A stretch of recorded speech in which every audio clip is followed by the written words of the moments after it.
There's a pounding in my head that tells me I had a good time last night. That thought alone makes even the nausea and thirst completely worth it, especially once the scent that usually comes with a night well spent hits my nostrils. The furred arms around me dull the pain, the muzzle in the back of my neck licking and kissing sends a warm tingle down my spine. And while most of what happened last night's a blur, I can remember that muzzle perfectly. Morning, princess. I can feel that damn German shepherd's breath on my neck as he talks to me, the smugness fucking dripping from his voice. I crack open an eye to look at him. Fuck you. Ryan, I think his name is Ryan. It's one of the few things I remember. Laughs. Can't have to go to work soon. Right. He told me he was a mechanic last night. Did you sleep well? Stretching, I grinned back at him. Yeah, until you woke me up. Oh, well then, let me make it up to you. His paw, which has been rubbing my chest until now, sinks just a bit lower to my stomach. The things that paw makes me feel cause me to moan a lengthy string of curses that would have made TJ's white fur turn beet red. That line just reads like a fan fiction, I'm sorry. All it gets out of Ryan is a smirk and a raised eyebrow. And here I was thinking you'd be exhausted after last night. He keeps on going, scritching my stomach in circular motions, almost enough to make me go limp instantly.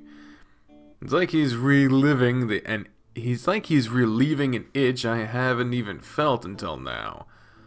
Foul species features. I hear a tiny voice in the back of my head squeak, and it's right. This is fucking unfair. Again, this reads like fan fiction. I guess it kind of is, but now that it's canon, is it? I don't know.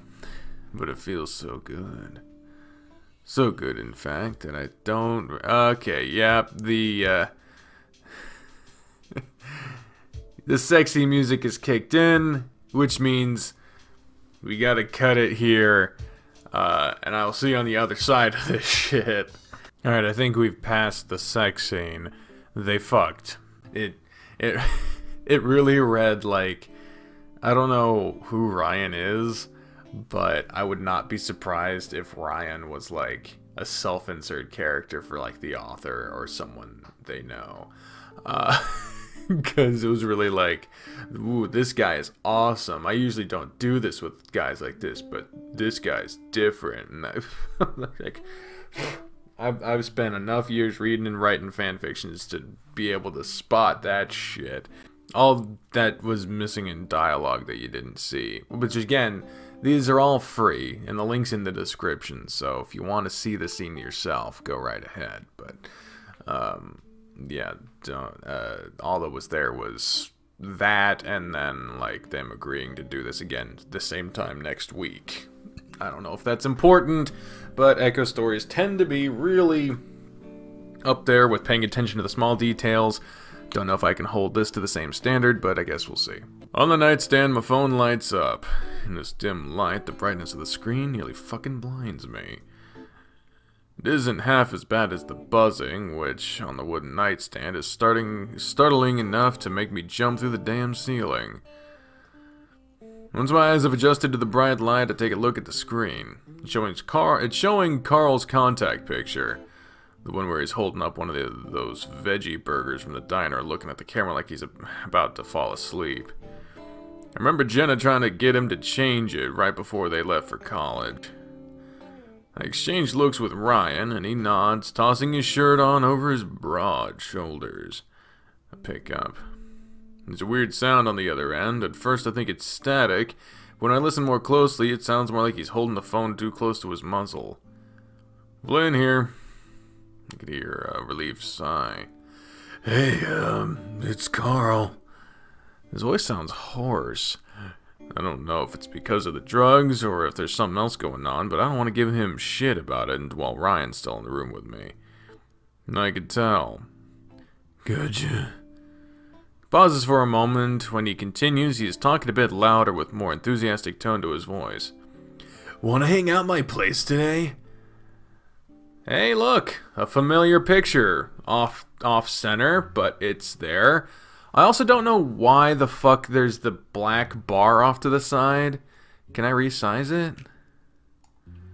Okay, well, I don't know what the fuck that was about, but it opened up like that. I did not resize the frame to be like that. I guess I can try to adjust it here. There we go. That looks a little more fucking natural. Whether it is or not, I don't know, but it looks that way. Carl's house is only a short drive away from mine. It's a drive I've made many times ever since I got my driver's license. Almost one I could make with my eyes closed, given the fact there's fuck all to do on the road to Echo. Once you get to the general area, Carl's house isn't hard to spot. It's a goddamn mansion. Not many of those in Echo. Always surprises me is just how well kept the place is. You'd think they'd have a household staff working day and night to keep the house looking this fresh, but no. It's just Carl's parents and a whole lot of cleaning supplies. I straighten out my jacket, hastily stuffing Ryan's business card in my pocket before I get out of the truck. When I walk up to the front door and ring the bell, no one answers. No footsteps, no sounds of clopping hooves that indicate Carl rushing down the stairs to say hello. A few moments pass and I try again. No reply this time either. "Carl?" I shrug, thrusting my hands into the pockets of my jacket and round in the corner of Carl's backyard. He's there. Carl's sitting there, in one of his mom's fancy long chairs, eyes red, a blunt in his hand. He doesn't even notice me when I walk up to him, and it takes waving a hand in front of his face for him to finally turn his head to look at me. Hey! Like an actual sprite from the game. Maybe the art is the same? I'm not sure. I'm confused now. "Hey, Flynn." His voice is low. It's got a raspy edge to it. To anyone unfamiliar with Carl, it sounds like he has a throat infection or something. Thanks.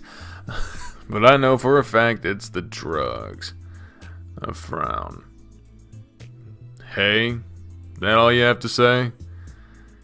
He leans back into his chair, his eyes closing, hand with the blunt at his side. "I got a couple other things in mind, but it's too early for that." I roll my eyes and sit down in the empty chair next to him, hands still in my pockets. Carl doesn't say much as I stretch my legs and look at him from the corner of my eye. He's put his blunt out, and judging by the look in his eyes, he seems like he's slowly coming back to the land of the living. He's as alert as he'll ever be. "Hope I didn't scare you." "You getting up before noon's the scary part." "Well, today was an exception. Mom insisted on calling me to let me know they made it to the hotel at 6 in the morning. He yawns. "Must have been a harrowing journey flying in first class. I hear they serve you water in champagne glasses." "Where'd they go this time?" "Are on some trip to the other side of the country. Something about promoting the brand. Of course they left me here." "Which you're terribly upset about, I'm sure." "Excuse me?" Carl feigns an offended expression. "It's tough, you know, being a rich kid home alone. Free beer and as much pizza as I could possibly eat. The whole place all to myself." "Good thing you got me to carry a little bit of the burden, then." "Yeah." He shrugs and his expression settles into a wry smile. "Who else can put up with me all day, right?" "Attaboy." I grin, putting a hand on his shoulder. Seems to get Carl out of his daze, and his eyes now focus on mine. They're a clear kind of green. A pretty kind. Carl's got a bit too much meat on his bones, but there are times when he actually looks kind of cute. Not that I'd ever tell him that, of course. I only notice I've been staring a little when Carl pulls back, the ram raising one of his brows. I said put up with me, not put it in me. I don't think you'd mind either way. He shrugs in return, smirking. Maybe I wouldn't. Doesn't mean you can just molest me whenever you want. We share a chuckle, neither of us adding words to the exchange. Carl looks over to the large tree in the middle of the yard and sharply inhales through his nostrils. The silence we share is pleasant, comfortable. People like Jenna and Leo always want to talk everything through. Me and Carl, we don't always need words to enjoy each other's company. It's part of why I like hanging out with them. He sits up a bit straighter, like a machine suddenly springing to life. Have you talked to Leo at all lately? The question makes me grit my teeth. Leo's been a difficult subject when it came to conversations since Chase left. My guess is this is before the main game. This is like a middle ground. No, I wouldn't say middle ground. This is probably way closer to Echo than it is to Route 68 or 65 or whatever the fuck, but this is before the main game. The way Carl's looking at me, he's already figured out the answer I want to give him. You haven't. Lets out the longest sigh I've heard all week. Me neither. Tried calling him earlier, you know, to see if he wanted to hang out with us, right after I called you. He didn't pick up, so I texted him. No dice. Chase leaving sure did a number on him. Tell me about it. Guy's got a little crazy, if you ask me. I mean, I like him a lot, but, you know... It's almost as unhealthy as your eating habits. Ha ha! Great line. I don't want to be salty on this. I genuinely love Echo, and I have nothing against the concept of fanfiction, but this whole thing reads like a fanfiction to me. Oh, hardy har. He punches my arm. Honestly, I deserve that. I mean, there were moments of Flynn's route by itself in the main game that it kind of felt like it was being written like a fanfiction almost. It just seemed like the way that Flynn was talking and thinking in that route, not at all lined up with any of the other routes, even before the perspective shift.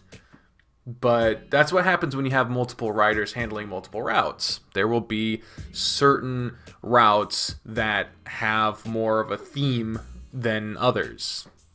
And when the themes are different, they will be more noticeable when you're jumping from route to route like I do. If I was just playing it all the way through, then yeah, I probably wouldn't notice it as much. So it's as much to do with the way I play the games as they're actually made.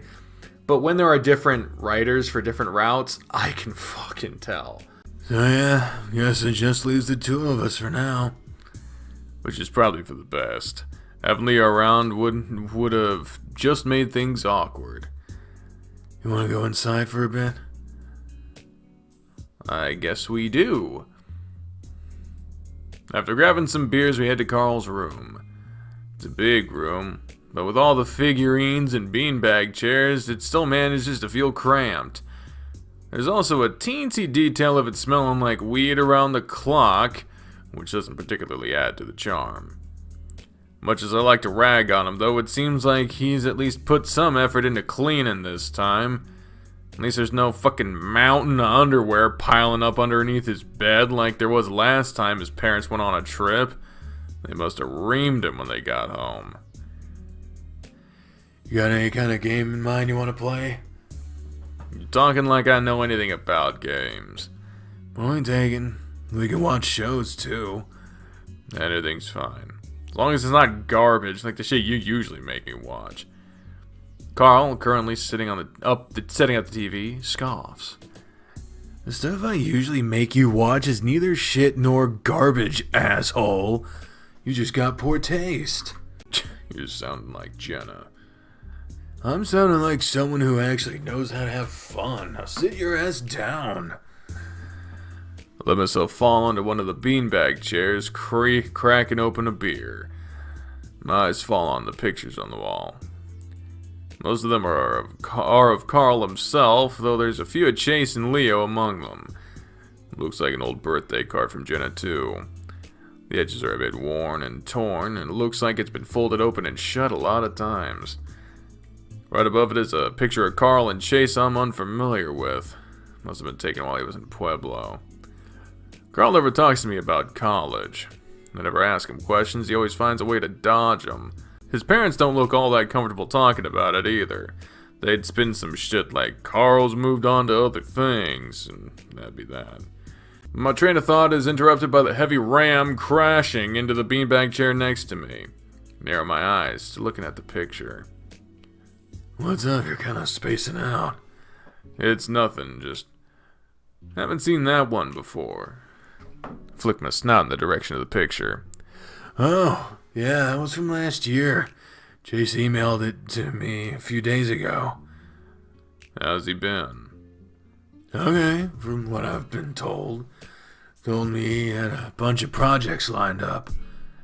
Colorful menus pop up on the screen as Carl works off his controller, finally starting one of the dozens upon dozens of games he has.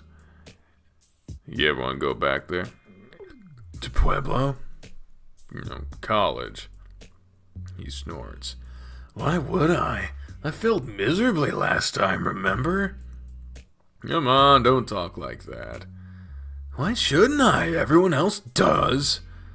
He shrugs as he says that, like it's the most normal thing in the world. My mom even dusted off the old "I'm not mad, I'm just disappointed" card when I got home. Just for the occasion. What about your dad? Same as my mom, really. Scratches the back of his head, near the base of his horns. I don't know what they were expecting. I'm not like them, I guess. I just don't have what they have. So what? You just gonna give up? Is that it? I don't know. He seems to seriously consider it for a moment. I can't believe what I'm fucking hearing. Almost makes me want to take that controller of his and snap it right in fucking two. Are you serious with this shit? Get a grip, Carl. Come on, you're fucking 20. What are you gonna do, just stay home and smoke weed all day? Only now realizing I'm raising my voice. I don't know, alright? Leave me alone. I ain't leaving you alone. Not this time. Carl bites his bottom lip, narrowing his eyes. Why does it matter so much to you? Because you're just about the only fucking thing I have, alright? I'm not right shouting now. I'm not letting you waste your entire fucking life just because you're too lazy, too scared to get off your ass and make a difference. Carl furrows his brow, looking at me before putting the controller down. He pushes out a sigh before getting up and stomping out of the room, not saying a word. The red sets in slowly, bubbling up in the pit of my stomach. The rest always gets on my ass for telling things like they are. But maybe I went a little overboard this time. After guzzling the rest of the beer in one gulp, I pinch the bridge of my snout, and a groan escapes me. And I get up and follow after him. I can hear Carl's faint sniffles before I even open the door to his deck. Before I even see him. With my fingers touching the sliding door, I hesitate for a second, looking at him through the glass. Sight of him makes my chest burn uncomfortably. He slumped back in his chair, eyes cast upward. He looks dejected, deflated. Did I cause this? Fuck, man, what have I done? Come on, Flynn, get your shit together. Only one way to make things right. I grit my teeth, sliding the door open. His furry ears twitch, and I see Carl look at me from the corner of his eye, but he doesn't even so much as turn his head. I sit down next to him. I don't know what to fucking say. What could anyone say in a situation like this? Several long moments pass, and I catch myself twiddling my thumbs as I stare out over the asphalt road in front of Carl's house. I remember we used to play there a lot when we were kids. We used to talk about how we'd follow it out of town, walk to Peyton all by ourselves, travel the world. Back when everything was normal. Back when Sydney was still here. The burning sensation in my chest grows more intense. The flash of nostalgia is gone, and I just end up feeling empty. I look at Carl. He looks right back. His eyes are red, his lips pressed together tightly. Hey, man. About what I said back there. It's okay, man. His words and tone of voice don't at all match his expression. It's disturbing, like I'm talking to a zombie. No, it's not. It's not okay. You were right, though. About everything. He smiles. It's a smile that doesn't quite reach his eyes. I did give up. I could have kept going, but I wasn't sure if I wanted to. Wasn't sure if I could. Come to think of it, I wasn't sure about a lot of things. Can't say I didn't try, though. What happened? I'm not a business person, man. My parents traveled the country to sell ice cream. I couldn't even sell you a pen if I tried. I always figured you'd major in art or something. Me too. But my mom shot it down every time I asked. Said there'd be no jobs in the art world. She probably thought I'd end up jobless, maybe even homeless. So I decided to stick with business for a while. Then things started piling up and I just blanked, man. Nothing made sense anymore. I'd open my books and I couldn't even understand the stuff they taught us on the first day. Buries his face in his hands, inhaling sharply through his nostrils again. Hey, come on. I slip in a bit closer, the chair making a horrible sound as it scrapes along the wooden floor, and wrap an arm around Carl's shoulder. Just this once, the ram doesn't complain, instead turning to me and pulling me into a hug. And I let him. His fur is warm against my skin, which is saying something since it's so fucking hot out it's even bothering me. Tell you what, how about we go fishing next week? Carl's eyes widen as he pulls away, mouth opening just a bit. You mean at the... Of course not at the lake, fatso. I've got a perfect spot in mind. You game? Carl looks down. I don't know, I never really fished before. I slap his back, grinning. That's why I'll be teaching you, dumbass. The ram's mouth closes, his lip curving up into a genuine smile. Sounds like fun. Just us? Mm-hmm. Just the two of us. It's pretty gay, Flynn. You know it. Fuck!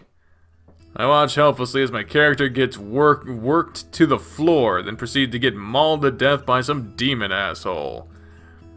Carl, who's leaning up against me, looks up from the handheld game he's playing. He scoffs.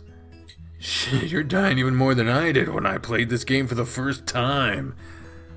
As the screen darkens and the words "Game Over" appear, I clench the controller so hard I can hear the plastic strain in my palms. There was nothing I could fucking do. Can you play crap like this? Carl drops the handheld in his lap and leans over to snag the controller away from me. He doesn't pull it back immediately, even when he's already got it in his hands. He just kind of stays there. When I look at him, he's got this strange smile on his face like he's planning something. His arm brushes against my chest as he leans back into his beanbag chair, looking at the TV screen again. He's been a bit handsy since we left the deck. At first I thought he was just a bit emotional, but now I feel like he's actually making passes at me. Might be the beer talking, I mean, we've both had a few. Watch and learn. The game's barely done loading and Carl's already on his way, slicing up demons that were giving me trouble with nearly zero effort. I've been through here so many times I know this place inside and out. Look. He has the main character leisurely walk off the main path and into a cave where more demons are waiting. Once they're dead, he walks all the way over to a dead end to open a treasure chest, which looks like it has a sword in it. They hide some of the best stuff in the side areas. I don't know if this shit's really for me, Carl. Are you jealous because I'm better than you at this? I'm not. You totally are. He smirks triumphantly, taking a swig of beer. Whatever. I arch my back and stretch with a yawn. Carl returns to his original sitting position without even fully realizing what I'm doing. I wrap an arm around him once I'm done stretching, pulling him just a bit closer against me. He flails his arms around as he loses his balance, spilling some beer on the floor as he falls right into my lap. He's heavy, but not heavy enough to make my knees give way. Whoops. I try to keep a straight face as I look down at him. Doesn't even attempt to get up, just stays there. You up to something? Just... He averts his eyes. Hey, Flynn, have you ever thought about, us? You drunk off your ass. You're not answering my question. I shrug. Fine. In what way? I don't know. You just seem like you're with someone different every night, and I guess I was wondering. He's looking a fair bit less confident than he was before. What? You're hoping I'd give you a shot? Carl pounds. Sounds weird when you say it out loud like that. I didn't know you were I'm not gay. I mean, I don't think I am. I just want to try some stuff out, Why didn't you ask Chase? He snickers. After the whole thing with Leo? Nah. True. I think Leo would have killed him if he had. Besides, I trust you, I mean, you can be a massive douche sometimes, but gee, thanks. If there's any guy I'm gonna do this with, I want it to be you. The rain is coming down way harder now? Cool, I'm sure this won't go badly at all. I raise a brow, only then realizing Carl's still resting his back in my lap. Are you sure about this? Sure as I'll ever be. You? I smirk. You're gonna have to do your best to convince me. Jesus. Wow. I didn't realize that we were gonna do this today. With a lazy smile stretched his muzzle, Carl reaches up with both hands to undo my shirt. I let him, shrugging it off to let it fall to the floor. I get my hands off his chest. I was expecting him to be a little flappy, but he's firm, sturdy. Carl tilts his head back, closing his eyes, and puffs out a short breath. Hold on. He grabs my shoulder and pulls himself up to my lap, bringing us eye to eye again. I absentmindedly rub his back. How do we start? Let me handle things for now, alright? You just relax. Pressing my muzzle to his necktie. Okay. I know we haven't really gotten into any of the meat of the situation here, but I'll let you know what's happening. Time to edit through this shit. Alright, it's the next day, and we've got it was just a 69ing situation, and they established that they don't want to be boyfriends, just sort of friends with benefits, and they both seem to like the idea of that. Light filters through the blinds in Carl's room, easing me awake. My head hurts a little bit. My back's a bit stiff. But all things considered, I feel great. For the first time in a while, I feel like I've had a good night's sleep. Rubbing my eyes, I look down at the ram asleep in my arms. I can't stop a grin from spreading across my face. Without waking him up, I get out of bed, looking back at his sleeping form as I take my phone out of my pocket and my jacket, still on the floor from last night. Ryan's number is an easy one to remember, and the line only beeps 2 times before he picks up. Ryan here. Hey Ryan, it's Flynn. Just wanted to call and say I won't be able to make it next week. Aww. 'Cause you found a new fuck buddy. Wait a minute, 2014? Oh, damn, do we have to go through this whole shit of when the hell was Echo again? Oh, it's Flynn. He's doing his job.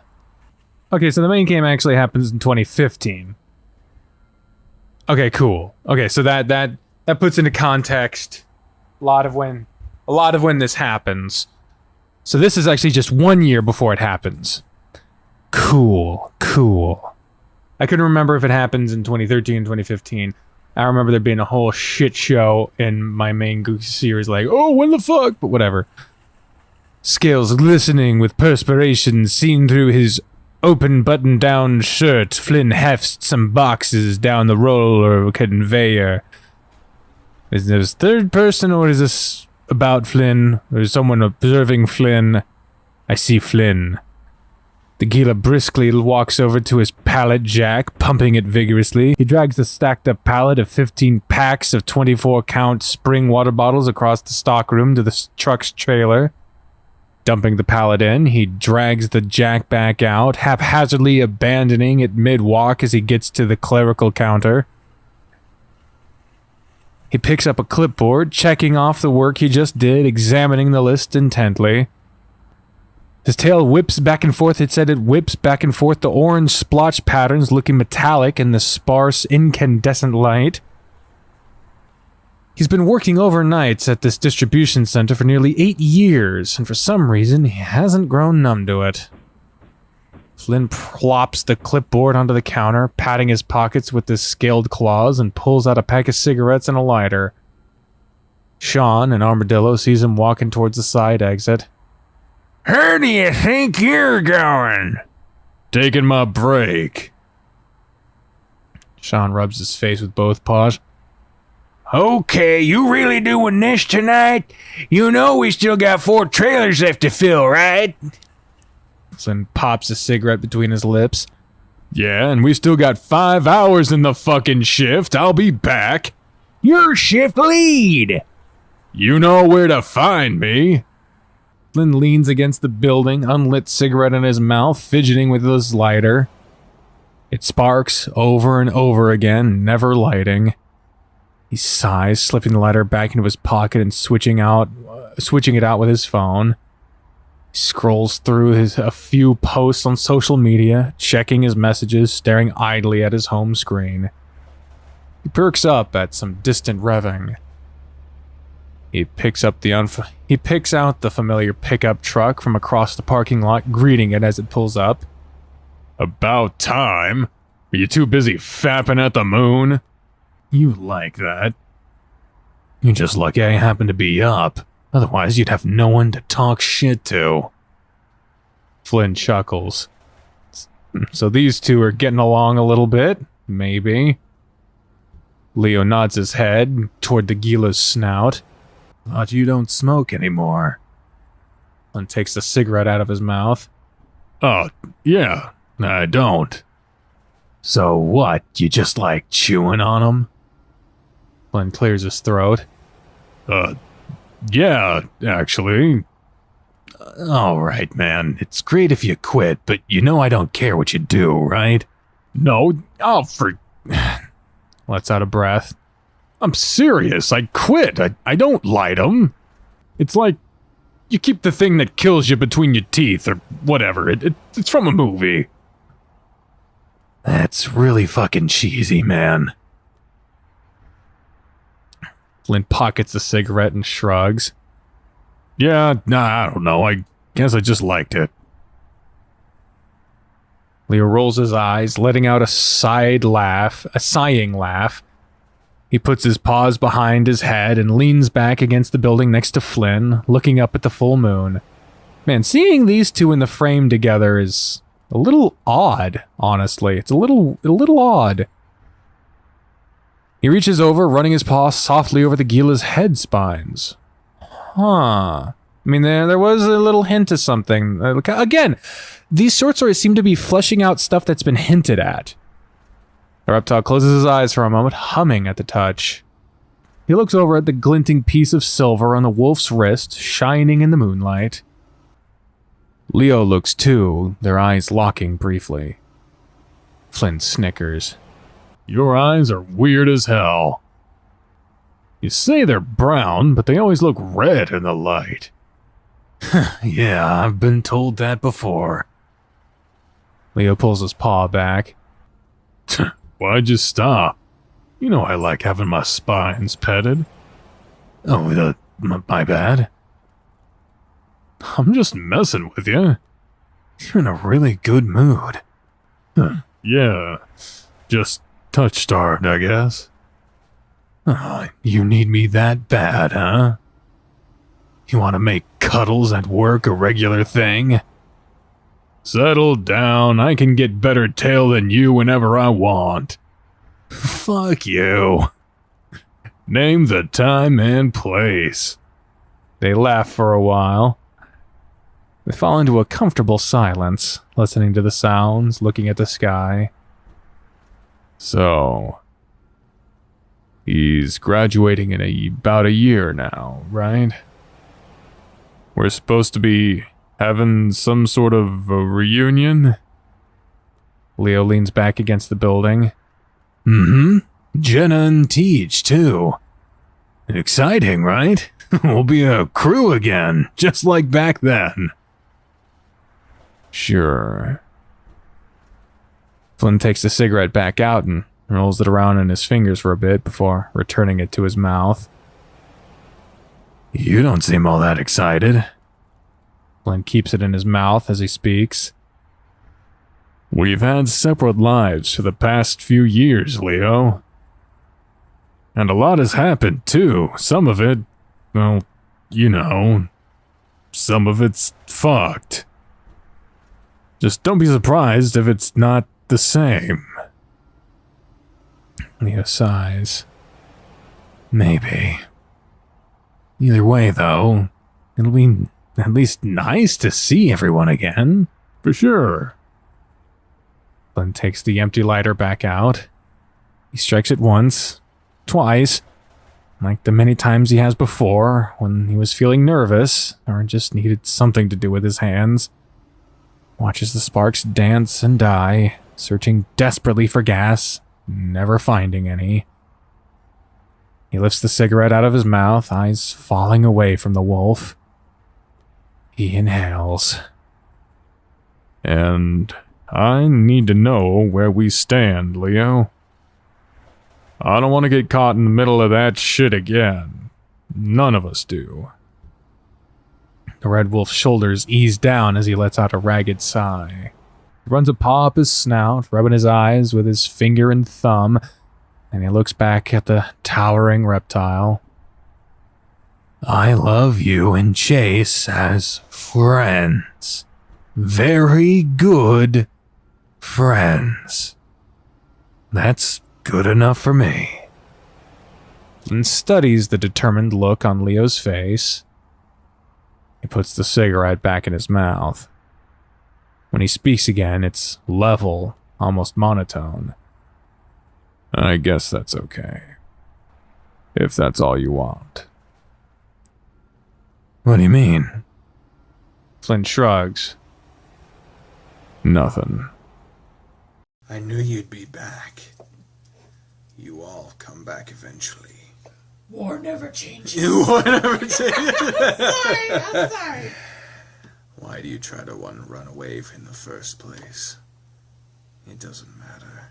Even though you're here, you're gonna try and run again. Just stop. Because just like this town, you're only moving in circles. Is this town like that restaurant and that used to be in Chicago that was on the circle? Like, oh, Jesus. Yeah, Mom, I brought it. No, I've got everything. No, TJ's with us. We picked him up yesterday. No, I did call you yesterday. There was no answer. Fine, yeah, I'll try more than once next time. So of course they're clean. Listen, I'm driving right now, so yeah, so I shouldn't be on the phone, should I? I'm gonna hang up. Okay, love you too. Bye. I sigh and finally hang up the phone, dropping it on my lap. TJ, next to me in the passenger seat, stretches back and scratches behind his ear. Aw, that's cute. It's been a while since I've seen your mom. How is she? I shrug. Fine, I think. She wouldn't tell me if she wasn't anyway. TJ taps a foot against the dashboard before yawning. Wow, feels like we've been driving for days. Normally TJ wasn't one to whine, but the long drive was obviously getting to him. It was getting to all of us, honestly. I look over at him. We're almost there. Why don't you listen to some music or something? My phone's been dead for the past 2 hours. I didn't know it was going to take us 8 hours to get there. I sigh. Whether that dig was purposeful or not, I still feel a little embarrassed. I'll admit, I got us lost for a few hours. Route 93 is hard to find, even with a GPS. It's no wonder that Echo's in the state it's in. You should have brought a book. Those don't run out of batteries. They do if you have a nook. I don't have a point here. Okay. I look up into the rearview mirror and see Jenna hold a hefty book called Cognition. Cognition! TJ sighs. A lot of sighing. A lot of sighing happening in this car. All of my books are on my phone. Why don't you listen to the radio? TJ starts to reach for the dial. Don't bother. All we got out here is our Hicks stations. I have some music on my phone, though. Do you have an aux cable, Chase? In this clunker? No, but like I said, we're almost there. Just having the three of us here was a little awkward, unbalanced. I wonder if completing our little group will bring back that old chemistry. Thinking about seeing Carl, Flynn, and Leo again makes my heart skip a beat. Take exit 127 onto Flint Road. I jerk back into the present and press on the brakes as I swerve onto the exit ramp. Whoa! Sorry. Chase, come on, pay attention. TJ adds a little giggle to lighten the chastisement, but my face gets hot anyway. Hey, me and Jenna went 3 hours out of our way to pick you up from CCU. You could have taken the bus. No, I'm grateful. I'd just rather this not be the place I die. Ha ha! That's a vote of confidence if I've ever not. It's shitty passengering. We continue down Flint Road for about 15 minutes in silence while I avoid the ever-increasing number of potholes in the road. I think we're all a little nervous now as we get closer to our destination. Unsurprisingly, there isn't another car in sight. You guys excited? I look at my rearview mirror again and I see that Jenna's put down her book, staring out the window. I actually haven't given a whole lot of thought as to how I feel about the whole thing. Yeah, sure. I'm excited. I mean, my heart skipped a beat thinking about reuniting me with my old friends, so hell yeah, I feel excited. It'll be great to see everyone again. It's been way too long. I meant Echo. Are you excited to go back? Oh. I didn't really know how to answer that. Is excited the right word? It's sure as hell stressful. As long as we can go for a hike. I don't want to be sitting around in the motel all day. Well, it beats having a heat stroke in the desert. Are you seriously hiking the trail? Oh, come on, it'll be fun. At least I know Chase will come. TJ smiles at me, raising his brows.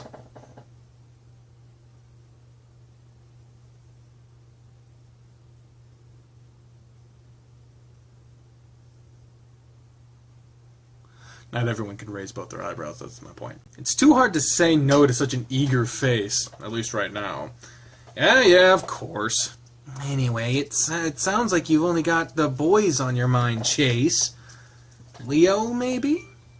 Make a slight right onto Lake Emma Road. I ignore Jenna, pretending to be distracted with adjusting the GPS.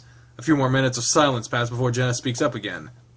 So, this news thing you're making, what's it about exactly? I swerve a little to avoid another pothole. A news packet. If you remember, there was that one crazy thing that happened here in the 1920s. I read a little bit about it, and it's pretty fucked up. Come on, Chase, language. Just thought I'd do a little more digging. Honestly, though, I just need to make something that is good enough to pass with. Well, that sounds kind of fun. Are you gonna have enough time to hang out? I know Leo made some plans. This whole thing was Leo's idea, actually. When I told him that I'd be coming down to Echo for spring break, he suggested that we all use it as an excuse to have a reunion. He says it hasn't been the same since the three of us left. Yeah, I should. I just need some B-roll and shots of the old creepy locations. Shouldn't take too long. I catch a flash of blue and I see the lake to our right. The conversation dies down a bit, and pretty soon we're all lost in our own thoughts. Finally, we round a bend and I start to catch some glimpses of the town. The tall, rusted signs for the gas station and motel loom over the rest of the old community. Lake Emma Road merges onto Main Street, where the motel is at. Soon enough, we're turning into the parking lot. Oh, wow. Oh, Jesus. Shady motel as fuck. There are only a few other cars in the parking lot. I park in the closest spot to the door and switch off the ignition, relieved to be done with the driving. I sit back for a moment, rubbing my eyes. Hope you're grateful, TJ. I never want to drive that long again. Thanks, Chase. TJ hops out of the car, clearly happy to be out. Oh, Jesus. Well, this isn't a bad art style. That just caught me off guard. I had no idea who I was voicing. Ugh. TJ puts his paws out and stretches out from his toes to his ear tufts, and I hear a few cracks. Gosh, it feels good to be out of there. I smile as I follow him out and stretch as well, though less flamboyantly. It's good to see TJ reverting back to his old cheerful self. Oh, look at you, Sass Factory. Alright, I made reservations, so I'll check us in. You boys want to bring in our stuff? Sure. Me and TJ head around to the truck of the car, getting our bags and camera equipment while Jenna heads inside.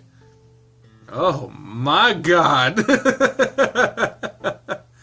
Oh, Jesus. This is Motel Diggs at best. Oh my... God damn. I'm pleasantly surprised. Well, it's a bit musty. The room is spacious and generally clean. A lot more than I was expecting from a town like Echo. Although I've lived in this town for most of my life, I've never actually been in the motel. Hey, this is nice. And 2 double beds? Yeah, I thought I'd get one of the nicer rooms, since everything here is dirt cheap. TJ sets down his bags on the bed. So I guess this will be me and Chase's bed? Jenna can have her own, obviously. That's nice of you, TJ. Anyway, here are your key cards. She hands us both our key cards, which I slip into my back pocket. So, when are we gonna eat? I'm starving. My stomach grumbles. We haven't eaten since breakfast, and it's late afternoon at this point. I pull out my phone, checking over my text with Leo. Leo says he's gonna get us some sandwiches from the diner. Did you tell... Yes, I told him to substitute the bread with lettuce for yours, TJ. Nice. Alright, well, I've texted everyone that we're here. Let's at least unpack. It's gonna get crowded, and I don't want all of our stuff in the way. And half hour later, and we've got our stuff... This is clearly a different room! This is a way different room. Oh my God. Half an hour later, and we've got our stuff packed away in the hotel drawers. Now I'm sitting on the bed, toying with my camera equipment while TJ watches TV and Jenna organizes her schoolwork. You know you're on vacation, right? And didn't you already get into grad school? You should relax. That's exactly why I need to be keeping up.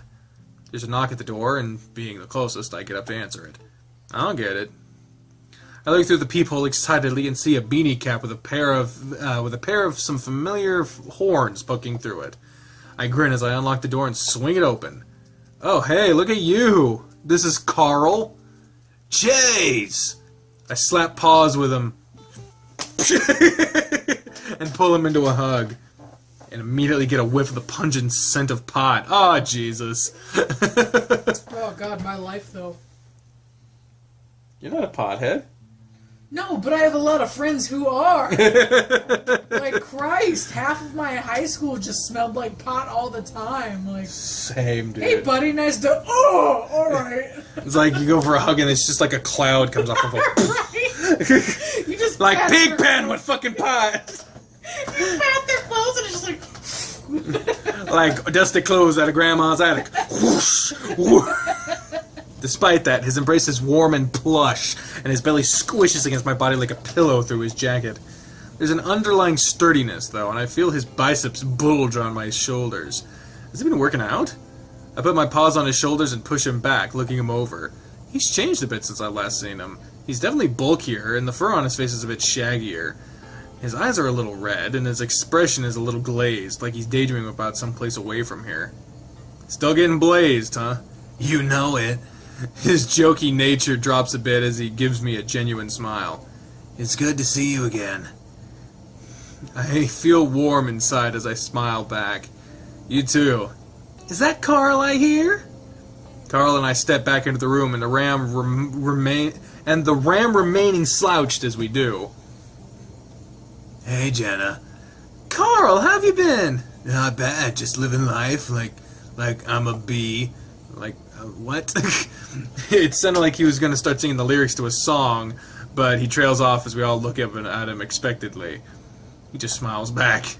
Huh? Hey, is that TJ? Hi!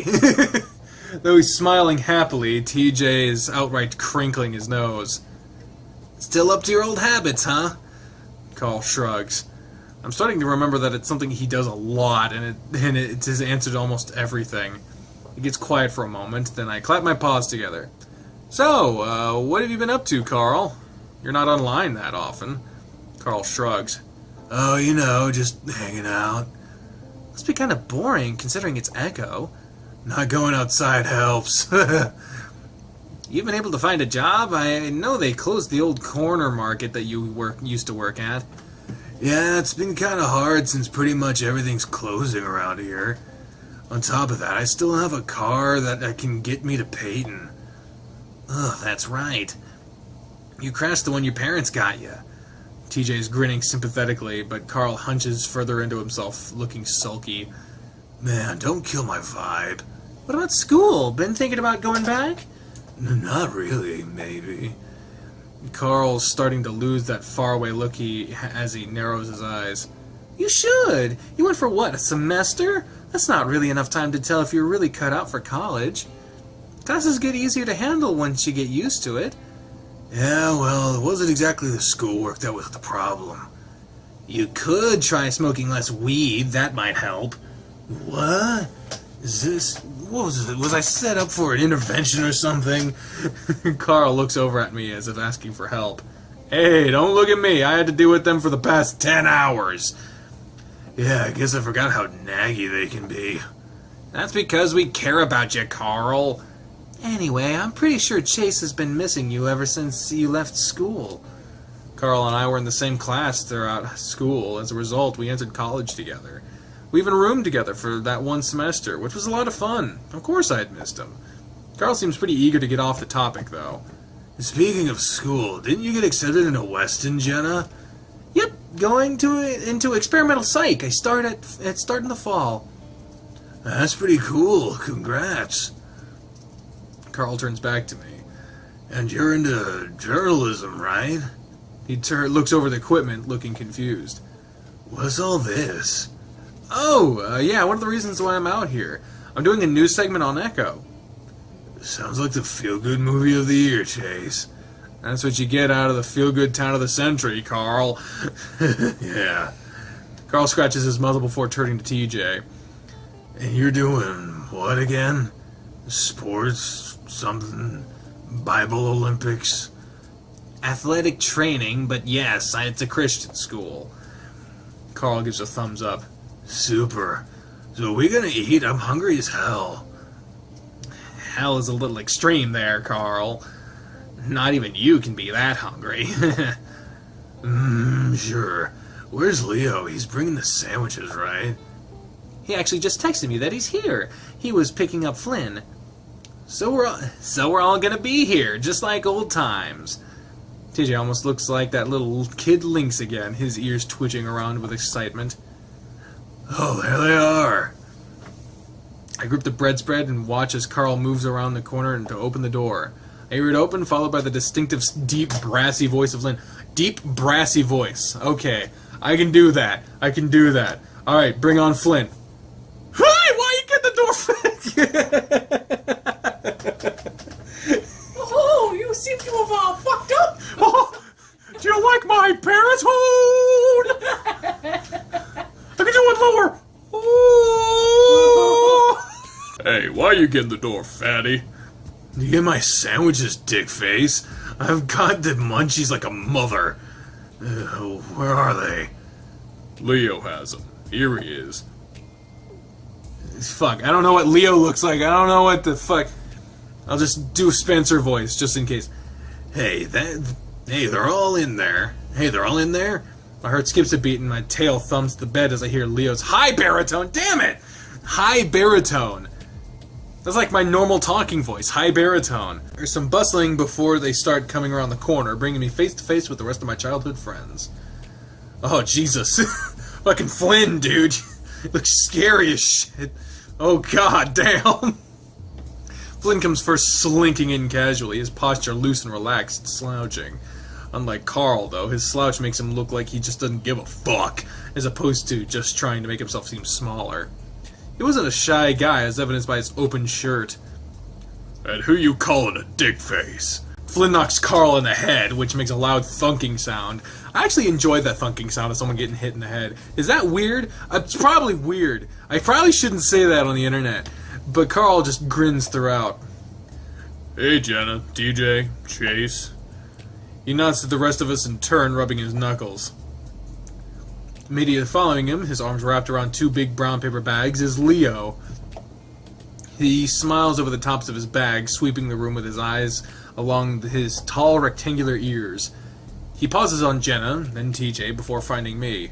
His face immediately breaks into a full-on grin as he walks over to the bed I'm sitting on, setting down the bags. As he comes to a stop in front of me, I reach out my paw to slap his as like I did with Carl. Instead, he grabs it to yank me up into a tight bear hug, nearly squeezing the air out of me. Chase! Man, I missed you. Just like Carl, it seems like Leo's gotten bigger and stronger. He lifted me up without even trying. The tension I've been feeling in my chest melts away like an ice cube on an Echo sidewalk. Oh, everything's fine. All that worry about how he was going to react was for nothing. The hug is lasting kind of long, though. I feel everyone else looking at us. And just like that, he forgets we exist. Leo finally does pull back, then smacking me on the shoulder before turning to greet Jenna and TJ. I shakily sit back down, feeling a whole lot better now that the introductions are out of the way. Fuck, leave Carl in a room for 5 seconds, it smells like a goddamn skunk sauna. The weed is just oozing out of your pores at this point. Flynn theatrical plugs his nostrils, and as he pulls the window open a crack. Carl rolls his eyes, slouching further and jamming his paws into his pockets. Oh, shut up. I think everyone here agrees that my smell is a lot better than your shedding. Nothing like leaving a big pile of lizard dust on the couch for the next person. And by the way, dude, that skunk comment was speciesist. And that lizard comment wasn't? Flynn turns to me while at the same time fanning air from the outside with his hand. What's worse, Chase? Carl's smell or my dusting off? Dusting off, that's not a thing. Try saying white flakes that chip off me with every step I take, except when I scratch my ass, then it's like a fucking blizzard of dead skin. And some of it might land in your mouth. That's what you should call it. Hey, you furballs do it too, it's just less noticeable. Either way, it's hot in here. Aren't you cold-blooded? Someone turned down the goddamn thermostat. Somebody turned down your language, haha. TJ says it to him like a cheerful kindergarten teacher pep-talking a student into using his words. They stare at each other for about 5 seconds, Flynn's expression like a stone, while TJ slowly loses his smile. Well, Jesus but fucking Christ, I'll be sure to watch that. Flynn! TJ actually looks pretty outraged, but Flynn just reaches out and yanks him into a chokehold, which the much shorter Lynx easily is dwarfed by the lizard. Shut up, you priss, I'm just kidding.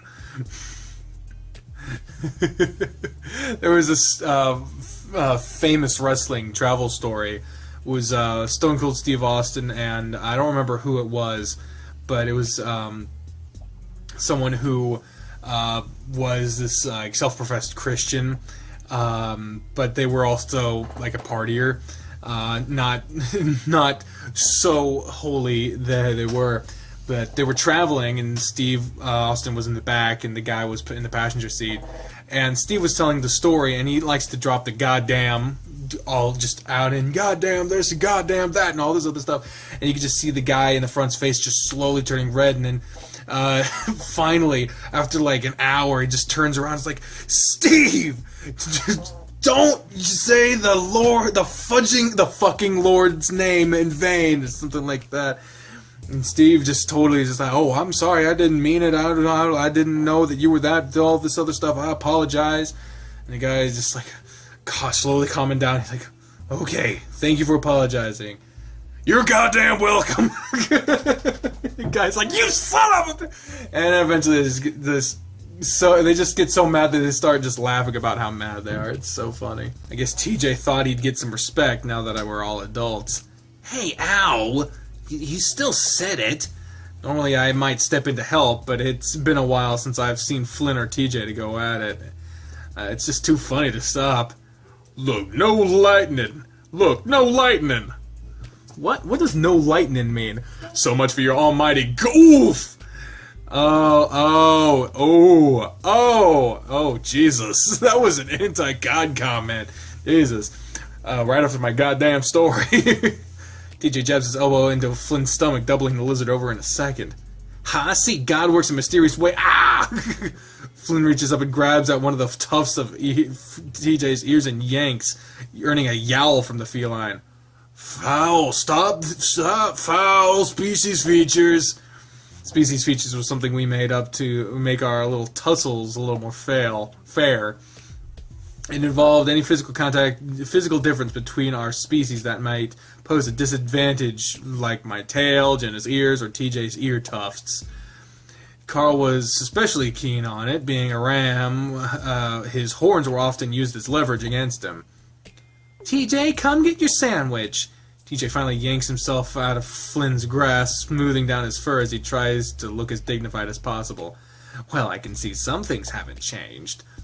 With that, TJ walks over to the table and gets his food. I can't help but laugh. I think TJ won that one by technicality. Or did he? He might have fouled too. Flynn's got a soft lizard belly. Flynn snorts, rubbing his stomach. Don't even try to tell me about soft, asshole. It looks like you swallowed a beach ball. Speaking of which, food. Jesus. We all pass the bags around to get our food. A chicken sandwich for Jenna and TJ, roast beef for me and Leo, and 3 large veggie burgers that almost take up their own bag for Carl. Flynn, as usual, isn't eating anything. I think it's a lizard thing. I keep my seat on my bed as I unwrap the foil around my sandwich. The smell wafts up from the beef, making my mouth water and bringing some memories up with it. We'd all spent many nights at the old diner. I can remember the night me and Carl graduated. Leo took us all straight from Peyton High to the diner, skipping out on the all-night graduation party and for sandwiches and milkshakes. I took a huge bite and a yellow bell paper slips out on the other end, landing back in the foil. Whoa, slow down, you're gonna choke. Suddenly, almost falling over to the side as someone heavy plants itself next to me on the bed. I quickly grab a napkin and bring it to my muzzle, wiping away the grease. Hey, Leo. Leo chuckles at my embarrassment and unwraps his own sandwich. Sorry if the bread is a little soggy. Gurabo over here took his sweet time getting to the car. Hey, walk into the town hall, serious business. I don't have a family business I can just waltz out of like you. Hey, Flynn, I bet that I can eat this whole burger in 1 minute. Is that a fucking joke? Of course you can! Yeah, but what about 2 burgers? Don't choke, Carl. I decided to keep the conversation on Leo's job, since that was the whole reason why we were here, that he's still here. Is business still pretty good? Yes, Peyton's getting bigger, and so is the number of customers. I guess it's a good thing that your dad moved out of Echo, huh? For sure, the place is turning into a ghost town. It'd probably be another decade or 2. By the same standards, by some standards, it already is. Taking another bite of my sandwich, biting right into another bell pepper. I'd forgotten how good the diner food is. I noticed TJ is sitting next to Jenna at the table, picking unhappily at his lettuce-wrapped chicken. Jenna seems to as well as she leans towards him. What's wrong, TJ? It's just... Never mind, it doesn't matter. Are you sure? It's just the mayo. I forget they put it on everything here. Jenna lifts up the bun to her sandwich, inspecting its contents. None of the mayo act really got on my chicken. Here. No, you don't have to. Jenna picks up TJ's sandwich and swaps out his grilled chicken. She rips off the layer of mayo-tainted lettuce from his lettuce bun before swapping her chicken in. There, how's that? Thanks. It's then that TJ looks up and sees Leo and I staring at him. I see his ears flatten in embarrassment. What? Nothing, TJ. Nothing. So are your parents still letting you live in the house here in Echo? Yeah, we actually tried to sell it last year, but of course no one bought. I think 2 people came to look, but took off once they saw the town. Anyway, my parents are living in Peyton in a house twice as big as the old one. Well, it must be pretty cool living in your own house. My parents aren't constantly breathing down my neck, so that's, nice. Leo's already finished his first sandwich, and now he's unwrapping the second. He sure could eat a lot. How many people are still here, anyway? In the town, I mean. Leo takes another bite, and I hear the crunch of peppers through his muzzle. He chews thoughtfully for a moment before swallowing. Not too sure. Of course, I know almost everyone here, but most don't actually live here anymore. Most everyone's turned their old house into a sort of vacation home now. Really? Why? I can't imagine anyone coming here for a vacation. Unless your hobbies are meth or dying of heat stroke. Well, they've all got their old houses here, and it's cheap to build.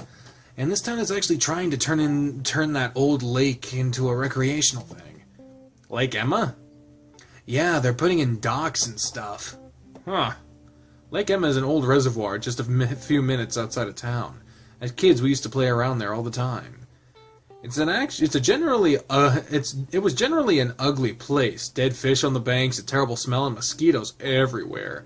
Then again, if it could have changed since then. I haven't been there in 12 years now. None of us have. Thinking about the lake is making my stomach tighten again, forcing away my appetite in the process. It's been so long at this point, I need to learn to get over things. Actually, that reminds me. The others are pretty deep in their own conversations, but I lower my voice anyway, leaning into Leo. Hey, Leo. Leo turns to me. He had been in the middle of a massive bite, and now he has bell pepper half hanging out of his muzzle. That throws off my train of thought there for a second. Oh yeah. So I wanted to get some shots of the lake for my project. Leo ducks his head to pull out the pepper from his muzzle, only to shove it back in a second later. He chews for a while, but his ears are still tipped towards me, so I go on. It's kind of important to Echo's history. Anyway, you told me that on Monday everyone's free during lunch. I can tell I can tell by the set of Leo's ears that he knows where I'm going, but he's not too into the idea. I wouldn't be too either if the lake is as it fucking sounds. It sounds disgusting. I quickly go on. Of course, we don't have to, but it's been a long time, and if the town is making it look better, it could be fun. Listen, Chase. I feel my face burn a little under the fur. Sorry, it was a dumb idea. No, Chase, if it were up to me, I'd definitely do it. It's just...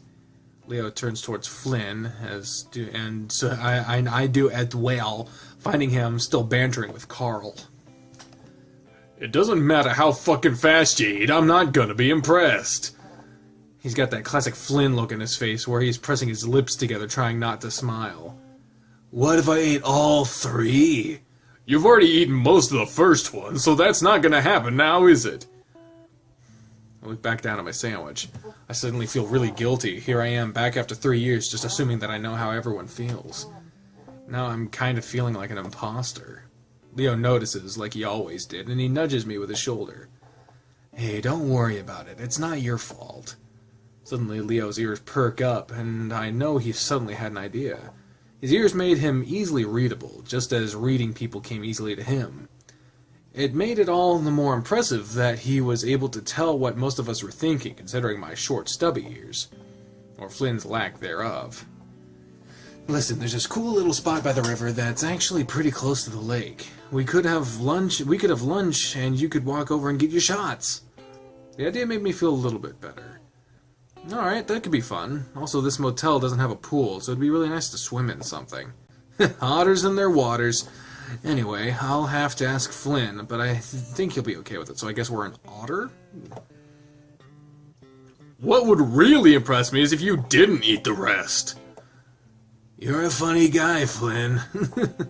Carl goes right back to shoving the next burger into his mouth as Flynn looks on in mild disgust. He suddenly notices us watching him and gives us an odd look, but that slowly morphs into a smirk as he focuses on Leo.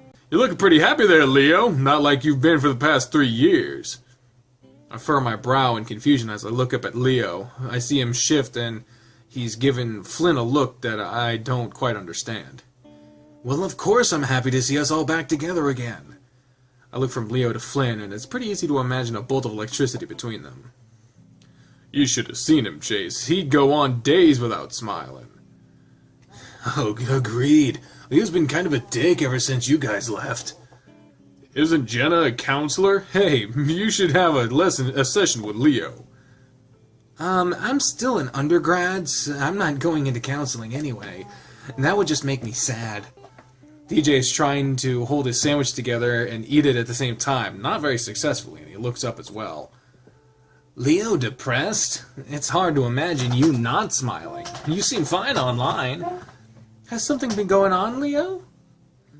For the first time since he's arrived, Leo looks truly uncomfortable. You didn't see him like that very often. Flynn, on the other hand, has his trying not to smirk face on. Why? Leo pauses, pinned down by everyone's eyes in the room. He then takes a frustrated breath. Can't people be sad sometimes? Yes, things have been harder. But I'm fine. I think it's pretty clear that Flynn, Leo flicks his long muzzle at the lizard, is just trying to get some reactions. Sure, I'm just saying you're back to your old self, but seriously, it's great. Leo makes a snorting sound. I'm about to ask Leo what's so stressful when he lifts his paw up again, and to try to take a bite out of his almost finished sandwich. I go quiet and look at his paw. A silver anchor, tied around his wrist with leather. The word otter is etched into the shank of the anchor. The name Chase is engraved into the stock. Why was he still... Chase! I jump as TJ's voice breaks through my trance, bouncing on the bed once I came down. Leo looks at me as the bed wobbles, an eyebrow raised. TJ puts a paw to his muzzle. Oh, sorry. You were just kind of staring off into space. Yeah, just thinking about stuff. What's up? We were just talking about Endgame.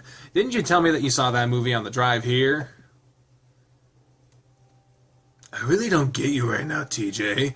Endgame was the worst Lions Brigade movie. You're just mad because they didn't follow the comics.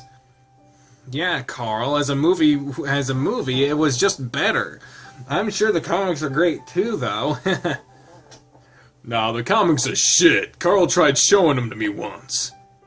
Blah? See, that's the problem. They never follow the source material and no one cares because they have no respect for the originals, man.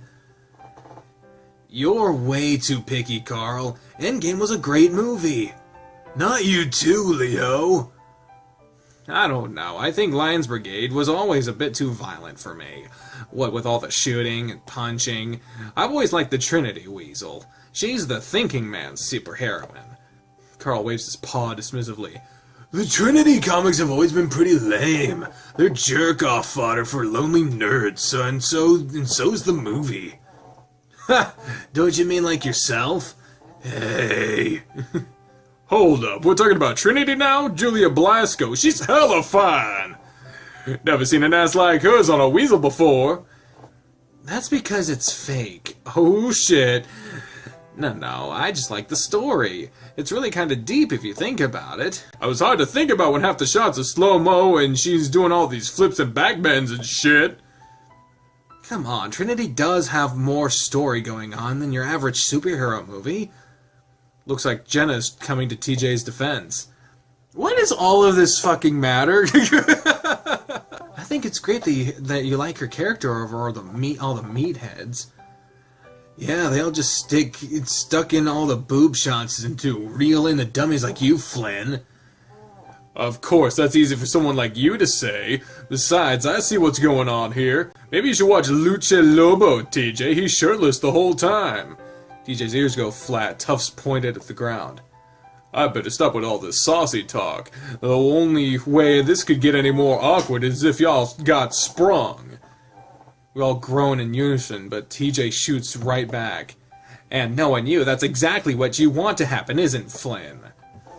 I get a few surprised chuckles. Damn, TJ, where'd that come from? It isn't that it's a particularly good joke.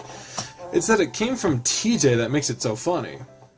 I don't think I've ever heard him talk like that. Even Flynn can't keep from grinning a little bit. Oh, look at this. We talk into the late afternoon. At this point, all my worries have disappeared, instead leaving a happy, warm feeling in its place. It seems silly that I worried so much earlier. In face, I'm starting to look forward to the rest of the week. All right. Leo steps forward, indicating that we should all shut up. Now, we all need to remember that Chase is here to do his school project, so that comes first. But I did make a few other plans for things that we can do in his off time. I'm pretty sure all of us know that we're going to Southwest Adventures tomorrow, so I'll pick these two up. He jerks his head towards Flynn and Carl. Then swing by the motel to get you guys at 9, alright? Sounds good. Then I was thinking about doing some stuff in Peyton towards the end of the week, but we'll make those plans later. In between those times, we should find time to hang out as well. Make the most of this. Leo looks about done, but suddenly snaps his fingers as if remembering something. Oh yeah, Chase, I saw you had a camera. Think you could get a picture of us? It would be nice for all of us to have something that isn't camera phone quality. Oh sure, I was messing with the self-timer earlier. Should be able to get it to work. After a few minutes of me adjusting the tripod and Leo adjusting everyone at the end of one of the beds, we managed to get into position. Alright, here goes! I set the timer and fast walked to the spot Leo saved for me. I think that was a good one! For the next 2 hours we watch a movie on TV, not really paying attention, mostly catching up with each other and how we've been. It's good to be back, and it feels like we're all just picking up where we left off 3 years ago. It's really nice. Finally, about 10, Leo, Carl, and Flynn head out. I spend the next 20 minutes tinkering with the equipment, making sure it's all in order for shooting the next day. Once TJ finishes getting ready for bed in the bathroom, I do as well before getting into bed, head to toe with TJ. There's a soft glow from the corner as Jenna sits at the table reading something. I lay in bed, staring at the ceiling, waiting for her to go to sleep. Aww. There's a chain attached to my ankle as I walk away from the lake, my legs and feet caked in mud. I guess this is our dream, probably. I look back, seeing the chain snaking back around the rocks and reeds before disappearing into the water. Looking ahead again, I see Leo. He's smiling, waving at me. I walk towards him, and the chain stays slack, pulling easily out of the water. There's an anchor in the lake, I say. I stare at him, but he doesn't say anything, and just keeps on smiling. I crouch on the rocks, wrapping the chain around my wrist a few times. Leo kneels next to me, rubbing my back and sticking out his arm to compare our bracelets, saying that everyone gets one. He seems happy, but now I'm stuck here. I can't even stand up to walk. Sunday, Sunday, Sunday. I guess he just feels anchored down to this town? I don't know. Peyton is about 30 minutes away. To get there, you have to get on Route 93, which Flynn tells me isn't even called that anymore. That would make sense considering how it was impossible to find with the GPS. Anyway, to get to the city, you have to merge from the remnants of 93 onto I-40, which runs straight through the city of Peyton. About 15 minutes from Peyton, we all pull over at a rest stop, which sits at a higher elevation than Echo. If you're looking at the right direction, it gives you a great view of the town. I stand outside the old, run-down restroom, a paw over my eyes as I stare out over the desert. A distant, hazy view of a group of small buildings huddled together signals where the town is. From the vicarious distance, it looks small and harmless, hard to imagine all of the things that happened there. Alright, how do I use this thing? I look over and see Leo fumbling with the camera, obviously worried that he was going to break it. I walk over and show him how to use it, checking the white balance and exposure myself. I wasn't too good with cameras, but the equipment manager at the university had given me a quick lesson on how to do things. Oh, it's got like a train sound effect in the background. That's cool. Alright, so I want you to zoom out from Echo slowly, and while you do that, I'm going to walk into frame, okay? Yeah, okay. Leo hoists the camera up and looks through the viewfinder, ears perked up and smiling. You're not using a tripod for this shot? I've made that mistake before in filmmaking. If you're doing an establishing fucking zoom shot, you can't freehand that shit. You're gonna get points off in your assignment, bucko! Alright, signal me when you're ready. I adjust the clip-on mic while Leo focuses the camera, then raises his paw, signaling that I should start. I walk into frame, keeping one paw in my pocket and using the other to gesture. Hope it doesn't look too awkward. I always feel like I do. Echo first began as a settlement in 1852 after James Hendricks discovered gold in a quartz deposit. The town grew quickly in size, and once it began to serve as a junction along Prescott Railway, it reached a peak population of 6,500 in 1877. It was at this point in time that a peculiar phenomenon of mass hysteria took over. Many say the reason this occurred was due to the discovery of a body within the gold mine and the circumstances surrounding that discovery. While not much is known about this event, what is known is that once it ended, a large portion of the population left Echo, most of those who settled in the nearby town of Peyton. However, the town still managed to prosper well enough until 1942. That's when the government stepped in to shut down the mine, as it became a federal law to divert all mining resources to the war effort. The town's population sharply declined shortly thereafter, and in the 1950s it had dwindled to approximately 2,000 people. A shutdown of the Prescott Railway in the 1960s, followed by the bypassing of Route 93 by I-40 in 1986, was the final nail in the coffin for the town. By the 90s, the population had just dwindled to 150 people. My goal, however, is to investigate the first event which led to the town's decline and possible demise. What happened in that mine almost 150 years ago? I've come to Echo to try to find out what information, if any, can be gleaned from the events of 1877. I wait for a few seconds, then look at Leo. That good? Yeah, I don't know how to stop this, though. Here. I walk over to take the heavy camera off of Leo's paws. That was pretty good. You want to be a reporter? Maybe. I'd rather just write than be on camera, though. Yo, Chase!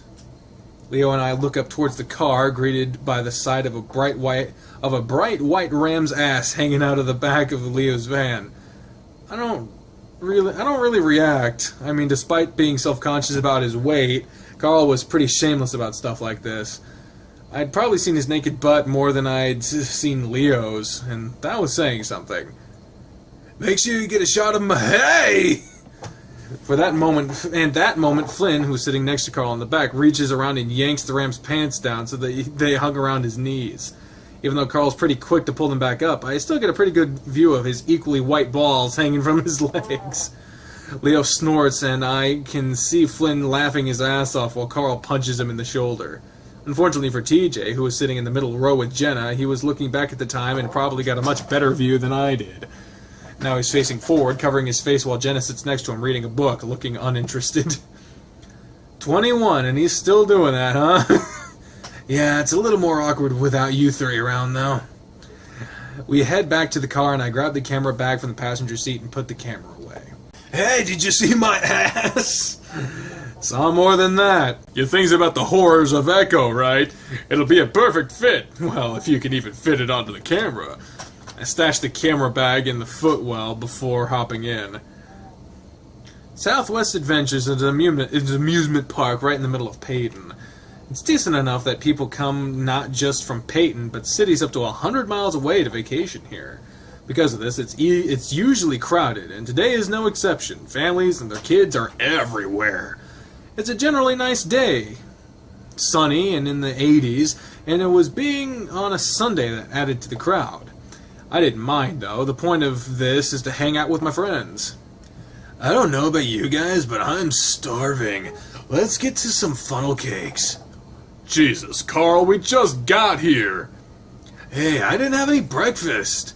You had breakfast all right, a blunt with a side of the munchies. It's no problem. You can do that while I plan out what we're doing. Carl ambles off on his way to the funnel cake stand. I snag one of the park maps from the entrance and I hand that to Leo. Alright, so usually when my family comes here, we go clockwise and hit all the rides. That sounds like a plan. It's pretty crowded today, so we probably won't be able to do everything, but in this order we'll at least be able to ride Event Horizon. You sure? The line is always so long for that ride. TJ's looking up towards a tall, spiraling electric red steel roller coaster. It's definitely the most recognizable landmark in the park. You could see it from almost anywhere in Peyton. Yep, fastest, tallest roller coaster in the West. I think it'll be worth it. Oh. TJ rubs his arm with one paw, the corner of his muzzle twitching a little bit. I'd forgotten about that. He used to have a pretty pronounced motor tic when the corner of his mouth would twitch up and over again. It used to be a constant thing, but it stopped once we entered middle school. Guess it hadn't completely gone away. You alright, TJ? We can skip the big rides if you... Oh, hell, TJ, if you're a fucking adult now. No, it's fine. It's fine. I'm fine. I just haven't been on a roller coaster in a while. TJ snaps his head back towards us. He's all tensed up and the movement looks like a rubber band being snapped. I'm riding all the rides with you guys. TJ walks off, his paws shoved deep in his pockets. I feel bad for him. I don't want to give him an out somehow. Fuck! I didn't read all of it. Go back. No, please. But that's when Carl comes back with his funnel cake. It's topped with ice cream, powdered sugar, and strawberries. Anyone want to share? Yeah, that looks really good. No, alright, guess I have to eat this whole thing. Great, now we're gonna wait for fat ass to finish eating. Carl pulls his face out of the cake. Even with his white fur, I can still see the powdered sugar clinging to his chin. No, I can eat in a line. We're going on Event Horizon first. The wait'll be an hour long at least. The line ends up being 2 hours long, and by the time we get to the actual ride, I'm dying to get into a pool of any kind. To put it bluntly, an otter needs water. Part of the problem of living in Echo meant that we didn't have any kind of indoor pool system in our house, being as cheap as it was. We ended up having to get an outdoor swimming pool, which was a pain. Nervous, Chase? I smirk at him. I've ridden it before, Leo. Though your tail's kind of down. You sure you're not nervous? Eh? Come on, Leo. Let's ride in the front. Oh, well, I don't know. I watch as Jenna pulls Leo towards the line for the front, which is twice as long as all the others. I opt for the middle, and it just so happens that TJ comes with me. His tufted ears had been poking straight up the entire time, muzzle giving an occasional twitch. I lean over to him. You know, there's an exit over there for people who changed their mind. I'll bet you can slip out without anyone knowing. Looks like not all of us are going to be riding the same train. TJ stares straight ahead, clutching onto the railing. I can see his sharp claws unsheathed, pressing into the metal and chipping away some of the red paint. No, I'm fine. You sure? Yep, perfectly fine. Well, we're in the middle, which is the best place to be if you don't like roller coasters. Yeah. I really wanted to be able to get TJ to skip the ride, but it seems like he's pretty determined to do it for some reason. Finally, our train comes along and I step in as two laughing and painting hyenas step out. Oh my god, that was the most intense, holy shit, do I know, I never get scared on rides, I almost fucking pissed myself. I do a quick check of the seat to make sure there isn't any actual piss before I sit down. I look up and see TJ standing on the edge of the platform, his eyes wide, one foot stuck out to get on. TJ? A bored-looking teenage fox comes by to check my lap bar, and I stick out my paw. Hey, wait, TJ, you getting on? The fox goes from being bored to mildly annoyed. If you're getting on, you need to get on now. We can't hold up the entire ride for you, sir. The exit's that way for your other adventures await. People around us are starting to notice. Unfortunately, Flynn, who was lined up with Carl towards the back, is paying very close attention, grinning like he knew what was going to happen. Aw, TJ too scared? Guess you're a pussy after all. Shut up, Flynn. Hey, TJ, when it gets real bad, say to yourself, at least I'm not gonna die. Actually, a few people have. TJ! I yell up at him seems to jar TJ out of his trance. He almost falls into the car as he stumbles into it, fumbling with his shoulder restraints before the fox attendant sighs and leans down to do it for him. I can see the red on the insides of TJ's ears as he blushes, and I can feel my own ears burn a little from the secondhand embarrassment. Now that it's too late, I realize that we shouldn't have started with this ride. We should have started with something smaller to build up his confidence. I'm jolted back as the train moves forward. Oh gosh. TJ's paw lashes out and latches onto my arm. Oh no, why am I doing this? I reach over to try to move his paw from my arm and back onto the handle on his shoulder restraints. TJ, hold on to that, my arm. You're gonna chase quiet. I pause, staring at the links. I'm really not used to hearing TJ yell. He's almost puffed out to twice his size. I just need some quiet right now. Ah! Our train begins its ascent up the first hill, and I can feel TJ's claw pricking into my fur and into the skin. Oh, God. He starts mumbling quietly to himself, his eyes closed. TJ, are you praying? He didn't actually say anything, and soon we've reached the apex of the climb. I give up on trying to move his paw and sit back, a little nervous myself. I really hope TJ doesn't completely lose it. I rinsed the blood off my arm in a dirty theme park bathroom. It wasn't as bad as I thought it could have been, though TJ did start crying when we hit the first inversion. He had scratched the shit out of my forearm, grabbing it with both paws once we started the descent. Unfortunately, Flynn and Carl were still on the platform when we rolled back into the boarding station. Flynn looked really ready to lay into TJ again, but when he saw the tears, he had the decency to hold back. I helped the shaking Lynx out of the car, and somehow we managed to stumble into the bathroom where he quickly hid into the stall. I should have forced him out the exit. He's always had anxiety problems, though I think we all believed it was a childhood thing that he'd gotten over. I don't know if he still takes his medication. Hey, TJ! Yeah. We should probably get back. Leo texted me that they're all waiting by the ride. Yeah, I'll be out in a second. The cheerfulness in his voice is forced. I ignore the weird looks I'm getting from the other people in the bathroom and instead inspect my arm. The scratches are pretty superficial, so the bleeding has stopped. No one would notice under the thick fur, even if it's tender as hell. I hear the stall door open behind me, and through the mirror I see TJ come out. He sees me looking over my arm, and his face crumples up again. Chase, I'm sorry. Is it bad? I really don't want him to start crying again. TJ cried a lot when he was a kid, almost every day. Even at 19, he seems like he's still pretty susceptible. It's fine. Doesn't even hurt. Oh, well, that's good.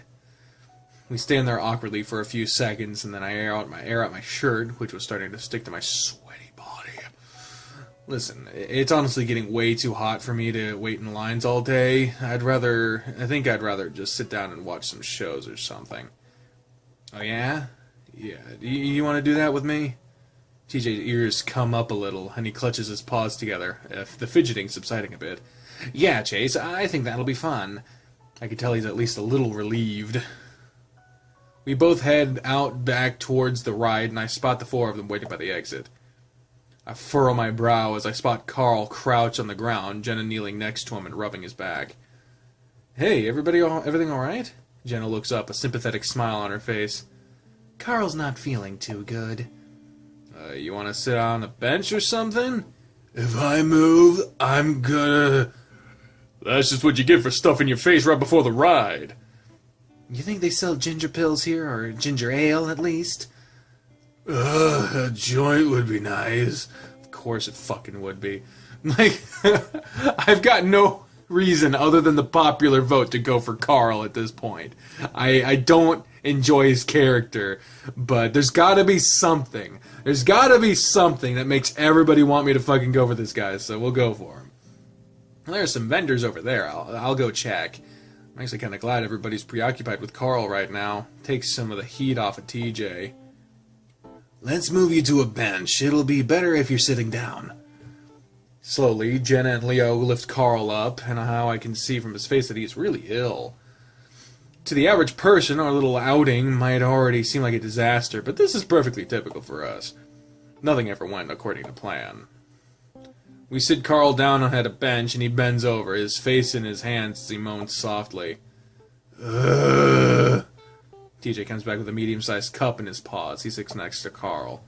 No ginger ale, but they did have some lime soda. Carl takes it and sips a bit of it before sitting back and belching. Ugh, fuck it. I'm done, guys. What? What are you gonna do all day? Sit there? Actually, me and Chase are going to see some shows. You can come with us. Ugh. Guys, we're doing this to hang out with each other, remember? I'll leave him. We're wasting time. Flynn turns and walks off, his hands shoved in his pockets, hunched like a stone gargoyle. Such an edgelord. Oh, Jesus. He definitely looked the part, being a lizard. Damn, that was probably a bit speciesist. Well, we all have our phones. Text us, alright? Sure. Jenna turns and follows Flynn, but Leo hesitates a moment. He looks at me before eventually turning to follow Flynn and Jenna. Oh, poor Leo. 5 minutes later, Carl's stomach settles to the point where he's able to get up and walk. At this point, I'm completely wiped out and just want to sit down. Ooh, look at this amphitheater. This is cool. I point out the first stage we see, and they agree. I sigh gratefully when I sit down. You look tired as shit. I crack an eye open and see Carl giving me a sidelong glance. I don't sleep very well in motel beds. I actually woke up around 2. You were gone. Now TJ's looking at me too, and I feel my gut clench for a second. Yeah, I tried to go for a walk down the street. I hoped it would get me tired. Well, if that happens again, you can just walk over to my house. I'm up until like 3 every night. Wow, why? Carl shrugs, leaning back and sticking his hooves up against the chair in front of him, earning him a dirty glance from its occupier.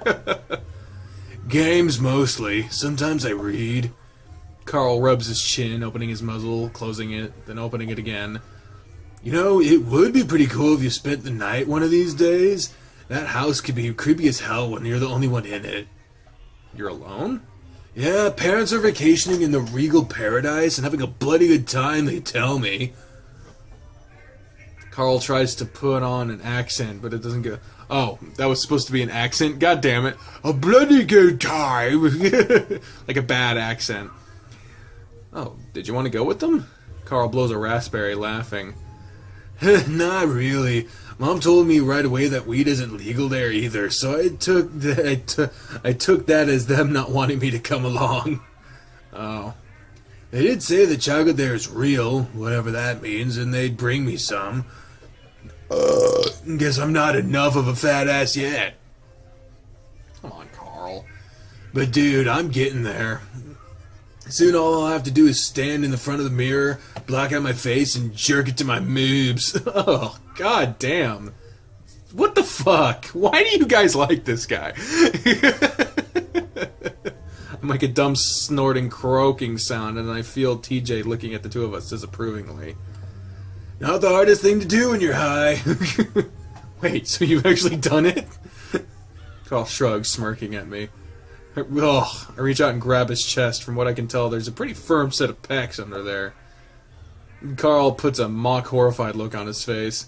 Sexual assault! He touched my breast! Whatever, Carl. They're harder than mine. So now we're teenage girls in the locker room comparing racks? Hey, you're the one that brought up tits. You know what? I can see it, yeah. You're the hot preppy one that everyone likes, and I'm the big fat chick that you're all nice to, but call Big Thunder Mountain behind your back. And TJ hadn't been paying attention, distracted with watching some dancers on stage. He looks innocently at us. Huh? You're the cute, naive Christian chick that only takes it up the butt. This is to stay virgin. What the fuck? Jesus Christ, dude. What? few movies I want to compare? What the shit, dude? What in the world are you talking? No! Small but perky. What the fuck? After a few seconds of tussling and Carl getting smacked in the nose by TJ, somebody shushes us from behind and we're forced into silence. The show starts off with a bunch of mice having a weird sort of hoedown. TJ's really into it and actually starts clapping along. Well, that's nice. I smile. TJ could definitely be kind of cute sometimes. Carl just rubs his nose and leans back, watching with a smirk as the whole thing is a joke to him. As if the whole thing was a joke to him. At this point, my eyelids were feeling heavy. At most, I'd gotten maybe 4 hours of sleep last night. I think about leaning my head back, but the backs of the seats are pretty low, and I just end up with my head hanging over the back. Leaning forward would just be impossible. I could lean into one of my friends. I don't think they'd mind. Well, now's the choice. TJ's doing his thing, so I'll lean on Carl. Also, I'm supposed to be pursuing Carl now. Out of the choice between the two, I personally would go with TJ, but I don't know. Carl is definitely the better choice. Bigger and probably softer, he'd make a nice pillow. Carl, I'm gonna use you as my bed. Huh? I put my head on his shoulder and closed my eyes, feeling the soft, puffy, sleeveless hoodie and his bulk under my cheek. Weirdly enough, he was pretty damn sturdy, and I had expected him to be like a pillow puff. Damn, Chase, you that tired? Well, alright then. I feel him shift, and he's suddenly putting an arm across the back of the bench, giving me more support. The gesture made me feel a little warm. I could see TJ's eyes on us, but I ignore him, enjoying the position of intimacy. The sounds of the clapping and fiddles start to drift away as the lack of sleep takes its toll. I feel along the rough edges of rock and dirt. The only thing I can hear is the shower of debris I'm knocking to the ground. The air is stale, and I have the vague feeling that I'm suffocating. I keep going. I'm gonna reach the end eventually. I just have to keep moving. I can tell that I'm going down deeper and deeper. The space around me is growing smaller and smaller, and soon I'm hunching so that my head doesn't scrape the ceiling. I can hear footsteps, not quite in synchrony with my own. There aren't any kind of footsteps I've ever heard before, though. I stop and listen. There's definitely the sound of feet, but not like they're walking, more like they're stamping down the ground, making as much noise as possible. This is accompanied by a slapping sound, as if somebody is smacking their paws on the ground as well. I imagine a canine toddler, but insisting on walking on all fours while throwing a tantrum. It's heavier, though, like an adult doing it. That image makes the nape of my neck prickle, but I'm not scared. It's not long after I've stepped that the noise stops as well. Just 10 feet behind me, I turn, watching the darkness. I knew you'd come back. They always do.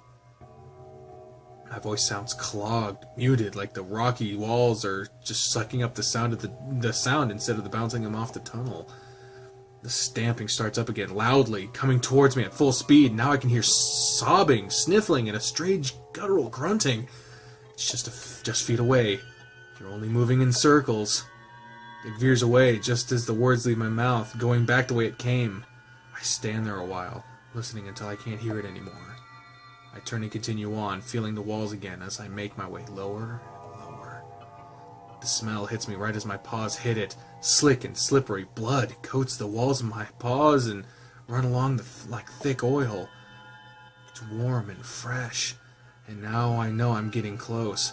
A voice abruptly echoes down the tunnel. It's not far away at all. I knew you'd come back. They always do. I make my way closer and closer now, and fear pricks my heart. They always do. I hear muffled screams now, as if someone is yelling with their mouth closed. Now the fur is standing up all over my body, but my feet won't stop. I keep going. I'm getting closer and closer. You're only moving in circles. I'm here. It's right here in front of me, and now I'm reaching out to it, reaching out to touch it. I can't stop. I can't stop. What the fuck? I jump, my head jerks up, and my eyes snap open, looking around wildly. It's like I came up from being underwater too long. Shit! Whoa! TJ and Carl both jump shortly after I do. I look back and forth and they stared wide-eyed back at me. It takes me a second to realize I'm still at Southwest Adventures. At the stage, watching shows. Jesus fuck, dude, you alright? Carl! I lean forward and rub my face in my paws, trying to stop shaking. I'm fine, just really bad dream. I feel a small paw on my back and TJ rubs it. What about? I'm not really sure. Just a really dark place and some things were in there. That does sound pretty creepy. What kinds of things? I think for a moment. The weird crawling thing, the screaming thing. I pull my head up looking towards the stage, which is empty right now. Yet there's still music happening. It doesn't matter. It was just a dream. Hey, what happened to the show? Carl chuckles next to me, leaning back again. You missed him, dude. We've been here for like 3 shows. We've seen like 3 shows. Yeah, there we even had a segment with otters doing water tricks. We thought about waking you up for it, but you were in a really deep sleep. That's too bad. I've always loved seeing my people laughed at for the swimming clowns that we are. What the fuck? How long has it been? Carl checks his phone, which he already has out. Been about 3 hours. Could probably get some lunch now. Damn, I've been out for a while. I'm surprised I hadn't at least woken up a few times, considering how the uncomfortable position I'd been in. I guess you feel better then?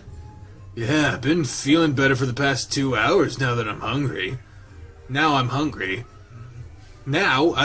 Fuck, how many times do I gotta... I've composed myself for the most part and take out my phone to text Leo. It's already 2 p.m., so I tell him we're hungry and that we should meet up. He gets back to me pretty quick, saying that they are mostly done with the big rides. He also says that we should meet at the center of the park at the food court. We meet Flynn at a table in the food court where he's already bought some pizza. Carl immediately sits down and pries open the box, taking out a few slices. Of course, you guys have fun. It was alright. Watched a few shows about our state's speciesist history. Chase took a nap. Flynn eyes TJ, who doesn't say anything as he sits to take his own slice of pizza, a bit more daintily than Carl had. Feeling better, Tej? Yeah, I'm fine. TJ nibbles on his slice of cheese pizza. Yeah, well, the pizza here is a hell of a lot scarier than any of the rides, so you're braver than I am. Where's Leo and Jenna? They're all fucking! They're going at it! Flynn rolls his eyes and nods towards a row of carnival games to the right of the court. Fighting? They've been playing those games for a fucking half hour already. I'm not surprised. I grab my own slice of pizza and a napkin and make my way over there. Keeping with the theme of the Old West, the carnival section of the park is decked out with fake saloons and brothels. I spot them pretty quick. Leo's holding a pink unicorn and Jenna's carrying a green dragon. They seem to be in pretty good spirits, though Leo's grin is a little tight. Looks like a pretty successful haul, you guys. Hey, Chase. Jenna's grinning, looking a little smug as well. You guys finished? We're eating now. Leo shifts in the giant unicorn around. Yeah, we're pretty much done, I think. Damn, Leo, you must have won something pretty hard to get that. Yeah, that was me. I look over at the green dragon Jenna's holding. What about that? Yeah, I won this too. Oh, well, I'm sure you've won a couple. Actually, yeah, I've beaten him at every game. Well, you're visiting. I want your memories of the vacation to be good. Obviously, it's getting to your head, though. What the fuck? Did my light just flicker? Was that me having a stroke? What the fuck was that? Oh, please. Chase, you should have seen his face. Sour grapes the whole time. Oh, really? I would usually stay out of stuff like this. Leo always got a little carried away when it came to competition. Yeah, my light is flickering. What the fuck? Especially when I was around. But it was kind of funny seeing him act like this. Let's just go and eat. Wait, there's a high striker. Why don't we show Chase who's stronger, Oh, Jesus. Leo contemplates that for a second, but seems pretty confident about this one. He's literally almost twice the size of Jenna. I don't know if that's very fair to you, Jenna. I mean, he lets that sit, and honestly, I have to agree. Jenna, though, gets a little fox gleam in her eyes that I knew meant she thought she knew something we didn't. Afraid I'm gonna woo your ex? What? Wow, Jenna's going all out. My muzzle flushes under the fur, but that only seems to decide things for Leo. We're exes? I didn't know that. He flexes his shoulder and sticks out the stuffed unicorn to me. I stuff the last of my crust in my mouth and reach out to take it.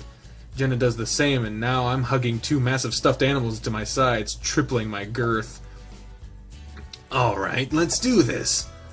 Step right up, test your strength. $3, 3 tries, ring the bell, you'll win a prize. I'd like a try. Oh, we have a take a big strong wolf like you would have no problem at all. $3, please. Leo hands over the money, and the carny hands him a mallet. Leo points at me with a grin. This one's for you, Chula. What does that mean? My heart skips a beat. He hasn't called me that in a while. But I decide to play along. Don't disappoint me, Leo. I really want that stuffed griffin. I didn't know there were exes. I'm confused. We're learning stuff. I point to the griffin at the big carny's long shelf of toys. Sure thing. Leo spreads his legs and squares his shoulders before raising the hammer and bringing it down hard onto the rubber-looking pad. It's a pretty hard hit, but the chaser only raises up to the 40 mark. Oh, almost, Sir Wolf. Try again. Leo's brow furrows. No, I'm not so sure this was a good idea. He raises the mallet again and grunts as he brings it down even harder, causing the contraption to shake a little. This time, the chaser shoots up to the 70 mark. Even better! This time, put your back into it! I can hear Leo growling a little as he raises the mallet a final time, and it brings it down with a snarl, all the muscles on his arms standing out. I'm pretty sure I feel the ground shake this time as the impact causes a few heads to turn. This time, the chaser only goes up to the 60 mark. Damn! Leo gapes at the game. So close! $3 more, we'll get you 3 more tries. Would you like to try again? Nope, my turn. Jenna already has some money ready and hands it to the carny. Oh, a little battle with the sexes, huh? Well, step up, my fair fox maiden. How will you fare against the big bad wolf? Leo reluctantly hands the mallet to Jenna. All right, beat 70. Jenna points at the mallet at me, winking. Don't worry, Chase, I'll get that griffin for you.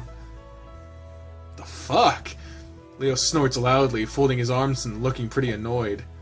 Good luck, I was hitting that thing as... Before he can finish, Jenna raises the mallet into the air and puts it down into a graceful swing. It's as if she was chopping wood and she brings it down onto the rubber pad. It lands precisely and cleanly, in a sharp contrast with Leo's sloppy hits. It's all in the technique sometimes. I stare, Leo stares, the carny stares. Jenna simply raises her paw into the air.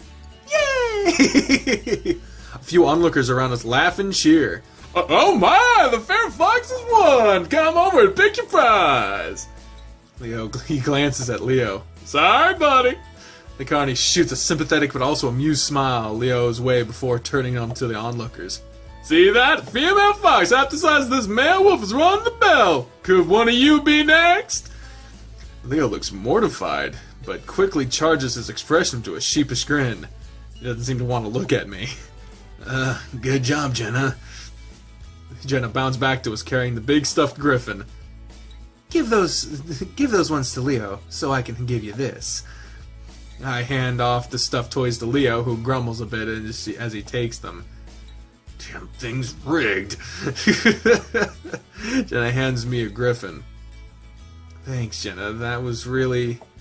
She leans over and pecks me on the cheek. See Leo's eyes widen as she does it, his ears standing straight up. Oh, it was nothing. Leo stands there for a few more seconds, working his jaw. Awesome.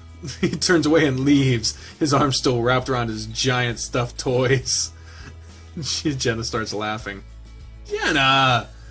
Oh, hush, he'll get over it. He's just so damn fun to tease. I have to agree, but not when I'm being used to do the teasing. He's still really sensitive about the whole thing. You guys talked it over, didn't you? Anyway, aren't you gay? I take a deep breath. Well, if we're supposed to go after Carl, then I guess we have to say yes. I guess bisexual isn't an answer. So I guess yes. Yeah. See, he's got nothing to worry about. I'm not in the mood to go deep and go in depth about my sexuality. Saying anything else confuses people. I sigh and rub my eyes with a paw, so still a little tired. Hey, don't tell Leo that I work at the state fair every year. Oh, she just fucking knows how to do it. Wasn't planning on it. The rest of the day is pretty relaxing. We ride a few of the more mellow rides. Leo seemed to cheer up when I volunteered to sit next to him on the Ferris wheel. TJ even built up his courage to the point where he rode the swinging ship. Oh, I hate the swinging ship. That fucking womp womp, I fucking hate that thing. I don't like it. I don't like it. I've ridden one roller coaster in my life, and it was the Timberwolf at Worlds of Fun in Kansas City. Things made of wood. It sounds like you're gonna fucking die. I hate that shit. Flynn and Carl rode the slingshot ride together, and with the video feed from the ground, I think it's the first time I've ever seen Flynn scared. Ha! Carl did end up barfing after that one. By about 6 p.m., everyone's tired enough that we agree to head back. I'm still exhausted, so I sleep for the half hour it takes to get back to the motel. When we get back, I notice how good the sun looks right now. With a sigh, I remind myself that I'm here to actually get a project done, not just play around. So as everyone sits in the motel, I let them know that I'm about to shoot some B-roll, gathering up my equipment and heading out into the heat. Dragging it outside, I set up, sweating even under the evening light. Even this late in the day, the heat was pissing me off. For some reason, it's a lot cooler in Pueblo. My mind drifts back to the many, many days of summer under the blazing sun. The temperature rarely dipping below 100. Oh, God, I hate that shit. I can't do that shit. I'm amazed poor TJ had never had a heat stroke. When I put my eye into the viewfinder, I'm a bit disappointed at how broken down the town looks, even with the amazing backdrop. What a dump. I'll say. It's then that I hear footsteps and talking behind me. I pause my recording and turn around. How's the filming? It's alright. Kinda ran out of sun, but it's okay. Echo looks like crap no matter what kind of light you shoot it in.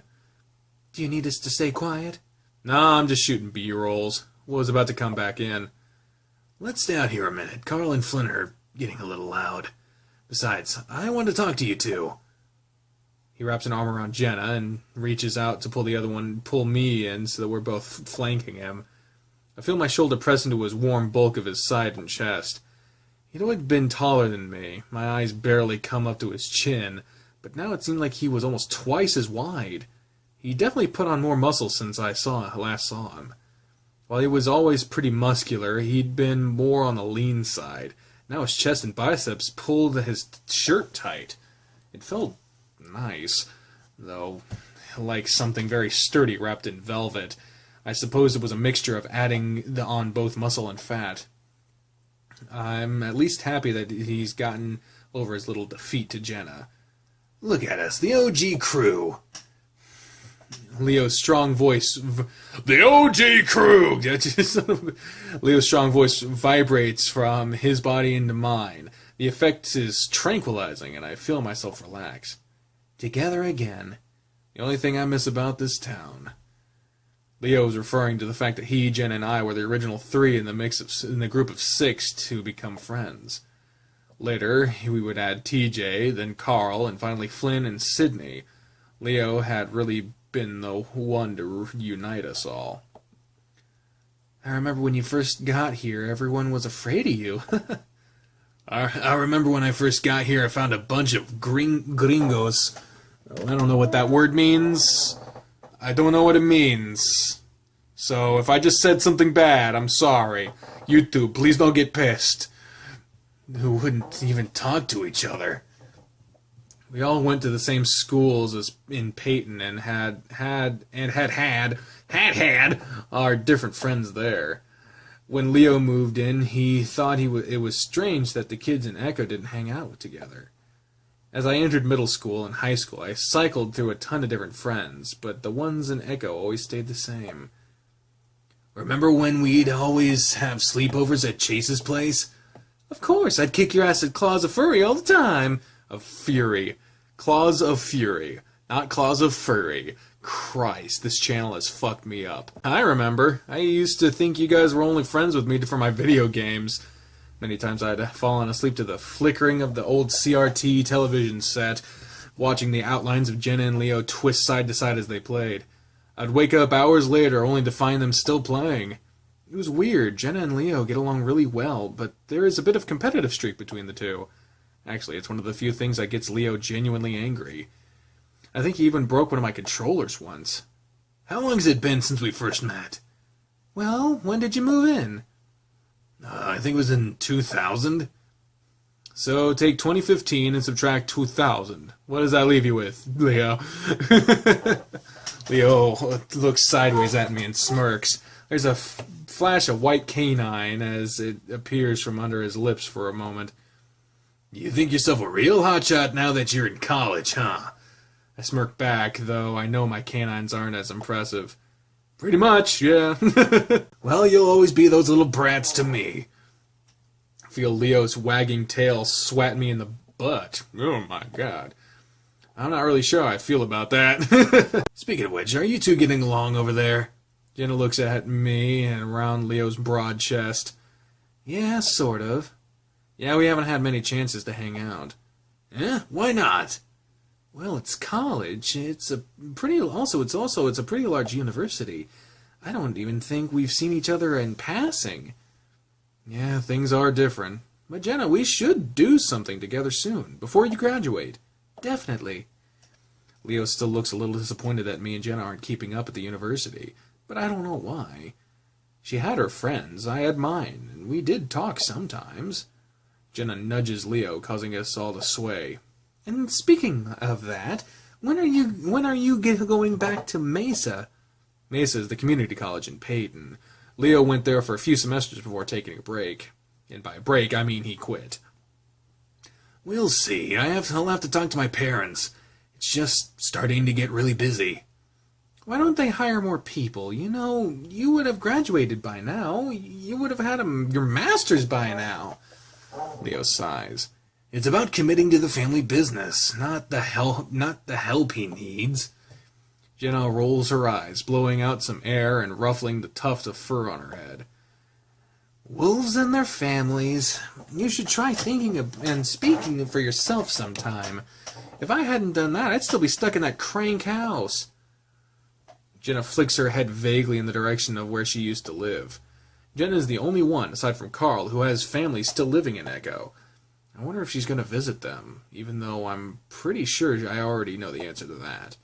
I see Leo tighten his arm around her shoulder, but she goes on without missing a beat. You can start with our otter here.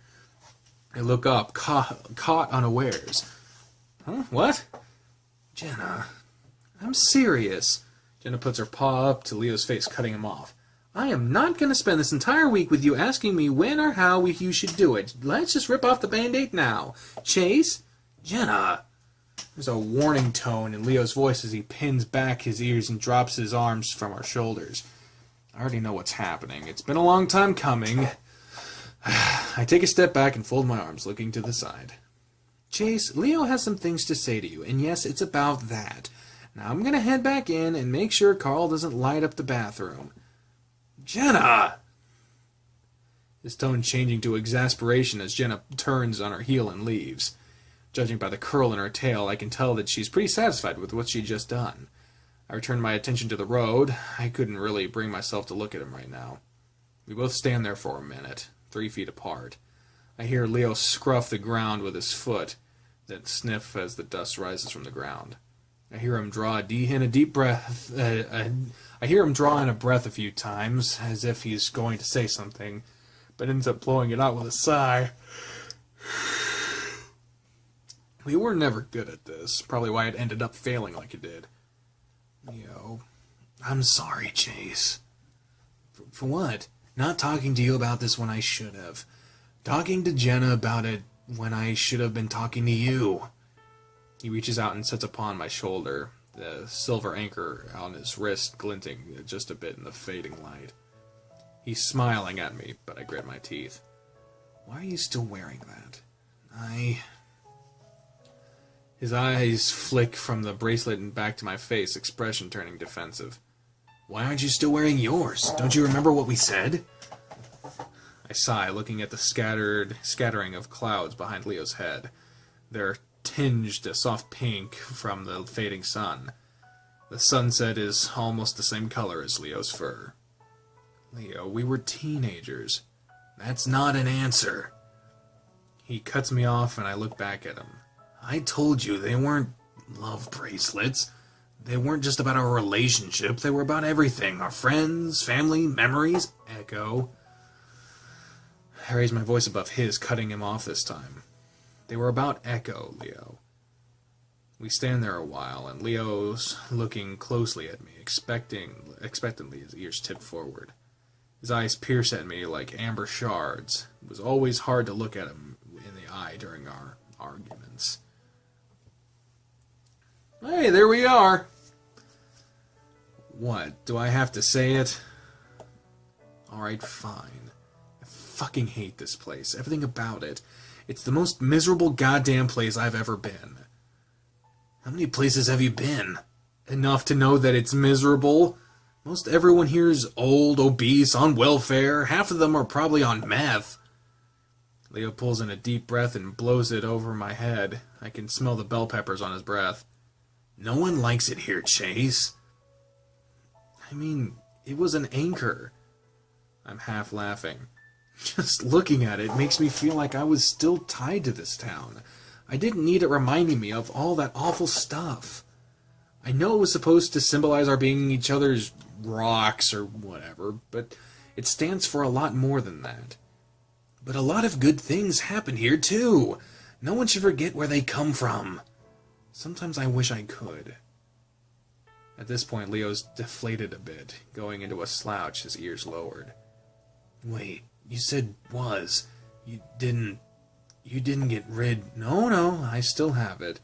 It's just in a drawer in my dorm room. Honestly, if it was anything else, like one of those infinity bracelets we saw, I wouldn't have trouble wearing it. Fuck, why didn't you say anything when we were buying them? I didn't know it was going to be a problem. Leo takes a deep breath again before blowing it out, puffing out his cheeks this time. I don't know what puchika mi otter means. He puts a paw to his eyes and holds it there for a few seconds. It's a pose I'm pretty familiar with. Even though I haven't seen it in a few years, I'm hit with a wave of memories, mostly of me frustrating or embarrassing Leo somehow. We decided on the anchors mostly because they look pretty. Leo had referenced some wolf metaphor about roots and how we're always drawn back to them. Also some bullshit about how otters were great sailors, but really it was just an aesthetic. For some reason, over the years, we had begun to associate the anchor with being stuck in Echo. It was when I started connecting the anchor to Sydney that I had taken it off. It was too much. Anyway, Leo brings me back to the present, and I focus back on him. They've mentioned Sydney twice now. Only twice in the entire game that I know of, and it's been in this episode. And they also alluded to something happening regarding Flynn, and maybe the lake. So I'm thinking Sydney drowned, maybe. I don't know.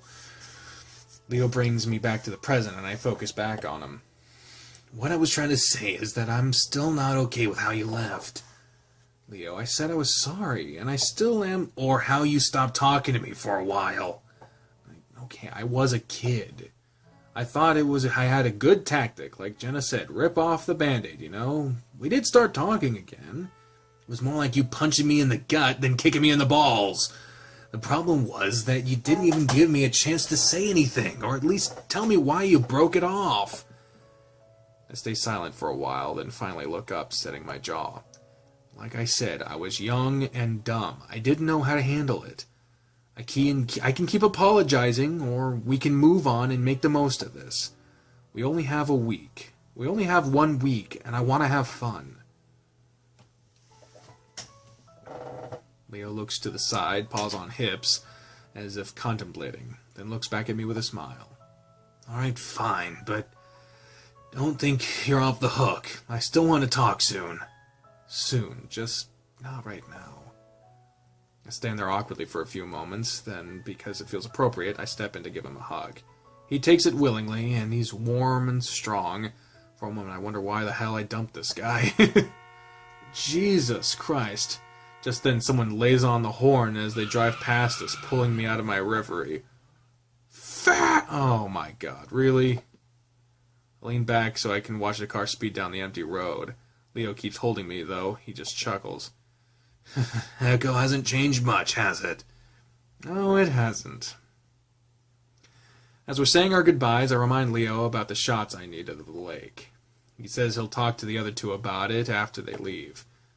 We all say our goodbyes before Leo, Carl, and Flynn take off. TJ takes his usual hour getting ready to bed while Jenna does some homework. By the time I'm finished brushing my teeth, I'm grateful to see them both in bed. I get under the covers next to TJ and lay there for about an hour, staring at the ceiling. Slowly, I slide from under the covers, careful not to wake TJ. Quietly, I slip my jeans on, grab my jacket before heading out the door. Toby built a small sandcastle next to the lake, in the process of digging a moat around it. Jenna drops a few twigs next to it before running off to find more decorations. Flynn is talking to Sydney, pointing at Toby's sandcastle. Sydney looks hesitant, but excited. He seems to make up his mind, suddenly running forward and kicking the top of the tallest castle. It breaks easily, with most of it flying into Toby's face. Toby flinches back, shocked, before immediately crying as he rubs at his eyes. Jenna comes running from across the beach, yelling before shoving at Sydney, who's laughing. She turns to Toby, who's trying to help him clean his face, but the lynx pushes her away before running towards the trail back to Echo. Aww. Little bastards. Monday, motherfucker! Let's do this shit. We're on Monday. Yeah, River feeds Emma Lake from the north. It's a farther drive than the lake itself, but it does have a few nice clearings along its edge. One of them has a few branches and a rusted-to-hell public grill that I'm sure no one has used in decades. This is the place that we go. As we're unloading Leo's van, I decide to get the B-roll of the lake right away. It won't have much of a presence in the packet, so I think I'm just going to narrate over it later. The actual lake is only a few minutes' walk from here. It's a bit difficult navigating around the sagebrush, and I know I'm going to have to check for ticks later. By the time I reach the lake, my friends are pretty far behind me, hidden behind a few bends and hills. I'm getting uncomfortable with the idea of me holding this camera while I navigate the terrain. It probably would have been better if Leo had just parked the car near to the reservoir while I got out to film, but I guess even that still wasn't okay. There's a large square of paved ground next to the parking lot now, several benches and a row of brand new grills. Several lamps have been erected around the area too. Leo was right about the town trying to turn the reservoir into a recreational spot. That's a good fucking word. I can actually see a few jet boats skimming through the water, leaving long trails of white behind them. There's even what looks like a feline of some sort fishing in the shallows. It would explain why the motel is still in business. Lake Emma is fairly small, but only about 12 miles long and 5 wide. I look around before climbing to the top of a nearby hill to get my shots. Even with a few people there, it's still pretty quiet, aside from the train horns, and it's kind of eerie. I wrap up and start to quickly make my way back. It's hard to explain why I'm getting freaked out in broad daylight with people around. Either it's because of what happened all those years ago, or I'm just psyching myself out.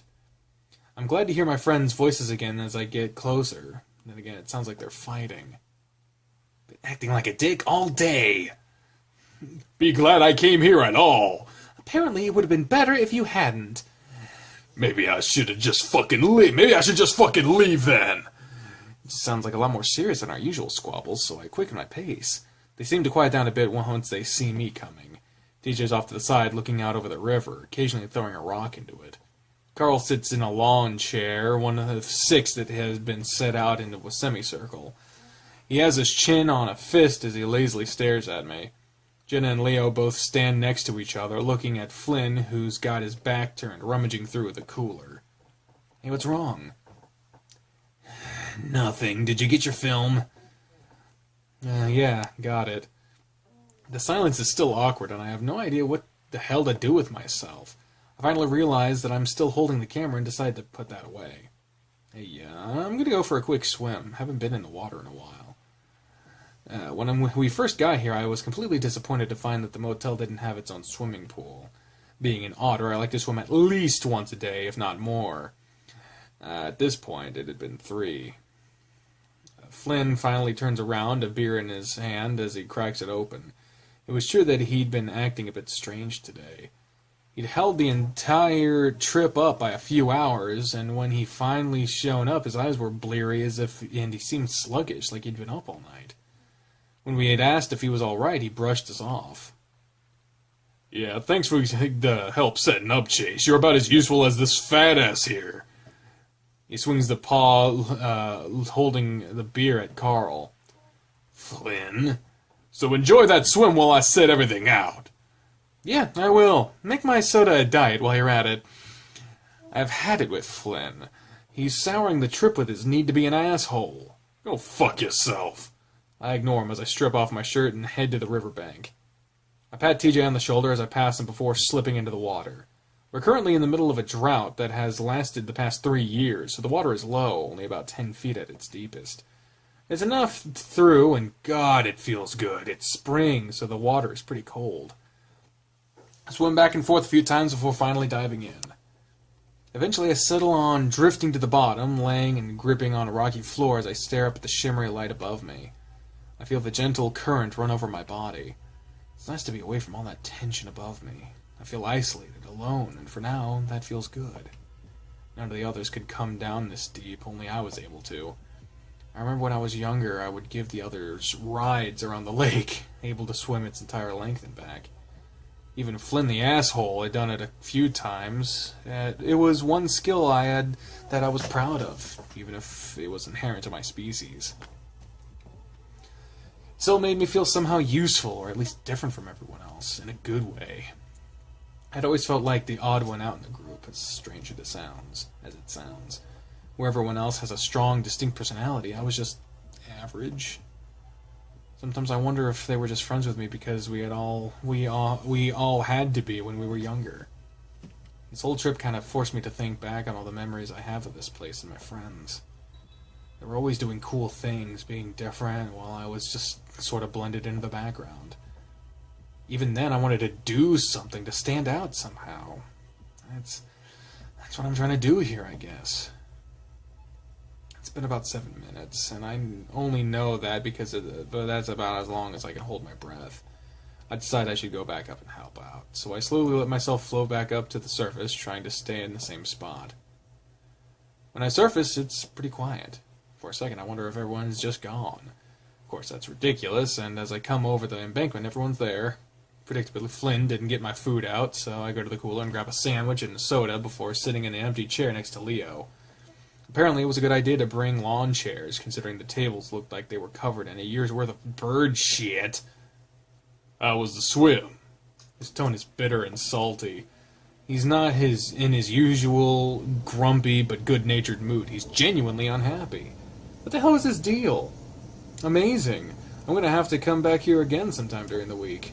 You lizard people just don't understand. You hardly even need water. It always scares the hell out of me when you're down there that long. I'm built for it. Remember when you'd give us rides? That was fun. Remember when you'd always scream like a girl when Chase would go out too far? Wow, I remember that now. Hey, I've never really liked water. Anyway, Chase would do it on purpose. He knew I didn't like it out past to a certain point. Carl looks at me. You know what was really cool was when you would take us down for a dive.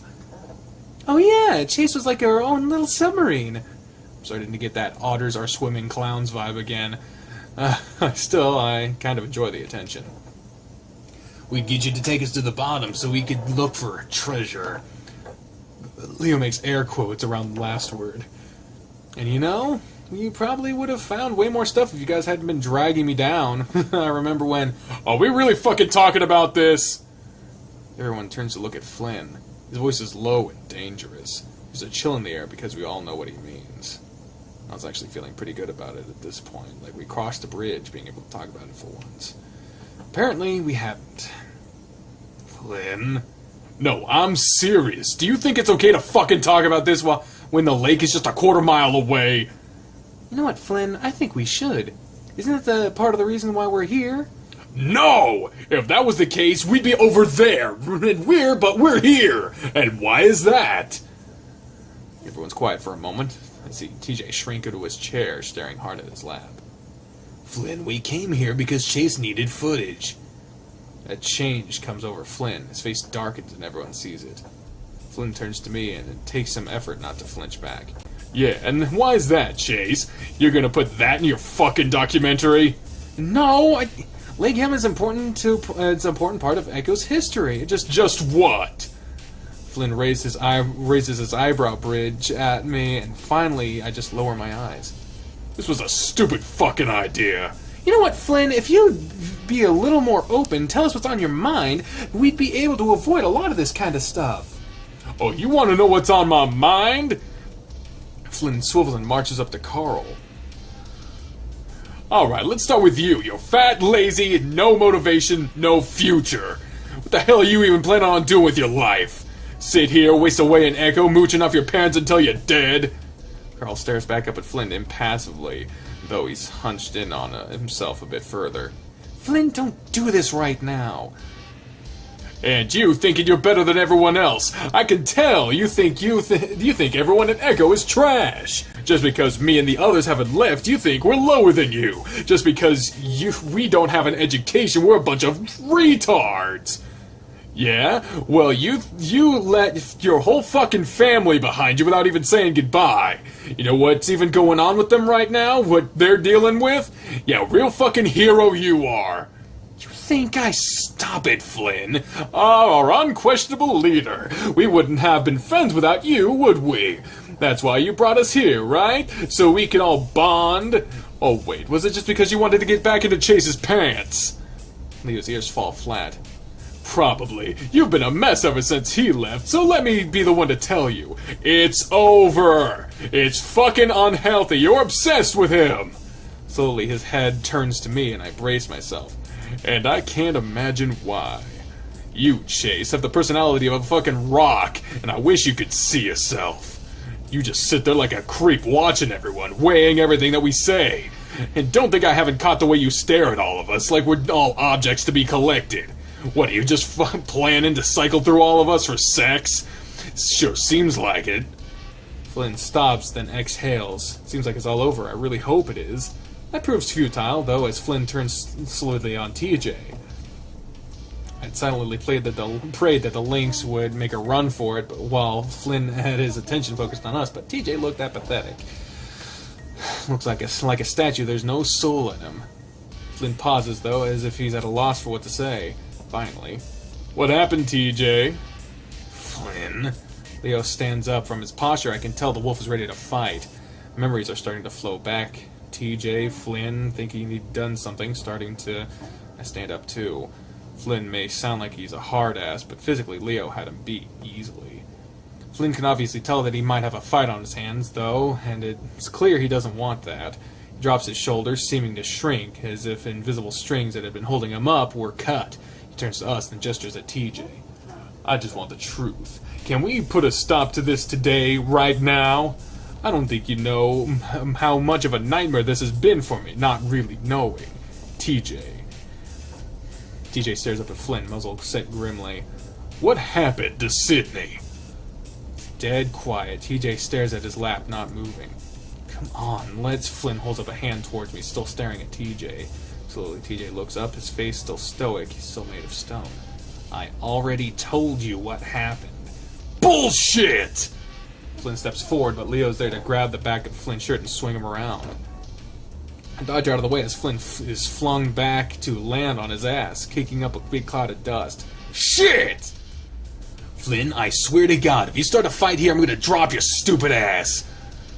Everyone except TJ is standing now, staring at Flynn. Flynn sits there, glaring up at Leo, obviously weighing his chances. He seems to come up short, though, as he spits into the side and stands up, brushing his pants off as he turns away. You're all okay with not knowing? Fuck all of you! Turns back around, hands in his pockets, a bitter look on his face. This whole thing was stupid, Leo. We're not even friends anymore. Flynn scuffs the ground before turning and walking towards the trail that goes back to Echo. God damn it, Flynn! Fuck off! Flynn keeps walking, and it's pretty clear that he isn't coming back. Ugh. I raise a paw and rub it over my eyes. What is he doing? He's a passionate guy that will sometimes just explode with all these insecurities before running away and hiding for a few days. He skewered us all like that before, but that was classic Flynn. But he was especially mean, dark. That part with TJ, I vaguely remember Flynn having some sort of suspicion, but that had been a long time ago. Had he been sitting on that this whole time? I look to the left and see that TJ's gone. Carl's sitting down, but now it looks like he's pulling out a joint. Leo's walking off down another trail, cursing while Jenna follows him. I stand there next to my chair, undecided. So, we're doing the Flynn route, so we're going after Flynn. I look back at Flynn as he winds his way down the trail towards the road. I sigh angrily, starting towards him. Chase, I wouldn't. Someone's gotta talk sense into that idiot. He thinks he can just get away with this shit. You know how he is. I keep walking. He's moving pretty slow, so it's easy to catch up with him. He's got his hands jammed into his pockets as he walks along, his head down. Hey, Flynn! He jerks his head up, then looks back around at me. He's chewing on a toothpick, which he promptly pulls out of his muzzle. The hell? What the fuck you think you're doing, Chase? Go back. Yeah, right. You think you can just walk away from me after saying shit like that? He stops walking and turns around fully to face me. I step right up in front of him, just a few feet away. He looks me over, and for some reason I can see a smile threatening to crack his face as he tries to keep it hidden. Yeah, and what are you... Yeah, and what are you gonna do about it? I shrug. Talk? We were having a good time. Why do you have to go and turn everything good? He suddenly steps up close, thrusting his chest into me. He hits me around the neck, and I stumble back. Not in the mood. He sticks a toothpick back in his mouth before he turns and starts walking away again. Go back to the river so you can all talk about what an asshole I am. What? I watched him go for a bit. I'm not too worried about Flynn actually beating me up. I'd annoyed him pretty bad before, but he hadn't ever actually hurt me, at least not maliciously. On top of that, he'd have Leo to answer to if he ever did anything like that, and he knows how that would end up. Still, he did look pretty angry when he stepped towards TJ, more than I had ever seen him, probably. Now might not be the best time to do this. Pursue the plot! Mal's holding me to it. Keep going. Screw him. Once again, he thinks he can act like an asshole. Once again, he thinks the act of an asshole can just brush off whoever he doesn't want to talk to. Well, I'm about to show him exactly why that doesn't work when it's a stubborn otter he's up against. Oh, shit. I start following again, doing a little jog to catch up. This time, Flynn hears me and whirls around, pulling the toothpick out of his mouth again. Your ears filled with water? I said fuck off! I flinch a little under his yelling, but I square my shoulders and walk up to him, standing my ground. Now I'm only 3 feet away. Oh, what? You gonna hit me? Really? Go on, try it! I look him in the eye and immediately know I have nothing to worry about. This is Flynn, after all, one of my best friends. Whether or not he'd ever admit to it, our little group is family, no matter how many stupid fights we get into. He's trying to scare me, though, which is with the way he's leaning over me, glaring. I just smirk up at him, and pretty soon I see his facade crack. He slumps down, letting out one massive sigh, deflating like a life-size lizard balloon.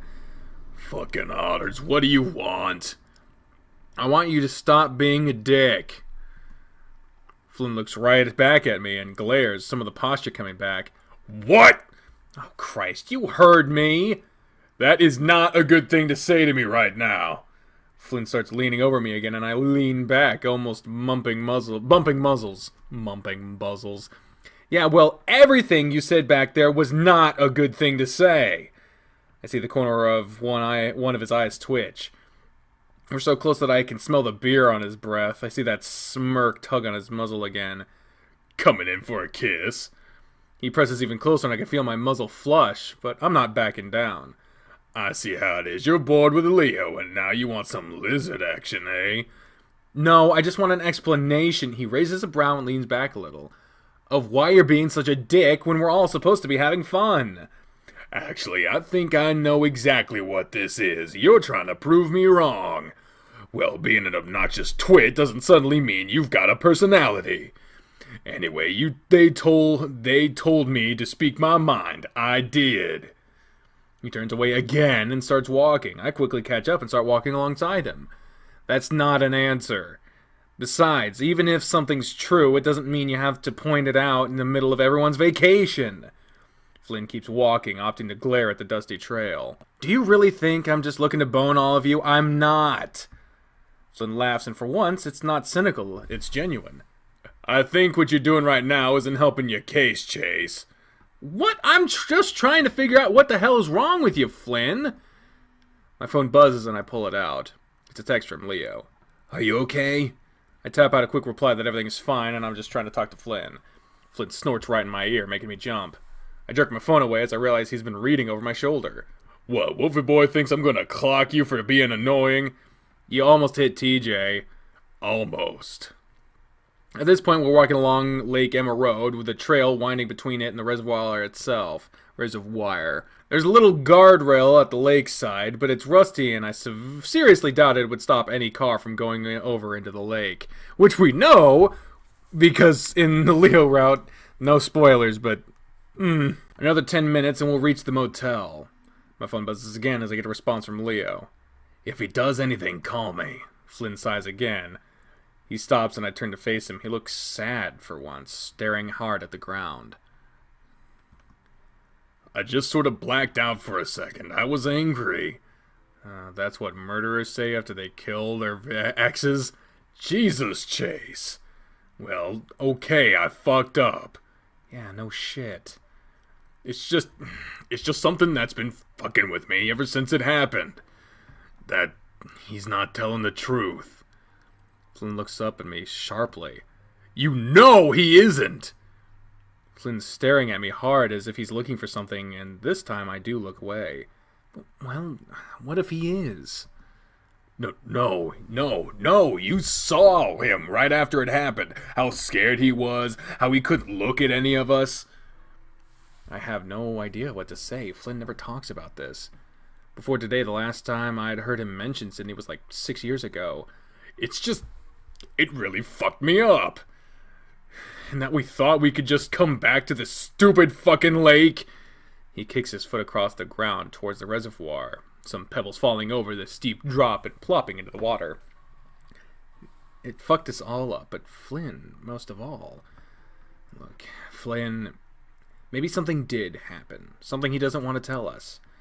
But it's TJ. You know what kind of person he is. And that's what makes this so fucking shitty. But we were kids. He was like 10 years old. We're different people now. Looking behind Flynn, I see Leo's van coming up the road. Flynn waits for me to go on, but I see he's looking back, and he does so himself. As soon as he sees the van, he folds his arms and turns his head back to look back across the lake. As it pulls up alongside as the window rolls down, I see Jenna in the passenger seat, Leo next to her. Hey, we're heading back. Want to get in? Flynn doesn't say anything, instead choosing to continue staring at the lake. I decided that it's probably a good idea for me to walk with him instead of making him do it alone. No, it's alright. We're just talking. Leo shifts his gaze to Flynn, studying him before turning it back to me. Alright. Text me later, okay? Alright. The window rolls back up as the van pulls away, kicking up some dust from the roadside as it does. I turn back to Flynn, who's still looking at the lake, chewing slowly on his toothpick. That's when his stomach growls so loudly it almost makes me jump. I snort and Flynn fixes me with a glare. What? I didn't get to eat. Neither did I, which is your fault. Flynn grunts and keeps walking up the trail towards Echo, the town's windows and rusted signs glinting in the desert haze. I skip up alongside him. Hey, why don't we go to the diner? It's just a few minutes away. Flynn grimaces. I can't eat that shit anymore. What? When's the last time you ate there? A few years ago. Wow, what do you eat then? Flynn laughs. I go to Peyton, where they actually have grocery stores. Oh, okay. A few moments of silence pass before Flynn speaks up again. I guess it wouldn't hurt me to eat there again, for old time's sake. Aw, Flynn, Mal pointed out, see, he's a good boy. As we walk into the diner, my senses are assaulted by nostalgia. Everything looks and smells the same, from the faded, patched stools to the smell of burgers and fries. Out of habit, I start walking towards the corner booth, the one we always used to sit at. Where are you going? Huh? I look back at Flynn, who's standing near the counter, looking ready to sit at one of the stools. Oh, come on, Flynn, those are uncomfortable. Besides, it's easier to talk. Some of the patrons are starting to look up from their meals. Flynn looks around, clearly embarrassed, and shoves his hands into his pockets, making his way over to me. Fine. I slide into the booth, into my usual spot at the right-hand side. Usually Leo would sit next to me. Flynn sits opposite me, leaning back, eyes half open. Tired? Yep. I wait for him to elaborate, but he doesn't go on. Up late? Flynn reaches up and rubs his eyes. Yeah. The long breath he takes in before he says that tells me he's starting to get annoyed, so I drop it. Luckily, that's when Janice, the old diner waitress, comes over to our table. Chase, my goodness, what are you doing here? Hi, Janice. Just doing a school project. Oh, really? I wonder what sort of schooling might be here for you. What? Oh, what the fuck is that? I'm actually just getting some film of the town. Flynn's covering both his eyes with his hands now, as if that's going to make him invisible. And you, Flynn, can't say I've seen you at all recently. Flynn makes a low, grunting sound, not taking his hands away. Janice keeps talking, though, unfazed. Well, anything you'd like to drink while you're deciding on your meal? Water. Chase? So, Mal, you said that copying Flynn's order exactly is the good choice? Water! Just water, thanks. Sure thing. Flynn does move his hands at this point and looks at me. His expression is odd, like he wants to say something. I look back and raise my brows, but he just shuts his muzzle and looks out the window. Alright, I'll be right back with you. As Janice moves on to some other patrons, I look back at Flynn. You gonna say something? Flynn shakes his head, folding his arms on the table and hunching forward. No. Somehow his mood is even darker than it was earlier. I sigh, frustrated. It's so damn hard to understand Flynn. His mood swings are absolutely ridiculous. I lean back and fold my arms, scowling. What? You know exactly what. I'm trying to be friendly here. Flynn shrugs, a bewildered expression on his face. I don't know what to say, Chase. It's been a shitty day. I don't say anything and just look out the window like Flynn. Again, there's a tense silence between us. I just listen to the clatter of silverware from the two other people in the diner, along with the old rockabilly music playing over the crackly speakers. Finally, Flynn sighs. I decide that his signature expression, like Carl's shrug. Sorry, I'm just... Like I said, it's been a shitty day. It's fine. That's when Janice brings over our drinks before taking a notepad out to take our orders. Alright, what do you have? Tuna melt, onion rings. Uh-huh, and you, Chase? Well, if we're copying his order, we're gonna go with the tuna melt. I'll get the tuna melt, too. Alrighty, and what do you have on the side? Onion rings. Onion rings, please. Flynn is staring at me in a weird squinting sort of way, as if he's trying to see something. Great, I'll have that right over. Sit tight. As Janice bustles away, I look to the side, then back at Flynn. What? Flynn keeps squinting, his face incredulous now. Do you really not? He doesn't finish and instead shakes his head. Never mind. Seriously, you're kind of freaking me out. Flynn chuckles and covers his eyes again, rubbing. Same. The hell is he talking about? I'm opening my mouth to ask again, but he cuts me off. Listen, I've got the day off tomorrow. Do you want to do something? I stare at him at a loss for words. First he's acting like a complete douche, then he tells me I'm scaring him, now he's inviting me to hang out with him. Is he, what do you call it, bipolar? I guess. Well, that fucking doesn't sound confident. Alright, I'll come by sometime after noon, maybe with Carl. He doesn't do shit, so he should be free. Okay, I guess I could use the break from working on the project for a bit. Flynn goes on to tell me that he and Leo often go out to fish on their days off, and that's actually a lot of fun. I'm still trying to get used to the shift in conversation when Janice shows up with our food. Flynn stares down at his giant grizza sandwich while I take a giant bite of mine. Fuck, I'm gonna regret this. Ah, it tastes great.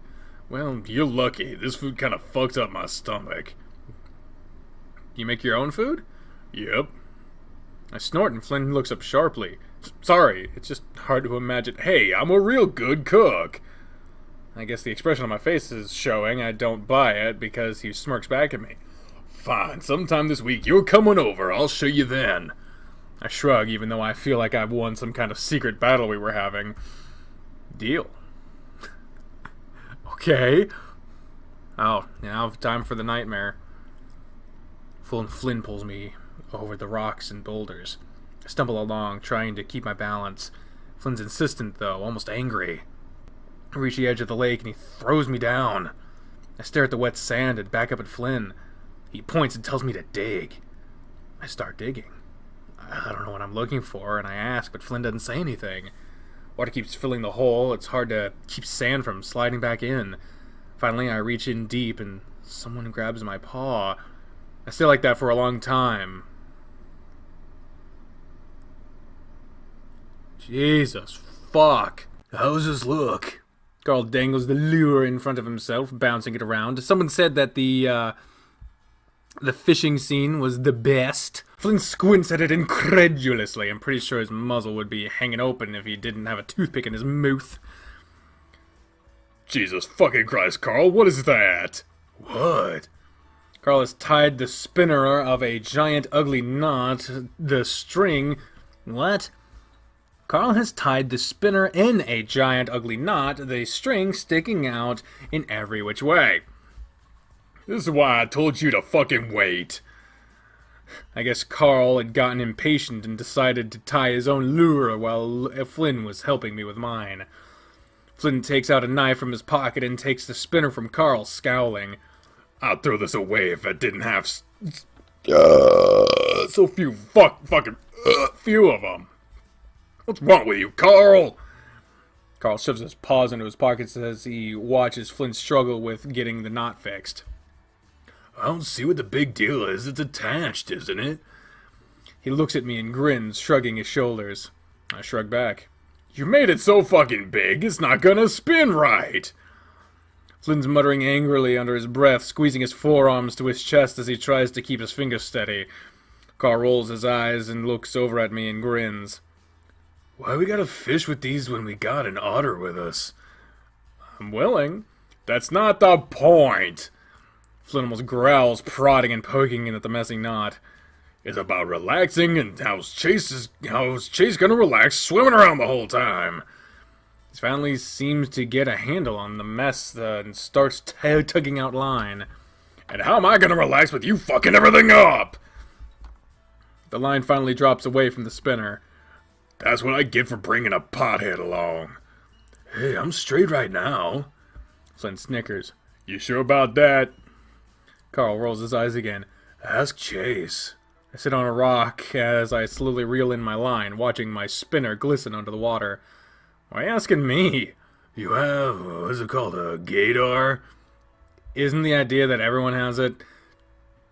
He didn't respond as Flynn starts showing him how to actually tie the line. The fuck? I come up empty and cast a line out again, listening to the clicking whir of the reel before the spinner lands with a plop in the middle of the pond. I was wondering where Flynn would go to fish, since we wouldn't go to Emma, obviously. Turns out he and Leo found this pond 20 minutes outside of town, deep in the wilderness. Unsurprisingly, no one comes here, which is why Flynn says the fishing is good. There definitely is something calming about being out in the middle of nowhere, especially with the repetitive motions of fishing to keep you occupied. Finally, Flynn finishes showing Carl how to cast, and the ram launches his spinner out almost all the way to the other side of the pond. Careful, idiot. If you get it snagged at the other end, I'll whoop your ass. Oh, lay off, Flynn. Carl reels in fast and casts out again, making a pew sound as he does. Flynn sighs before walking up next to me, watching as I reel in much slower. I feel a little self-conscious with the way he stands over me, worried I'm doing something wrong. Sure enough, he steps forward, his chest up against my back as he grips my pole.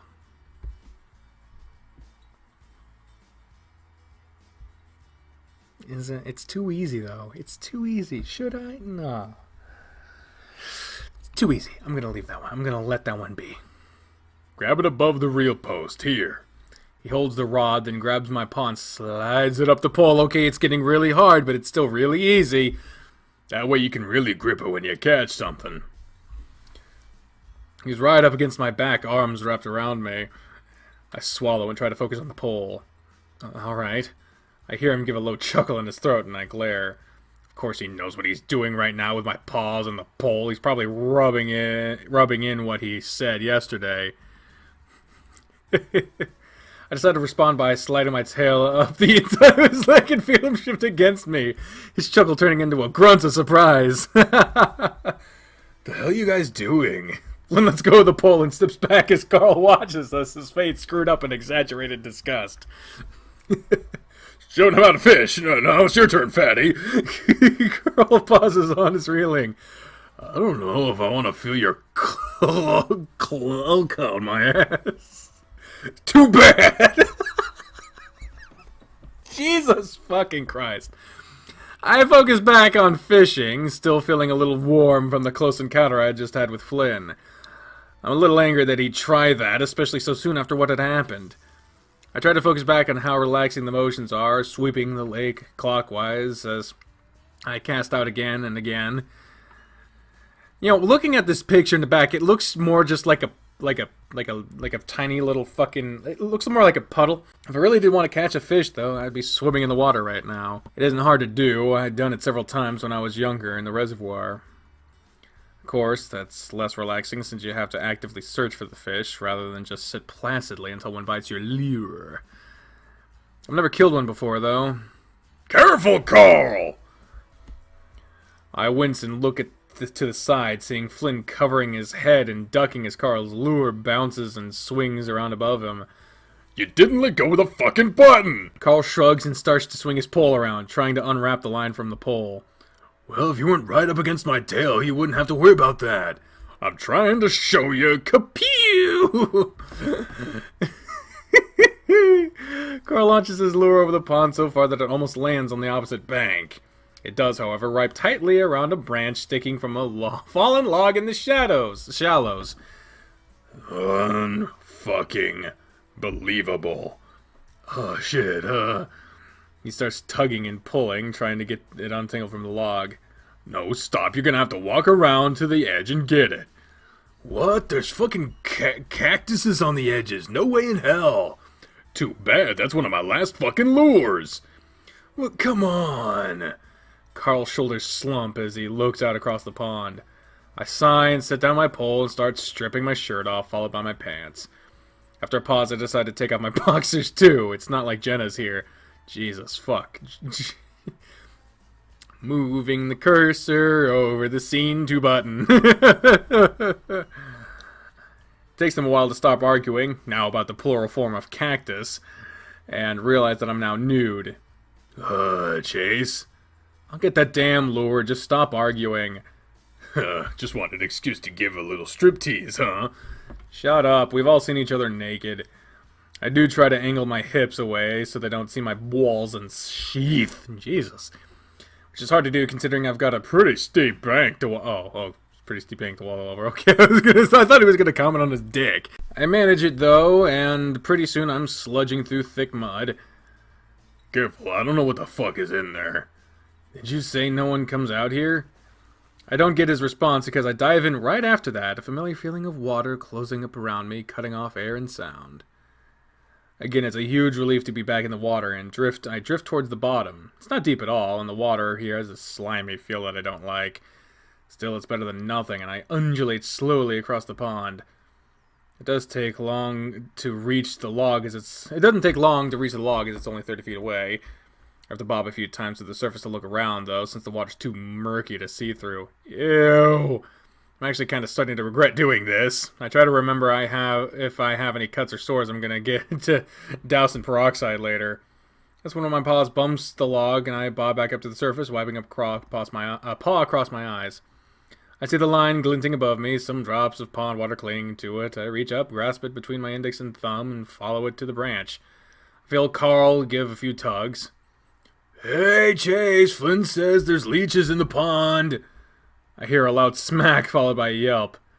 "Don't fucking yank it around! You want to snag his eyeball!" I ignore them as I search for the lure. I continue to follow the line until I lean over the log and spot the spinner shimmering in the sunlight, the hook wedged into the soft, wet wood.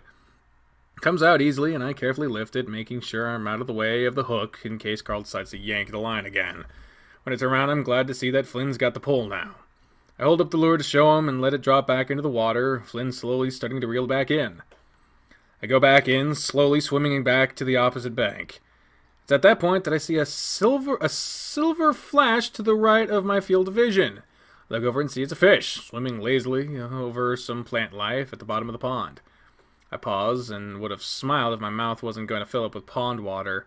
It would be funny, after all this time, with their lures and their poles, for me to just pop out of the water fish and paw. I swim over to it slowly, lingering to the side so I won't block the sunlight before diving down and snatching it up. I latch in my paws to keep it from escaping as I give a little wiggle of delight. It's been a long time since I've done this, but it looks like I've still got it. I turn around and start swimming back to Flynn and Carl, and that's when I suddenly feel like I'm being watched. It's not the typical feeling, though. This is much, much more intense. I pause and look back over my shoulder, then forward again. It's pointless because everything's cloudy. I can't see more than 10 feet. I sunk down to the bottom of the pond, both of my feet resting in deep muck as I crouch, trying to figure out where the feeling is coming from. Doesn't help that my head is starting to buzz, a tone building in my head that sounds like an orchestra tuning. I haven't been down that long. I shouldn't be running out of air.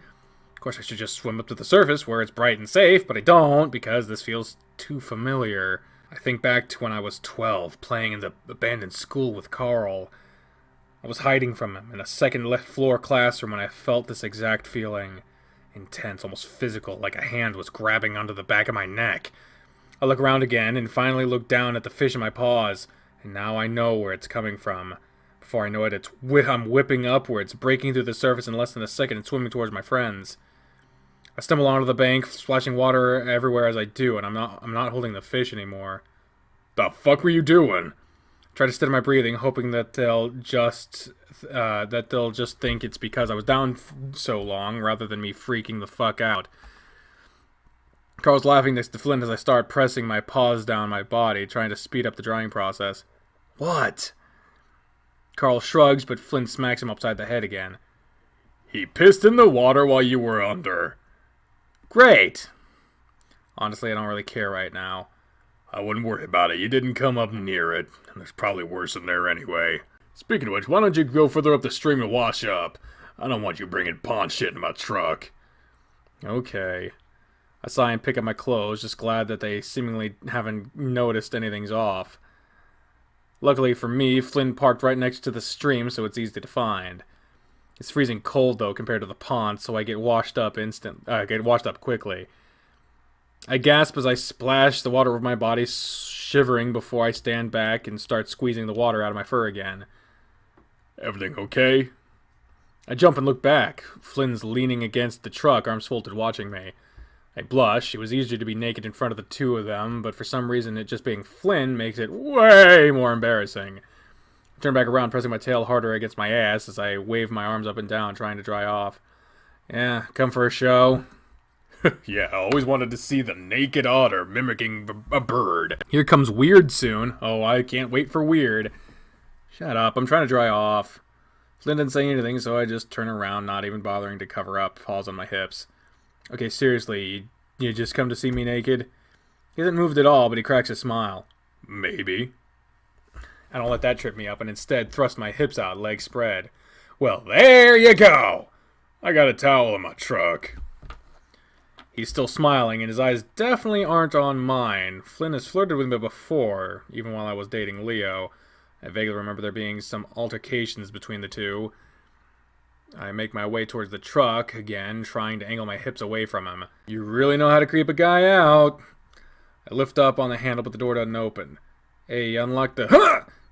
Something shoves hard into the small of my back, and I'm thrown forward to land with a wet splat against the hot metal of Flynn's truck. Ah! What the hell? Something tall, skinny, and muscular presses up against my back. Chills run down my spine as Flynn's muzzle snuffles into my ear, a low growling in his voice. What the fuck, dude? You really think you could just tease me like that and get away with it? What the fuck? What the fuck? What the fuck? His paws slide around my body between the car and my stomach before moving up my chest. I'm frozen that way, paws against the passenger window as I stare in shock through it at the truck's steering wheel, though I'm not really seeing it. There's a pause, and I think it's because he's waiting for my response to see if I tell him to stop or not. I don't, though. And I lean my head back into his neck, feeling my entire body break out into goosebumps as he rubs at my chest.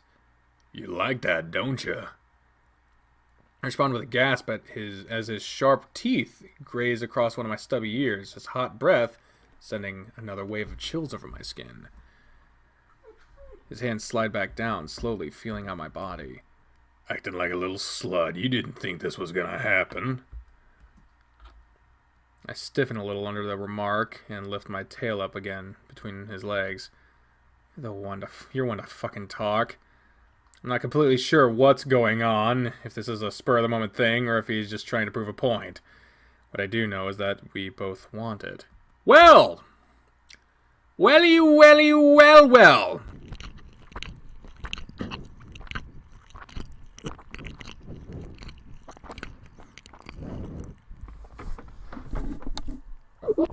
I'm liking the idea of switching the position, so I'm going to go with that one. Aggressive as Flynn can be, I know he's got a soft side. On top of that, he caught me off guard, and that's annoying. For a moment, Flynn pauses again, as if he's distracted by something, but I don't give him time to tell me what it is. Using my tail, it coils to his thigh, and I drag the reptile around, ending the spin with his back thumping into the truck. My paws slip into his open shirts, pinning either side of the buttoned up to his arms. He grunts, a smirk on his muzzle as he leers at me. Well, there's the spicy otter I used to know. Forgot how damn strong otter tails can be. A grin of my own works across my muzzle, and I forgot how soft Gillian's can be, or Jillian's, I don't know. I bring my snout to his stomach and firmly nuzzle into the patch of orange scales there. Flynn's abs flex for a moment, but then relax as I work my broad nose in. His skin is a little coarse, but underneath it is soft and warm. It had always been Flynn's soft spot. Not just physically, but also a really sensitive spot for him. But not just physically, it's also a really sensitive spot for him. I found this out years ago when I first tickled him. And it's evident in a little lizard moan that slips out of his muzzle. It's a cheap move, chase fucking otters and their wet, cold-ass noses. Yeah, and you love it, Flynn. I'm not exactly sure what's gotten into me. It's like I'm a teenager again with the way I'm acting. I could see Flynn surprised too, but he doesn't say anything. At this point, his button-up has slipped over his shoulders, revealing more of his taut, lively form. His dark scales and orange scales both glisten in the desert sun. Flynn's biceps flex as he struggles with my hold, which must have been an act because he's short as hell, couldn't have broken the pin if he tried. His playful struggling only gets me more excited. My sheath is filling rapidly now, and I can see his pants are fully tented. He sighs breathily and relents as I keep my hold firm, continuing to tease his belly. Oh, let me get that Scene 2 button ready, just in case. It's like a leather pillow, you know, supple. Flynn's face flushes as I bring my paws to his waist, pressing him to his truck, caressing his torso. The paws glide over his chest before sliding down his sides, then around his waist to grope his ass. His ass, fuck, you know, I don't just let anyone touch me like this. I seriously doubt that. A little shiver runs through the lizard, then he leans in, free of my grasp, nibbling breathily into my ear, and I shiver a bit in return. Yes, this is a very lewd scene indeed. Flynn slouches down for better leverage, his paws wrapping into the small of my back. I take advantage of him being at my height level and glide my wet tongue over the slick scales of his neck. His whole body gives a weird little jump, his hands snapping up to grab my arms almost painfully, but he doesn't push me away. I give a little grunt of annoyance and shrug off his hands, bringing my own paws back to his front. Dragging my blunt claws across his stomach, I trail them to around his back, scritching into his scales. Flynn rasps, letting out another reptilian moan. I can't help but giggle, pressing my body into the euphoric lizard. He tilts his head back, his eyes half-lidded and maw agape, his tongue flicking at the air. For a moment I realize exactly what I'm doing. Making out with my childhood friend. Strange as it seems, it's sexy as hell! A few years ago, there was no way I'd be okay with this. I guess the time apart, along with being pent up for a few days, helped to spur me on. I'm nearly fully out of my sheath at this point, my cork pressed into his very tinted pants crotch. He pulls me in, and I undulate against him, grinding into his crotch with my own. Riding out the reptile's spasms, I smooth my paw pads down his back, dipping below his pants belt line under his boxer briefs. Again, I grab two paws full of naked Gillian ass, clasping Flynn's butt on either side of his short, fat tail. God damn it, Chase. If I'd have known you still. Oh. I groped the lizard, cutting him off. Sorry, I like that face you made. Go on. Oh, would have made a move sooner is all. I slide my paws around his waist towards the front and brush up against something very hot and solid. I grin, feeling mischievous. Wrapping my paw around Flynn's rock salad. Okay. You're pumping his member. Oh, Jesus. He moans, practically melting over me now, his muzzle in the crook of my neck, and I think I feel him drooling down my back.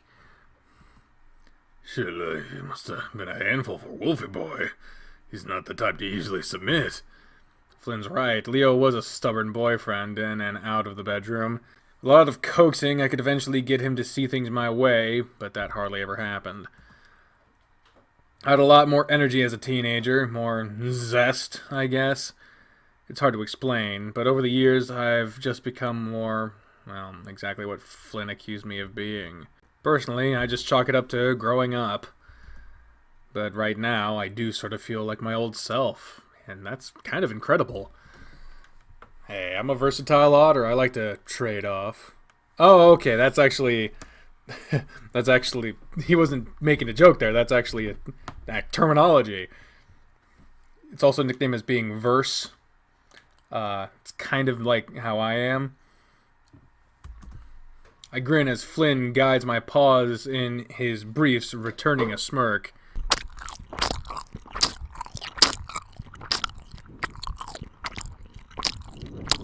Alright, we're gonna push down his pants.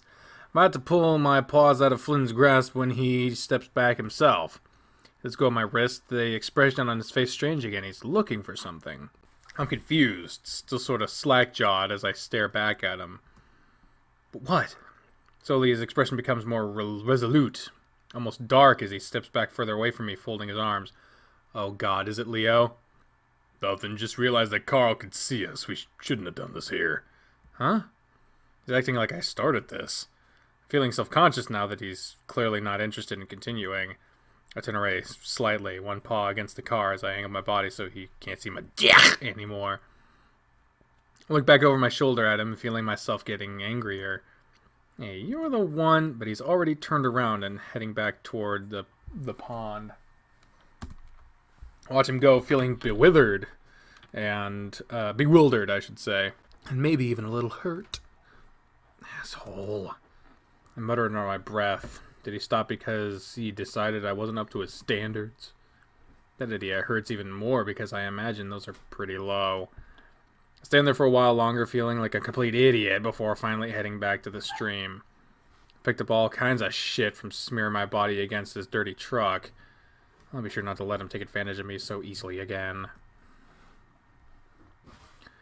We're headed down Main Street after dropping Carl off, the drive only a little awkward. Flynn's really good at acting like nothing's wrong when he wants to, and I'm totally fine with that right now.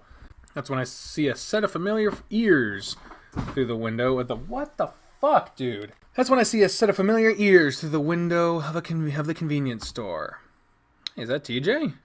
Flynn ducks his head to look out my window. Looks like it. He flips a U-turn, which isn't a big deal since no one's on the road, and pulls up into the parking lot. What are you doing? Stopping by to say hi. Oh, okay. I guess I need to buy some stuff anyway.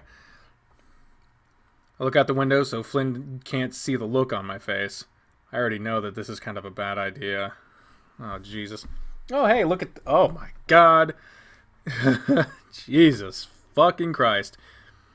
TJ's is at the register and his ears flick in our direction before he turns to see us. At first he smiles when he sees me, but then his ears fall flat as he sees Flynn come in behind me. Jenna pokes her head from behind TJ, and now I know this is a really bad idea. They're both a little dirty, and TJ has his backpack on. The hike! No. I wave at them to let them know I've seen them before moving towards the back of the store.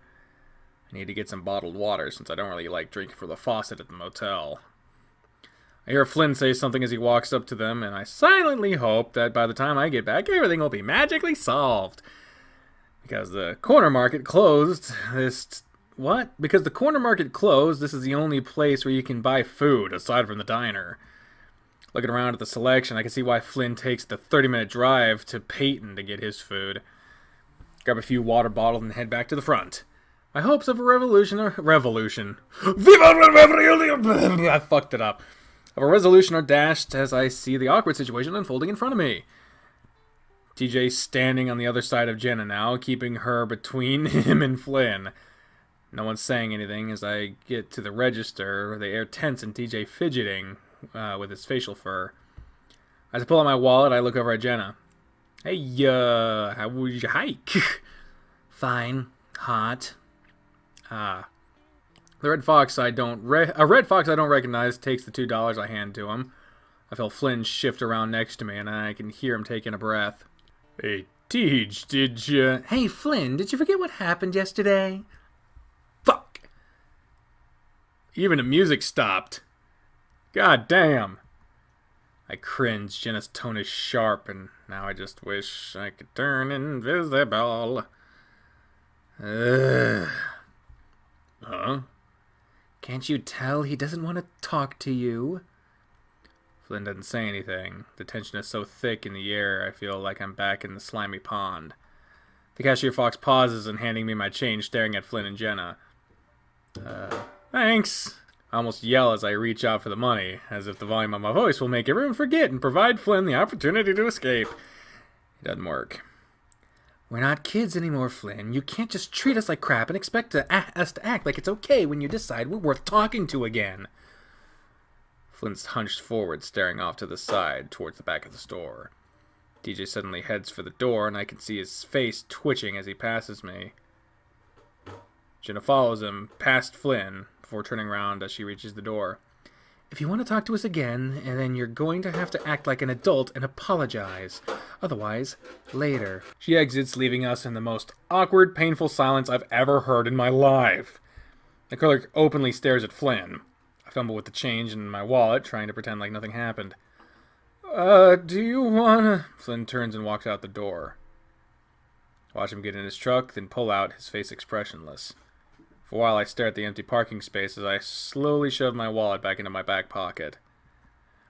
The clerk, without anyone else to stare at, is now staring at me. Annoyed, I look right at him. What? He stares back at me, expression vacant. He's young, but the patchy fur and the missing teeth on and the look in his eyes tells me everything I need to know. I suddenly realize where I am, and where I come from, and this alone quashes all the good feelings I have left of the day. The fox in front of me practically embodies all the problems with this small town. I feel such a bizarre, intense wave of hatred for him that I have to leave the store. Pressing the 2 water bottles against my chest with one arm, I shove my free paw into my pocket, staring at the ground as I walk back to the motel. Jesus. And we're about Jesus. Oh, here we go. I'm sick of him thinking he can do whatever he wants without any sort of consequence. Jenna rustles around in a drawer before using her hip to close it with a snap as she turns to me. I'll apologize to him once he apologizes for ruining the trip. I open my mouth, then close it again. Of course, asking Jenna to make up with Flynn is a lost cause. It's like asking Carl to take off his beanie. Sitting on the bed, I glance at the bathroom door, the faint sounds of TJ's shower coming from within. I hear Jenna sigh before the bed wobbles as she takes a seat next to me. I'd probably feel bad if he hadn't fucked everything up already. I rub the back of my neck with a hand, trying to think of something I can say to convince her. It's just that Flynn is always like that. He doesn't mean anything bad. Yeah, well, I'm sick of having to deal with it.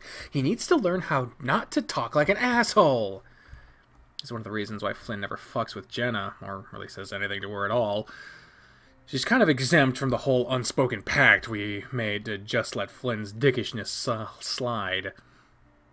Even sensitive TJ accepts it and takes the playful ribbing well enough. I hear the shower shut off, followed by the high-powered whoosh of the hotel's sheep dryer.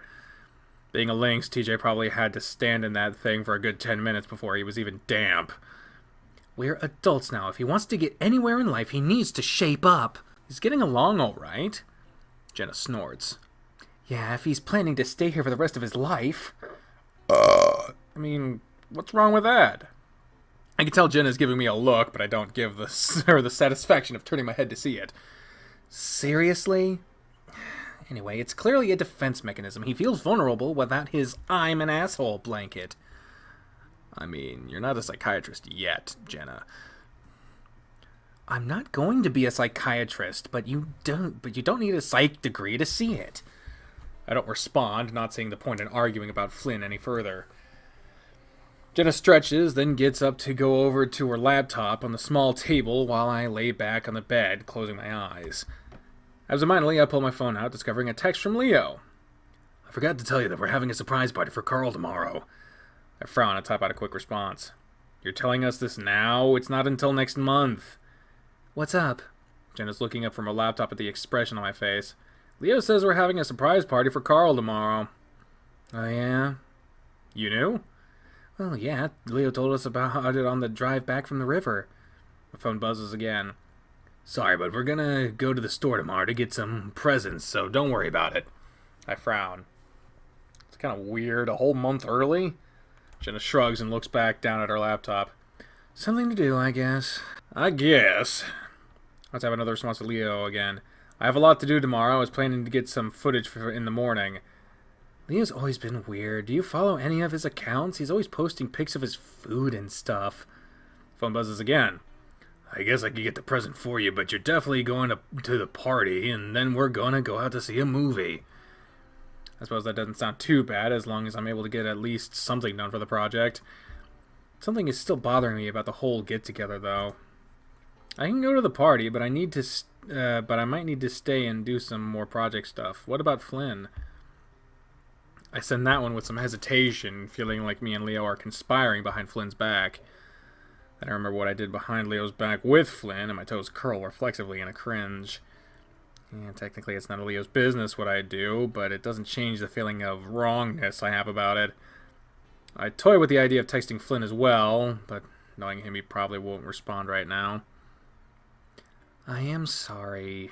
To you, at least. Looking from my phone at Jenna, who's clacking busily away at her laptop. For what? Her typing pauses. Because pissing Flynn off like that is just gonna make this an even shittier vacation. I sigh and look back down at my phone, waiting for Leo's response. I don't know. I guess he needed to hear it from someone. My phone buzzes again. I had a talk with him. It's fine.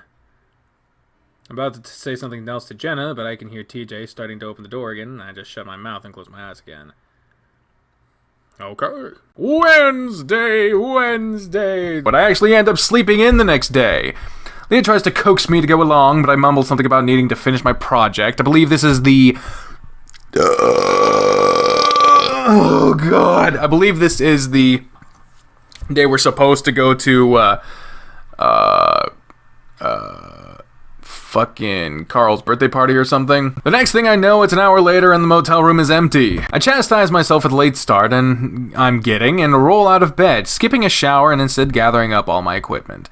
I decide to head to the old school, mostly out of convenience. It's less than a mile up Main Street. Yay!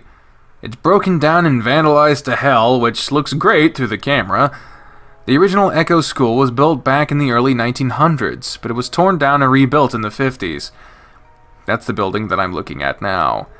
Apparently, all grades were combined into this one building, which was sectioned off by 3 floors. Echo Elementary, Echo Junior High, and Echo High.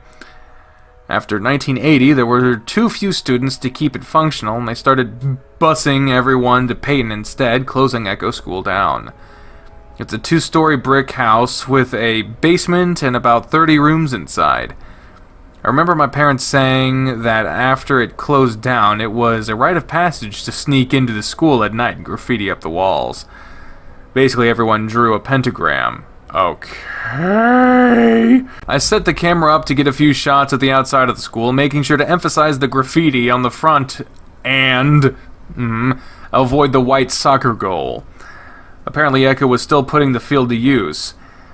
The windows are foggy, and though there are dozens of squares of glass missing, it's pitch black inside.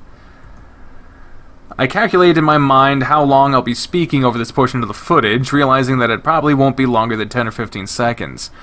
I feel a little flare of annoyance at the thought of how much I'm putting into this and how little I'm getting out.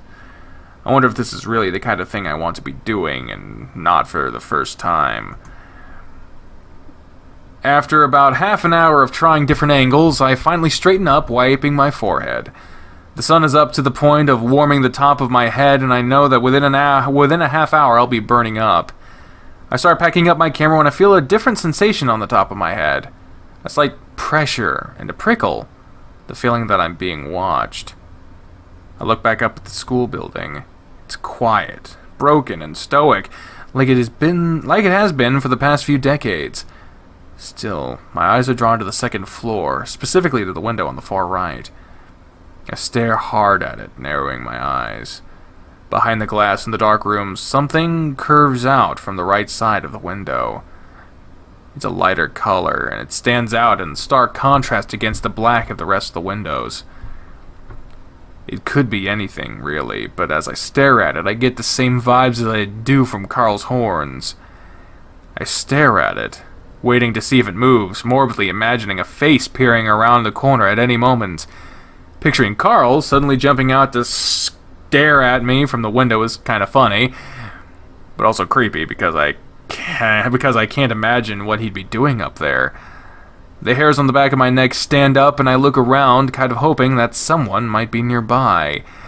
It's deserted, of course, my only company being the sun-baked road and dried sagebrush.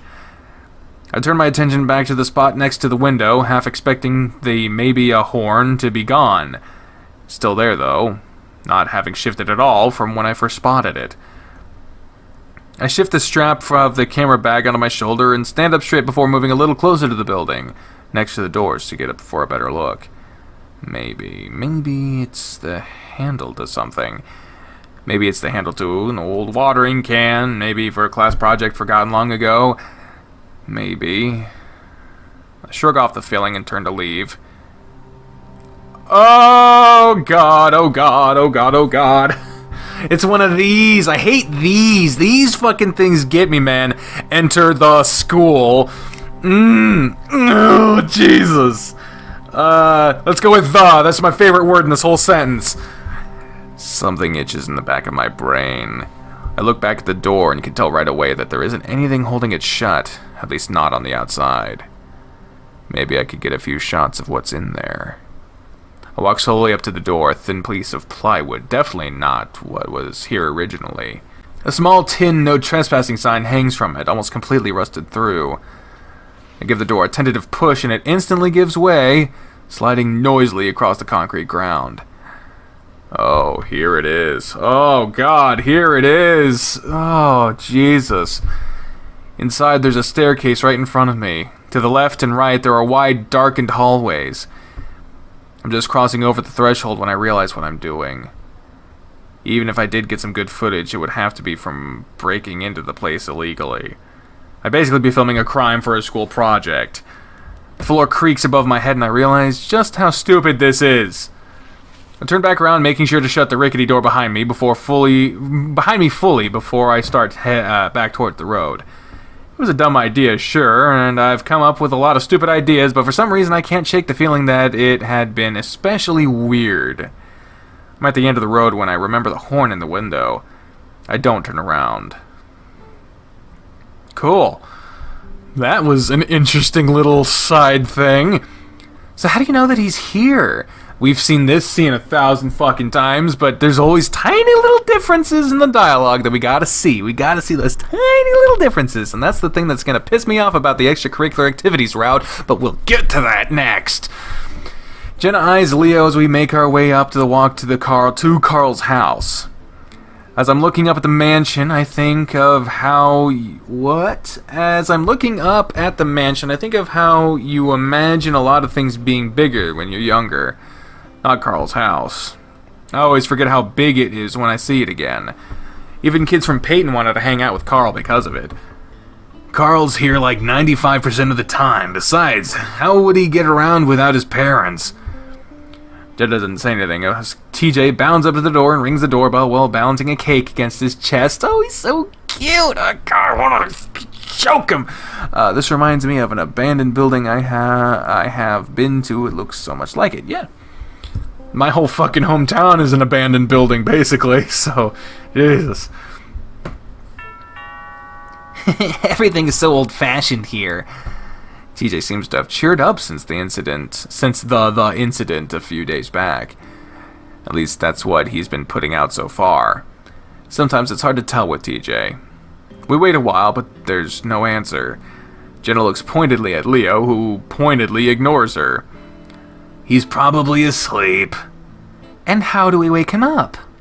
I want to ask where Flynn's at, but even mentioning his name around TJ seems risky. Oh shit, that is different. That is different. That's a huge difference than the old ones.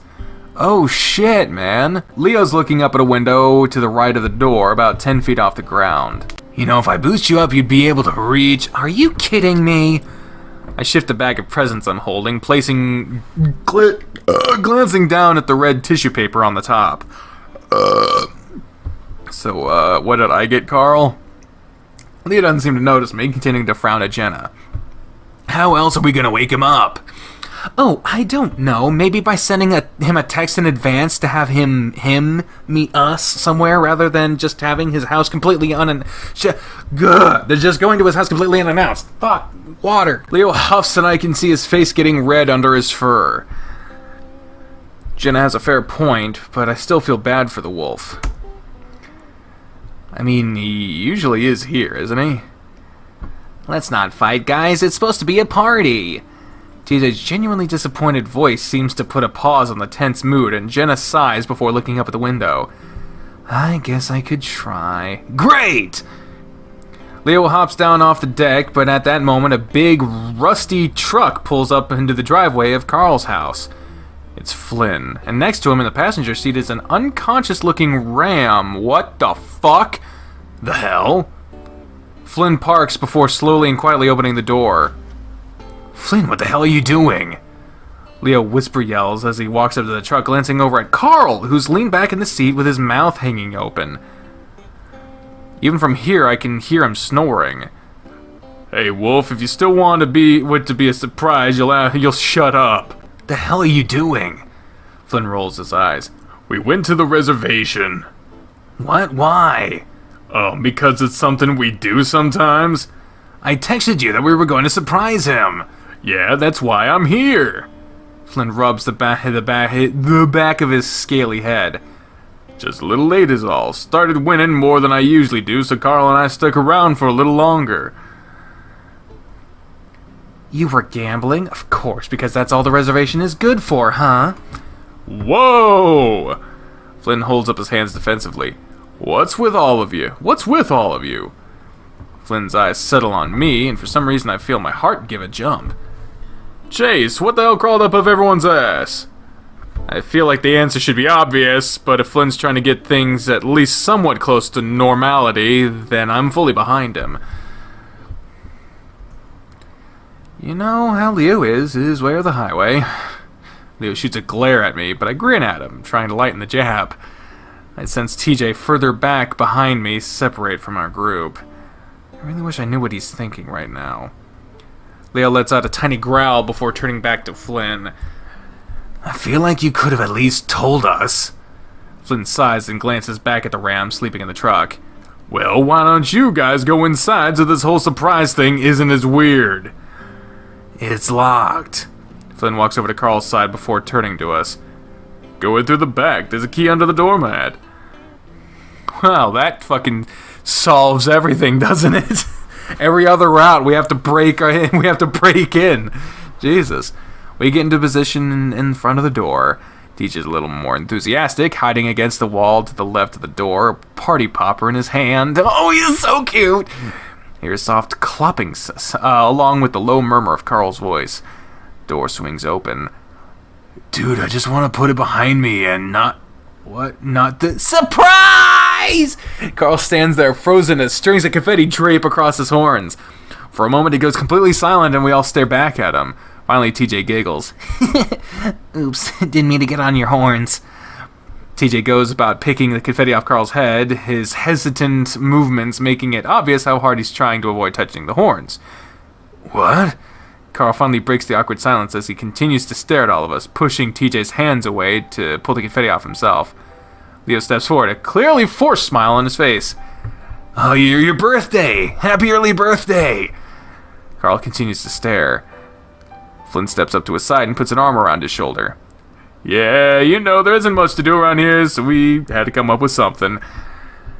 But a birthday party for me? It's not for another month. Be happy, Carl. This is probably the last birthday party you'll ever get. God damn! Jesus!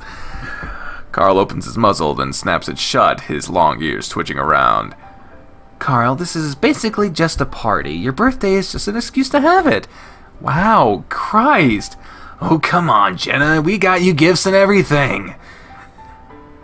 Leo nods at me, and I take that as my cue to lift my bag into the air, grinning sheepishly. I mean, it was Leo's birthday last month. So what? You're gonna just re-gift everything to him? Flynn gives a hard tug on one of Carl's horns, and he swats at Flynn's hand with more annoyance than I'm used to seeing him have. And cake! TJ raises the cake into the air. Flynn leans against Carl, pointing at it. See? Red velvet, your favorite. I'm silently thankful that Flynn's trying this hard to not let Carl freak out. I think we're all a little taken aback at how much he's resisting. Carl's shoulders do droop a bit at the side of the cake, though. Where are your plates? Jenna is over at the cupboards, opening a few and looking inside. This kitchen is huge. Second one over. At that point, we've managed to shake off the awkward haze we're in and start moving to the table. So, we got the whole day planned out for you. Yeah? Carl stands at the end of the table, one hand on a chair as he watches all of us. While I knew Carl wouldn't really be into the idea of a party, I didn't think it would be this bad. I wonder if his anxiety has gotten worse since the incident at the university. We're going out to eat later, and then a movie. Thought you might want to see the new Lucha Lobo film, you know? Carl's hands go up to pull the beanie tighter over his head. Well, as long as you don't tell the waiters that it's my birthday. Oh yeah, isn't that the place where they basically force you to wear one of those cone hats? Yep, and I swear to God, if one of them gets all touchy with my horns trying to put it on... What, you'll blow pot smoke at them? I think it's kind of fun. TJ struggling to pull the plastic dome off the cake. Leo reaches out to help him, but it pops free at that moment and takes a huge glob of frosting off the side of the cake. Ah! Good one, Tej. We can give that piece to Carl so he can stay on his diet. Flynn puts air quotes around the word diet. How did I fucking predict that one? An awkward silence follows, one that Flynn clearly notices, and I see him sulk in response. Carl coughs. I didn't have breakfast, so this should be fine. Leo claps his paws together. While we're having cake, why don't we start opening your presents, huh? Carl grabs the bag unceremoniously dumps it out onto the table. He goes through them, giving an obligatory thanks when he finds out who gave it to him. Oh, nice. I see my gift for the first time along with Carl. It's a horn band in black and orange, University of Pueblo colors. We used to make fun of the jocks that wore them at Pueblo. Thanks. He looks at me as if trying to figure out if I'm joking or not, and I can only offer a pained smile in response. It's only now that I'm feeling guilty for not getting him the present myself. I'll get him another one on his real birthday. Flynn steps forward at that point. Here's mine, something I got from the reservation. Flynn reaches into his pocket and pulls out something small and hidden in his hand. When Carl sees it, his eyes widen. Oh, wow. It looks like a rectangular piece of metal with 2 points sticking out of the top. It's not until Carl pushes his thumb against one of the horns that it pops open and I realize that it's a lighter. Now you won't look like a total loser when you get blazed. Carl gives Flynn a small smile before flicking the lighter on before snapping it shut. Thanks, man. Don't worry about. Store owner actually gave me a discount. Still remembered me from all the smokes I used to stood by there. You went all the way to the reservation for that? Cigarettes are untaxed on the reservation. Another thing it's useful for, huh, Flynn? A chill descends over the room again after it had just warmed up. I went there for the casino. The cigarettes were just... Flynn stops and frowns, looking confused and hurt. At this point, I start to feel myself wanting to stick up for him. The rest of the party is stiff and uncomfortable as Flynn stews in the corner. Finally, Leo stands up and tells us to get out to the car. Leo gives Flynn a look, and I can tell he's going to confront him on something. Quietly, I linger towards the door and listen as the rest of them head out. Oh, so now I can't just say anything to him, huh? Flynn. The look on Leo's face is deadly. His yes, I imagine that's eyes, are narrowed, ears flat against his head, teeth bared. Flynn's initial indignation cools and he backs up. You promised me that you wouldn't fuck this up. You said you wouldn't cause any problems. I was fucking trying to make things better. Can you read a fucking room? No one wanted you to say anything to him. What, so I was just gonna let things stay like this for the whole week? Well, that's kinda your fault, isn't it? I'm trying to be nice to him, and did you see Jenna? She's not fucking helping. You know how TJ is, just leave him alone. He's a fucking adult. He's not some little kid you have to protect. That's why it's been years and the little shit hasn't manned up enough to say what actually happened. Leo's hackles flare. See, that's what this is about. You only want another chance at him. Leo's looking at Flynn with pure disgust on his face. Sounds like you think I just want to fuck him. I wouldn't put it past you, slut. What the fuck? Flynn leans back with a smirk. Then I'm not the only one with ulterior motives, huh? Flynn's eyes flick to me. Leo doesn't even say anything in response, instead just letting out a rough snarl. Flynn only flinches a little, but doesn't move, just folding his arms, staring hard at the wolf. I don't want to see you talking to him again. I don't want to see you talking to him again this week. If you do, I'll shove your fat tail so far up your ass. Buy me a drink for Chase. Get out to the car. I jump as Leo snaps his head in my direction. I'm torn about this. I don't feel like Flynn did anything wrong in talking to TJ, but what if Leo suspects it's true? I think I need to... Alright, cool. Leo punches the door frame on his way out, swinging the door shut with a smash. Flynn retains his position against the back of the couch, his arms folded, coolly chewing on his toothpick. We both listen to the sound of Leo's truck starting up before it fades as they pull out. Dude, what the fuck? Look over at the leftover cake on the table, wondering if I should just clean it up and give myself something to do. Glob of cream stuck to the side of the plastic dome gives me a jolt of genuine sadness at the mess this whole get-together has turned into. Flynn, meanwhile, retains his slouched sulking. Finally, the pressure is too much and I feel the need to say something. So, as if that's his cue, Flynn turns on his heel and stalks out the door. Hey! I scramble to follow him out the door, feeling more annoyed than sorry for him at this point. Where are you going? Flynn doesn't say anything as he walks up to the truck, yanks open the driver's side door. He slams it shut just as I walk up to the door. What the fuck? He finally does turn to me, then shifting the toothpick around in his mouth as he speaks. What? What do you mean, what? You can't just take off. Why not? Flynn arches his prominent brow at me, and I struggle to think of what to say. It's not like he owed me anything. I didn't stick up for him at all back there. Was he expecting me to? As far as he knew, I just needed to get my project done. I just thought you could give me a ride? Well, that's the worst fucking thing to say right now. Flynn smirks at me. Where?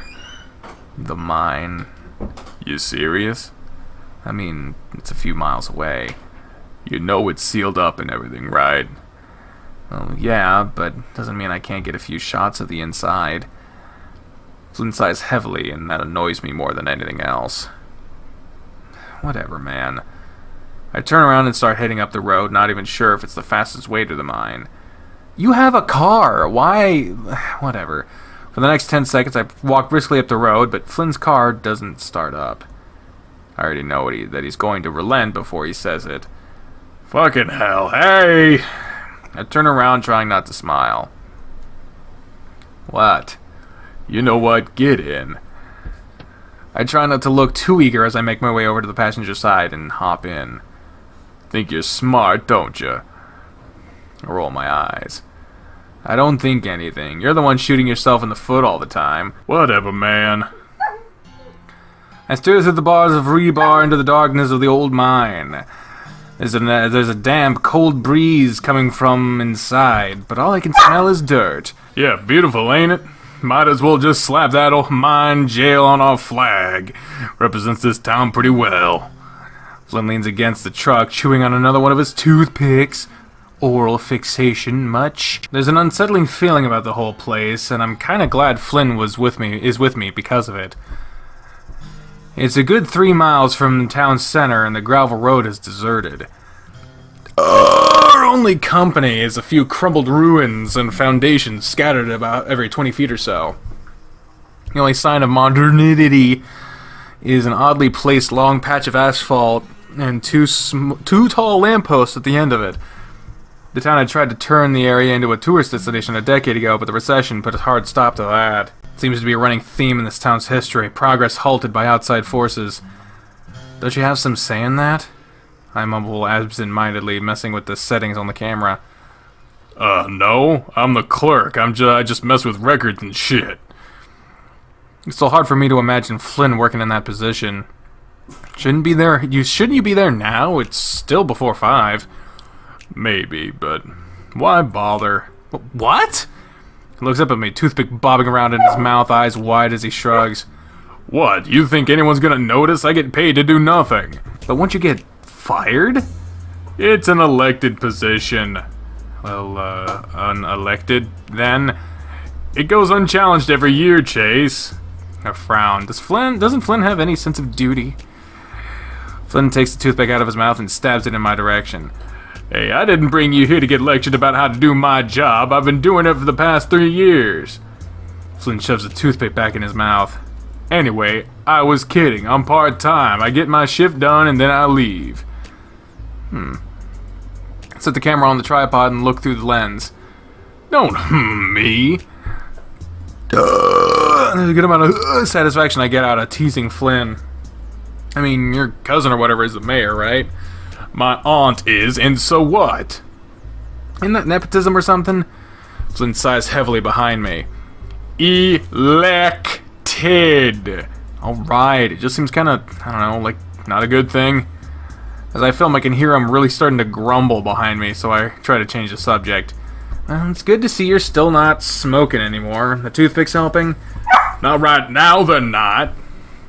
Flynn had smoked since he was a freshman in high school. I distinctly remember him offering me cigarettes when I was like 14. He always gets pissed off when I remind him about that. I pick up the camera and move it to a different angle. Well, maybe you could give Leo a few pointers. He doesn't say anything, and I close my eyes when I remember what just happened with the wolf. I film for another minute, then turn around to face him. I'm sorry about what happened. Flynn didn't look at me, instead choosing to stare out at the desert. Why? You didn't do anything. But I could have, and this project is why we're here in the first place, isn't it? Flynn sighs and finally looks up at me, his eyes all the more piercing under the bright sunlight. You know, one thing I can't stand is people apologizing over nothing. I frown. What does that mean? Yeah, you can apologize, but in the end, all you're doing is making you feel better while fixing nothing. I glare at him, feeling my face get hot, even more than it is under the desert heat. He shrugs and leans against the car, head tilted back and eyes shut against the sun. I stalk over to stand in front of him, and I can see a smile playing at the edges of his muzzle. Man, fuck you! On the last word, I jab a finger into his stomach. His eyes fly open and grunts loudly, doubling over. Jeez, Chase! I fucking stayed in this shithole for you while everyone else is having fun, and this is the thanks I get. Oh, so you stayed behind just for me. Flynn stays curled up, rubbing his stomach. His face is inches from mine, and he's still got that stupid grin on his face. You're an asshole. Aw, Chase, my heart. He clutches at his chest dramatically. More like your stomach. I poke at it again, but he reacts too quickly. His lithe torso bending out of the way. You can't keep your hands off me, can you? I just fold my arms, glaring at him. Flynn finally straightens up, looking around. Well, I'm not gonna do a repeat of yesterday. I've got a house, you know.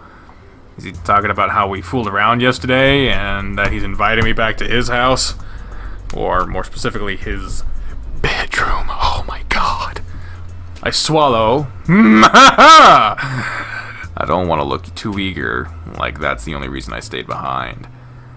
You know, I'm a little hungry. You want to go out and get something first? Flynn snorts as he gazes down at me. What, from the diner? You know how that fucks me up. I think. You said you'd cook me for me a few days back.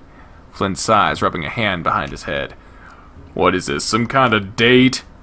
Well, you said you'd prefer dinner first before. I trail off as Flynn raises a brow at me. I said a drink. Well, we can have that too. Holy shit, chef! Thank you very much! Subscriptions. Flynn looks off into the desert again, thinking. Fine, but I'm gonna get you back for that poke. I smirk.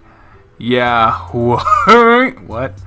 As he turns away from me, his tail comes in and knocks against my crotch. Ooh! Ooh! It wasn't all that hard, but it was enough to make me feel it in the bottom of my stomach. Oh, fuck! Come on! I walk bow-legged for a few seconds as I move to gather up my equipment. I don't think that was an equal exchange. That's 'cause you ain't a lizard. Now hurry your ass up! Flynn's house is a ranch-style adobe home. He moved here only a few years ago, so it's my first time seeing it. It's an alright place. Housemate's quiet and keeps to himself, so it's almost like I have it to myself. You got a housemate? Well, yeah, don't need the whole house. Saves a decent amount of money, too. We pull in next to a slightly rusted white sedan. He's new to Echo. You'll probably like him. Always fucking happy. I hop out, the pavement warm against the pads, even, my pads, even though the sun is setting. It looks nice. Kinda like a smaller version of Carl's house. Carl's mansion, you mean? On the way up to the door, I feel his thick tail bump against my own, though it's soft enough that I'm not sure if it's on purpose. Hey, this is nice. As I go inside, I'm hit with a blast of warm air that's not much different from what's outside. I air out my shirt. Flynn notices and chuckles. So, but you better get used to it if you want to hang around with the Gila. As I follow Flynn into the kitchen, the smell is a bit strange as well. kind of like sagebrush, which isn't a bad thing at all. That you, Flynn? Whoever the hell is. Yeah, I got a friend over. Oh, one of your reunion friends? Flynn opens the fridge. We have any green peppers left? I hear a sliding door from the hallway and turn around to a somewhat startling sight. A tall lizard comes in, but it's not its height that surprises me, it's rather its coloring, blue with purple eyes. I then realize he's a salamander, not a reptile.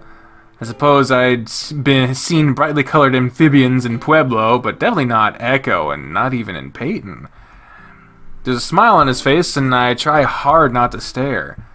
Dax, this is Chase. Daxton.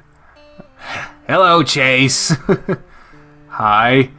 I reach out to his offered hand before feeling the cool, almost slippery sensation of his skin. Yeah, sorry, I know you guys aren't used to salamanders around here.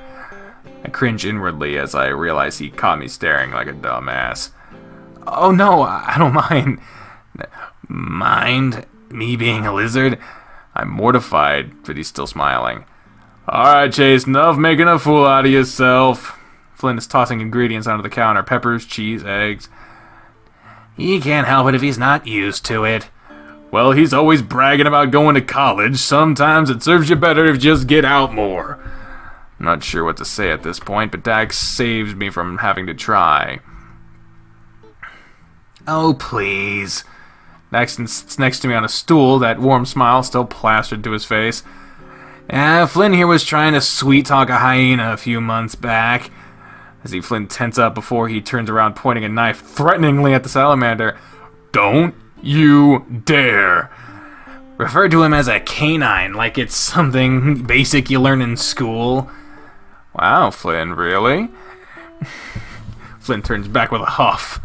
Sometimes you forget shit. He's trying to play it off, but I can see frills on the back of his head flaring out. He didn't care anyway. We fucked, so fuck off. Jesus. Nixon rolls his eyes before getting up and airing out his shirt like I did earlier. Well, I'm going back to my side of the house. It's a fucking sauna over here. He pats me on the shoulder as he passes. Nice meeting you, Chase. I watch as he heads back down the hallway, sliding shut the door. It's colder on that side of the house? Yeah, dual habitat house.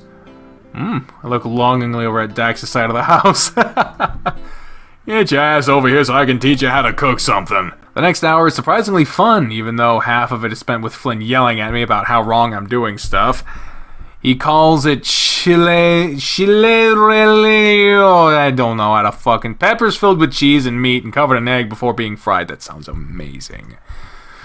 I have to agree with Flynn that it's way better than the diner food, even though the food over there is still pretty good. When we finish, Flynn dumps the dishes in the sink with a clatter before snatching me up by the arm. Hey! Shut up, Chase. I frown, but allow myself to be dragged down the hallway to what I presume is the lizard's room. Oh, damn! Oh, damn! Damn. Here we fucking go. I remember someone saying that there was going to be some weirdness happening here soon. It's small and simple, but what I'm focused on is the fairly large bed. He pulls me in to make room to shut the door before pressing me back against it and kissing me full on the mouth. Oh my. This is what you're freaking out about, son of Psyops? What with your ellipses? I open my mouth the moment the tongue prods at my lips. I'm not used to the feeling of something so thin and flexible sliding in my mouth, but it's not a bad feeling. His long tongue easily entangles my smaller one. Here's we go. At the same time, his hands grab at the bottom of my shirt and pulls it up from my head, breaking our kiss. Things going to get sexy time and weirdness. Weirdness? As I lean back against the wall, Flynn's eyes play over my body, clearly drinking it in. I narrow my eyes. Hey, you've already seen me naked. I reach forward, undoing his belt with quick, jerky movements. Flynn didn't resist and instead stands there smirking down at me. This is very forced. I don't feel like this is natural at all. Give him a smirk in return as I rest my hands on his hips before slowly sliding them down, pushing the pants down with them. His tail slides out of the rear I move my hands around to feel his ass as his pants slide further down. His thick tail twitches in response before I squeeze his sharp rear, earning a gasp from the lizard. I'm so preoccupied with him, with his backside, that I almost forget the front. That's when his pants finally drop to the floor and I find myself face to face with Flynn's cork. Jesus! I almost go cross-eyed, staring at the tapered tip. I hear the lizard chuckle above me as he sways, his hips bobbing, his length in front of my nose. What's that face? It's like you've never seen a dick but clamp my muzzle around it, egged on by Flynn's teasing. His hands immediately go to my head, steadying himself before he finally shuts up. I take it, okay, yep, okay. Okay, I can't describe it past this point, because, yeah. YouTube and I guess Twitch is also run by Puritans, even though they fucking promote cam girls and shit like that. So, yeah, we gonna skip this one right here. I lay on my side, head on Flynn's chest while his arm is wrapped around me, his hand stroking my shoulder. I rub his smooth stomach in big, wide circles, making sure to get every inch of it. I occasionally trace the outline of his chest as it rises and falls before dipping down low, almost touching his semi-erect okay. He doesn't seem to be in the mood for another go, though, so I'm content to just lay there and listen to his deep breaths. What's wrong with me wanting to know about what happened? Now's the perfect time to bring that up! I pause in my rubbing, resting my paw in the middle of his stomach. He tenses it for a second, and so I continue rubbing. Nothing. I guess it's how you go about doing it. He grunts. Doesn't matter how I do it, he's gonna be upset. Might be easier if you try to go at it more delicately. Flynn takes a deep breath and I watch my hand rise and fall with it. He's hiding something, you know it too. I don't say anything. We lay like that for a while, Flynn breathing softly into my ear as his fingers creep over my arm to tease at a nipple. Everyone does, but they treat me like I'm some sort of monster for wanting to know. I press down suddenly, and he grunts loudly into my ear as he tenses up and against my hand again. You don't really think that what you did at the river was appropriate? Ow! I cringe as Flynn pinches my nipple. He doesn't say anything, though, and we lay in silence for a while longer. Sydney didn't deserve that. Oh, yeah. If you remember, whose route is it? The Leo route, when the car gets flung into the river, when TJ comes back out, TJ starts to say Sydney didn't deserve, but he gets cut off because he's having trouble breathing and he's panicking and whatnot. Oh, fuck, dude. I can't fucking wait until I find out what the hell happened to Sydney. Because we've already finished Carl's round, and we still have that didn't tell us at all what happened with Sydney. It gave us a clue as to what's happening with Echo, but goddamn. I swallow. No. I mean, I know he was a dick, but he came from a rough place. I just listened, not wanting to say anything wrong. Flynn never opened up like this. You guys didn't know him like I did. I stop rubbing and turn my head to look up at Flynn. His eyes are open, staring at the ceiling.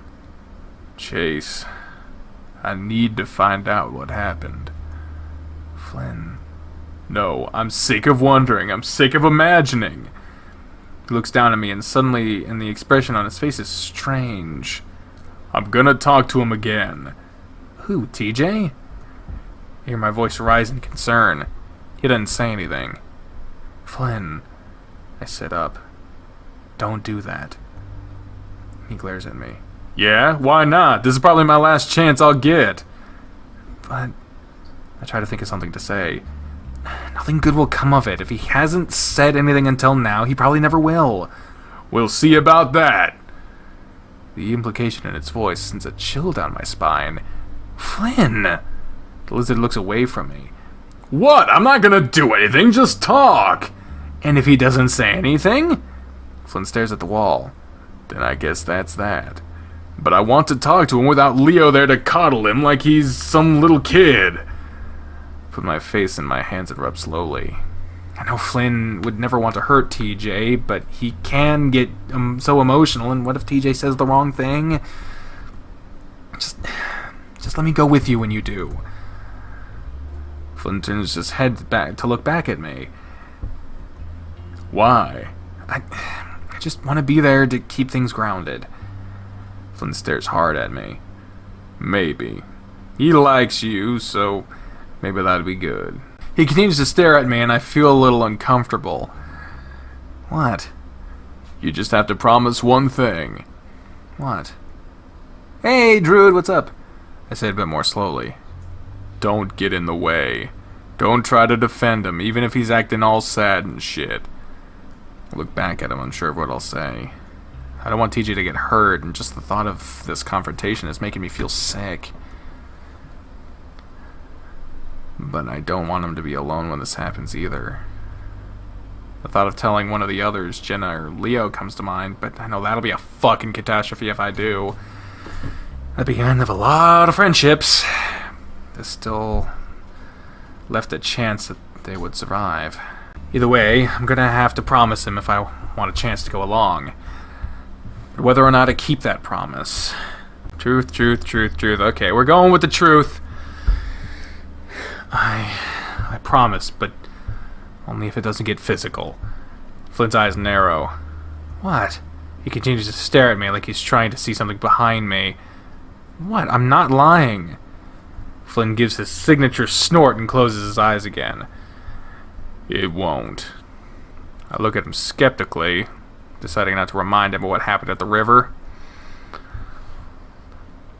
I sigh and stare at my naked balls for a moment, feeling a little strange. I'm gonna go to the bathroom, maybe take a shower. Alright. Hey, welcome back, Frosty Talons. I get up onto unsteady feet and try and head into the hallway, wondering if I should try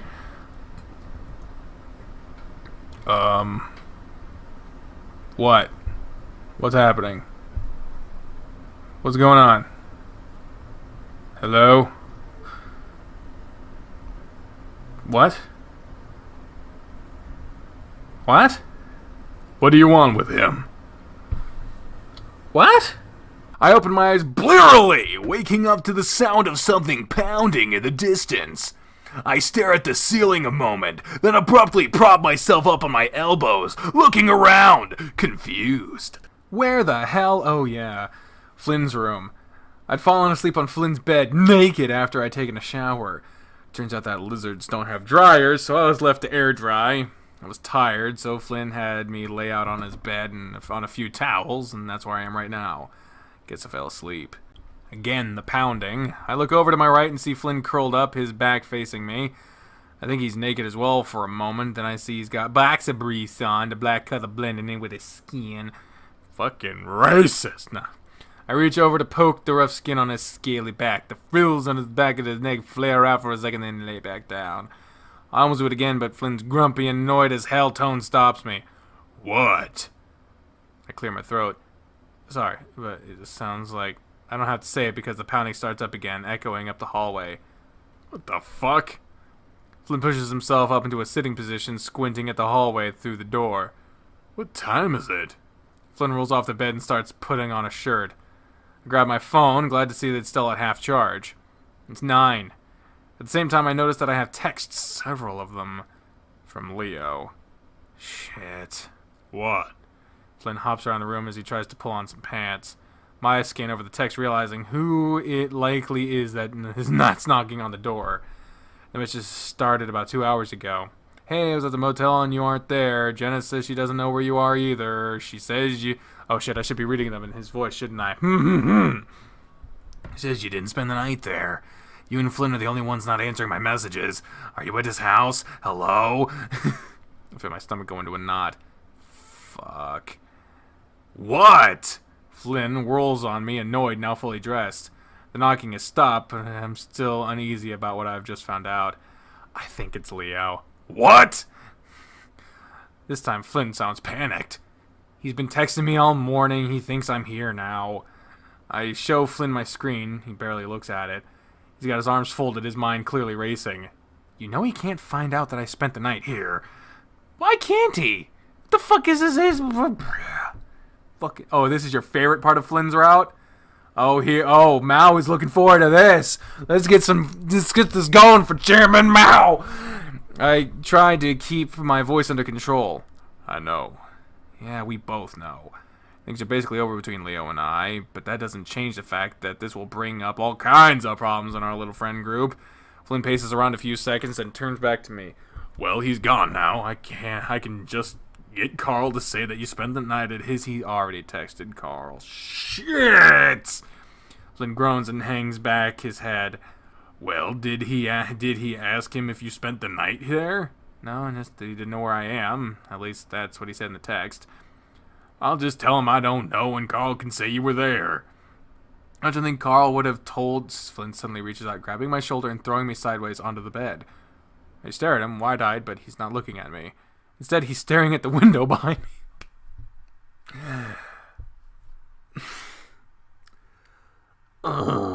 What? He throws his hand out in my face, silencing me. Flynn moves to the window, and that's when I notice a big shadow shifting around there. I scrambled to the other side of the bed, hard hammering in my chest. Did he see me? The curtain is covering most of the window, but the foot-long gap at the end is just enough to look in. Flynn starts pantomiming in front of the window, shrugging his shoulders, shaking his head. Finally, he drops his arm with a sigh and leans in to crack the window open. The hell are you doing? Wait. What the hell are doing? Why the hell didn't you answer your door? Leo's voice is angry. Honestly, a lot more angry than I would have expected despite the situation. I just woke up. I was knocked in for like 5 fucking minutes. I'm a heavy sleeper. You're dressed and everything. I just got dressed. Most people don't go peeking into windows when they don't get an answer, though. Flynn glares through the window. I quietly roll off the bed so I can hide better, even if I'm not in view of the window from here. Listen, I'm just looking for Chase. Have you seen him? No. Flynn shifts his position a bit in my direction, as if trying to block Leo's view. Looking for something? Yeah, Chase. Well, he ain't here. Why would he be? He stayed behind with you at the party, didn't he? Yep, then ran off to do some project or something. There's a long pause. What? What? Puchika, can I come in for a sec? I need a drink. What? Go back to your house, man! You saying you don't want me to come in? Flynn sighs loudly, rubbing his eyes. I'm saying I'm tired. It's 10 in the fucking morning. It's 9, but yeah, sometimes I stay up late. Why? Flynn lowers his hands from his eyes and glares out at Leo. Listen, I'm not really in the mood for this right now. You're acting a little crazy right now, too. Listen, I'll be on my way. If I can just come in for a bit, I'm fucking burning up. So he called him the same endearing nickname as fucking he called us. Oh, you son of a bitch! Oh, you son of a bitch! I see Flynn push his forehead against the glass, eyes closed, frustration written all over his face. Alright, a glass of water, then get out so I can go back to sleep. Fine. With that, Flynn closes the window, watching it for a while before sighing loudly again. Alright, stay here. Got it. If he knows you're here, we both know he'll kill us both. Yeah. Alright, if for whatever reason he comes back here, hide under the fucking bed if you have to. With that, Flynn turns and heads out the door into the hallway. Did you close the door behind you? Might be a good fucking idea. That last thing he said has me feeling like shit. Sneaking around behind Leo's back like this is wrong. Even if I know telling him about it would be worse. Is it my fault that Leo can't get over our relationship? I have the right to do what I want, right?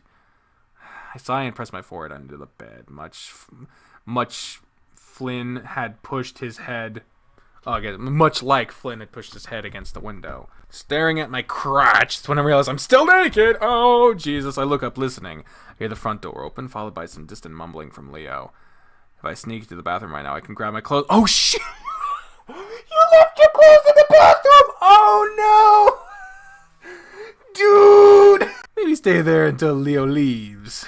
At least that way it won't look as bad if he finds me for whatever he... No! No! No! No! No! No! No! I get up and pad quietly into the... No!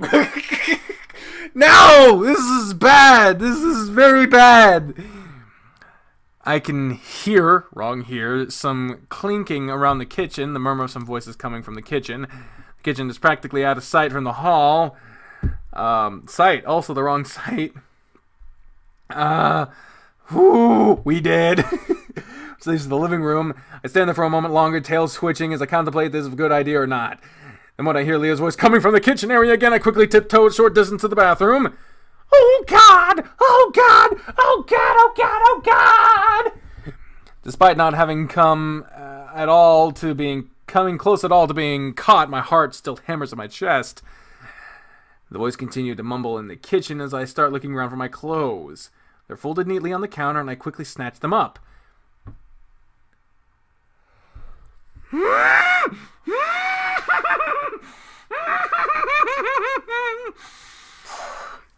Lock the door! Lock the door, man! For sure wouldn't smell on you. I catch a few words from Leo that makes my ears perk. Something about smell. Leo smells a lot of things. He has a canine nose.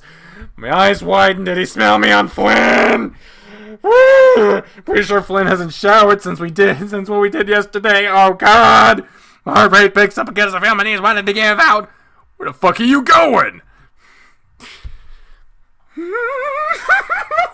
This time I do hear Flynn, and I know exactly what it means. The only problem is that I'm still naked in the fucking bathroom. Why aren't you getting dressed? Should I lock the door? And Leo would definitely know someone's here, and that is probably me. Well, why don't you scream fuck out of the gut? Shit. I mouth the word. Okay. Knowing Leo would hear it if I said it now. I hear heavy footsteps coming up the hall. I definitely can't go back in the room and hide under the bed now. They don't keep coming towards the bathroom, though. The movements become somewhat muffled again as they turn into Flynn's room. Fucking get dressed, you dumb cunt! This is fucking crazy, Leo. If Leo heard Flynn, he didn't say anything. I anticipate the sounds of Leo ripping up Flynn's room, but I guess he isn't that far gone because things go quiet again. And there's some pacing around along with heavy breathing. Why are you not doing anything? You realize I could call the cops, right? I hear the closet door open. Fucking! You better not be standing there fucking naked right now, because you could just... I look around desperately, realizing I don't have much time. The first thing I see is a shower curtain in the bathtub. It's a see-through blue color, so there's no way I can stand behind it and not be seen. I hear shifting around the other room again, and their bickering becomes more clear as they step back into the hall. Panicking, practically on with fear, I crouch down to pull open a cupboard and under the sink. Amazingly, there are only a few bottles of cleaning solutions, leaving plenty of room for me to squeeze in. I hope you brought your clothes with you, preferably on your body. Oh my God! As quietly as I can, I crawl into the opening. Reaching back out, I pull the door closed, setting my other hand against it so that it won't spring shut. Everything goes dark and their voices become muffled once again. I back up against the very back of the enclosure and hugging my knees as I try to keep my breathing quiet. He's gonna have a panic attack, I bet. It's actually a little while before they come into the bathroom and I almost jump as Leo's voice booms in the small space. His smell is all over your fucking house. Then he should probably shower more. There's a small silence, and I imagine that Leo gave him a look that shattered any surely confidence he might have had. Like I said, he was here for like an hour yesterday. And why didn't you fucking tell me that earlier? Because I knew you'd be acting like this. Seriously. Their footsteps shift again in time with their voices muffling. I dare to let out a small sigh of relief. I can still hear them arguing, but I really don't care enough. No! Don't follow them! Fucking no! You stupid, possessed bitch! Why do I have to choose this? Well, I would crowdsource this fucking choice, but I don't fucking have one! Follow them. Follow them. Follow them. Follow them. I would like 1 cheese pizza, please. Follow them, motherfucker, follow them. You pass through the cupboard door into the bathroom. You follow the voices down the hall into the kitchen. Leo was on his way to the door. You could have fucking rolled it down the door.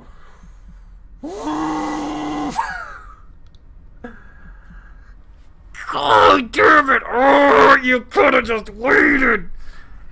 He stops in front of it, turning back around to Flynn, who's following close behind. You're really starting to piss me off, Flynn. And you're really starting to freak me out, Leo. All of that still doesn't explain why his smell is all over you. Flynn works his jaw for a moment, eyes narrowed. We roughed house a little bit by the mine. By the mine. You know how we get sometimes. It was really hot. Leo was shaking his head like he's tired of listening to what Flynn has to say, like he's tired of everything. And then to have it mixed with that smell. Flynn throws his hands up, exasperated. I jerked off later. Sorry, but this really ain't any of your business. You know what kind of fucking is since I planned out this entire fucking thing. He's starting to lose his temper again. You know this isn't like Leo at all. Calm down! Jesus! Maybe he went off to do more research or whatever. Said he wasn't done at the mine. The mine. He's not listening anymore. He's looking to the side, staring at the wall, hackles raised.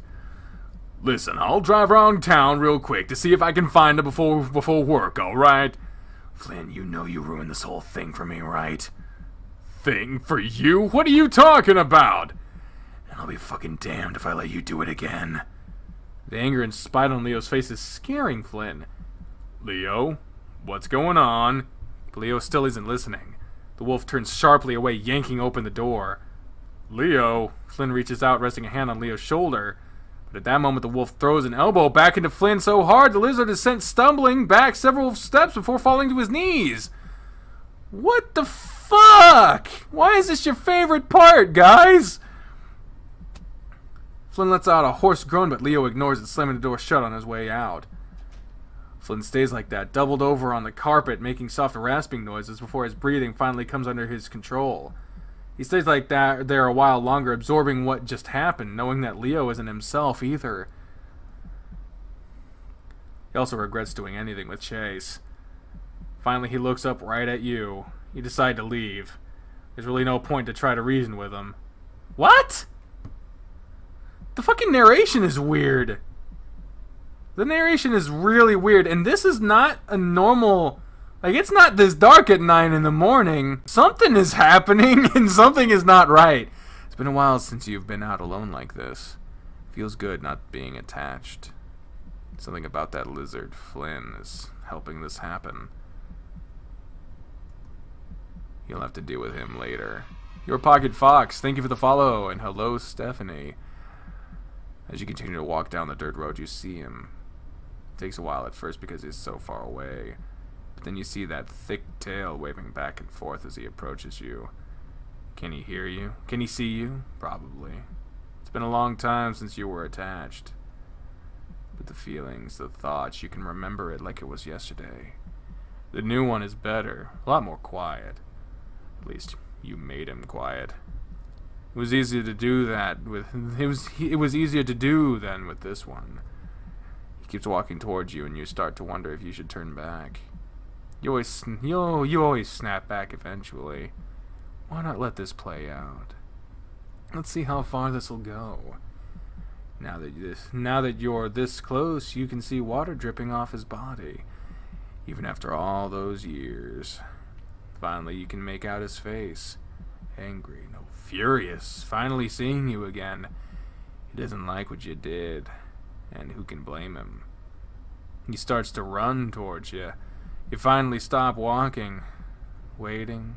He's on you in a second, lunging, blunt claws and sharp teeth bared. I keep wondering if I should come out myself. The last time I heard any voices was like almost 5 minutes ago. Still, I realize that they could both be outside or something.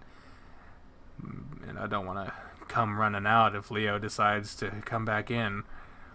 So I wait, starting to feel sweaty in the cramped position, my nose twitching from the strong chemical smells. Wait, what the fuck? Hold on a minute. What? Hold on. Wait a fucking minute. Are we back in the fucking bathroom again? I'll probably have to take another shower. After another few minutes, I hear soft padding up the hallway. I know it's Flynn, but I wait. Another few seconds of silence goes by before Flynn finally speaks. He's gone.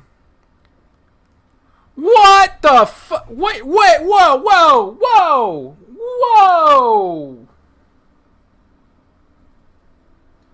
No wonder they didn't. Hold on, what?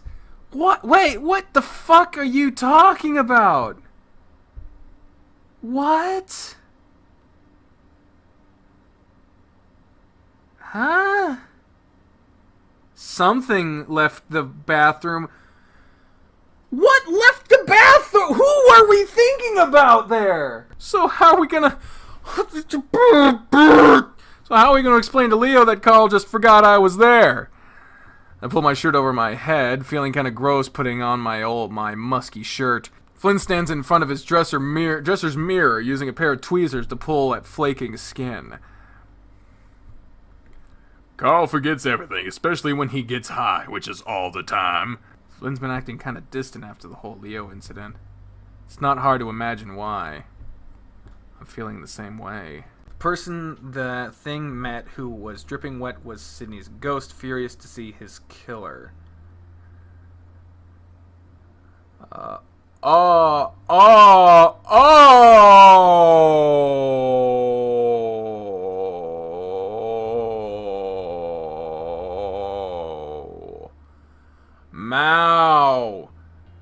Mow! Why you do this to me, Mow? Leo almost finding out, probably finding out, had put a damper on our stupid excursions. It really put into perspective how immature we were being.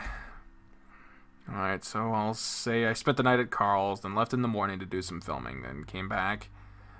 Flynn told me to text all this to Carl before I go over there. The only response I'd gotten so far was a short, "What?" We don't got any other choices. Guess not. And Chase, we probably shouldn't do this anymore. Yeah, I know. Flynn glances at me through the mirror, then returns to picking at his skin. He clears his throat. I know this is kind of gross, but It's fine. We all got our gross things to deal with. ain't going to work looking like I got snowed on.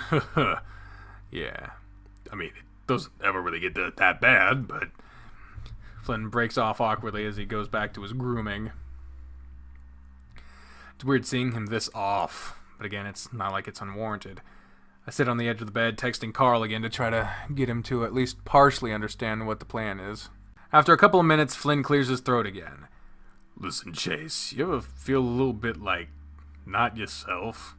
I look up and see that the lizard is looking at me through the mirror again. He quickly turns his attention back to his picking.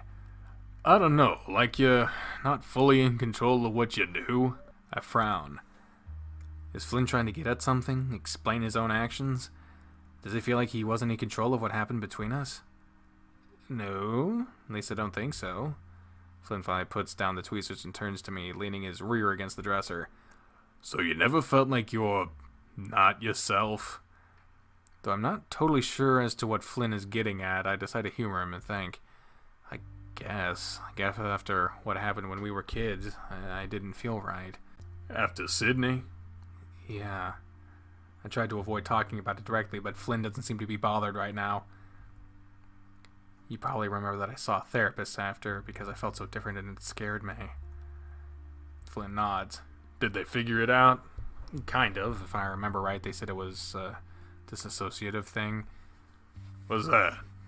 Like, sometimes when something really traumatic happens, your mind sort of distances you from yourself to protect you. I shrug. Something like that. I'm not very good at psych stuff. I almost tell Flynn to ask Jenna, but Of course he can't. so did they fix it? Not really, but I got used to it, I guess. It was like the new me. And you're okay with that? I shrug again. My therapist said that really traumatic things can change the way your brain works forever. You just learn to live with it. That's my fucking life in a nutshell, buddy. That doesn't sound good. No, but it's a part of life. I think we all changed. Yeah. I don't go into detail about how it got worse over time, the whole not feeling like myself. How I felt more and more like my personality was bleeding away, and I was a completely different person now than I was 10 years ago. Because in the back of my mind, I just wonder if that's what it's like to grow up. They become less like you were as a kid, happy, carefree, complete douchebag, and turn into a hollow shell of that. I could still feel Flynn looking at me, so I decided to bring up something else just as uncomfortable since we were already there. So, when are you planning on talking to TJ? Flynn's silent for only a second. Saturday at the end of your trip. I'm not sure if that's the best idea. Doesn't leave much time to make amends if things turn sour, which they most likely will. But then I guess that means we'll easily be able to just leave as soon as it's over. Okay. Flynn's still looking at me, so I abruptly stand up, putting my phone back into my pocket. Anyway, you ready to go? I don't want to make you late for work. Sure. Flynn finally straightens up, walking across the room to grab his keys. I'm glad to have somewhere to go now. I'm glad just to have somewhere to go now. Flynn feeling off like this is one of the most awkward experiences I've ever had. Probably because he's usually so good at making things not awkward. So with that, Flynn takes me to Carl's house. Oh, fuck me. I sit quietly next to Carl on the couch as he plays his video games.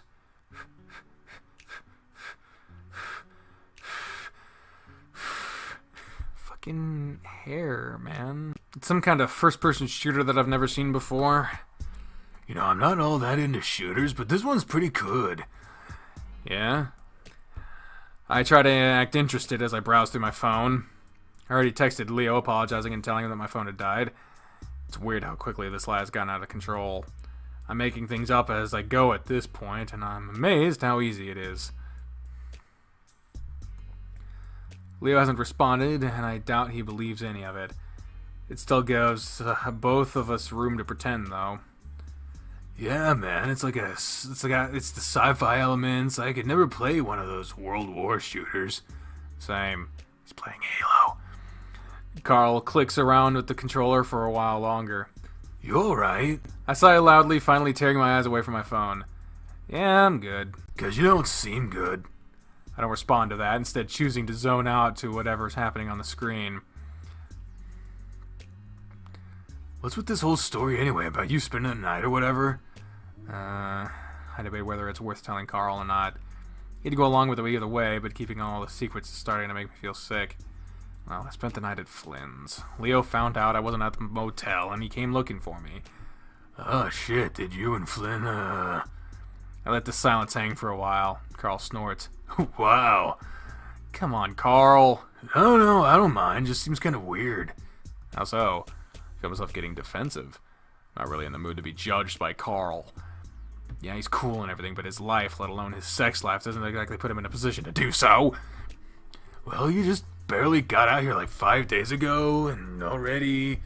I sigh. You know how Flynn is. Yeah, I do. So you shouldn't be surprised. But I mean, we've known him since we were like kids, just feels a little bit... Carl, I'm not really in the mood right now. Carl goes quiet for a few more minutes, then the clicking buttons on the controller are the only sound. Doesn't last long, though. You know, I saw you guys at the river a couple days back. I saw you, too. I mean, I saw you guys. Carl, I just said I'm not in the mood. Carl shrugs. Just saying, I already know. It's cool. I keep quiet, hoping that that will get Carl to drop this stupid subject already. It doesn't work. But I get why you gotta keep it from Leo like this. I pull my phone out to see if I've gotten a text from Leo yet. I haven't. Me and Leo, we don't hang out all that much.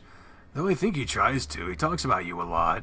I try to ignore the guilt that's steadily building up inside me. Did you smoke today? Because you're being real talkative right now. I only ask because I don't smell it. Usually it's pretty strong. Actually, I had an edible this morning. Carl giggles for a good long while after that. Oh, really? I massage my brow with a thumb and forefinger. Normally I get along great with Carl, especially when he's high. But after this morning, basically everything is getting on my nerves. I usually hate that shit, but I don't know. Guess I was just bored today. This thing shoot me into fucking space. Guess that explains why you won't shut up. Hey, am I pissing you off? I immediately regret what I said as Carl puts the game on pause. No, just had a stressful morning. With Leo. Carl starts the game back up, giggling again as he says he shoots a space marine in the face. Finally a text from Leo. Good to know. Another one immediately follows. Let's hang out sometime soon. But you know, Flynn cares about you too. Yeah? I text Leo a quick affirmative, though I'm not really sure when that hangout is going to happen. Yeah, I wouldn't stop talking about you when we drove to the reservation. Really? That actually did seem really out of the ordinary. The hell will Flynn have to say about me? Carl shrugs. Bunch of stuff. He wanted to buy you something from the reservation, but that might be too weird. Flynn buying me a gift? That is kind of weird. For Flynn, I mean.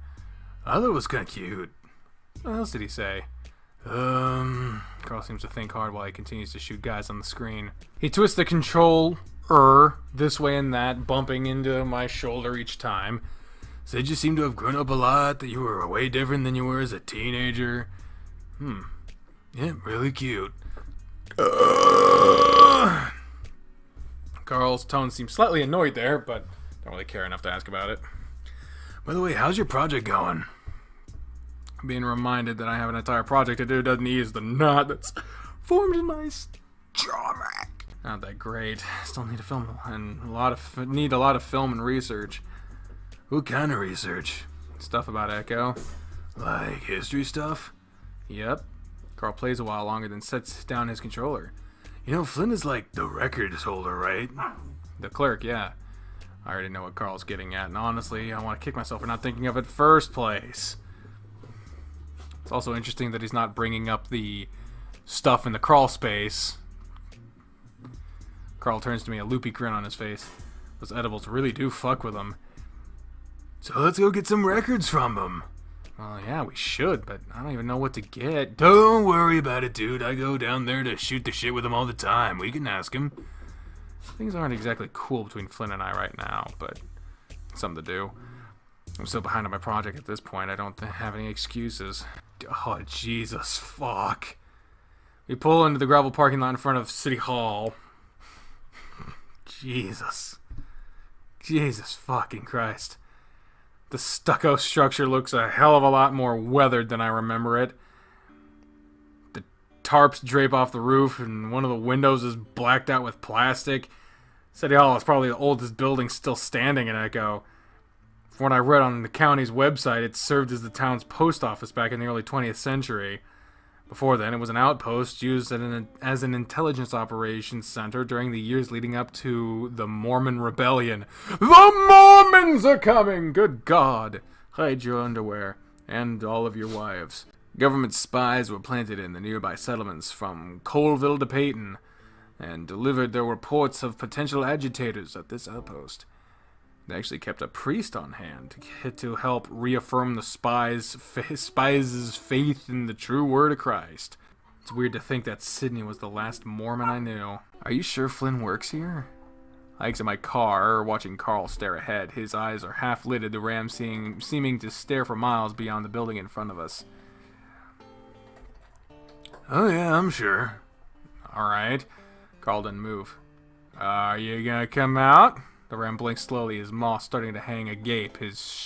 He shifts his bloodshot gaze towards my torso. Nah, my parents would flip. He flops his wrist in front of him limply, his tone tinged with effeminacy. Oh, okay. Of the car. Yeah, just give me a sec. Oh, I get the joke, you fucking loon. Sheesh. Carl reaches down, unscrewing the lid from his water bottle and taking a few hearty glugs. When Carl grabs the door's handle, he hesitates. After a moment, he looks at me. He's completely silent, sucking on his cheek on one side. Carl. Finally, he speaks. I sort of agreed to come without considering that I'd be talking to anyone but you and crew today. Let alone the mayor and stuff. I'm still stoned as balls and I look like shit. He laughed some in a self-deprecating fashion, visibly sheepish despite the THC still flowing through him. I think I might just chill here in your car with the AC and high gun tactics. He holds up his phone, and I think I can just barely spot the icon for it in a sea of his other game apps. Carl does look high, though he doesn't appear any worse than he usually looks. Telling him that probably wouldn't do much for his confidence, though. Let me know. What you want me to do? I wanna know what you wanted me to do. I gotta know. Tell me what to do. Reassure him, let him stay in the car. Let me know. I wanna know. Please, just tell me so I could go do fucking with the Flynn dude. Let him stay, reassure him, let him stay. Everyone's saying let him stay except Grigorg. Let him stay. Fucking hell, Carl, just stay in the car. It's probably a good idea, all things considered. You're gonna be alright in here. I mean, if you start to sober up, feel free to come and get me. I could always use a hand. I'm good, man. He scoots back in the car seat some, leaning it back. You got me way too up early to be hanging out proper like anyhow. I'm usually asleep until 3 hours from now. You really sleep until 2 o'clock? What the fuck does that mean, motherfucker? You get up to my goddamn lifestyle? Yeah. Jeez. Hey, don't judge me. You're the interloper here. I'm about to make a jab about where Carl learned that word, that large, but reading his expression, it's evident he isn't in the mood. Oh, honestly, neither am I. I toss him the car keys, and they bounce gently off the rotund bulk of his torso before he scoops them up off the floor mat. I'm gonna head inside and ask permission to film, then maybe go through some files inside if they let me. Carl grunts. They should. It's all like public record or something. Except for the aliens that crashed here in the 40s. That's still classified, Agent Hunter. A pang of nostalgia shoots through me as I catch on to what Carl's referencing, a faint smirk tugging at the corner of his lip. When we were little, Carl and I used to run around in old church clothes and pretend to be G-men hunting for aliens. Aw, H&H, Agent Hendricks and Agent Hunter. Our parents got pissed at us for playing in the dirt and black formal wear, but we were super into it. Carl even drew up a zine. Sort of documenting the make-believe adventures. Eventually, Carl started getting really into superhero stuff and tried to segue our adventures into the Superwolf universe. I didn't like Superwolf at all, and after an argument where I called him too fat to be a superhero. Oh, motherfucker! Ended our imaginary adventures. God, I was such a dick. Before I can say anything further, Carl's setting his phone aside and popping over my glove box. Do you still have those black sunglasses? Yeah, oh man, no. Leo said he liked them, so I gave the pair I had to him. I do have a tortoise pair shell in here somewhere. Isn't that kind of girly? Carl gives me a sidelong look as he withdraws the aforementioned pair, holding them up to me. Well, guys can wear tortoise shell. It's not like they're polka dot or something. My mom wears these colored sunglasses all the time. I literally can't see these without picturing her. Well, like, that's your personal thing. No one else thinks that. He slides them onto his face. They rest somewhat awkwardly on his sizable snout, unable to settle in place neatly. Your nose is too big. Carl pulls the shades off his face and limply tosses them into in the dash, leaning back into his seat with a long exhale. Alright, well, do your thing. I'll be here. Alright, be back soon, Carl. Yup. I turn, heading inside. Oh, Jesus. Look at this fucking... Oh, God. Stepping into City Hall, the first thing I notice is how dry the air feels. Like there's no ventilation to speak of. Makes me feel like I'm standing inside a really slow baking oven. Half of me wants to run out and jump into the first body of water I can find, while the other half just wants to curl up into a ball and nap. The faint droning of a voice into a speaker is audible. It sounds like some sort of outdoorsy hunting and fishing podcast. Chase? Flynn's tall, leering form emerges from one of the doorways, a stack of envelopes in hand. We stare at each other for a few seconds as the reality of what we've done with one another is hanging pretty poignantly in the air. Hey. He exhales, his demeanor shifting. He raised his shoulders, going more lax, and his tail settles on the musty, carpeted floor. What? He looks back through one of the doorways beside him, then back to me, his scaled brow furrowed. For a moment, my mind blanks, and I'm not sure what to do with my paws. It's really stuffy in here. Flynn looks at me questioningly. The only people who work here are reptiles, so we keep the habitat. Oh, habitat. His gaze shifts back to the doorway again before returning to me. There's something you want? I'm pretty busy. I clear my throat, crossing my arms over my chest. Yeah, I was kind of hoping I could get permission to film around City Hall and take a look at some records. What records are you looking to go through? Well, I don't know.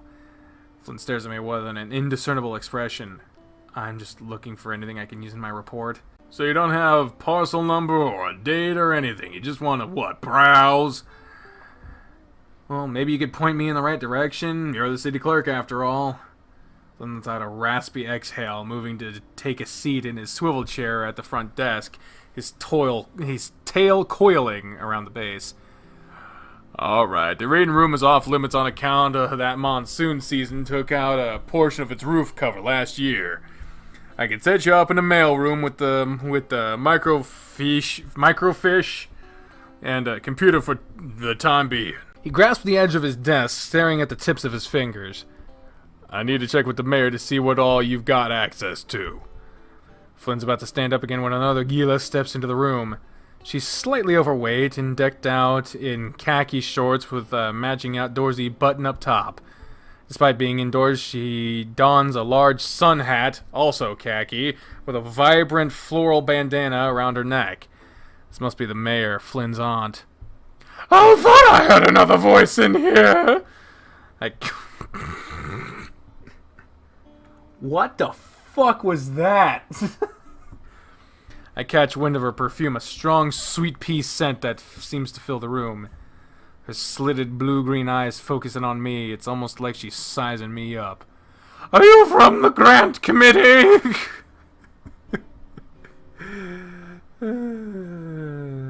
Jesus. I pause, quickly shake my head. No, sorry. She visibly seems to deflate, her brow lowering and her eyelids drooping to a half-lidded lull. Ah, I'm Chase, Flynn's friend.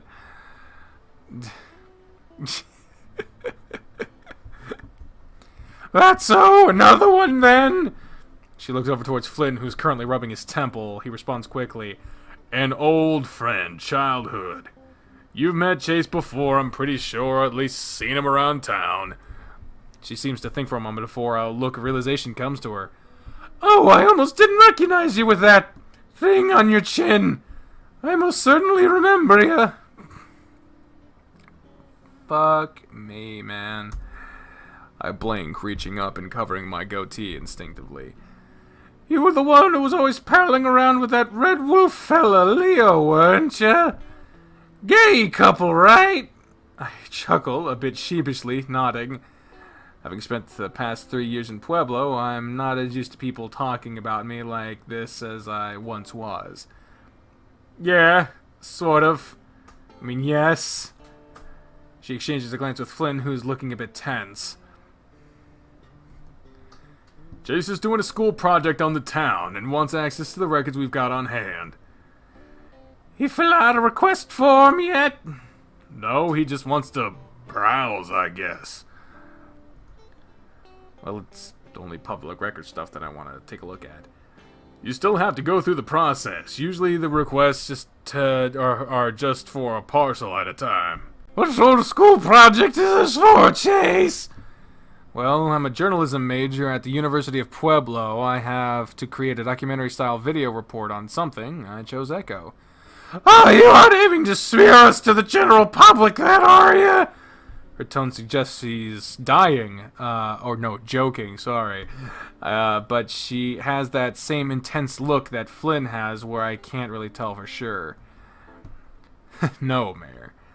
You know, we have a grant application that we were interested in putting right out there that requires a video entry detailing the sights around town.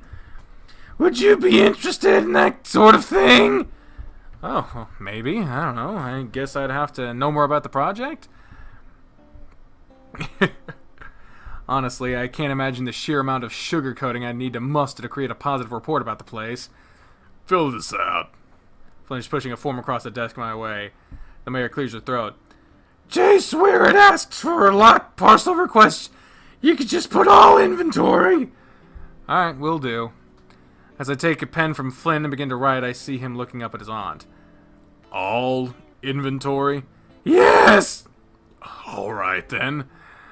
He huffs some idly. The podcasters on Flynn's computer speakers are going into detail about creating complex fish nets and trappings. I'll leave you two boys to it then.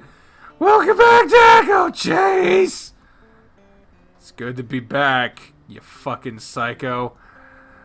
Flynn subtly rolls his eyes, turning back to his computer. The mayor just smiles before heading back to what I assume is her office.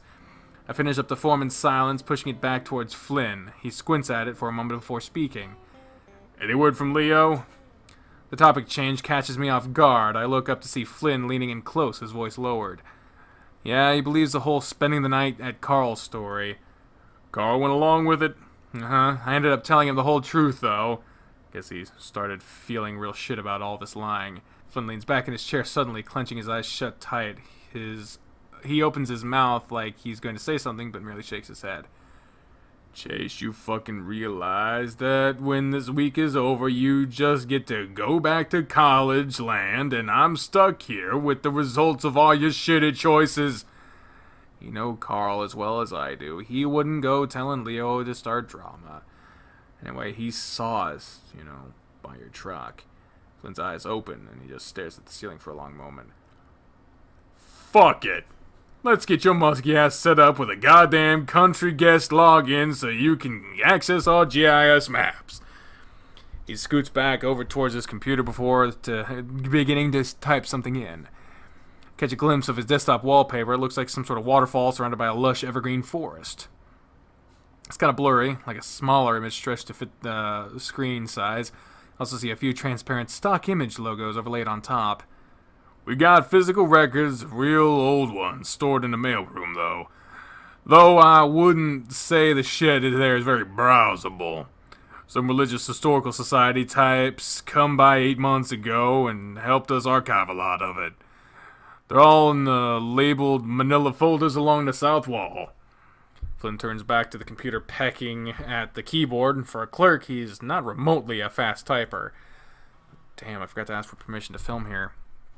Flynn grunts. Permission granted, go do that while I get this fucking thing working. Glancing back at the screen, I see incorrect password, 2 remaining entries before lockout flash up. After looking at his keyboard, it takes me only a couple seconds to figure out what's wrong. Flynn? What? He snaps at me, and I can see pointed teeth between his scaled lips for a moment. You have the caps lock on. Flynn pounds the caps lock key with some extra force before returning back to his typing. Thanks, now fuck off for a bit. I stare at him, and I can't help but feel a twisting sensation in my chest. I'm not sure if I expected him to treat me differently after doing what we did, but I definitely didn't think he'd treat me worse. I try to think up something to say to make this right, to make this not awkward as it seems to be getting.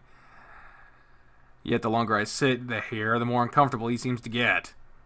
Guess I'm literally leering at him like a creep right now. Fuck. Get up and head out, deciding keeping my mouth shut is the best course of action for the time being. The gravel parking lot makes it difficult to adequately line up my shot. Everything ends up being slightly crooked. I could probably fix it all in post, but that's more work for me that I'm not looking forward to. Carl, meanwhile, has his eyes glued to his phone. It looks like he found a pair of earbuds, because he's got those in too. Refocusing, I take stock of footage I've got from here so far. The midday sun means that all my recordings are pretty much well lit, but I can't help but think that a sunset would be more symbolic. Maybe I'll come back later, I don't know. My phone vibrates in my shorts. Grabbing it, I see I got a new message from Leo. With Jen and TJ playing football. I'm assuming he means soccer, but I decide now isn't the time to press him on word choice. Sounds fun, filming with Carl and Flynn here. I slide my phone in my pocket, unlocking the trunk of my car where I can start putting away all this equipment. Oh shit, quick response for someone playing soccer. Upon checking my phone, though, the message turns out to be from Carl. Get back to work, no texting. Look around to the trunk to see Carl's smirking muzzle, his chin buried in his hoodie. Stepping back behind the trunk, I begin to text back. Sarcasm all the way? Alright, we'll go with number 1. Oh, I'm so sorry, sir. After hitting send, I set my phone down, beginning to lock up the camera and a neon orange University of Pueblo hard case I borrowed. Another message from Carl. That's "Oh, I'm sorry, Daddy" to You boy! Jesus Christ! Snickering, I text back. Don't play gay chicken with me, I will win. I finished packing up everything and shut the trunk, waiting for the next response. As if on cue, my phone vibrates once again. I also realize now that Flynn is standing in the city hall entryway with his arms crossed, staring furrow-browed at the door. God, the car. Why the fuck is Carl here just sitting in the car? I'm gonna hold up my finger to him, look over the recent message. I don't like chicken, I like quark, boy! I snark, eliciting a raised eyebrow from the Gila. The hell are you two doing? I got your shit set up. You will not win this game, sir. Daddy, I told you, boy, don't make me Spank you. Oh, he's fucking stoned off his rocker, ain't he? He ate too much of an edible this morning, apparently. Flynn looks to me, then back to Carl. Probably for the best he's staying in the car, then. Come on. He turns, heading back inside. I follow, watching Carl smiling to himself inside my car while going back to his mobile game. Flynn leads me back to the net. God, this fucking... That backboard is fucking with me. Flynn leads me... God, this is the longest fucking episode ever. Flynn leads me through the narrow hallways, the ceiling laden with visible old piping and the walls covered in dents and scratches. Eventually we turn into a colorful room that looks like a mix between an old post office and a kindergarten classroom. Alright, like I said, archive files are in the back along the south wall. The computer in the corner is logged into the city county's GIS viewer, maps and shit, basically. He points to a cream-colored computer that must be from around the early 2000s by the look of the make, dust visible on the top of the tower. So like where the native burial grounds and sort of thing are. Flynn crosses his arms, looking back down at me. Yeah, no. As far as I know, the Meseta tribal government hasn't put forth any sacred site claims within miles of Echo. Wow, really? Really. Why's that? I don't have a whiff of shit's worth. I don't have a whiff of shit's worth of a clue. Or care. That is a hell of a sentence. Go ask Jen if you want to be all weird about it. I don't think she has much ties to her tribe. Yeah, well, it doesn't stop her from being a bitch about it whenever she sees fit. God damn. Flynn sucks on his cheek as if saying that left a bit of an unpleasant taste in his mouth. Flynn's speaking less than kindly towards folk isn't anything new, but not usually about Jenna. He looks down on some papers in his hand as if they're suddenly very interesting. Is this about what you said when you got Carl the lighter from the reservation? His slitted eyes flick up back at me, his lips thinned. You thought that was bullshit too, right? Well, I think she was just still in, I don't know, den mother mode when regards to TJ after what you did. If you want to get everyone talking again, you should just apologize. Oh shit!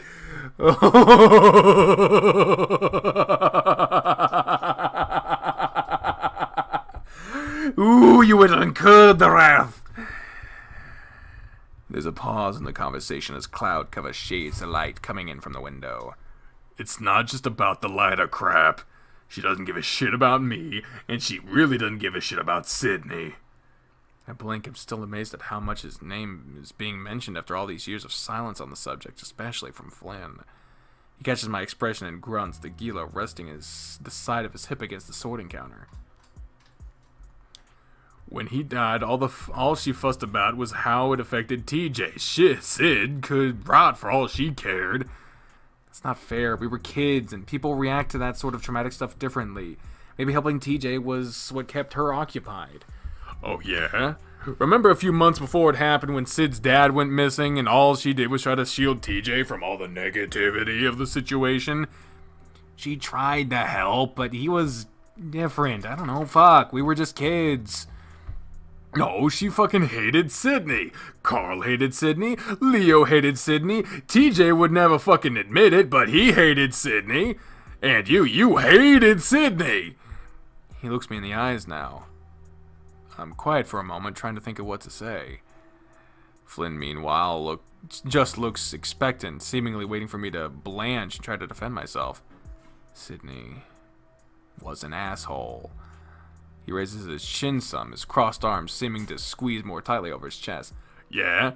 So am I.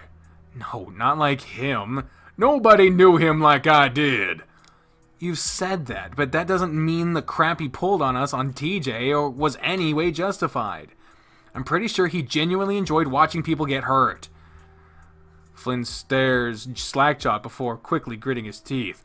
He liked wrestling. He liked pirates. He liked pulpy adventure shit, but he did not like hurting people. TJ cried every day no matter what. He could see a dead fly on a windowsill and start bawling. And you all would drop everything and come rushing to his aid, scorning the shit out of anybody who didn't. We couldn't make jokes, we couldn't tease each other, we couldn't roughhouse, and we couldn't even fucking swear without TJ getting upset. It isn't like we could just go hang out with someone else. This is Echo, and Leo is fucking dead set on keeping this group together. Though now the group for Leo essentially consists of two members, your ass and his cock. Korg, sorry. I frown deeply before I can interject. He continues. When Sydney died, you all convinced yourselves he was this fucking monster kid so that it didn't have to hurt as much. I ain't gonna apologize. Fucking hell, they should.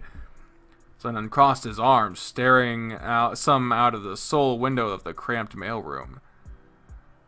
Damn. The cloud cover lifts. I'll be at the front desk. If you take something, always put it back where you found it. He turns, making his way back down the narrow hall. I'm left alone. Everything feels really quiet now. A sort of weird solace amidst the shelves upon shelves of Echo's history. I rub my face and muzzle, spinning a whisker as the previous conversation plays back in my head and begins to fade like a passing dream. With a slow exhale, I turn and head over to the archives. They all seem to be categorized by numbers. Those, for example. I grab a random file off the shelf. That one. Flipping it open, I see a cluster of 15 or so papers and permits for a place called Adelaide's Thrift and Pawn. Sounds familiar, but it only takes me a bit more pursuing to figure out why. Near the exit from Route 93 to Flint Road, there's this faded old shack of rotten wood. Growing up, all that was left of the significant was Adelaide's Thrift. I think it's bulldozed now, since I didn't see it on the drive-in. According to these documents, Adelaide Vonderburg applied for and successfully obtained a business license and deed to the property in 1979. I'm guessing these folders correspond to a piece of property with an echo or a parcel. That helps some, but I still am not sure exactly where to look. I put the file away and move over towards the computer Flynn already got ready for me. The screen displays an aerial photograph of Echo with little polygons drawn over it like a bizarre checkerboard. Clicking on one, nothing happens. Click again, the pointer turns into an hourglass. The program says that it's not responding. Damn it. As the hourglass rolls on the screen, I can hear the front door open down the hall. First I wonder if it's Carl, but then a voice speaks that I don't recognize, then Flynn's. I can only make out a little of what he says. That's what they told you about the county office? You could have come here. The hourglass spins. The unincorporation, it shouldn't affect developers who... A little window pops up, listing owner, address, parcel number, links to building plans, and other fields. Slow as hell, but it actually is kind of neat, I guess. Curious, I scroll over the location of my old house, and click. This time it reacts a little faster. The complaint forms are physical, not much of an online presence, and it's currently listed as abandoned and condemned. It looks like the property my parents sold it to... It looks like the people that my parents sold it to ditched it rather quickly. I moved back toward the archive, picking up my old house's corresponding file and setting it down on the counter. Opening it, I see a weathered floor plan of my old house dating back to 1986. Nothing here could remotely be considered of interest for my project, however, I put the file back where I found it. As I hear the increasingly quiet rasp of Flynn's voice in the other room, I realize he's probably too busy to hold my hand with regards to where I look. Especially after the previous conversation, it might be best to just give him some space. I stare at the aerial display on the computer monitor, trying to figure out where to start looking. The mine, the abandoned school, city hall, or Carl's mansion. The mine. Something about the old mine that feels off to me. Unlike pretty much every locale in Echo, the mine was the only place we absolutely did not play. Sydney tried to make one of our scavenger hunt objectives down in there once, but TJ told his mom about it, and that was the end of that. After looking up the parcel number, I retrieved the corresponding file and lay it out on the mail counter. This one has an archival notice attached to the front. I guess my hunch might be right. Opening the file, the first thing I note is that there's a seriously large amount of documents here, and even a laminated old photo. Look at our fucking paw. It's a hell of a lot more verdant than it is these days. Must have something to do with the damming they did up north in 1950. I'm guessing the CM 1915 is referring to the year the photo was taken. Within the folder itself, many of the documents seem to be legal in nature, including documentation about a lawsuit of some sort.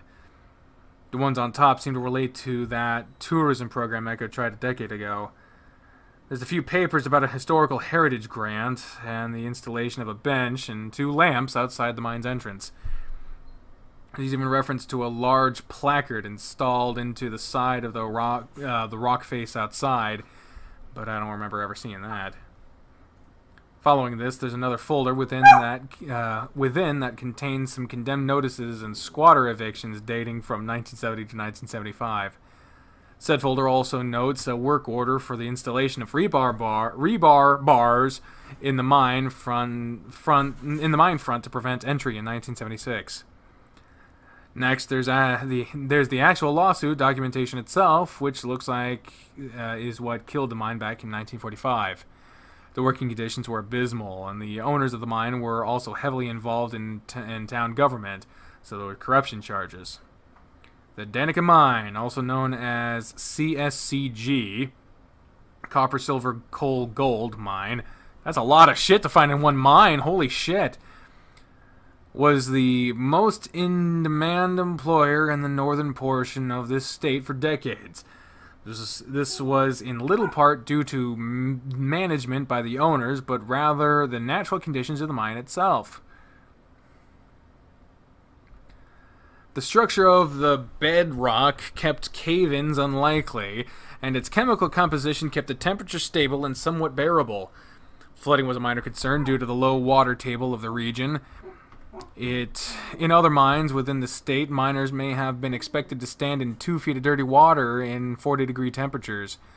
All the while, with the looming threat of a cave-in being a very real threat, amplified with every strike of the sledgehammer. Yet even still, the mine managed to have one of the highest casualty rates... What? Oh, damn. Yet even still, the mine managed to have one of the highest casualty rates for its workers in all the Southwest. The suit argues that this was at root due to severe negligence by the owner, Gregory Briggs.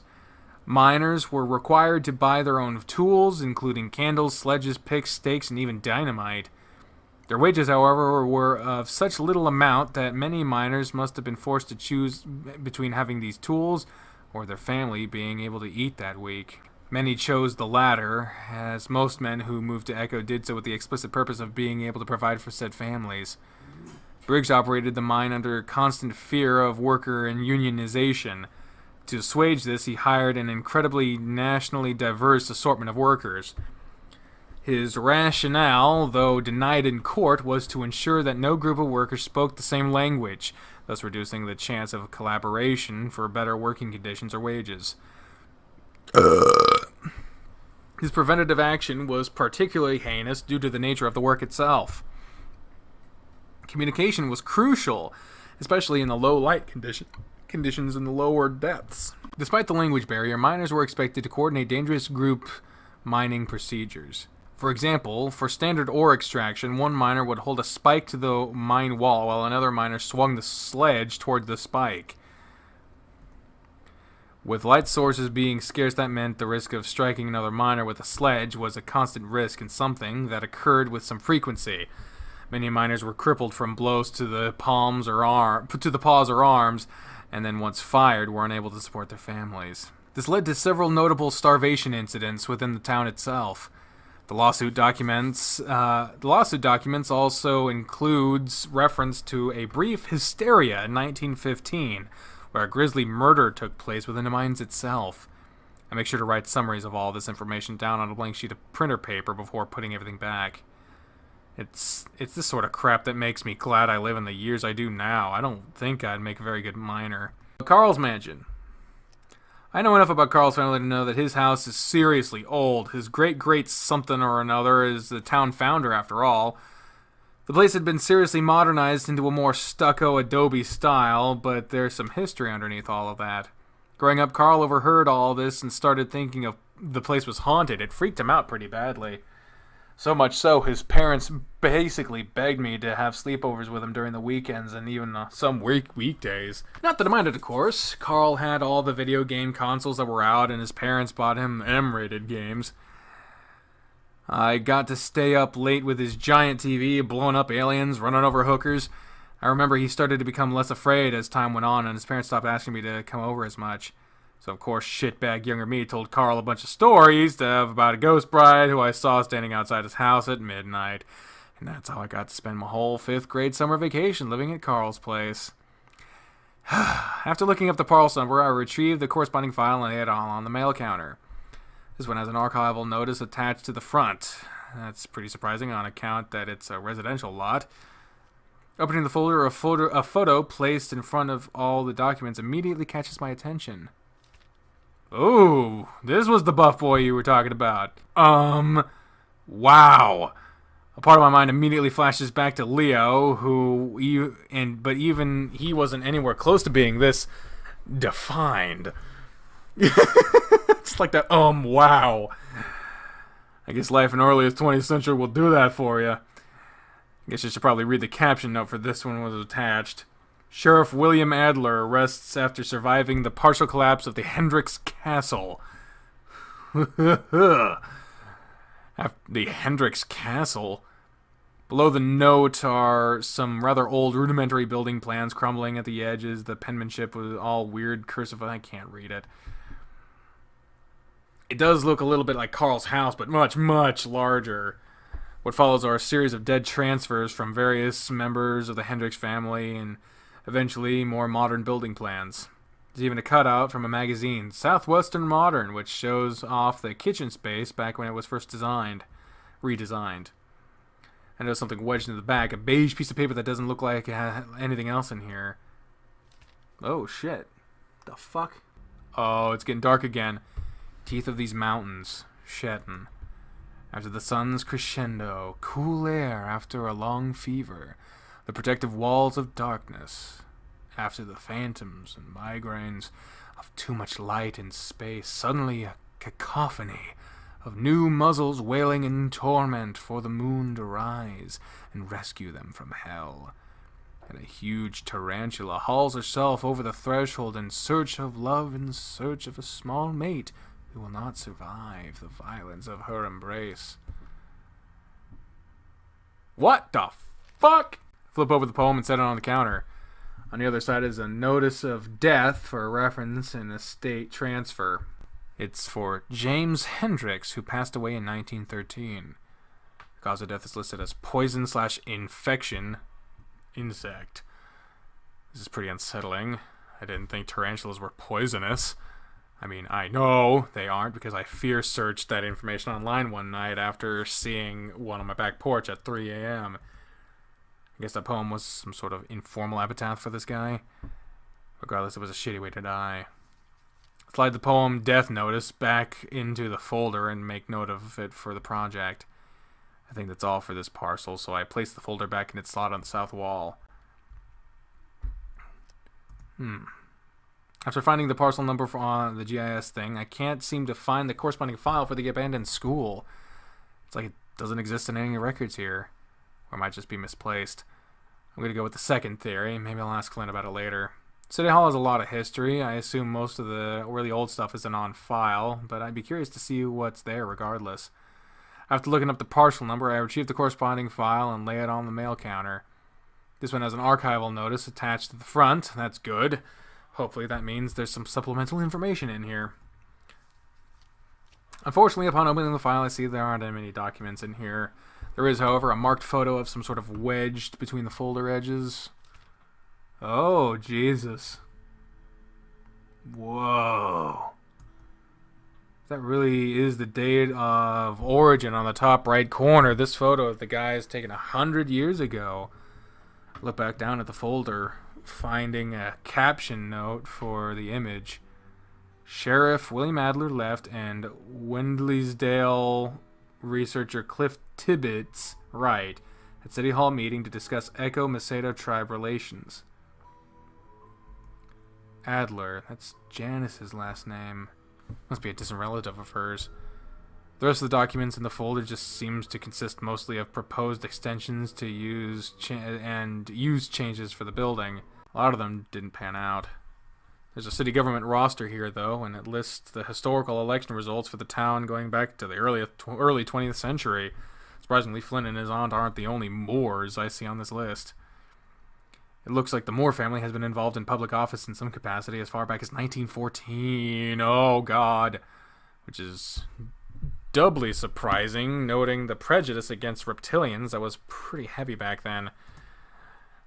There's this whole negative stereotype about them being evil and controlling the government that persists even today. So it's pretty weird a family like the Moores managed to keep getting elected back when the ignorance levels were much higher. I'll make note to ask Flynn about that as sensitively as possible. I go ahead and put everything back in the folder before returning it to the shelf. So I suppose that's it for today. I turn around and see the mayor standing in the doorway. She's peering at me quizzically. I'm a little startled. I straighten up. Oh, hi, Mayor. Just finishing up. She's watching me speak, like staring at my mouth, not my eyes. It's honestly freaking me out a little. She didn't respond. Mayor? Make sure you put everything back where you found it. Oh, yeah, don't worry. I did that already. Did you now? She steps in the room and picks up a folder from the edge of the counter. I recognize that it's the one from the abandoned mines. Okay. Sorry, forgot about that one. She stands there with the folder held out, waiting for me. I quickly move and take the folder. I try to ignore the hard stare I feel on my back as I walk to the archive wall. Far left end, second cubby from the top. Oh, thank you. I didn't... Looks like Flynn's about ready to take off. You're gonna give him some company. The way she phrases that makes me reconsider a hasty response. Sure, I can hang out with him and his roommate. You have a boy in your car. I blink. I have a Carl in my car. Yes, he wanted to hang back while I did all the work. I feign a chuckle, though not very well. I've never been good at that smiling with your eyes thing. Carl Hendricks. Yes. Have a good rest of your evening, Chase. Thank you, Mayor. You too. She moves on down the hall. After a moment, I follow suit up to meet up with Flynn at the front desk. Dude, that's skeevy. After that, she just walked back to her office and shut the door, almost slamming it. Maybe she's not a fan of you queer types. You queer types, motherfucker. Carl puts on a southern drawl for the last bit. Not a fan of you queer types. I step out of the car and pop the trunk, moving to gather up my equipment. The sun is starting to get pretty low at this point. There's not really any tall mountains to the east, so Echo sunsets tend to last a while. Maybe, but she seemed alright with Flynn. Carl follows suit. Holy shit! What the fuck, dude? Like, this is a very similar sprite to his old one, but that is updated. That is new. I didn't... Ooh. Carl follows suit, though his eyes are still glued to his phone. I can't get over that whole "there's a boy in your car" bit. Yeah, she seemed kind of, I don't know, weirded out with me or something. But she wasn't like that when we met. She was pretty cordial then. As I shut the trunk, I spied Flynn's truck parked behind the house, as well as what looks like a faded yellow moped. A faded yellow moped! My dumbass, I just got off of work. I'm sorry. I also haven't recorded in a while. I'm assuming that one is his roommate's. Huh. The Ram shrugs. You are kind of weird. Maybe you did that staring thing you do sometimes? I blink. Do I? Never mind, man. I frown. Carl looks up from his phone long enough to catch my expression. I'm just kidding. Making fun of Flynn's hole dressing you down back at the river. Carl smirks. His eyes are no longer glazed over, and it actually feels like he's looking at me rather than 1,000 miles away. We make our way up to the front door, Carl tapping away at his screen. Hard to imagine my house was even bigger back in the day. My parents already have more rooms than they know what to do with. Like, we've got 3 spare bedrooms, right? But we never have any guests or anything, so they don't get used and just gather dust and stuff. Do your parents make you clean them? Carl rolls his shoulders, idly wiping his hooves upon the rough palm fiber floor. Welcome, Matt! That was a fucking sentence, wasn't it? This is the Flynn route that we're doing. Sometimes. Knowing Carl, that means pretty much never. Once inside, the familiar, hot, stuffy climate hits like a wool blanket thrown around me. What sounds like some sort of lo-fi hip-hop is playing in the background from what I assume is Daxton's room. The interior is dimly lit with the exception of a bright white light coming from the ajar fridge. Daxton stands next to it, holding a block of pale cheese. Oh, I don't remember what Daxton's voice was. Is this what you need? I'm a salamander. The salamander seems to be peering at us expectantly. No. He raises a brow ridge, craning his neck to look past us. Talking to Flynn. Oh, there's Flynn. Hi. The Gila's large self steps out of the laundry room beside us, looking to Daxton. Oh, sorry. Carl gives me a sidelong smirk. That's the provolone. The recipe needs Havarti. Provolone to me doesn't taste like anything. It doesn't even have much of a texture. I don't know. It seems kind of boring of a cheese to me. I prefer Parmesan, but that's just me. It's not my favorite cheese. I don't know what my favorite fucking cheese is, but also no one gives a shit what my favorite cheese is. We got an Echo update. Let's just keep fucking playing. Daxton, the nerdiest voice ever. I can do that. Flynn steps past us without much acknowledgement, moving to the kitchen beside Daxton. We have a block of Havarti, but it's in the freezer. Hey, Aaron. Welcome home. There's this thing called a defrost setting on the microwave. Yeah, but you left the fish caught all on top of it. Yeah. Mao, I will not take back my view of provolone. I used to love it, and it's a good topping cheese. It's a good adding of thickness, but by itself, it's fucking boring. The pack is sealed. That shouldn't matter. The whole freezer kind of reeks. Like I said, the package is sealed. That shouldn't matter. With a shrug to Carl, I move in and set my equipment down next to the kitchen island. Alright, I'll be right back, guys. Spoof's being a dick. Come here, you bastard. We'll be right back. Hello. Shh, I wasn't here. Jackass. Alright, let's go. I take a seat on one of the wicker-topped bar stools.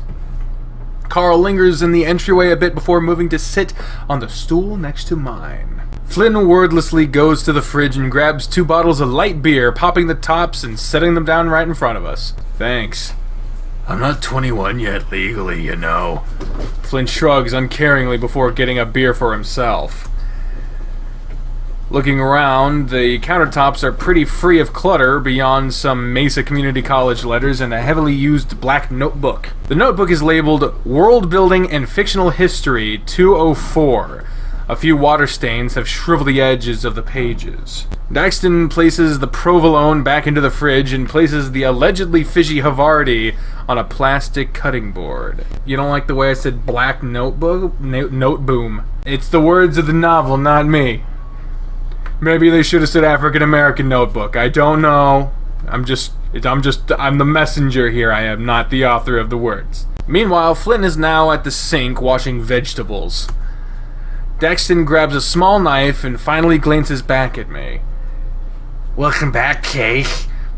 I wave a bit limp-wristedly. Ah, that fucking hurt, dude. Ow. What? I'm getting old. I'm 23. I'm getting old. Everything hurts. Hey.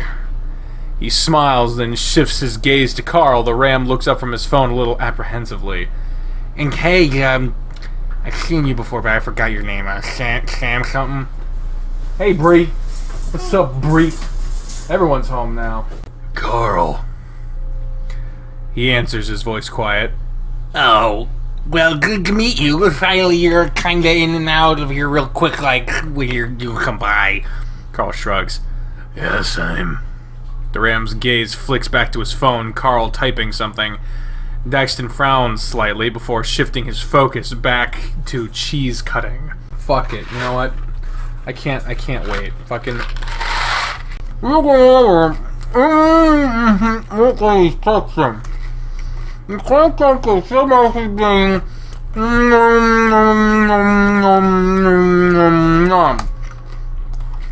Carl. Next level is yelling, looks like a cucumber. I got something to nothing everywhere, Saturday. What? No, you have a job interview? Yeah. I'm having such feeling a bit. Go ahead and tell me about this at all. I'm pretty even make it hurt. Hey, Grit, where at? Going up typing. His lips spilling a bit tighter around the base of his muzzle. I'm painting design. I'd be like, print copies to bring people's posters. Oh, I was nasty. A print shop by the mall? I know of it. What do they pay? Minimum wage. Not that it matters, though. Daxton looks slightly confused. Carl's parents are pretty well off. Flynn stops what he's doing, going to the fridge and taking out a box of strawberry popsicles. I prefer whole milk, the real shit. Fuck your 2%. Skim milk can go die in a hole. Almond milk is an imposter. Soy milk? Soy juice. Fuck soy. Fuck anyone that looks like soy. Bitch. He drops it down on the counter beside Daxton, the salamander startling some...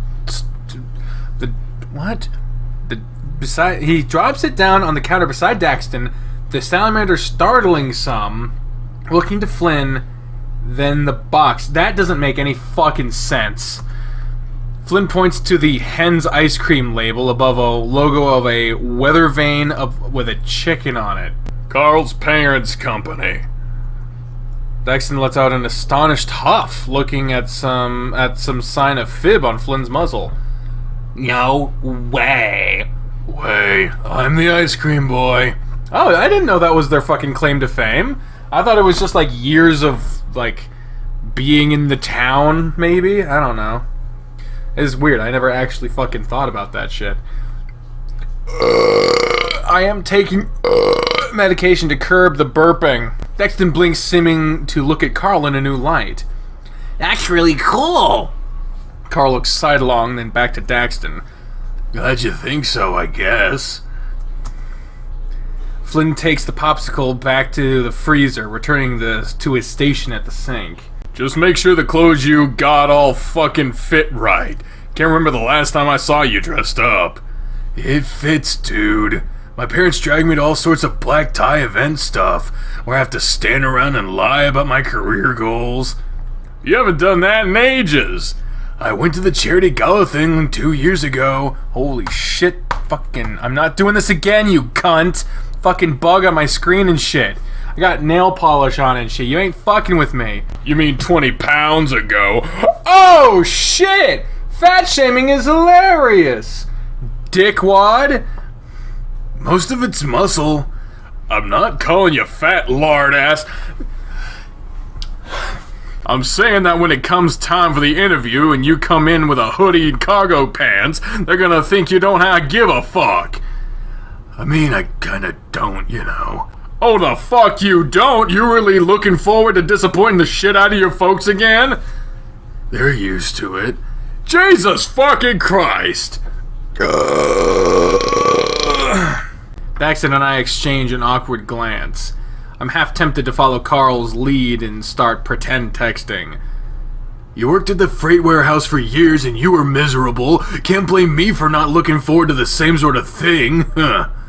Carl feigns a raspy chuckle, though by the jittering of his hooves against the bar stool it's apparent he's tense. And now I have my own house. I see his slitted gaze shift briefly to Daxton, who looks like he's concentrating very hard on cheese cutting. Mostly. And print and design, that's basically working with all the same computer shit you do for your art crap.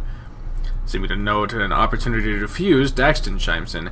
You're an artist, Carl? Shit, by, like, the loosest definition of the term, I guess. I mean, fucking same. The thing I'm most proud of drawing is Nigel the turtle. Nigel the dapper turtle. I'm very proud of him. Flynn just rubs his temple some, shifting his attention back to cooking. He places the freshly washed vegetables into a metal pot on the stove with one of those steamer lid things on top. What kind of art? You don't seem like the oil-based pastoral type. The fuck? How would you know that? Carl blanks.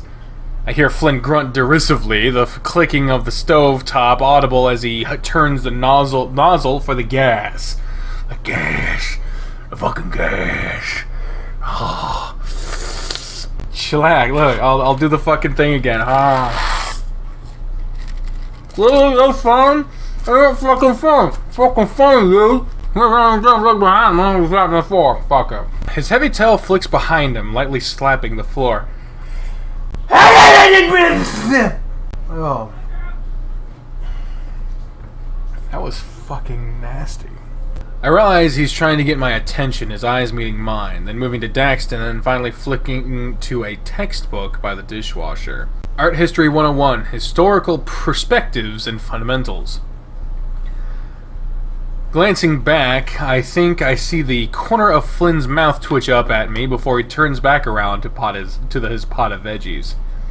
It's still kind of weird seeing Flynn in a work outfit all the time. In high school, he was more of a jeans and jacket kind of guy.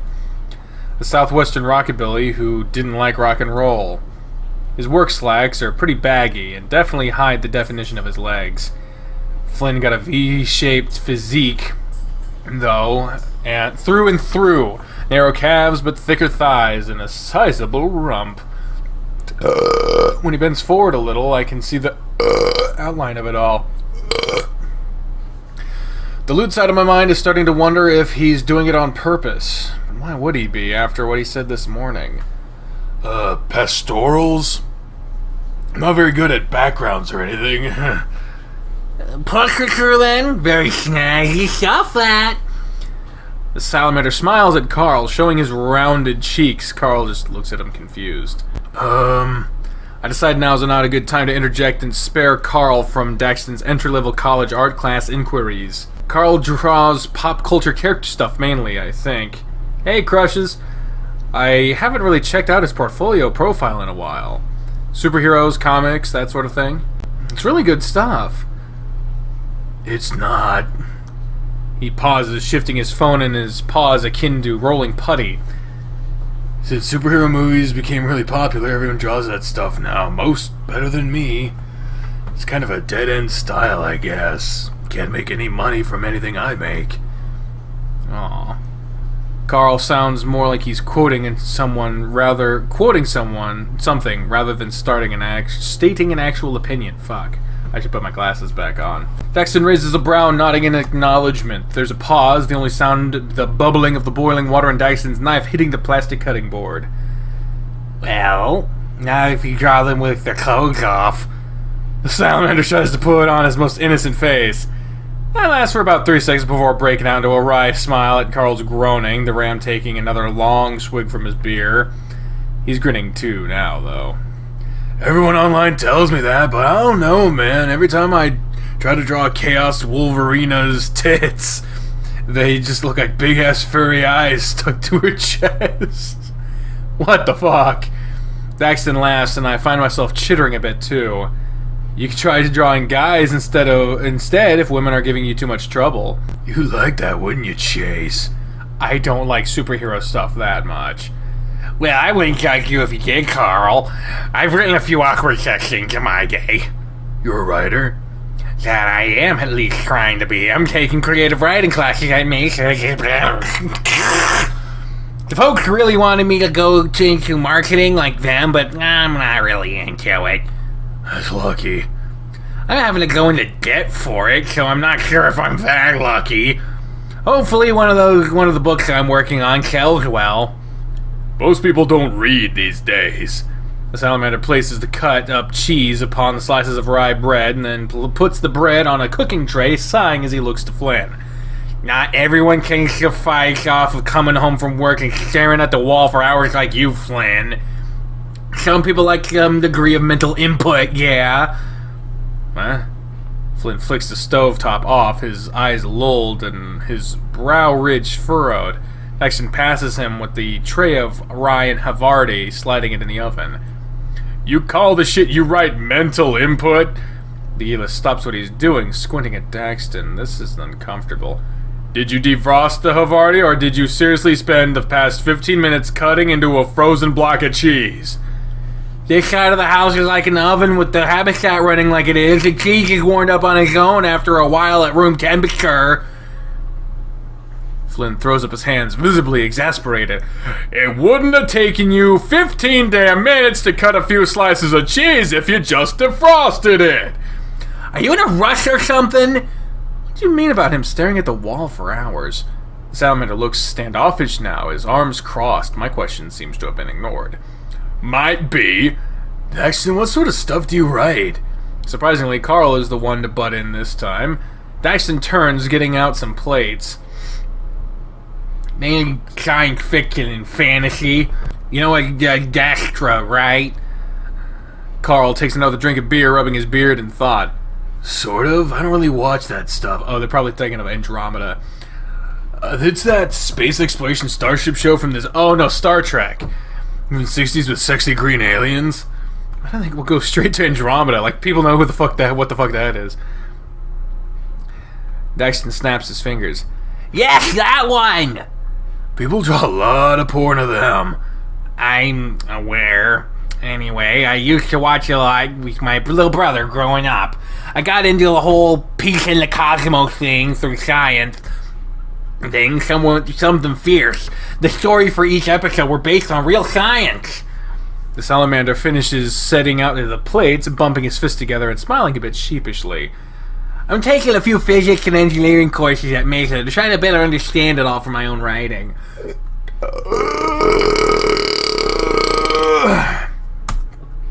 Makes sense. I also really like the whole diplomacy part. The whole ultimate goal of the first contact was peace and learning. You don't really see that much anymore. Yep. That's just one episode from season 6 of Frontier. It's a really good example of that. And it really inspires a lot of what I'm writing in my story. Oh shit. My phone vibrates in my pocket. A message from Leo. Hey, you're not at the motel? A sort of sinking feeling takes hold in my chest. I can feel Flynn looking at me from over the counter as I type my reply. with Carl, Daxton, and Flynn about to eat dinner. When I look up again, Daxton is still chatting away to Carl about the Adastra episode. I'm not really paying attention anymore. He's serving up the steamed vegetables and the fancy cheese bread fresh from the oven. The bread looks a little burnt around the edges, but maybe it's supposed to be that way. Of course you are. Fuck you, Leo! My fingers reflexively squeeze tighter on my phone. Flynn quietly walks around the counter, stepping behind me to look over my shoulder. Fuck you, Flynn! This ain't none of your goddamn business! At first I think he's gonna say something, but he doesn't. He's silent. With a sharp exhale, I begin typing my reply. We can all hang out tomorrow? Found some interesting stuff for my project at City Hall. Flynn makes a noise, though I can't really tell whether it's encouragement or disapproval. Uh-oh. Need to talk to you one-on-one. Oh boy. I reply. What about? He responds almost instantly. You know exactly what. At this point, I realize Carl's looking over at my screen as well. I'd call him and Flynn both out for being rude were this any other time. Daxton, meanwhile, just looks at it all with a concerned expression on his face. Wake up. Don't worry about it. Carl and Flynn both look at me expectantly as my thumb hovers over the reply button. Should I even respond at this point? I have no clue how he could have found out about Flynn and I, if that truly is what he means. Leo's never been really good at getting his point across through text. He's failed many in English class growing up. He always preferred to talk face to face, so maybe if I can be convincing enough in person, he won't be so worried. Maybe I should just tell the fucking truth. I hate this.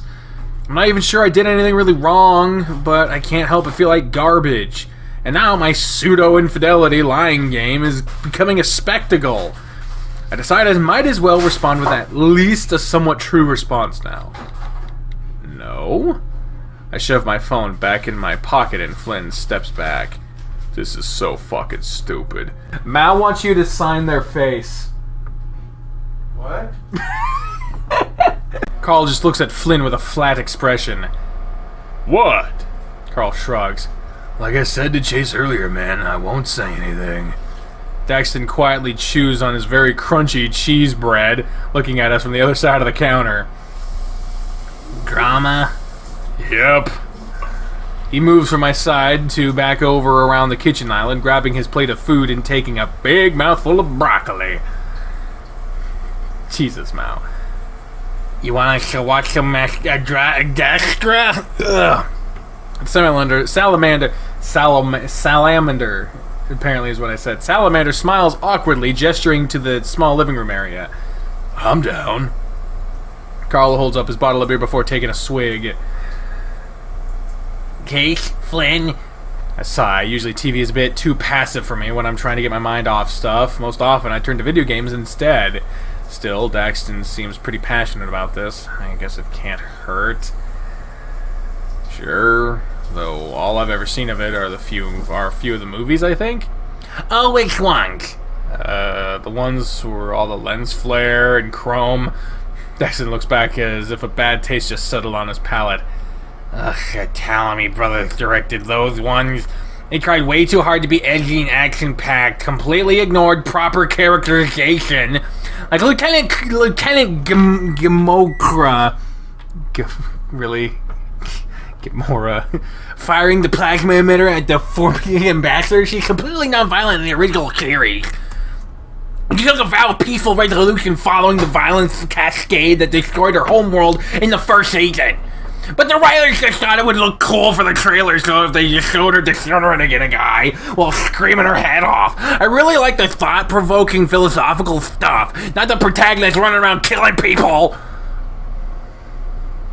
This is a fake show that through the sheer act of voicing a character that's getting pissed about it, I'm actually getting mad. Fuck the whatever the hell brothers. Daxton huffs, rubbing his fist against his scaly brow. I'm not sure exactly how to respond. Yeah, it's pretty not great when that happens. I like the space battles, though. Of course, they were made to appeal to a casual audience. I blink. Daxton quickly holds up his hands, his eyes widening. Oh, I didn't mean that as an insult or anything. No offense taken. I offer him a reassuring nod, taking a bite of the steamed veggies. They certainly taste fresh, and your food smells so good. This, Exciting atmosphere. yes, thank you. I appreciate that. This is a multi-sensorial experience. Multi-sensory. Sensorial. What am I fucking... words that I can't think of right now? Flynn must have gotten these in Peyton. Daxton's stuck having to deal with us filthy casuals tonight. Again, sorry, that's not what I meant. No, I know what you mean. You dig it because you grew up with the original shit and you have all sorts of fuzzy feelings about it. I'm actually kind of surprised to hear Flynn chime in. Yeah, I mean, looking back, the original series is pretty dumb and cheesy. But it wasn't for you when you were a kid, or the tit dirts who watched it back in the 60s. Yeah, dude, back when we were kids, Leo's dad would get us a bunch of random VHS tapes from the thrift shop in Colville every now and then. Ran out of breath. Oh, God!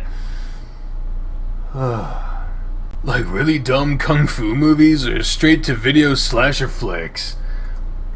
It didn't even matter if they were R-rated. Sometimes on summer nights we'd gather at Leo's place and watch a bunch of them until almost morning.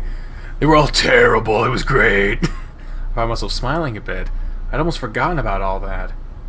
Jeez, Flynn would always get super into them. He would yell at the screen every time the characters did something stupid. Carl chuckles into his paw, grinning toothily at the gila. Oh man, you'd get so butthurt. You'd start stomping around and slamming Leo's cabinets until you got in trouble. Flynn looks off to the table. If lizards could blush, I'm almost certain he'd be doing so now. Whenever there was someone with a gun on screen, they never had any trigger discipline and completely held their guns wrong. And every time, every movie, someone was being chased by some killer or whatever, they completely forgot how to run. Yeah, and you kept count of how many times everyone tripped. You had a little notepad with your trip tally. Daxton looks absolutely tickled by this revelation about Flynn. That sounds hilarious. I wish I had friends like you guys growing up so I could have done that sort of thing. Flynn waves dismissively. It was alright. I remember we could never do it when TJ was around. Satanic propaganda and all that, right? He would have been fine with it if we had eased him into it. We could have started him off with Bloodfire Babes of Babylon. Carl nods sagely, sipping at the last bit of his beer before getting up to retrieve another from the fridge. So, Flynn, you want it? Yeah, maybe. Daxton looks pretty elated, the amphibian's slightly chubby cheeks puffed out to some as he grins. I killed some of the really schlocky episodes from the first few seasons of the original series. I'll put those on. Sounds good, dude. Daxton sets his plate down, fast-walking to the TV in the living room. After a moment, Carl looks over at me. Nerd alert. Flynn goes to slide his now empty plate into the sink, slapping Carl on the back of his head as he passes. Fucking rich coming from your neckbeard ass. Hey! I mean it endearingly. Across the room, Daxton waves at us. Aw, look at this. This is nice. Why am I getting creepy-ass music? Hey, I think I got it. The internet kind of slow out here because of the satellite, but it's if I kick. Flynn meanders on over, lounging on a love seat on the left side of the living room. His tall stature results in his legs hanging far over the edge, the lizard scratching his exposed chest with a yawn. He cranes his long neck to look back at me and Carl. You two tits gonna sit all the way back there? Hold on, I'm coming. Carl gives me a little nudge, and we follow suit, beers and grasp. Looking at Flynn now, I realize that part of me wishes I could go over there and lay beside him. More practically, I sit in the recliner in the center of the room, while Carl and Dax take the other sofa. Okay, so in this episode, Captain Amicus lands on our planet in the year 1968, but he's looking for technology to stop the uprising in the future, but Dax, shut up! No spoilers, dude! Alright, fine. Aww. Apparently the traumatizing part is coming up soon. Oh, the picture on the TV changed. That's awesome. Captain Amicus, the slime women, they're in the engine room. This leaves me no choice, cadet. Activate self-destruct protocol Bacon 1999. But Captain, there's no time to debate. Get to the escape pods. Captain, the test results just came in. They aren't slime women. They're cell women. They're multiplying as a result of some sort of cancer-like phenomenon. My God, Cadet, this changes everything. Deactivate the self-destruct protocol. If there are cells, then our ship is one sick patient. Cadet, flood engineering and radiate with radiation pulses at 3-second intervals. Maximum output. I still don't understand why the cell women have tits. Why are they women in the first place? Oh, why all the lady officers don't wear pants? Carl takes another glug of his beer, and this being his third so far by my count. I was gonna show you the bad one. I said I was gonna show you the bad one, guys. Nexton looks a bit defensive, leaning forward on the edge of his seat, his plump tail wrapped around the armrest. Carl idly chucks a throw pillar at the salamander. I'm not complaining, dude. He laughs a little, and Daxton eases, chucking it back at him with a little more force. Carl takes the blow like a champ, in the regard that he doesn't even react beyond smiling goofily. It's surprising to see Carl comfortable like this around a stranger. I can't help but feel kind of happy. He can still come out of his shell every now and then. It's fucking dumb. How does anyone take this shit seriously? They don't. We certainly aren't. I glance over towards Flynn, who's digging in his pockets for his phone. He taps the unlock button, squinting at the bright screen. The black and orange scales on his face seeming to glow silver and yellow in the light. I find myself leaning forward a little, trying to read the tiny text on the screen. It takes me a moment to realize that Flynn isn't looking at the screen anymore, he's looking at me. He huffs, moving the screen away from my view. Oh, fucking, you get to read all my shit, but yeah, I don't get to read your shit. Mick, fuck you. Anyway. Moving the screen away from my point of view before he begins to text something. Is it? No, it's not Leo. Flynn stares at his phone some, a sort of expectant expression upon his muzzle. Hey, I don't mean to be all prying and such, but who's Leo? Daxton seems to be asking me this. My ex. Flynn glances back for a moment, though says nothing. Oh, Leo's a guy? Yes. Cool. The salamander frowns in an acknowledging fashion, nodding his head some before refocusing his attention back to the TV. Captain Amicus is in the midst of being attacked by the slime women. I thought they were cell women! There's differences. Even with the prosthetics and the lighting, I could tell that all the slime cell women, thank you, are actually just a bunch of amphibians in green body paint. Flynn's phone vibrates again. He taps at it, clearly not really much of a fast texter. After finishing his text, he hastily shoves the phone back into his pocket. I'm heading out. He pushes himself up off the couch and ruffling his shirt before meandering over toward a bowl on the kitchen to get his truck keys. Wait, what? Oh, come on, slithead.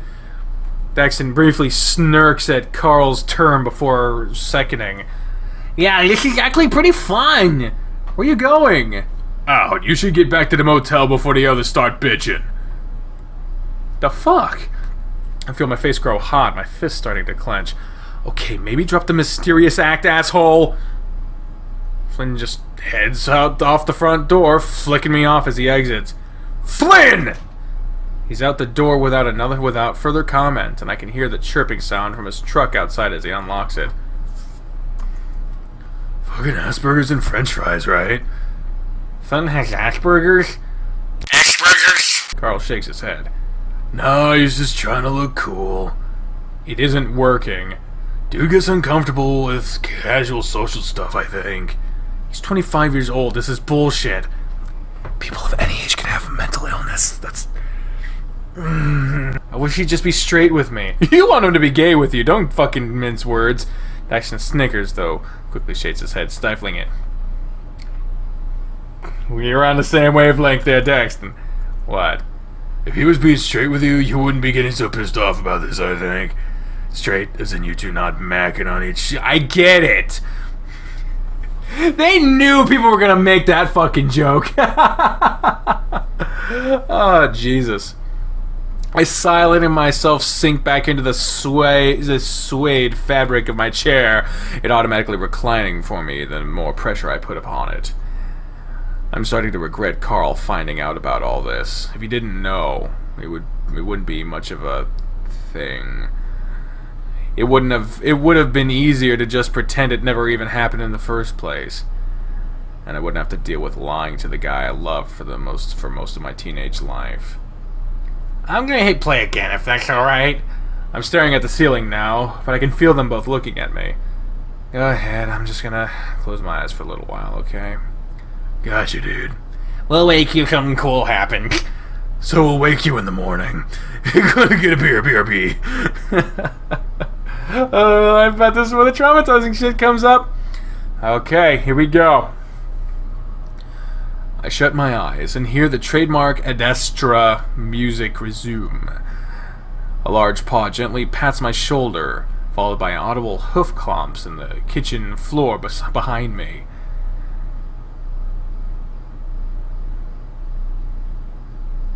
Alright, must be the morning. TV's off. I stare up at the unmoving ceiling fan above me. In the dark, everything looks all grainy. It seems like the lights are still on, but the dimmer is so low they might as well not be. Must be a salamander thing. Speaking of, him and Carl aren't here anymore? I try to recollect how much time has passed since I closed my eyes. Feels just like a minute ago. As I rise to stand, I feel kind of sluggish for some reason, like my legs are still asleep. My face feels kind of numb, too. I always feel worse after taking naps. I'm not really sure I get the appeal of taking them once a day like my mom does. Moving to the nearby window, I squint at my reflection. Oh, Jesus! I already don't like this. Oh, God. Oh, God, I don't like this. That smile is creepy as fuck. I don't like this. Mal, are you trying to keep watch on fucking this? Fucking this? I look like hell. And who shaved off my goatee? Oh, brother. I blink. It's still not there. I'm not that heavy of a sleeper, so I would have felt if someone was doing that. I don't think Carl's that cruel, is he?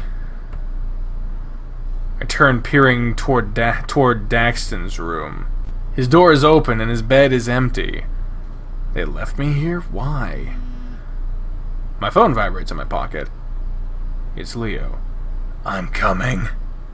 What? I've heard you say that before, but it's totally inappropriate right now. I text him back, though I seem to have caught an awful case of the Flynn. My texting dexterity is awful right now. Everyone left. I think I'm alone at Flynn's now. While I'm at it, I also send a quick text to Carl and Flynn asking them where they are. A vibrating noise comes from the kitchen after I send Flynn's message.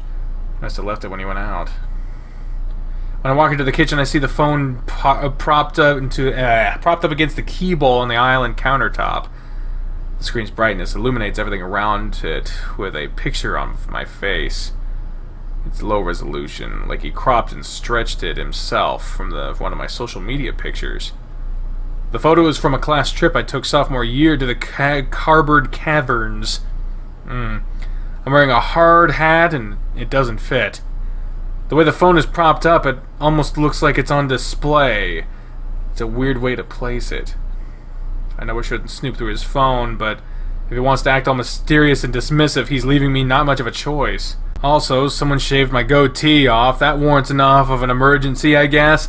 Why don't you just fucking touch shit to make sure that it's actually you and not, as Mal was saying in the chat, the creepy thing that showed up at the end of Jenna's route? Because if I remember what that is, isn't that just like a dream we were having about when we told Leo that we were leaving and when he broke the phone?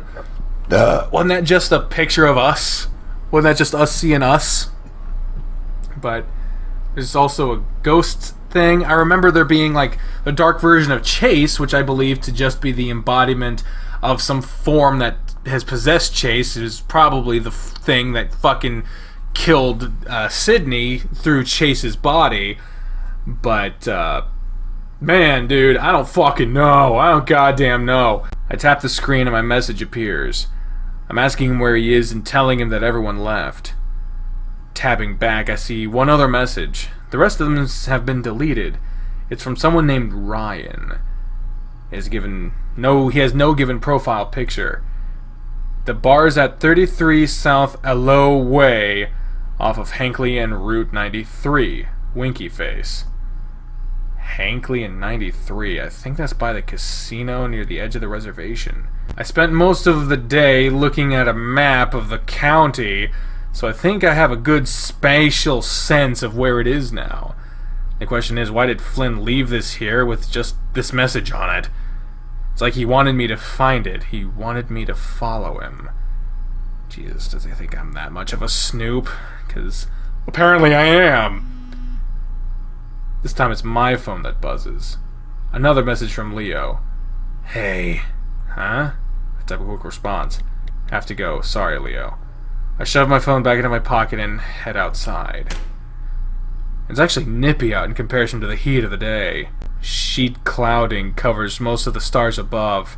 There's actually a tinge of humidity in the air, which is surprising. We usually get less than an inch of rain this time of year. Another text. Leo again. Are you sirs?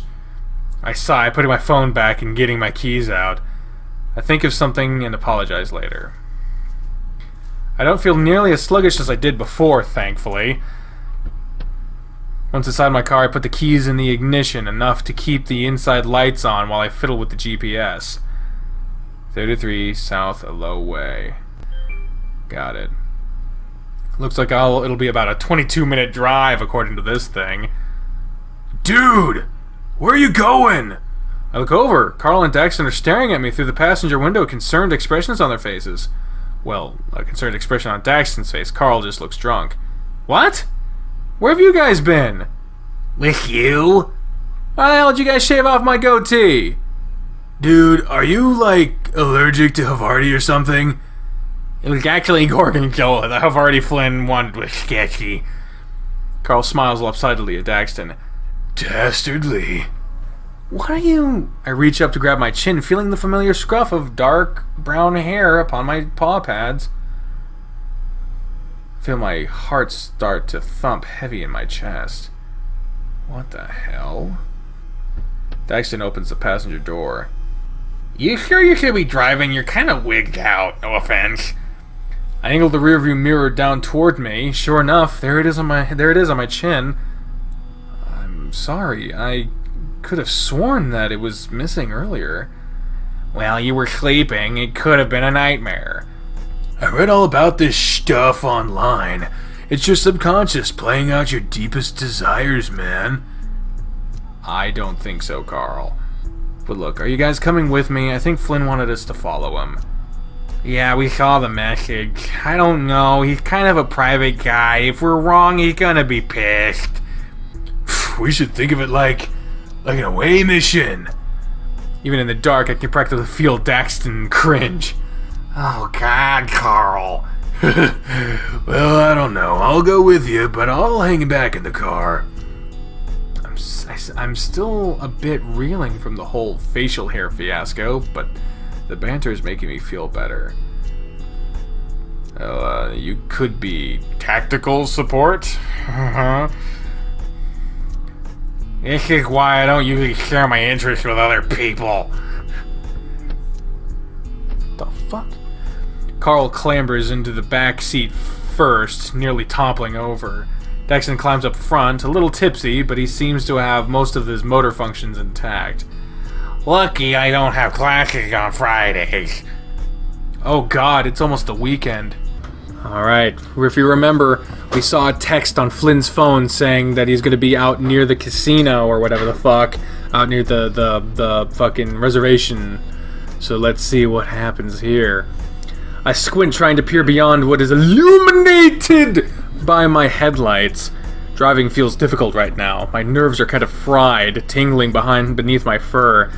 I end up overcorrecting on every slight turn. It doesn't help that this shitty state highway is so meandering and completely devoid of light. Out here, even the main stretches of road sidewind around the hills and mountains. I guess I'm used to Pueblo, where they just flatten or tunnel through everything. My issues right now also might be stemming from the fact that I'm still a little inebriated. Fuck, I used to be so damn hard on Leo whenever he drank and drive, now here I am. Maybe I should have brought my meds. Veer right in 1 mile. Chase? I loosen my grip on the wheel some, peering in the rearview mirror and catching a glint of Carl's green eyes looking back at me. This feels familiar, don't it? I furrow my brow, I'm not sure what he means. We were both just starting high school. Huh? I don't know what you're talking about. Carl doesn't respond, and silence follows. He stares out his window and his gaze lulled. His phone sitting idle in his lap. Daxton's looking curiously at us now, though when neither of us speaks up, he goes back to fidgeting with his buttons on his shirt. I feel kind of like I'm sneaking out to go to a party or something. He looks over at me with a slight smile. We might be? Hey, you know that might be a reference to Route 65. Now that I'm starting to realize it. That might be what that was a reference to. A little slight reference there. That could have been cool. That might have been it. I don't fucking... We're gonna arrive at this address and find Flynn in a gimp suit surrounded by a warehouse full of rubber ducks, sorry. Carl lets out a quiet rumble of a snicker. Yeah, man, this is all real familiar. I mean, he fucking made that same joke with Leo at the fucking building. Man. We pass the flat concrete pad where an old gas station once stood. Again, I think Carl's about to speak, but he says nothing. That is where Route 65 fucking happened, I think. I mean, it kind of looked like a gas station, but I don't know. I don't get out much, you know. Around here, there's not much to get out to. The salamander rolls his shoulders, then shakes his head. I can always drive to Peyton. I've got my scooter. Doesn't feel worth it, you know? I mean, not just gas or monetary reasons. It just isn't comfortable to be away from home. I've got basically everything I need. And I've got that Prime delivery account that drops off groceries on my doorstep. It's weird how easy it is to feel like that's normal. I surround myself with TV, books, and video games, and the fact that I'm alone in the middle of the desert doesn't even affect me. Oh my god, my fucking lungs! You got Flynn for company, don't you? We keep to our separate sides of the house, usually. Sometimes almost a whole week goes by without me actually seeing him. There's always the internet, dude. You've got online friends and just all that stuff for gaming, right? Daxton adjusts his seat, giving himself some more leg room. I post on a fan forum pretty regularly. I'm a moderator. Well, I'm a moderator! Let me guess, for, Adastra, yep. give me your phone. Daxton blinks. What? Carl makes a grabby motion with his paw towards Daxton. Just give me it for 1 second. Daxton clutches his cell to his chest, looking uneasily towards the drunken ram. Don't worry, I'm not gonna go through your messages or nudie pics. Who do you think I am, Chase? That one stings a bit. Ass! Daxton slowly relents, keeping close eye on Carl as he gives him his phone. He taps at it in silence for about 15 seconds before passing it back. There, you got me in your contacts. I'll also put my username for games and stuff if you ever want to play together on PC. Oh, thanks. The salamander quickly checks the screen before looking back to Carl. I'll send you a message or something when I get home if you ever want a game or if I need to hook up with some ice cream. Carl makes a flubbering noise with his mouth. Ice cream boy at your service, dude man. Service. Daxton titters some, shaking his head. Just kidding with the last part. I would never do that. I mean, you must get sick of hearing that all the time. Carl shakes his head even after he begins speaking. Nah, I don't like tell people that shit very often because it's awk, you know?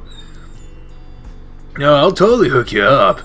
I used to do that for Flynn and Leo, but then Flynn went on this whole health food bullshit. And Leo, I don't know, he stopped asking. Veer right. My arms stiffen as I swerve onto the off-ramp with more gusto than I intended.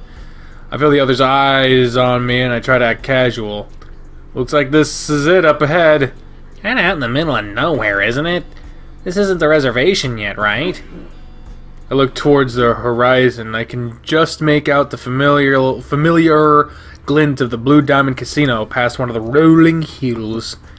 Everything out here is in the middle of nowhere, but no, the reservation's on the other side of the casino. Do you guys ever go there? No, I'm not much for gambling. I bet gun skins on ranked matches online sometimes. The place is mainly for really old people packed in their RVs. Flynn and I were talking about it the other day. Like, they point at ceilings all blue sky colored. They paint the ceilings all blue sky colored, don't display any clocks, and simulate sunlight inside. Trick the seniors into staying longer. That's messed. I imagine messed up. Capitalism at its finest, dude, man. Is that my nickname now? What? Dude, man. It sounds like Daxton. Most people default to Dax. Your destination is ahead in 400 yards. Carl seems like he's about to say something, but quiet as we all see our destination. Oh, jeez. I turn off the road, and the loosely packed gravel seeming to scatter under my tires. Oh, Jesus. We're here. Yeah, this doesn't look fucking shady at all. It's a long red building. The exterior is mostly dilapidated, the wood siding falling apart in places. I can see only 2 windows, both of which have colored construction paper blocking the view inside. There's no signage indicating what the hell the name of this place even is. At least none right now. It looks like there's some broken neon lettering on the roof's edge, but I can't make out anything legible from it. There's about half dozen cars parked behind the building. Flynn's truck is the only one out front. He's here for sure. The salamander reaches into his pocket, and then to my surprise pulls out Flynn's phone. When did you grab that? Daxton cocks his head at me, holding up the phone. Right after we looked at it? I rub my forehead. Were Daxton and Carl really inside the house with me earlier, or I just didn't notice them? You okay, Chase? Nervous about talking to Flynn? Just pretend he's in his underwear. Then intimidate him with your erection until he's no longer mad at us for stalking him. The ram nods sagely, giving me a bit of a serene look. I stare back at him. That's how the gays work. I read it on the blog site. He holds up his phone. That one with all the gays. I feel myself smirking a little. I'm fine, guys. I just had a weird nap earlier. Still getting my brain unfuzzed. Cool, but, Carl looks back towards the building.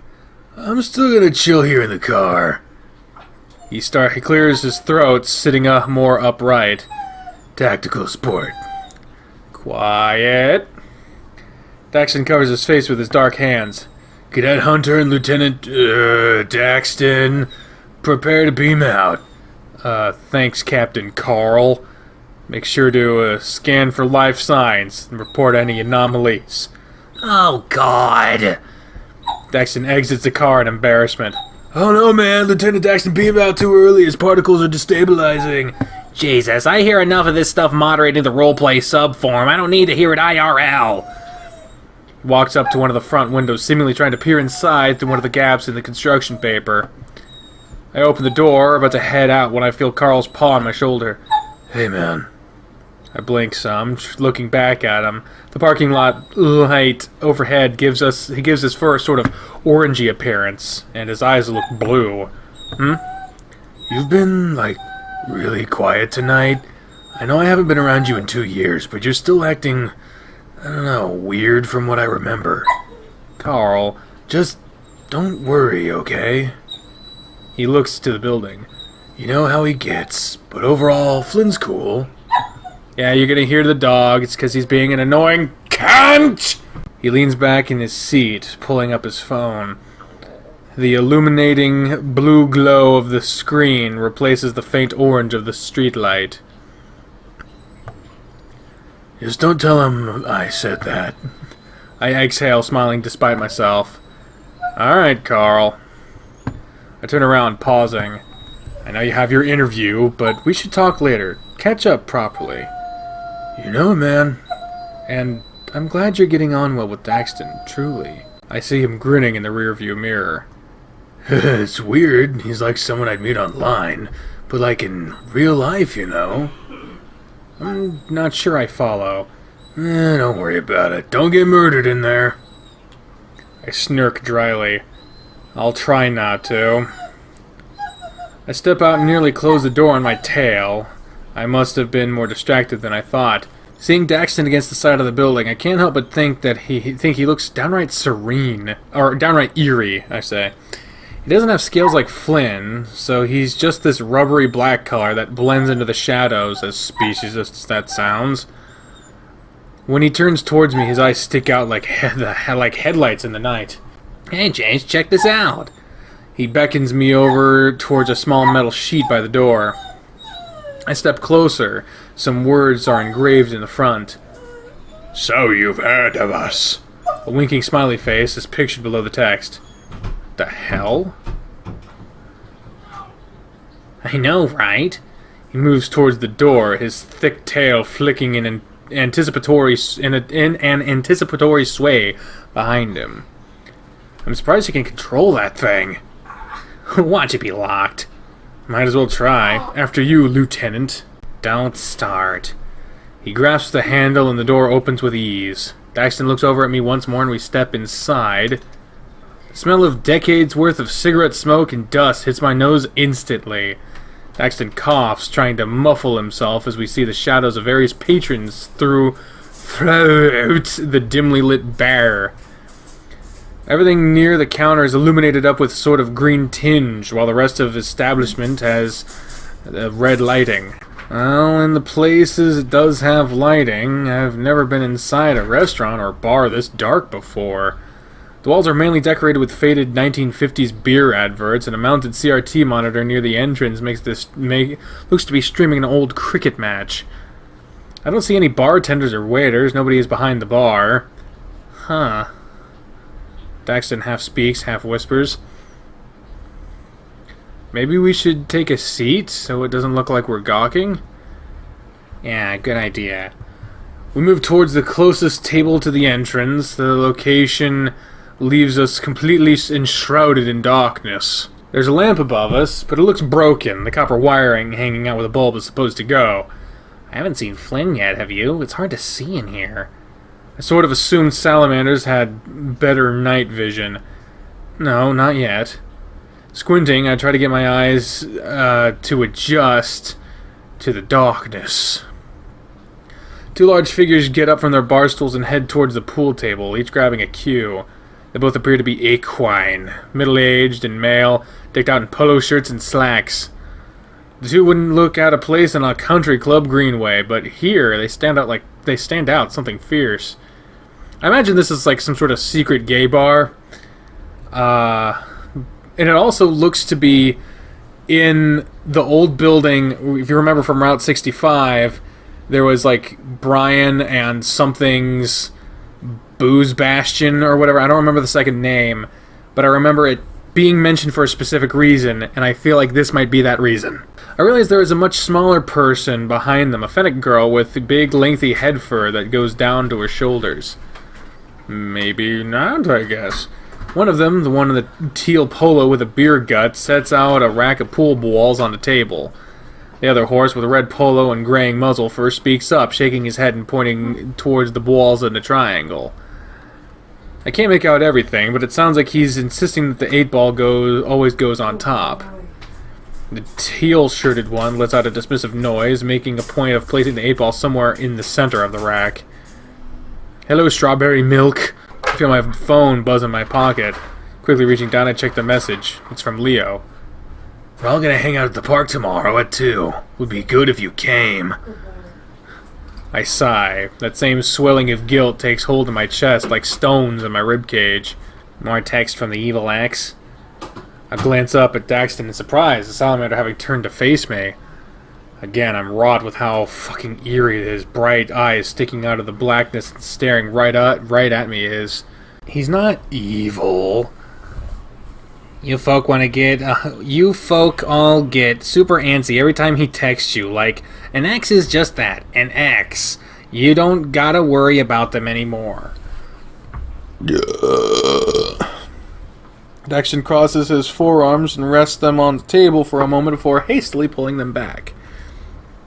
He grimaces, wiping his arms on the fabric of the shirt. Looking down, I can see that there's been a while since the surface table has been properly wiped down. There's no napkins in sight either. I peer at the message again, trying to think of what to say in response. Well, the circumstances are kind of different here. He's been one of my closest friends since I was really young, and when I left town for college, we never actually broke up. Oh. The skin on his face pulls tighter, though I can't make out what expression he's making. So he's not actually your ex, then? We haven't been together in 3 years. Hell, before this trip, I hadn't even spoken to him in at least 12 months. It's not exactly true at all now, is it? The heavy feeling in my chest grows stronger. Look, I don't have time to go over the past 15 years of our relationship. He holds up his flat, rubbery palms. Sorry, just trying to get to know you and all. Turns back around. Smooth chase. I type back my reply to Leo. I'll be there.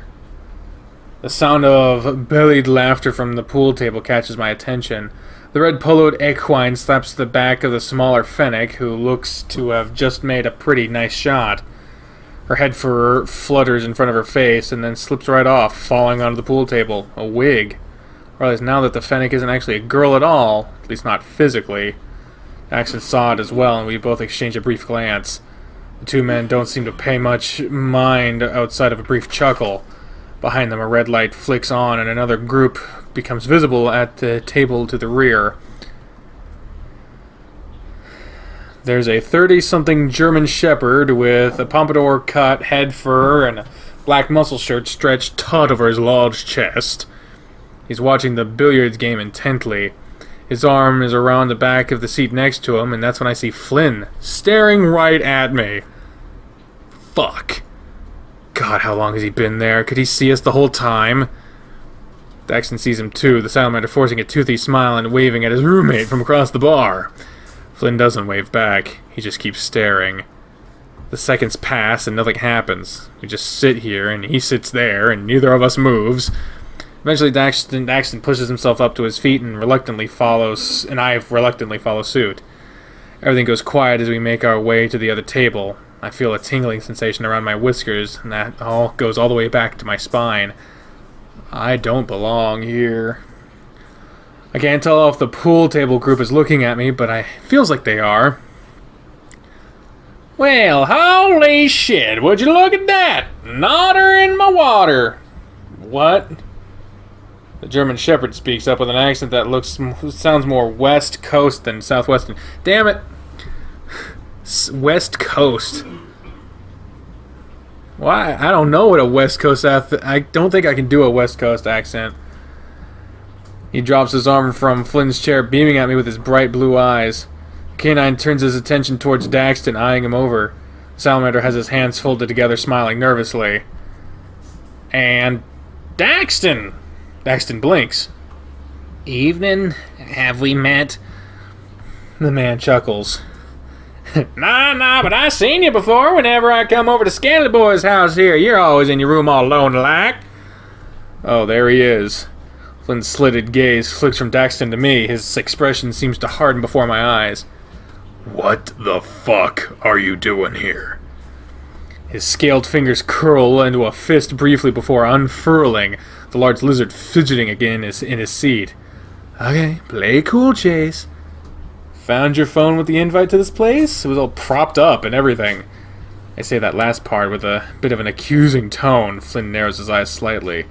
Invite? You didn't tell me you were bringing some friends. That's a first. The shepherd grins again, tension so thick that you could cut it with a knife. Doesn't seem to dissuade his cheery demeanor. I didn't. He makes an acknowledging grunt, his gaze flicking between us for a moment. Well, I'm Ryan. You know Flynn, and I know Daxton, so who are you? He looks at me expectant. Before I can speak, Flynn does. Chase. His tone is terse, bordering on an outright warning. Jeez, fucking otters are cute as hell. Like you got wee stubby fingers, plus you're all squeaky and shit. I blanch, not sure whether to be flattered or offended. I look down at my fingers. Ryan just grinned, the red light glistening upon the enamel of his fangs. Thank you, see you two. Good to see Scaly Boy actually has friends. Daxton looks down at one of the red fabric chairs with a wary demeanor. Hell, as long as they're not too sticky. This elicits a throaty crackling cackle from the dog. It's part of the charm. Oh, much like yours? Oh, fuck me, man. Good one. I take a seat across from Flynn, who is now staring at a wall. Glancing over, I noticed that Daxton had been standing with his hands folded behind his back, his posture completely vertical. Just like Captain Amicus does in Adastra. Salamander scoots past and takes a seat beside me. He fishes out Flynn's phone from his pocket and slides it over to him across the table. Flynn looks at it for a good 3 seconds before snatching it and shoving it back into his pocket. You're welcome. I didn't ask for this. Daxton just shrugs indifferently. Flynn looks at me again, his expression less intense, but still a frown. Ha! Quiet yet shrill-toned voice peeps up from behind us. Turning, I see it's the gender-ambiguous fennec fox from earlier. They quickly walk past us, tugging lightly on Ryan's shirt. They mumble something I can't quite make out, and Ryan practically coos back at the little fennec.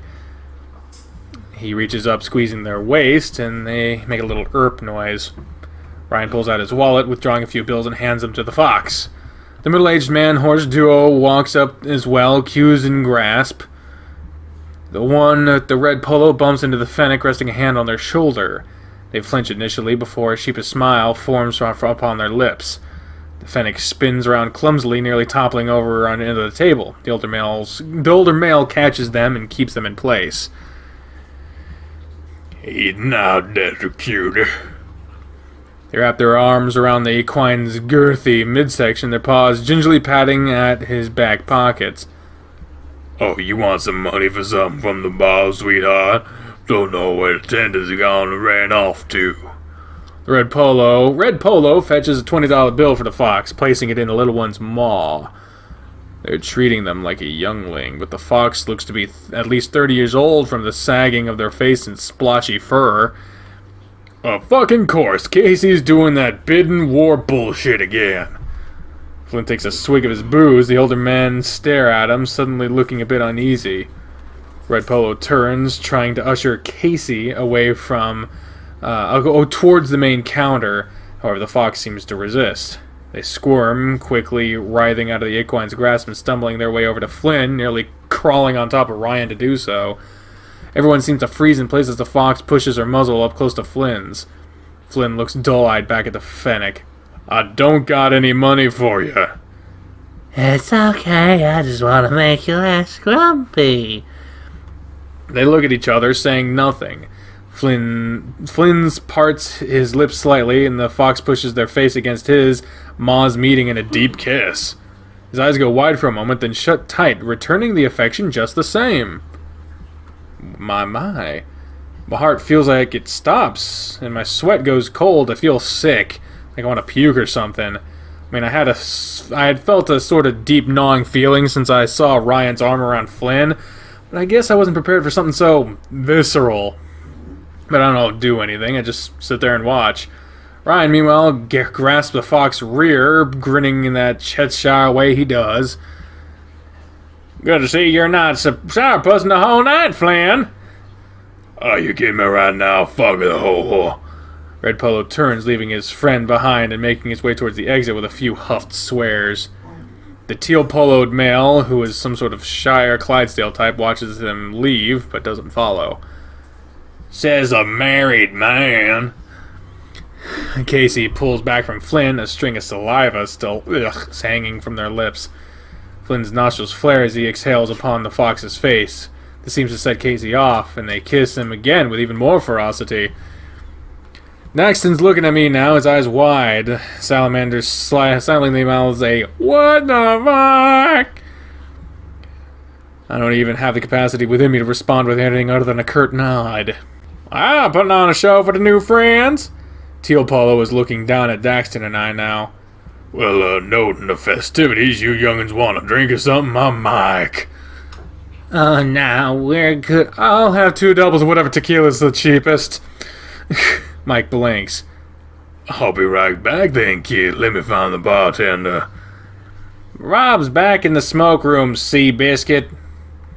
He uses his free hand, the one not currently groping Fox ass, and points towards a wooden door in the corner of the room by a potted plastic saguaro. The smoke room? Mike gives Ryan an uneasy look. I get the impression from his demeanor that the casino wristband he's wearing that he isn't a local. Well, I'm gonna be right back then. He forces a smile before turning and heading towards the aforementioned smoke room. Ryan crosses his legs, letting his head roll from side to side before speaking up. I think we should head there too, right, Flynn? Flynn and the Fennec part lips again. The Gila looks at me before responding. Alright. Man, what's wrong with you? All eyes shift to Daxton now. Flynn grunts. You don't get to fucking judge, creep-ass, watching me jerk off at night, but can't stand the sight of me macking on someone, for fuck's sake! The chubby-faced salamander's jaw goes slack. Oh, you been busted, Daxton. Watching and not helping out's a real grave offense. What the hell are you even talking about? Daxton looks at me. I say nothing, thinning my lips. You know what I'm talking about. I truly don't. Hey, let's not play he said, she said. Daxton Chase, you like to party? The dog reaches into his pocket. The Fennec turns from Flynn, biting their lip as they begin to lean on Ryan's shoulder. They wiggle their hips in such a manner that Flynn gets a face full of fuzz, the Gila sputtering a bit. I'm reminded of long bus rides home with Jenna and Flynn back in junior high. Not that Jenna acted like anything remotely like Casey, though. Flynn would just be the aggressor, pulling on her fur and making native jokes until Jenna would donk him right in the nose with a biology textbook. Ryan withdraws a small plastic baggie with about 6 tiny white spheroid dots inside. They kind of look like that expensive Pebble ice cream that they sell in the theme parks. I had always wished Carl's parents would start selling that stuff, but they said it was just a gimmick and that it doesn't make the ice cream taste better. He opens a little baggie, placing one of the pebbles on the eager Fennec's tongue, then his own. The German Shepherd rises to his feet. He's large, about as tall as Leo. He extends out the baggie to Daxton and I. Before we can respond, Flynn interjects, swiping the baggie and closing it before handing it back to Ryan. Yeah, nah, fucker. You deciding for him? Bit rude, my man. This shit ain't addicting unless you've been depressed or something. Daxton's got a heart condition, and I'm fucking pretty sure Chase got drug tests for summer internships to worry about. Daxton crosses his arms over his chest. Yeah, I'm good. Candy from strangers and that whole business, too. Speaking of, Mike comes out from the corner door with 2 drinks in his grasp. He has a sort of blank expression as he sets them down in front of me. Yeah, fun back there? Ryan quickly deposits the baggie back into his trousers, pushing his chair in. Flynn stands up as well. Didn't have time for fun. Had to tend to Kid Boozy here. Kid Boozy? That sounds like one of them urban rap types. You spit rhymes, Chase? Ryan chuckles, and I look down at myself, then back up. Fuck, no he doesn't. I've seen Chase do cowboy poetry in high school. In school. Not a pretty sight. He looks at me, seemingly uncaring of the fact that Casey is now all up on Ryan and not him. I remember you and Carl got up and did yours about alien abductions and anal probes in the desert, and the principal got so pissed. Let out a small huff as the memory comes back to me. I'm surprised he remembers that. Yeah, didn't start off that way, but UFO rhymed with lasso, and it was all downhill from there. Anal probes, huh? Ryan grins, reaching over and slugging my shoulder. His angle's off, so now it's more like a tap than a punch. Daxton lets out a slightly exasperated noise. That was your takeaway from that conversation? You sound like you got a probe or 2 up yours, Daxton. Or lack thereof. Daxton closes his eyes and rubs the flat of his nose, still looking a bit flustered from Flynn's accusation earlier. I clear my throat, speaking up towards the towering equine behind me. But, thank you, sir. I give the large horse a nod of appreciation before taking a hearty glug of one of the glasses. You don't know that shit ain't got something in it, man. Haven't you not learned from Bill Cosby? Motherfucker, don't take a drink you did not see get poured and having had constant eye contact the whole night, especially in a shady motherfucking place like this. Oh my god, this fucking burns. My muzzle pulls into a grimace as I try to swallow as much as I can. Eyeing the glass, I only got a fourth of the way down the double. Guess I'm the designated driver now. Ryan thumbs back towards the door of the aforementioned smoke room. Hey, y'all want to join? We're good, Ryan. Flynn basically pushes Ryan's back, shuffling the seemingly attached Casey along with. A long silence follows, and the three of us watch them until they disappear behind a faded wooden door. I let out a long exhale, then place my face in my paws. I don't know what he meant when he said I watched him jerk off. What the hell's he talking about? I can hear the creaking of the seat across from me. Mike must be sitting down with us. I would take it as the highest compliment if someone was watching me beat off. I'm never leaving my room again. I'm assuming you young'uns are also new to this dusky establishment, is that right? Mine speaks in a sort of southern drawl cadence that's more bayou than prairie. And if you ain't gonna drink that, kid, I'll gladly finish it for you. I uncover my eyes, slowly reaching for the glass of auburn liquid and bringing it again to my lips. The second time doesn't hurt as much, and I manage to swallow another fourth without any tears. Yeah, this is my first time for me. How'd you find out about this place? He crosses his arms, leaning back in his seat. The chair creaks in audible protest to his weight. I was about to ask the same thing you. Was wondering what cute pups like you two would be doing in a place like this. I got a couple of meetings down at Peyton, so I stopped by the casino for a few hours with the one-armed bandit. So I have one of them sex applications you download on your cell phones, right? Downloaded that all by yourself, did you? Daxton comments dryly. Well, can't exactly get my nephew to help me with that one now, can I? You could, it would just be very awkward, much like this whole night. Daxton's staring at me with a wood grain of the table. Daxton's staring at the wood grain of the table, tracing it with his finger. Bit rough, yeah. Well, anyway, I was on this sex application, and this feller starts chatting me up. The huffy one I was just with. He was also staying at the casino. He suggested we came down here for some fun, so I followed suit. Place was packed with Fennec folk earlier. They all went back there, though. He points towards the corner door. So this place is for gay guys, right? That's most probably the case. That okay with you? A slight smile curls up on the edge of Mike's maw, and Daxton is wrought with a brief stutter. I don't give a care, you know? You do you, I'll do me. Maybe I'll do you too, Oh my god! Daxton looks like he's been slapped, his tail coiling inward. Mike just chuckles in a bassy rumble. Oh boy, that straightened your curls, didn't it? Did you download that all by yourself? You sassy little shit. A phone vibrates. Is that Hale from Tactical? Daxton says this as if it was physically painful for him to utter those words. Mike's expression shifts, and he looks curiously at the salamander. Check my phone. It's from Flynn. Come to the smoke room alone. The empty feeling that had taken hold of me seems to alleviate some, and is quickly replaced by a whole new sort of anxiety. So maybe he's not leaving me high and dry after all. The fuck is he doing? Hail from Tactical. It's a reference. I hold up my phone. Flynn wants to talk to me, I think. Never straightforward with him, is it? I don't know, kid. Still watched it, Astra. What? Daxton's attention snaps so quickly to Mike, it's almost comical. I'll be right back. You can text Carl or something and ask if he wants to come in. I push myself up to stand, realizing my legs feel kind of weak. I hadn't noticed much at the time, but they were shaking earlier for something fierce. There's a no smoking sign hanging from the corner door. Little irony, I guess. With a low breath and a straining of my shirt, I pull the handle and step inside. Is this where the to be continued happens? Oh no, it's just a room of sorts. My feet touch what feels like bare soil. With a quick check, I realize the doors are wood, just laden with a layer of dust, grime, and peanut shells.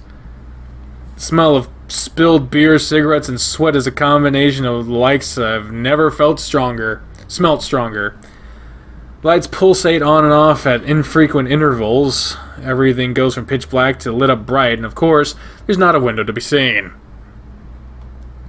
I hear ambient voices around me. A decent amount of people are here, and most of them are completely naked! I turn, and Ryan's only a few feet from me, standing in the middle of the room with Casey. They're fucking. Flynn's next to them, his shirt open and belt undone. Behind them, gay porn plays on a crooked mounted television screen. Speakers and subwoofers rumble with the bassy drone of bizarre music. Silhouettes of people dance in a limp daze. The flickering lights make the shapes look like rag dolls flailing in stop motion. The lights begin to strobe red, and it's overpowering to the senses, too much to bear. I grab the end of my tail, squinting through actual smoke. Flynn? My voice comes out more Flynn, more pathetic than intended. The music's so intense I can't tell if I'm being loud or quiet. Everything goes black again. I hear a clap and a cry, followed by a baritone voice. This is what you want. Whatever the hell that means. Did Flynn say that? There's a glint in the darkness, and I know it's Flynn's eyes. He's not looking at me. His eyes may be aimed in my general direction, yet he's not actually looking at me. But the guy behind him is. Oh, fuck yeah. Ryan cranes his neck some, looking towards me with that big old grin. His long tongue hangs out of the side of his maw. Oh, Jesus. He said, "Oh, Chase, come here. I've never been beckoned by a guy currently..." God. You have impeccable timing, always showing up during the worst times. That's what I do. I've never been beckoned by a guy currently balls deep inside someone else, so I'm pretty hesitant to obey. Flynn turns away from the duo, facing me. His expression sort of reminds me of how he got when his aunt was talking to him in City Hall. His eyes are a little more open than usual, and his jowls are pulled back along the side of his snout to show his teeth. So, you showed up. Flynn limply gestures to the surroundings right as Ryan bucks hard into Casey to elicit a loud moan. Casey curls her feet against Ryan's own, the only clothing still on their body being stripped, thigh-high fabric tights of some sort. Okay. Ryan, meanwhile, is still fully clothed, aside from his red prick sticking out from his fly, and into Casey. A small crowd as everyone's out now, during the worst possible fucking moment. This is why I need a goddamn office. A small crowd is gathered at the left side of the room around something. I can't make out what, but there's moaning in that direction as well. It's a penis! It's a penis! Now, we tried to find our friend, wound up in a secret gay orgy bar. We didn't know what that was gonna be. If I ever lost one of my friends, that's probably where they'd be. Flynn's attention seems solely on me, despite everything happening around him. He's waiting on me to say something. I let go of my tail, taking a deep breath. Suddenly, Casey grabs Flynn's shirt, nearly yanking him over. You know... Flynn blinks, turning to speak briefly to the Fennec. Just give me a minute. Play it cool, or this is fucked. This is not a moment to be freaking the fuck out, but it's also not a moment to be abiding. So Freak the fuck out. Play it cool! Thanks, guys! Most people are saying play it cool, so here we go. I dip my paws into my pocket, putting on the most lax posture I can manage. Wow, must be a slow night. Flynn's eyes widen, and then suddenly it, as if an enormous weight... Really? crackling the bag walking by me. You gotta make it fucking as loud as possible. What the fuck is this? Nice box. Okay, why'd you give me one? I'm gonna stuff one in your pillow. What? We'll make a nice cold pillow when you go to bed. Not laying on them makes them cold. Listen, I'm trying to do something nice. But it doesn't make sense, so I don't feel any obligation to not ridicule it. Flynn's eyes widen, and then suddenly, as if an enormous weight falls from his shoulders, a rare yet familiar wry smile crosses his muzzle. He turns back to me and saunters over, his heavy footfalls making the wood creak with each step. He places an elbow on my shoulder and moves to stand next to me. You can't keep your nose in your own business, you know that? Well, I am a journalist. You two gonna leave me hanging over here with this? Ryan rests his heavy chin on the cooing Casey's shoulder, but giving Flynn and I puppy eyes even as he bounces Casey on his crotch. You look like you got it covered. So you did leave that phone out for me to find it. Flynn rolls his head some, as if debating speaking further. Finally, he looks back down to me. Didn't expect you to bring my fucking roommate. That was awkward as shit. Now I gotta deal with the fallout of all this when I get home. You're the one that accused him of watching you masturbate after making out in front of us. I'm pretty fucking sure he did, or at least someone was. He doesn't seem like that kind of person to do that. And you never struck me as the sort of person who would be this cool with hanging around a fuck shop like this. We lean our backs against one of the walls near the entrance. Looking around, I noticed that the clientele seemed to mainly fall within two groups: Fennec natives and middle-aged men. Most of them look like generic dads, which makes Flynn's presence here all the more strange. What the hell even is this place, Flynn? I feel the Gila's weight shift against me as he shrugs. Tits if I know, some fucking something though, ain't it? It's real. There's a flicker of a grin on Flynn's face before the lights come back on. It's, real something, alright? Brian showed me a long while ago.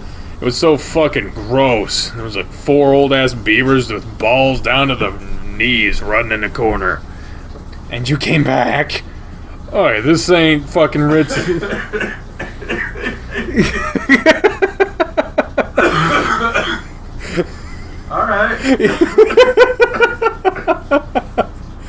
See what I mean? You always show up during the worst fucking moments. Alright, this ain't fucking ritzy-ass Pueblo where there's 12 gay bars within 10 miles equipped with cheap beer and blowjob dispensers. You get bored. And lonely? Flynn grunts and I feel his weight on my shoulder intensify some. So Ryan's your... friend? Flynn fidgets. The music gets loud for a moment so we don't speak. He's the friend that's not going to be leaving in 3 days, so he's the friend. A pang hits my chest as the reality of our situation dawns on me. I go quiet.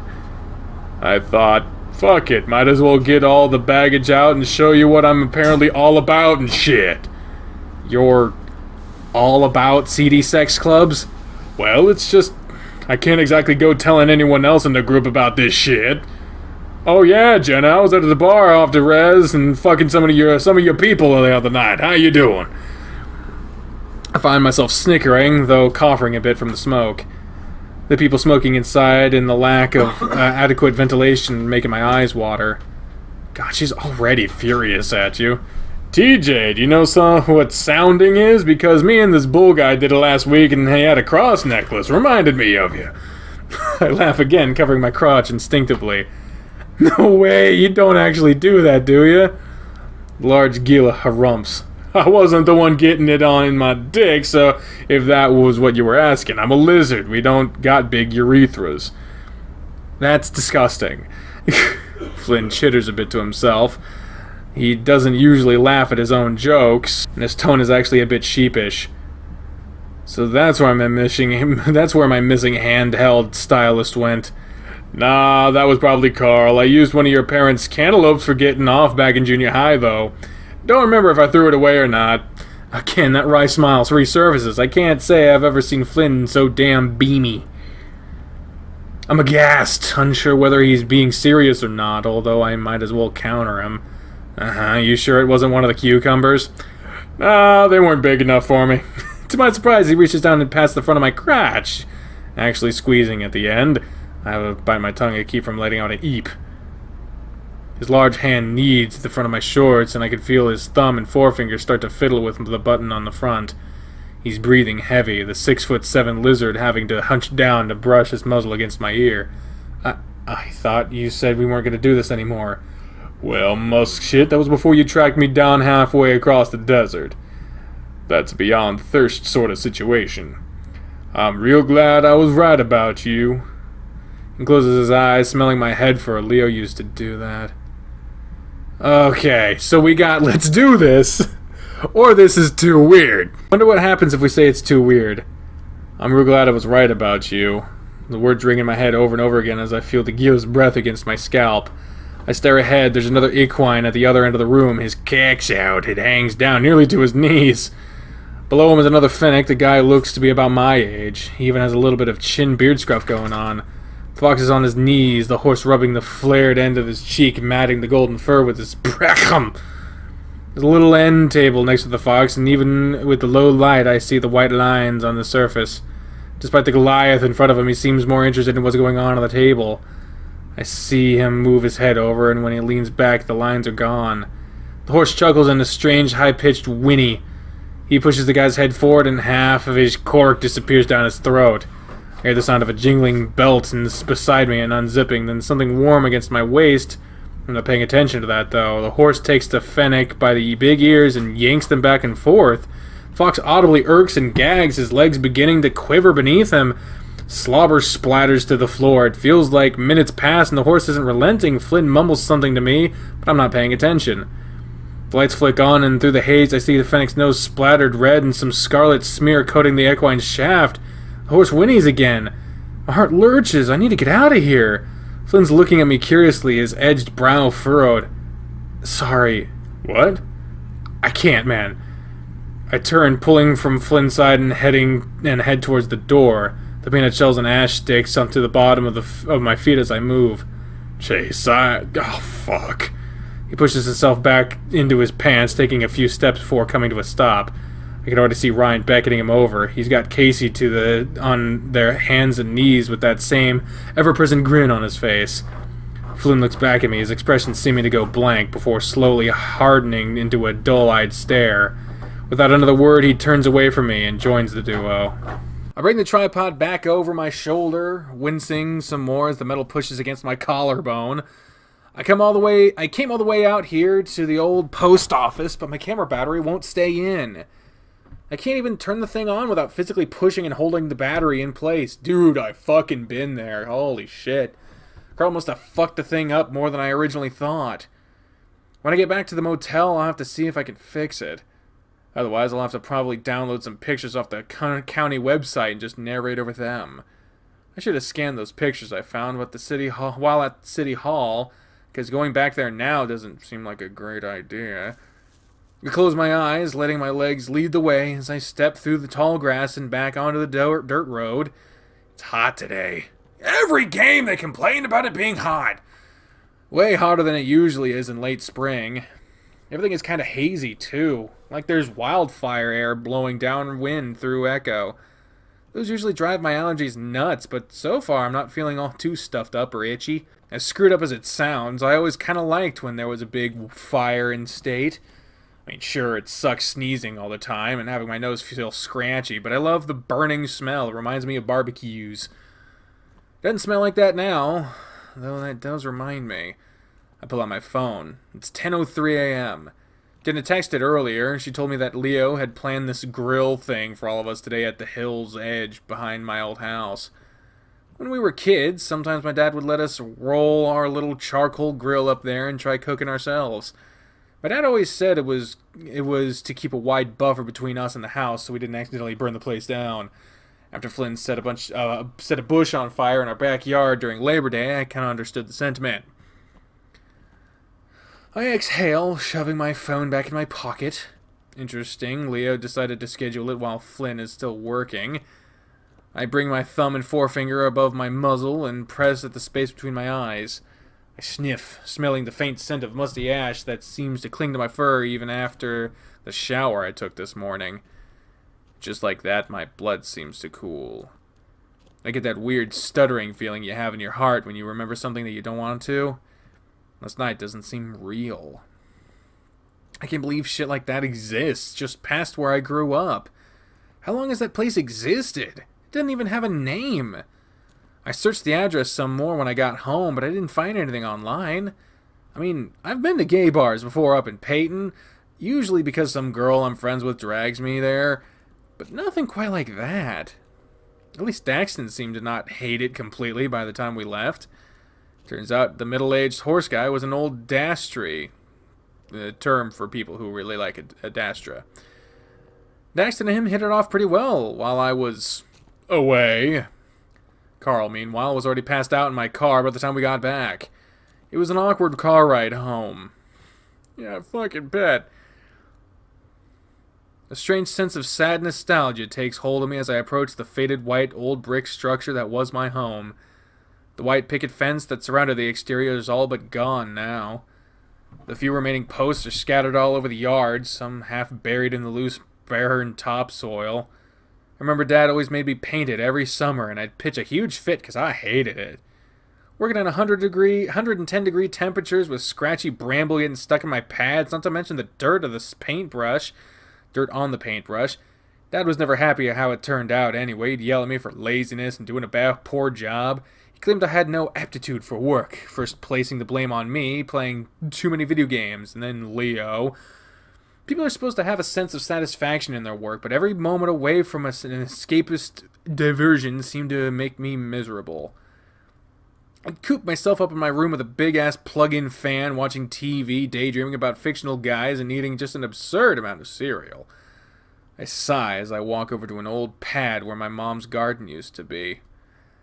According to City Hall, this place is abandoned and condemned now. I step up to the window of my old bedroom, squinting through the dusty glass and spying the familiar turquoise shag carpet inside. Wow. That is fucked up because my first home had kind of a turquoise semi-shag carpet on the floor. It had never been cleaned, so it was just flattened down flat, basically. But it used to be fluffy. Oh, that's fucking weird. I don't like that shit. All the furniture is gone, and spiderwebs hang from every corner. There's some graffiti on the wall as well, a gang sign, or something that looks like a crooked red number 8. Seeing it, I'm left with a feeling of unease, like the sanctity of what was once mine has been taken away. I don't exactly pine for the days of being stuck in there, but this overwhelming pang of awareness that those times have passed and are never coming... But there's this overwhelming pang of awareness that those times have passed and never coming back. The worries I had growing up are gone and are replaced with these visceral, very adult concerns about money, jobs, debt... and I'll never have a group of friends like I did back then. A sharp whistle breaks my train of thought. I spin around to see a silhouette of 2 figures up the hill overlooking the house. Leo and Jenna. After a moment, TJ walks up next to them and waves. "Hi, Chase!" I lift my paw up, offering a limp wave in return. Next thing I know, TJ's making his way down the slope, Leo right behind him. Jenna follows shortly after. "Chase, it's good to see you again!" The lynx looks tired, all things considered, the tips of his fur tinged with the orangish dirt of the area. Still, he's beaming at me regardless. "It's good to see you too, actually." TJ cocks his head. "Actually?" I blink. "Yeah, what do you mean by that, otter?" Leo has a stern voice, his eyes hard upon me. "I mean, you know what I mean." A smirk appears at the edge of the wolf's muzzle as he steps up close to me, slugging my shoulder with enough force to sting a bit. "Well, astonishingly, it's good to see you swell." I wince a bit from the blow. Leo reaches over and ruffles my head fur. "Sorry." He grins a little awkwardly. He seems cheery overall. It's hard to believe he's the same Leo that just yesterday I was hiding in a bathroom cupboard from. I try not to look too tense. "Next time, hit him harder." Woo! Jenna gives me an edged look, though there's warmth to her eyes. "Jenna." She looks me over, then glances towards the road. "I'm surprised you didn't drive." "We found a picnic table in one of the yards." The abandoned houses. We set it up over there. He points to the base of the hill slope, where sure enough an old wooden picnic table sits. And TJ was okay with this? Lynx frowns, digging his toes into the dirt. Well, as long as we put it back when we're done. You're becoming quite the rebel, TJ. I manage to smile at him. He looks slightly aghast, though Leo chuckles. We should put the hot dogs on the grill now. The bacon won't take as long. Ooh, hot dogs and bacon at a grill? Jenna turns, making her way over to the table. Beside it is a green portable propane grill, like the sort you'd see used for camping trips. On top of the grill are a couple of Ziploc bags. We're gonna grill up these fancy pepper jack hot dogs we got in Peyton and some applewood smoked bacon. That sounds good. We even got some tofu dogs for Carl, just like old times, yeah? I hope we've gotten better at cooking since then, but, where's Carl? Leo shrugs, TJ chiming in. Maybe he slept in? It's kind of early. For him, I mean. We make our way over toward Jenna. Leo's tail wags slightly as he walks. I set my gear down and peer at the table. The thing is dirty as hell, probably over a decade of dust and weather etched into the wood and metal. I can't remember what neighbor this belonged to. Over the years there were so many. Usually hippies or retirees seeking to get away from the hustle and bustle of urban and even suburban living. Most became rather disillusioned with the idea of Echo being some lovely desert escape after about a month of living here, though. I glance up at Leo. He looks back at me.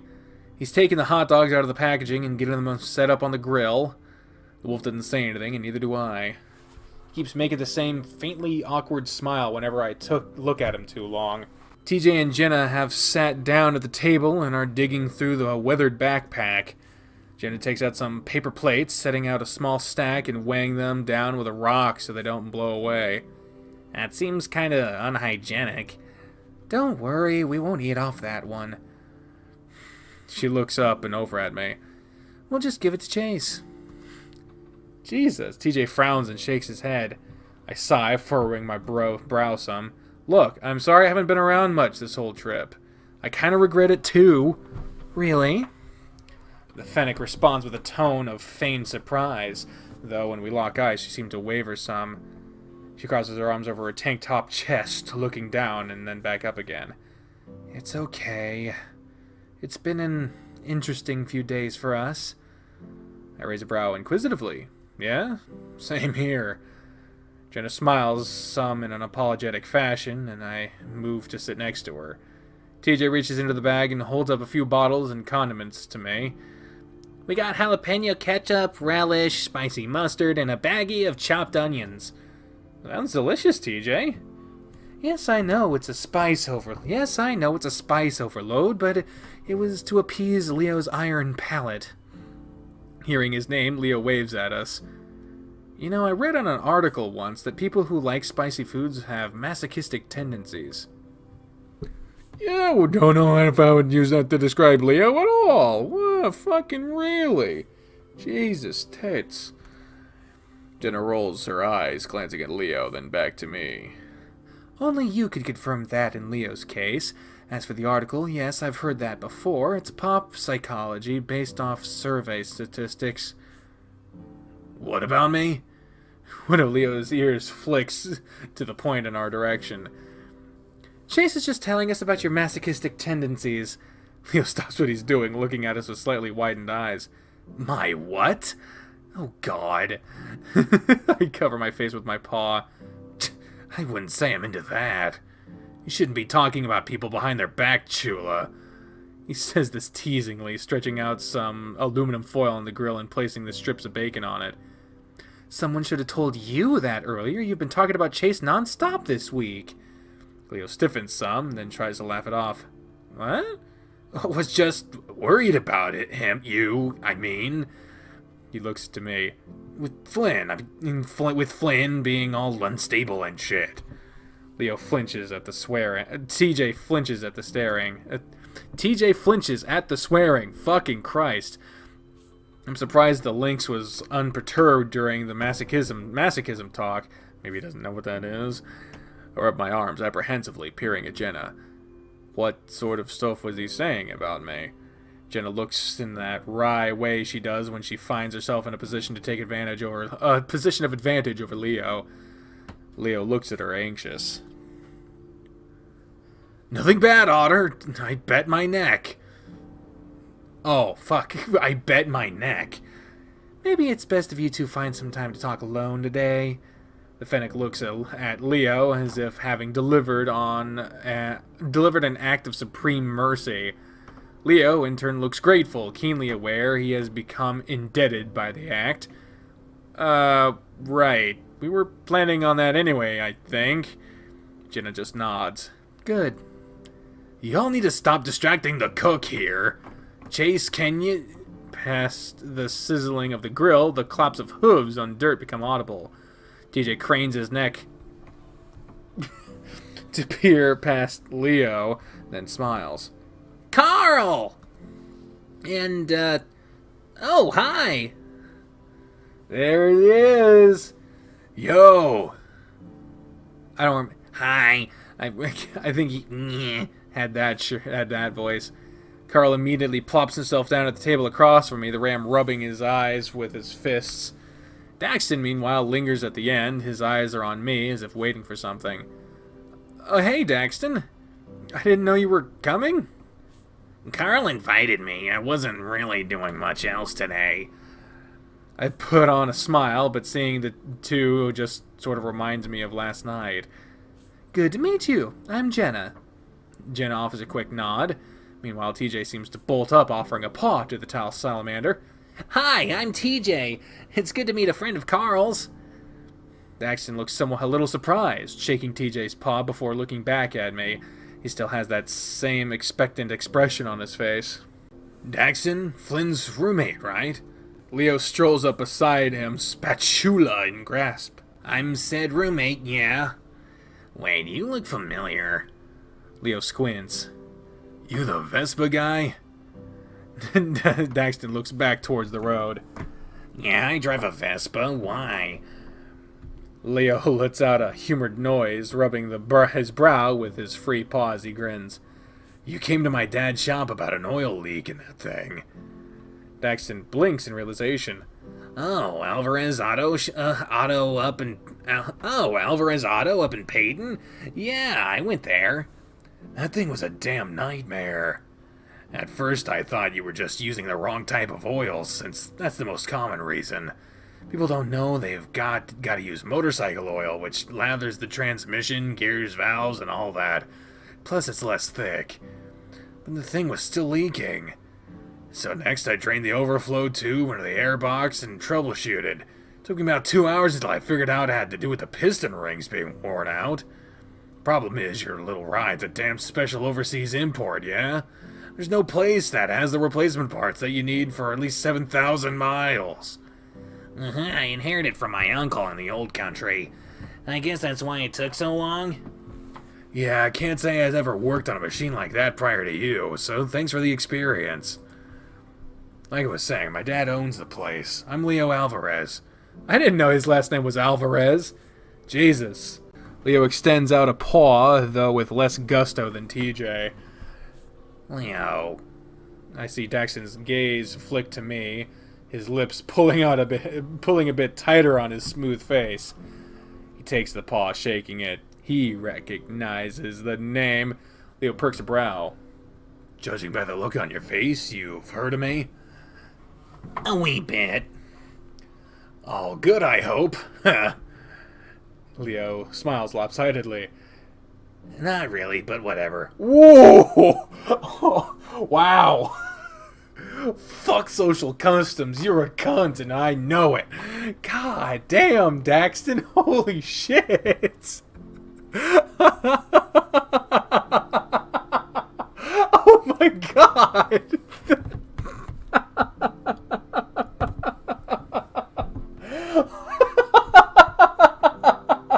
What's his reaction? The response elicits a collective irk from most of us. The salamander withdraws his hand and Leo looks a bit gobsmacked.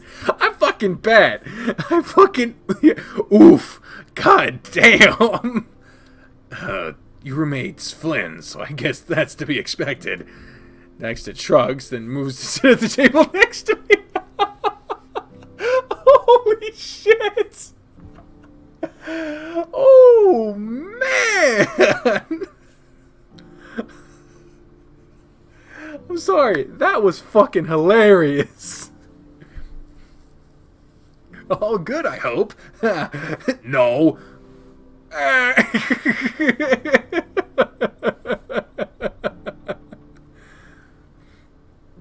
James, if you got a minute, can we talk later?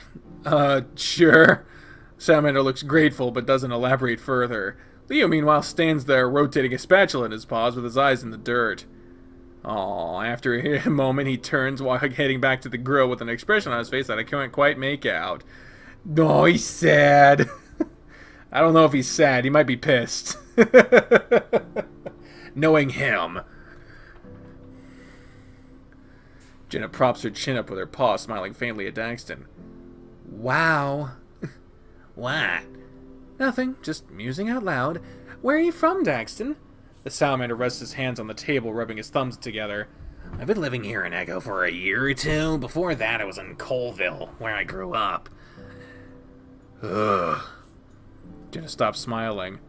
Colville? Really? What? What's wrong with Colville? Everything, dude. Colville isn't the place with the lamp posts that have little cowboy hats on top of them. Or isn't that the place? Oh yeah, they have the cobblestone streets there. I went there for a field trip once. That place is too rich, even for me. They put up all those creepy smiling native mannequins on the sidewalks as decorations, like it isn't grossly offensive, noting its history. Oh yeah, they shot that one big western film there. That one with Jack Gyllenhaal searching for some family's daughter that got abducted by the Meseta. Isn't that True Grit? No, that's not True Grit. What the fuck is... Fuck it. I don't know movies. Don't even fucking pretend. Half my face is gone now. Oh, I'm back. The town sort of rode off the fame of that movie for the past 40 years from what it looks like. Daxton looks at all of us, crossing his arms tightly over his chest. It hasn't been doing as well as it used to. Westerns aren't exactly as big as they used to be. It's kind of a shame, that. It's not really surprising, noting how tasteless most of them were. Carl shifts in his seat a bit awkwardly. TJ speaks up. Speaking of Old West stuff, how goes the project, Chase? Leo said you couldn't hang out with us because you were working on it. Jenna reaches into the backpack and pulls out a notebook, laying it out in front of her. We were bored at the motel, so we did some research ourselves. If you want to discuss your findings, that is. I feel a little put on the spot, mainly since most of what I've done in the past has been shooting B-roll. Apparently, my house used to be a castle. A castle? Yeah, I looked up Carl's house at City Hall. The records show this big medieval-looking place. There was some sort of collapse in 1915. Look, living in a castle would be pretty cool. Not that I need more space, but you get what I mean. House Hendricks, the Lords of Echo. I'd watch that show. Would probably have too much sex and violence for you, man. I truly doubt there'd be much of the former with you on it. Oh, shit! Carl lets out a little snicker before drifting his gaze to the sizzling grill nearby. Everyone who gets burned goes to this fucking grill. You say so. TJ seems to flinch at the lewd talk, and Jenna quickly shifts her tone. Continue, Chase. Well, that's the thing. Carl's ancestors founded the town, but I think Flynn's family are the ones who mainly controlled it during the 20th century. There's tons of more names in the records for leadership positions. We were too busy making ice cream, I guess. Speaking of, I'm starving. How much longer, man? Calls out to Leo, the wolf looking over his shoulder. Unless you want your hot dogs medium rare, just a little longer, yeah? Jenna waves off the boy's banter, speaking to me again. That's strange, noting Flynn's species. Reptilians weren't readily trusted by majority society in this country until relatively recently. I shrug. I'm not sure whether it's relevant to what I'm trying to cover. I mean, I haven't been able to find anything about the initial 1877 hysteria incident. It's like all those files are just gone. I pause, chewing my lower lip as I remember something. There were some legal documents I found, concerning the mine. I don't know, but go on.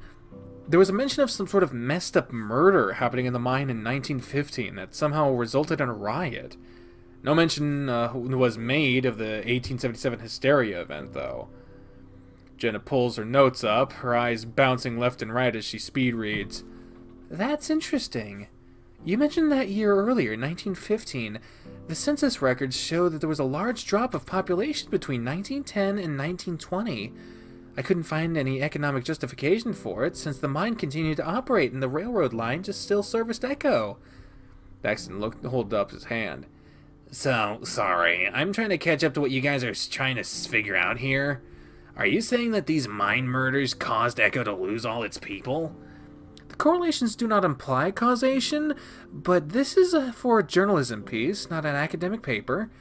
Being interesting is more important than being thorough, at least these days. Your piece should be called Top 10 Reasons Echo Depopulated from Evil Mine Murder. You won't believe reason number 2. Like, throw some boobs up on the thumbnail image and post it on the Pueblo website.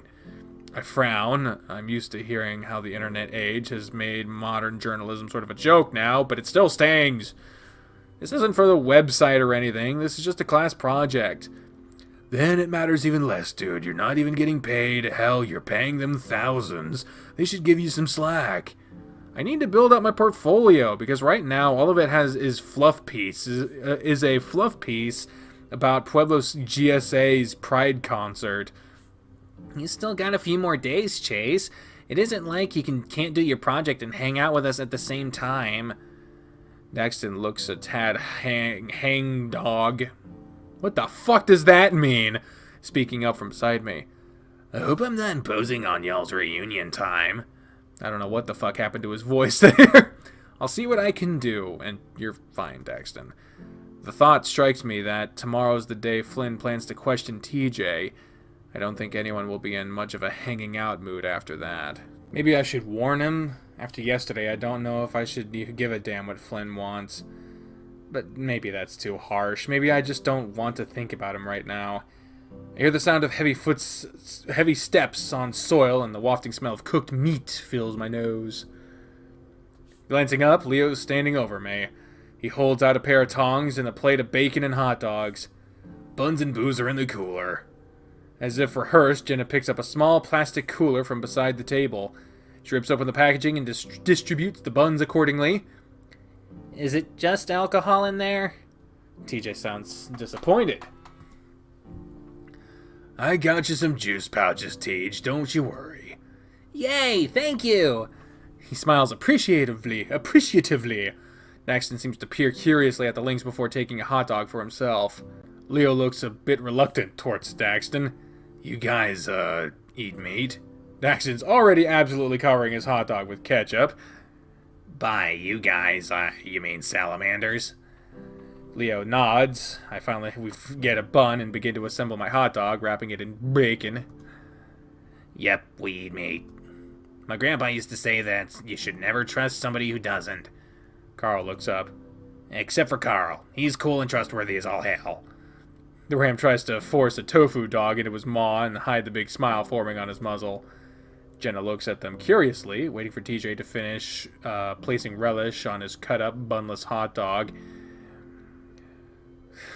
Fucking hell. Carl swallows, speaking up finally. I guess, your grandpa's at least half-wise, dudeman. Daxton shakes his head. Nah, not really. He was a major speciesist and hated Jews. Wow! TJ chokes on his juice a little, and Jenna pats his back a few times.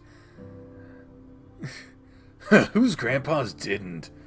TJ stares at them, furrow-browed and wide-eyed. Mine! Boys? Jenna gives us a look, speaking in the same old maternal tone she's used since she was 10. I merely shake my head. Leo comes around and sits at the remaining spot at the end of the table. Chase. I look up, quickly finishing my bite of bacon. That's my name? I was gonna ask you earlier. I got my speaker set hooked onto my playlist on my phone. Pick us some music, would you? Pick us out some music, will you? He gestures to a pill pod looking thing with his phone sticking out of near the grill. Any guidelines? Stay out of the sample music folder. He smirks. What a callback. I rise up to my feet and head over to our speaker. I pick it up and squint at the phone screen. The overhead sun casts quite a glare. Say a few playlists on here. Which one should I pick? Alright, what should we pick? Hip Hop and Chill Mix, Cruisin' Angel Rock EP, or Pop Summer Jams Club Beach playlist? I would probably pick the Hip Hop and Chill Mix because if that's anything like R&B, soul style, I fucking love that shit. So, it has been decided we shall pick the Hip Hop and Chill Mix. Huh. Kinda groovy. Oh, this is the shit! Chase must have picked a playlist labeled Seduction. How do you dance to this kind of music? TJ just looks sort of perplexed. However you want to, man. Daxton makes his way over to me, handing me a spare hard lemonade. I give Daxton a grateful nod, hitting the bottle top against the edge of the grill to get the cap off. Unfortunately, the top just shatters, splaying shattered glass on the ground. Christ! Daxton just laughs, taking a swig of his own drink. Well, I suppose with that little gesture, it's dancing time. Jenna stands up as well. I'm not sure if this is her type of music, but she begins swaying to the beat regardless.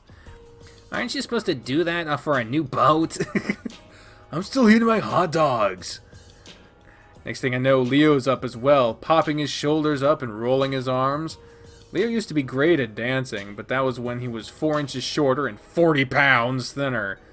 Wow, going after a dude's weight? Why would you fucking do that as a mound of fucking mashed potatoes with glasses is currently narrating this fucking game? He's kinda giving me a dad at a cookout vibes, which in turn is starting to give me a mild midlife crisis by proxy. Despite his questioning of the music choice, TJ soon joins them and balances things out. The Link's doing some basic shuffles. I look down at my feet. Fuck it. I'm an otter, right? Natural entertainer. Okay, we can dance with Leo, dance with TJ and Jenna, dance with Carl, or dance with Daxton. Now, bear in mind, this is the Flynn route, so, yeah. We're also got off the Leo route, so we're also having trouble with Leo in this route. He's being a bit of a dick. I don't want to dance with Leo. Well, Daxton is in the lead, and we'll go with Daxton. Another vote for Daxton came in, so we'll dance with Daxton. I'm not sure if it's exactly safe to drink out of a bottle with a broken top, but I might as well try. No, that's a terrible fucking idea. The cuts in my throat will make up for the alcohol work. Will make the alcohol work quicker, right? Jesus Christ. Daxton still isn't dancing. He's sort of just standing around and shifting his weight from foot to foot. Out of all the people here, I know him the least. Maybe in the circumstance, that's for the best. Plus, to hell with it. I'll admit it. He's cute in a kind of slimy, geeky way. Maybe I just have a thing for reptiles and amphibians. Jesus, Chase, don't get ahead of yourself. I try to unkink my tail, and myself, and approach the tall salamander by the grill. He looks at me with a half smile. Hey. Hi. Wanna dance? Daxton quickly looks off to the side, then back to me. He leans forward, speaking so only I can hear. Aren't you worried about the evil ex? Aren't you worried about the evil ex? I mean, the not evil, not technically your ex. I try not to look defensive. Dancing with somebody is not always some sort of romantic action. Oh, sorry. He smiles sheepishly. Like I said in the car yesterday, I'm new to parties. This is kinda cool. This is nothing, just gathering up a few friends. You should see real parties, like the ones up in Pueblo. Or the ones back in the smoke room. Gah. He lets out a sharp, amused breath before taking a drink, seemingly in reaction to my wide-eyed expression. Mike was telling me about what it was like back there. I took 2 separate showers when I got home after that. I rubbed the back of my neck, then managed a slightly wry smile. Hot or cold? Funny. He exhales from his slitted nostrils. Remember, I'd like to talk to you later. But for now, I don't mind dancing with you, Chase. As we begin to gyrate our arms and legs in a manner that can be loosely interpreted as dancing, I can practically feel Leo's red eyes on my back. Carl makes a joke in between bites of tofu dogs, but I'm not really listening. Feels like just an hour passes. Peel a bit of wallpaper off the mantle with my thumb. Without all the furniture, the place looks much older than it actually is. I managed to get in by unblocking the front door with one of my credit cards. One of my many credit cards. The deadbolt never worked, so I guess my parents didn't fix it after I left town. Everything kind of smells faintly familiar. Oh, so I guess we're in our old house. Just dustier and without my mom's burning cinnamon incense that seemed to be a constant feature of my childhood. I rest my forearms against the windowsill and let my eyes lull a bit. Holy God! I don't trust Leo, so I don't like it when he's suddenly there. Otter! Whoa, Leo smacks his paws on either side of the window, looking up at me from the outside with a pleased expression on his muzzle. That fuck. Jesus, man! I blink some. Why are you shirtless? Leo pulls back some, crossing his arms over his chest. He rolls his shoulders, a sort of indirect shrug. It's getting hot, especially with all them moving around and grilling. I give him a dubious look. Yeah, you're a hot dog, all right. The red wolf responds with a delighted smile, a harumph trying to change gears a bit. I harumph. You're not, like, self-conscious or anything? I mean, it isn't like the height of football season for you anymore. I flick my gaze toward his stomach. Leo's demeanor cools, though he keeps smiling as if he's trying not to let that one set in too much. He points up toward my chin. Do you dye that? What? My goatee? My goatee? Is that what you call it? Yeah. He lets out a little humored grunt. What? Seems like a lot of work for a little scruff of hair, yeah? I frown, pushing my back away from the window. Leo seems to stiffen some. Hey, I'm just kidding. You look very good. Seeing you dancing and all that takes me back. But you are different. He pushes his tongue against the roof of his mouth, Leo's eyes darting from side to side as he tries to find the right words. I haven't seen him like this since we were younger. I wonder if his English has been getting worse without us around. His family really only speaks Spanish at home, and I imagine that it's the same at the shop he works at. Thanks. I'm honestly not sure how to respond to that. What am I doing that's so different? I can't explain it. You're just like how you used to be, just less. I feel a sinking sensation within my chest. Leo suddenly snaps his fingers. Mellowed out! That's it! Listen, Leo, you said you wanted to talk, right? Because if your big point is that I'm not a complete spaz anymore, I'm already aware. Leo furrows his white-ridged brow. You never were a spaz, and I was getting to that. What the fuck was Daxton's voice? Chase? I don't know. I spin around to see a familiar salamander standing anxiously behind me. Oh, hi. Hola, scooter guy. Leo leans past me and waves. Hey, got time to talk, Chase? I mean, I think sure. He wanted to talk to us, so we kinda need to talk to him. Alright, sure. Great, thank you. Chase? When I turn back, Leo has a stern look on his face, though he's quickly replaced it with a polite smile. Chase, I've been meaning to talk to you about some things. Leo lets out a large breath of air, checking his phone. Fucking Pops, man. He doesn't care whether or not it's my day off. Family helps family. Leo mumbles a few inaudible swears in Spanish before looking up at the two of us. Seems to think for a moment. I'll see you guys later. Chase, we're gonna talk. Right. I give him an awkward thumbs up. He nods, turning and making his way offward. Daxton pushes the tips of his fingers together, trepidation upon his face despite his initial request. I'd offer you a seat if this house still had furniture. Lets out a small puff of air, looking around and seeming to acknowledge his environment for the first time. Carl told me you grew up here. Yeah. The place isn't as old as it looks, by the way. I just think my uncle just really dug the whole prairie aesthetic. I'm admittedly a wee bit done with that theme at this point. Growing up in Colville, no surprise there. It's like, I try to find the right word, a facade of a town.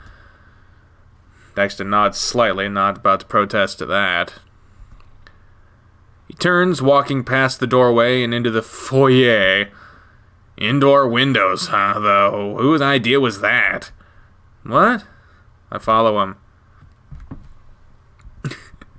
Just sort of off-center. They're really juxtaposition here. I don't know. It's a work of art. Daxton points to the teak-bordered windows. Surprisingly, none of the glass has been shattered yet. Oh, well, obviously not mine. My parents enclosed part of the porch when I was like 10. They left the windows, though. Daxton nods as he paces about the room, the floorboards creaking beneath his unpadded feet. And careful where you walk. I wouldn't doubt junkies shoot up in here. That stops the salamander, the blue-eyed fellow, shifting his gaze back to me. Right, good idea, that. He sniffs. So, I lean against the back wall after a cursory glance, making sure it's spider-free. Daxton says nothing. In fact, he just keeps looking at me. A sense of unease begins to tingle down my spine as I remembered reminded of last night, the way Daxton looked at me in the car as we drove home. He didn't say much the whole ride, thankfully. I had a dream last night. Can I tell you about it? I feel a mixture of relief and awkwardness. Sure. Daxton's mouth pulls to one side, as the force contorting into a sort of sheepish half-smile. Well, it wasn't truly like a dream or nothing of the sort I'm familiar with. Dreams are the sorting and the categorizing of happenings of the days by the subconscious of the mind. You know how they are, where the sky never looks quite day or night, always some sort of violet or reddish, dusky setting. You always have some limited control over what environs surround you. Again, mainly on the subconscious level. In the dream, if you're worried, then you'll have a right to be worried, like a self-fulfilling prophecy or what have you. Fearing that the bad thing might happen to a loved one. The bad thing will happen to a loved one. Afraid that something scary might be in the room. There's something scary in the room. I look around briefly. He gesticulates in a swinging motion to get my attention, shifting to digress. It's why the stressed, the traumatized, and the guilty get night terrors more than anyone else. Daxton lets his hands fall to his hips, his eyes trailing downward to the dusky boards beneath my feet. Lately, I've been getting a lot of bad dreams, but ones that don't seem to, I suppose, align with me. I'm doing things I've never done in places I've never been, and that sense of subconscious agency is entirely absent. Like, I'm out in the pines and holding this rifle. Daxton. He looks up. No offense, but where is this going? Daxton's posture seems to go a little more rigid, the salamander's nostrils flaring as he exhales. I'm beginning to think that Daxton is a lot weirder than I initially thought. Okay, I'm getting to it. Last night, after you dropped me off, I fell asleep in the recliner in the living room. Shortly after, it felt like I woke up, but I wasn't in the house anymore. I was in some school computer lab I didn't recognize. You were there, except it wasn't you. He clears his throat. It was a different you. Younger, louder. Carl and Flynn were kind of standing behind you too, but they weren't saying anything. Sometimes I'd blink my eyes and they were there, and sometimes they weren't. I think words were coming out of your mouth, but I couldn't make anything out. It was like a waterfall was rushing behind me. I started to hate you. I couldn't believe I had hung out with you voluntarily, like the sight of you made my stomach hurt. I blink, frowning some before opening my mouth to speak. However, Daxton cuts me off, continuing on. There was something on the computer screen next to you that you kept showing over and over again. It was this other otter sitting in this bedroom with big sports poster on the wall. Other otter. And he was crying, staring at something in the corner of the room. Again, you were just playing this same scene over and over again. Eventually, you just deleted it outright, and that made me mighty perturbed for whatever reason. I wanted to hit you, so I did.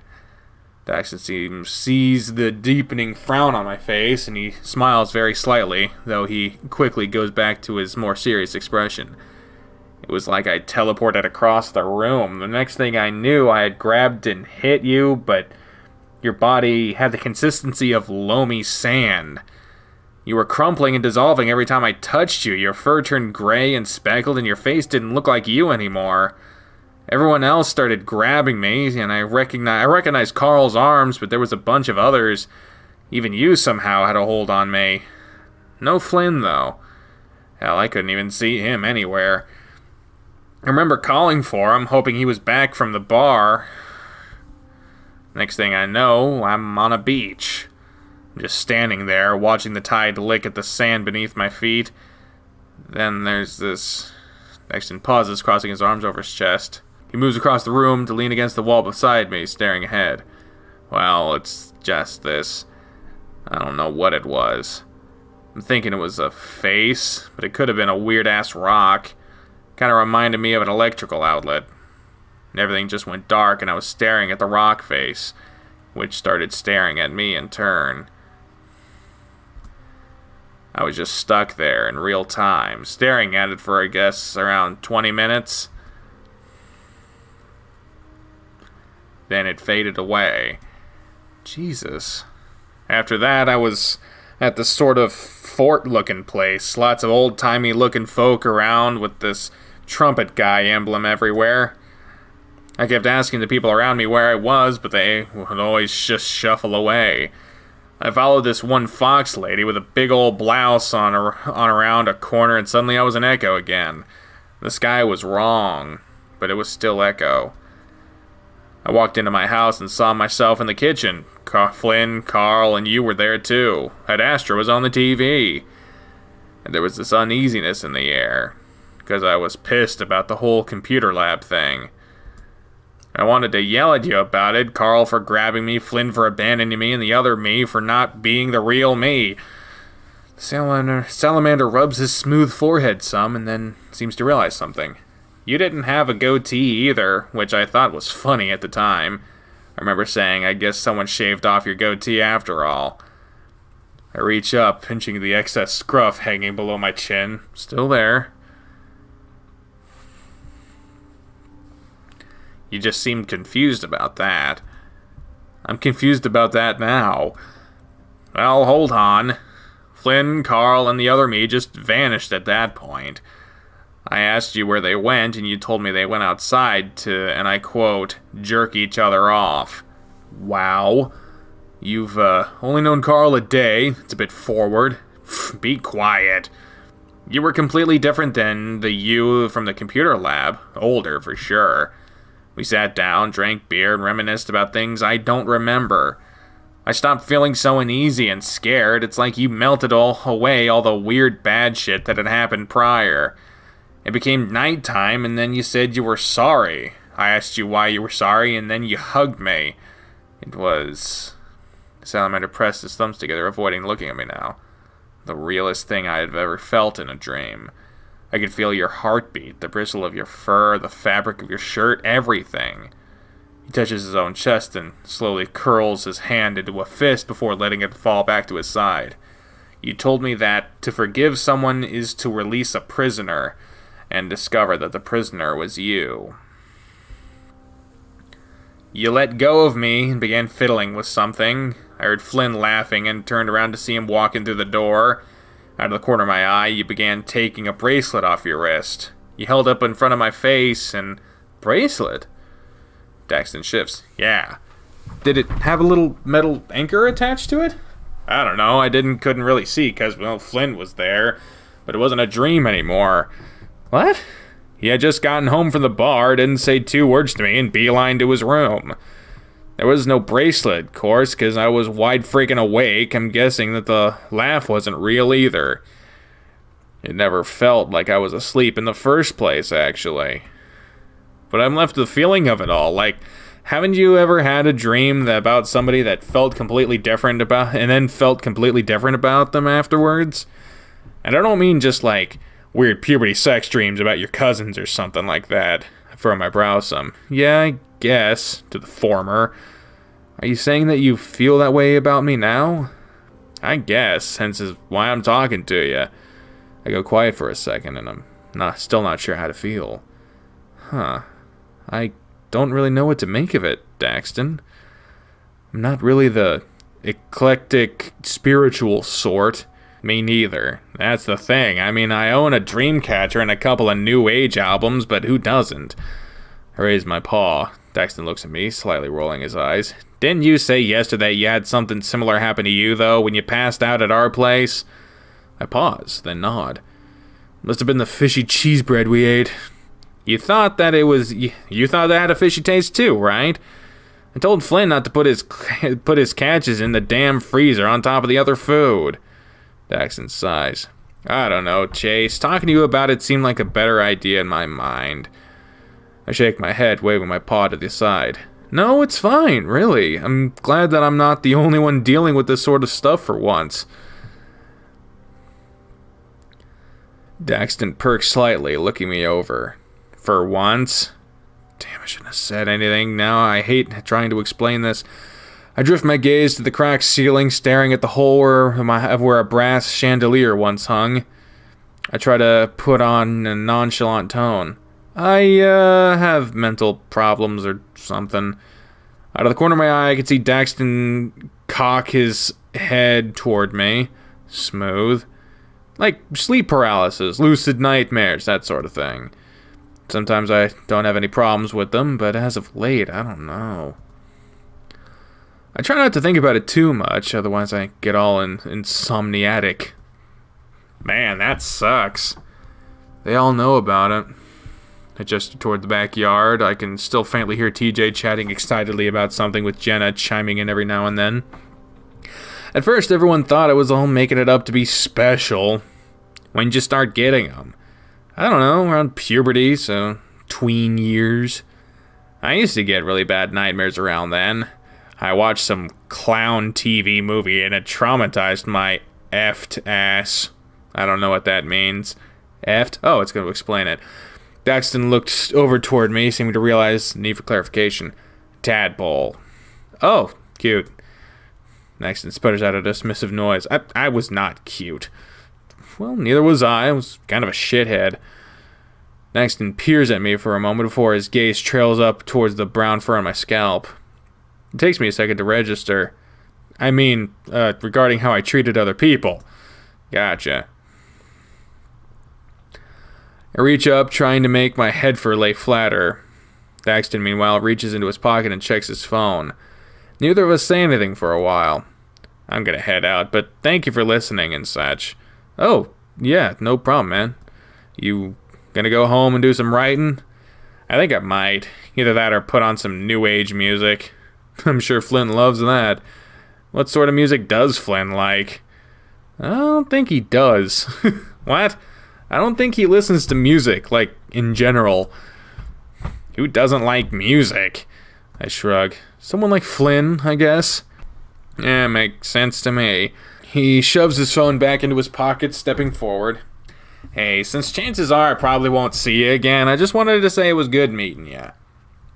I found myself smiling in spite of the previous tone of the conversation. Likewise. Thanks for introducing me to Carl. Never had a rich friend before. You lived in Colville. How have you never had a rich friend? Hey, I didn't live in the ritzy tourist-packed part of it, plus I was homeschooled. That explains a lot. Shithead. He grinned some, and I could see the pink of the inside of his mouth. It's quite the contrast from the rest of him. I feel a bit better now. See ya, Chase. Ooh, do we shake his hand or hug him? I don't think a hug is appropriate during this moment. I'll do the hug, but I'll... Alright, self-fulfilling prophecy, here it comes. Here what comes? Oof. I moved to embrace him with a bit more velocity than I initially intended, nearly sending the tall amphibian back against the wall. Let's out a bemused noise, patting my back. I returned the gesture before pulling away. Almost as graceful a dancer as you are a hugger. Ha. Now, time to find Carl. Okay, there seems to be no problem with that, so I guess we'll go with that. With that, he turns and heads out towards the backyard. Looking around, I don't see any sign of Leo. In fact, his van's no longer out front. I reach into my pocket, feeling my phone as a guilty sensation takes hold. I just know I'm probably going to get a whole nother wave of passive-aggressive text messages that I don't want to deal with. At this point, I probably deserve them. Can't keep dodging him like this. I noticed something odd sitting on top of the water heater. Curious, I pick it up. Oh, it's a picture of us. Oh. I never knew Mom framed this. I mean, it was just a shitty selfie I took my first day at Pueblo. She kept insisting that I send her a picture of myself on my big day. For some reason, I thought not smiling or looking at the camera was the cool thing to do. I wonder if they forgot this during the move. Though it kinda sucks. I wouldn't be surprised if they left it here on purpose. I haven't talked to them much lately. I should go. I step outside. The air is still kind of hazy, and the smell of hot dogs is pretty palpable. I look over across the yard, and TJ and Jenna are sitting at the table. TJ's munching down on his third helping of cut-up hot dogs, while Jenna sits up top with her feet hanging off the side. It's kind of funny how small she is, like she never grew up past the age of 13. My mind drifts back to the other Fenix at the smoke room, and they all kind of had that youthful appearance to them. Part of me wonders if that's part of the appeal. I'm surprised you were so comfortable walking around in there. I glance over my shoulder, looking back at the weather-worn house. Huh? Why? The spiders? You're still afraid of them, right? I'd been trying not to think about that the whole time, actually. I felt like there were lots of them in the house, even when I lived there, and that was with my parents bug bombing the place every month. I resist the urge to reach down and rub my feet in case there were any walking around in my fur. Not, like, deathly. I cross my arms over my chest, tugging some of the fabric of my shirt. Right, of course. TJ snickers some.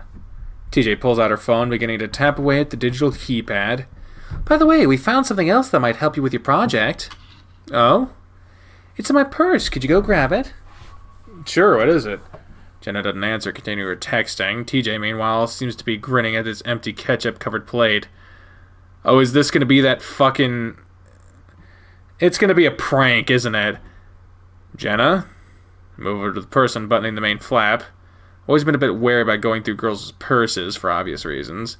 First thing I noticed, though, was a piece of folded paper with Chase written on the capital letters on the top. It looks like there's something wedged inside of it as well. Curious, I pull back the top of the paper and feel something fuzzy against my paw pads, and the bristling sensation, thin, prodding little things tickle up the fur of my fingers and squeeze one, and I yank it up. Dangling before me is an orange and black tarantula that's limbs bouncing from sudden pull of the force. Jesus fuck, they did it again! You fucking fucks, it's not cool! I toss it down to the dirt, seeming to bounce right back up and land sideways on my foot. I scramble back, kicking at it as much force as I can muster. Shit! My chest heaves as I feel like my heart is about to burst from my chest. The tarantula doesn't move, and that's when I realize Jenna and TJ are grinning at me. Jenna has her phone pointed in my direction. Jesus, she's filming this. Language, it's just rubber, Chase. That? I point at the limp, 8-legged thing that's now 3 yards away, stuck in a patch of goat head brambles. That is not funny. It is, actually. Oh, I'm sorry, Chase. It was Jenna's idea. It was 99 cents in the gas station we stopped back in the Two Canyons. No wonder you two wouldn't let me see what you bought. Did you guys actually have anything for me? I mean, regarding my project? TJ begins to look even more guilty. Jenna sets her phone down and goes about reclasping her purse. Not really, Chase. As you said, there wasn't much information about that 1877 happening. Most search results directed us towards dubious ghost hunting websites with no source for veracity that could be utilized in a formal report. Well, I sigh, stilling my swaying tail and feeling calm once again. Was there anything that could be used in a non-formal report?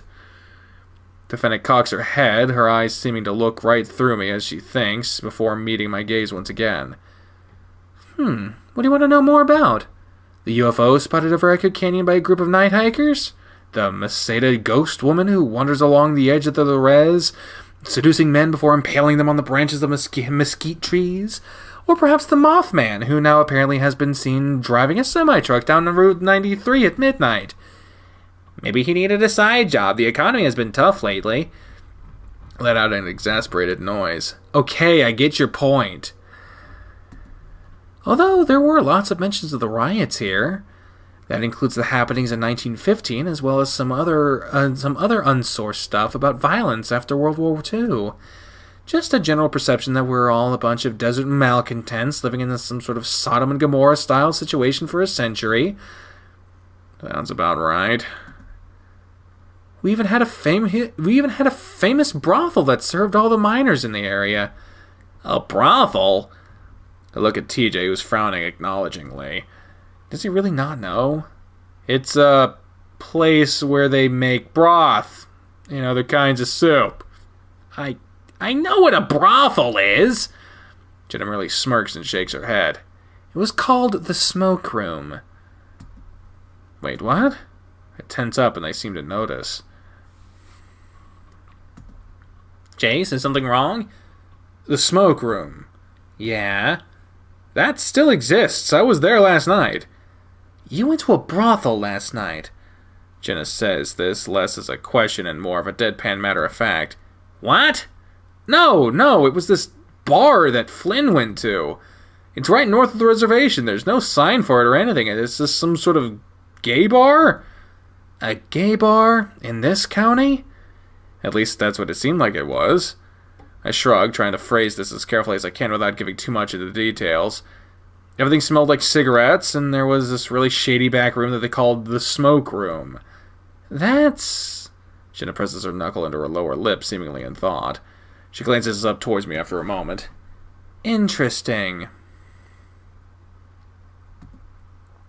With that look, I regret bringing it up already.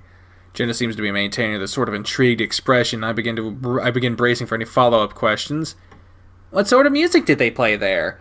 Surprisingly, TJ is the first to speak.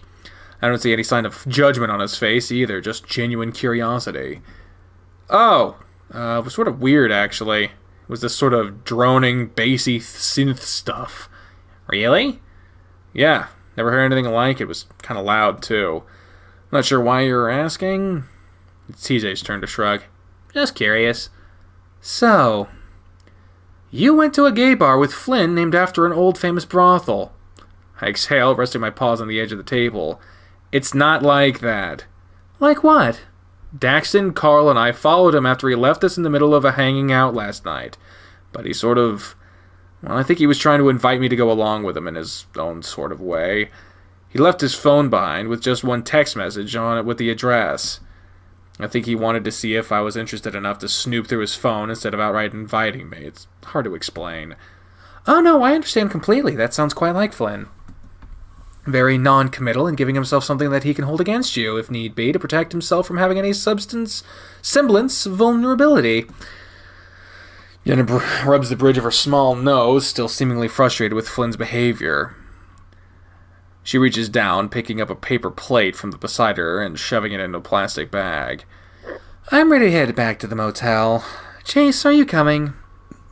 Oh, sure.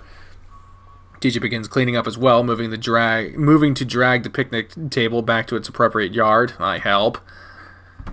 Fade out, Fade out, motherfucker! I sit cross-legged on the edge of the bed with a notebook in my lap. I'm sort of half planning out my script and half kicking myself for not doing a lot of this preliminary stuff earlier. I'm also kicking myself for not getting any scans of the photos and the documents I found in City Hall. The B-roll I've got doesn't quite cut it. Having actual historical papers with pictures of Echo inhabitants that aren't available online might actually look good for my portfolio. At least that's what Jenna said. I kinda doubt that they're open on Saturday, so I'd have to talk to Flynn. And Flynn still wants me to assist him with his whole interrogation he has planned. Or at least stay out of the way. For now, I just want to focus on my project. Currently, Jenna is tapping away at her laptop on the side of the room, although she seems more distracted than she was at the beginning of this trip. TJ has the TV on to some behind-the-album rock music history show that he's pretty engrossed in by the looks of it. He lays beside me, his back propped up by my pillows. After a few more scribblings for my outro, I toss aside the notebook and slink on over to the other side of the room. Take a few packets of the candy egg oatmeal that we've got about 20 of and empty them onto the complimentary styrofoam bowls on the table. I know it's for the kids, but I've always kind of liked this stuff. So does Bri, actually. She gets those specifically, the dinosaur ones. I'm a sucker for anything that's bland as hell with the tiniest bit of sweet add-ins, like the oat bran cereal with dehydrated marshmallow bits. I fill the bowl with water about a centimeter higher than the top of the oatmeal. I lift a little bit of maple cinnamon dust rises from the mixture. Hopefully this pack isn't too old. I didn't check on the expiration date before grabbing it for my dorm room. I bring the mixture to the microwave and set it for 1 minute. On the TV, some raccoon is talking about how their music videos went viral back in 2006 and how the fame went to the bandmate's head. It's weird to think that 2006 was nearly 10 years ago at this point. I remember watching shows like this with my mom as a kid, and they were always about hair metal bands from the 80s and 90s. Each episode was full of grainy, old packed film photographs of the alleged happier days of the famous Focus superstar. Has me thinking about how much stuff like that there is from my childhood. There's nearly a gig of a gig? Oh, yeah, a gigabyte. Of videos on my old laptop ranging from home movies, machinima, to class projects I did with the group. Plus, all my social media posts are still there. It's not like those days are faded memories from a sepia-tinted photo roll picture. It's right there in full 1024 by 768 aspect ratio a few clicks away. Maybe that's why I don't think about Echo with as much nostalgia as someone like TJ, or, well, Leo for sure. Speaking of, I checked my phone a little while ago. He hasn't texted me. Microwave beeps and I take the oatmeal out of the microwave. The directions say to leave it in for 2.5 minutes, but I always think it's like overkill. I like it a bit soupy. I'm gonna take a shower. Do you guys want anything? I blink. What? Teacher stares blankly at us. Do we want anything from the shower? Jen, after a couple of seconds, looks up from her laptop at the links. TJ? He looks as if he's come to some realization, then quickly covers his face with his paw. Forget that I said the second part. I shift awkwardly, a bowl of oatmeal in paw. I didn't get much sleep last night.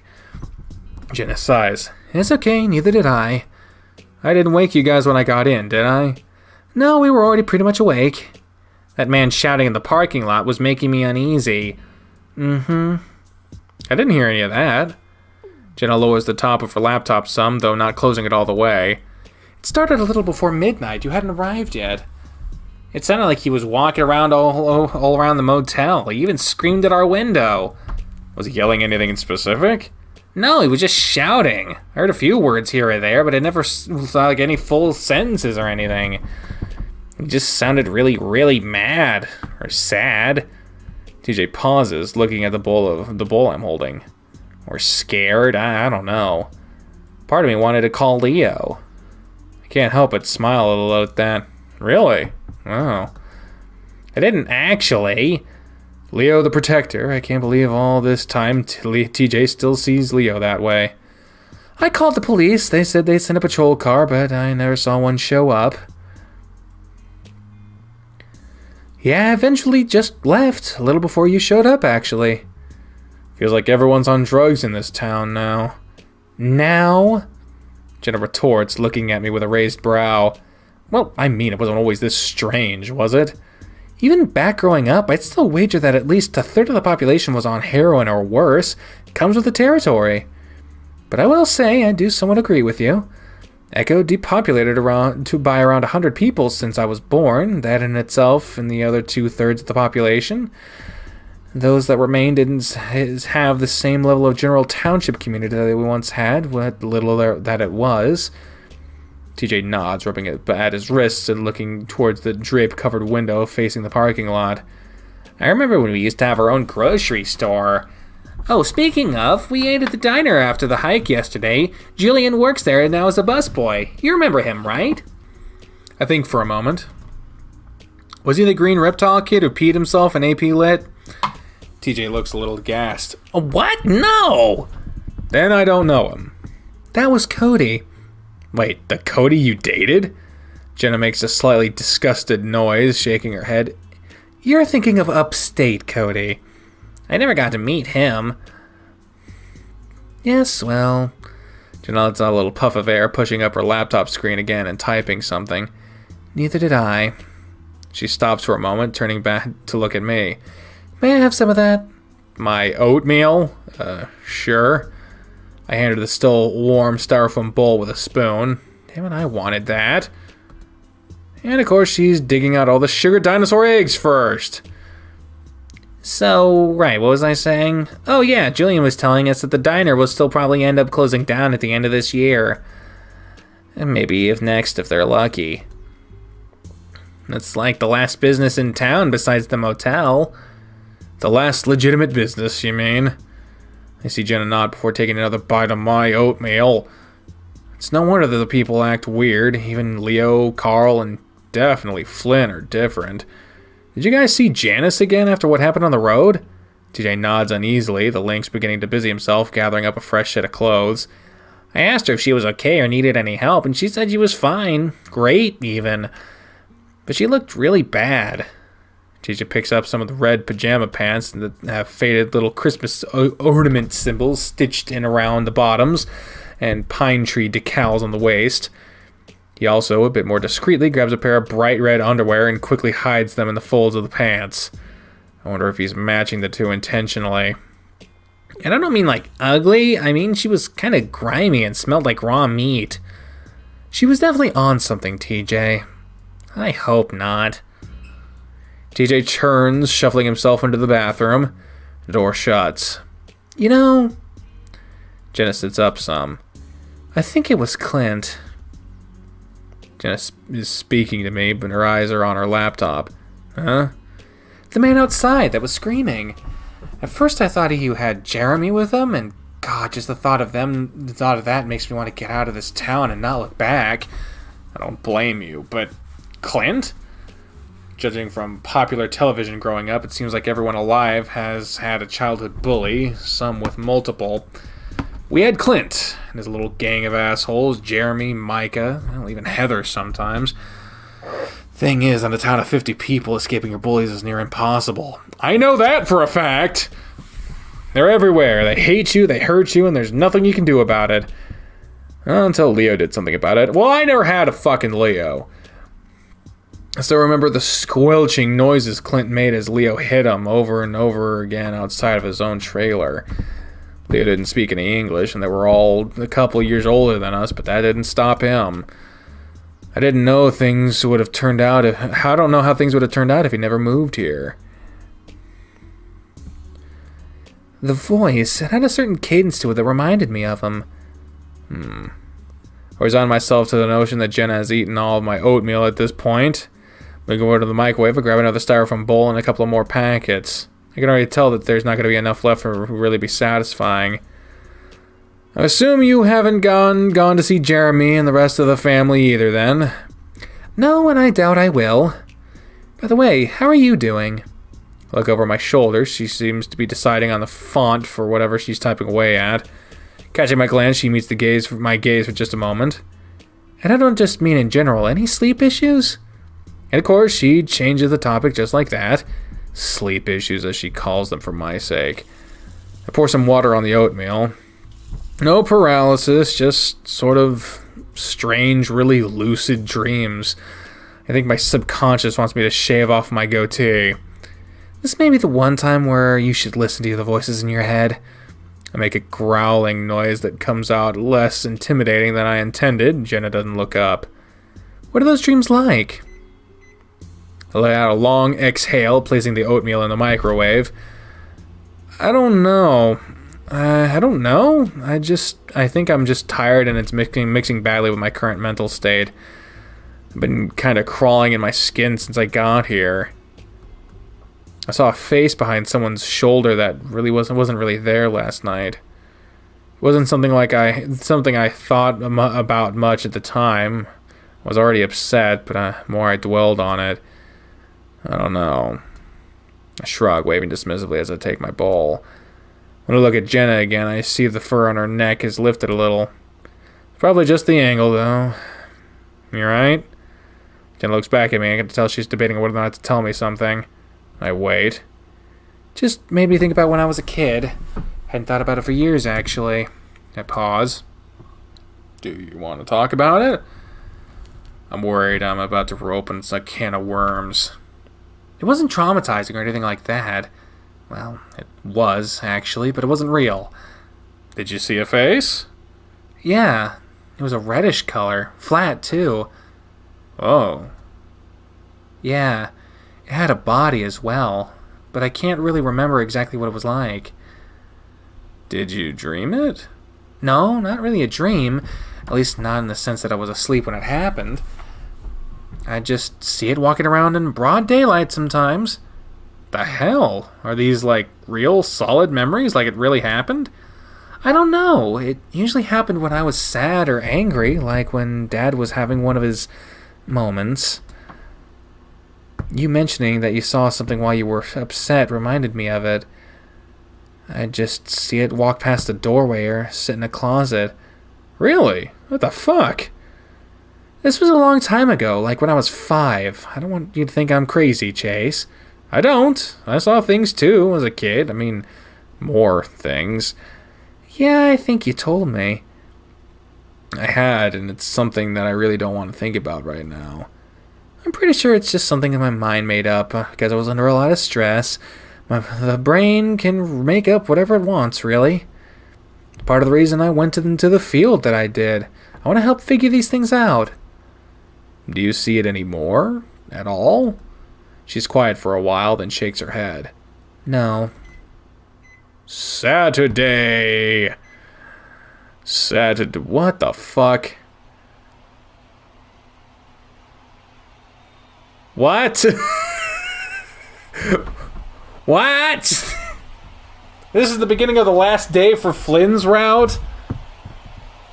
And it starts with a boxing ring? Or a wrestling ring. Usually wrestling has a little more space between the crowd and the audience, between the crowd and the ring. I stand above the turnbuckle, holding my arms high above my head and flicking my strong tail behind me. I hear a lot of boos in the crowd, and that's how it's supposed to be. Okay, it's wrestling. I'm a bad guy, or rudo, as they call it here. I'm not actually a bad guy for real, though. It's just an act. So it's wrestling. The flashing out cameras is a little distracting, but it's nothing I can't handle. I am good at keeping cool. I reach up, making sure my mask is secure. That's another big staple of... It's lucha libre. Mexican wrestling. Making sure my mask is secure, even my muzzle is covered. I can't risk my identity being revealed. Especially in a match against Tigre Santos. He's one of the technicos, the good guys. A real goody tissues? Goody tissues. Goody two-shoes. Fucking really. I don't trust him. He's too good. I don't trust people that are too good. They're always hiding something. The announcer says something in Spanish that I don't understand, and I growl, flexing my giant muscles towards nobody in particular. Tigre has been staring at me from across the ring this whole time. No showboating, though, and that's not his character. At like 7.5 feet tall, I'm totally bigger than him. He's only 5'6", so I could basically eat him for breakfast. The crowds always cheer for the smaller guy, though. That's true. I don't. Small guys can be just as big as the bad guys, maybe even worse. Just as bad as the big guys, maybe even worse. And look at the crowd. There's a couple of thousand people here, which is a lot. Sometimes I wish I could just tell them all the truth. The bell rings. It's time. Hey! Dad yells from the kitchen. I flinch as I feel like my stomach is suddenly tied in a knot. Not now, please. Dad walks in. He's wearing all camouflage with an undersized scout cap that seems to squeeze his head. What are you doing? I look down at my feet and pick out some fibers of the rug. I don't respond.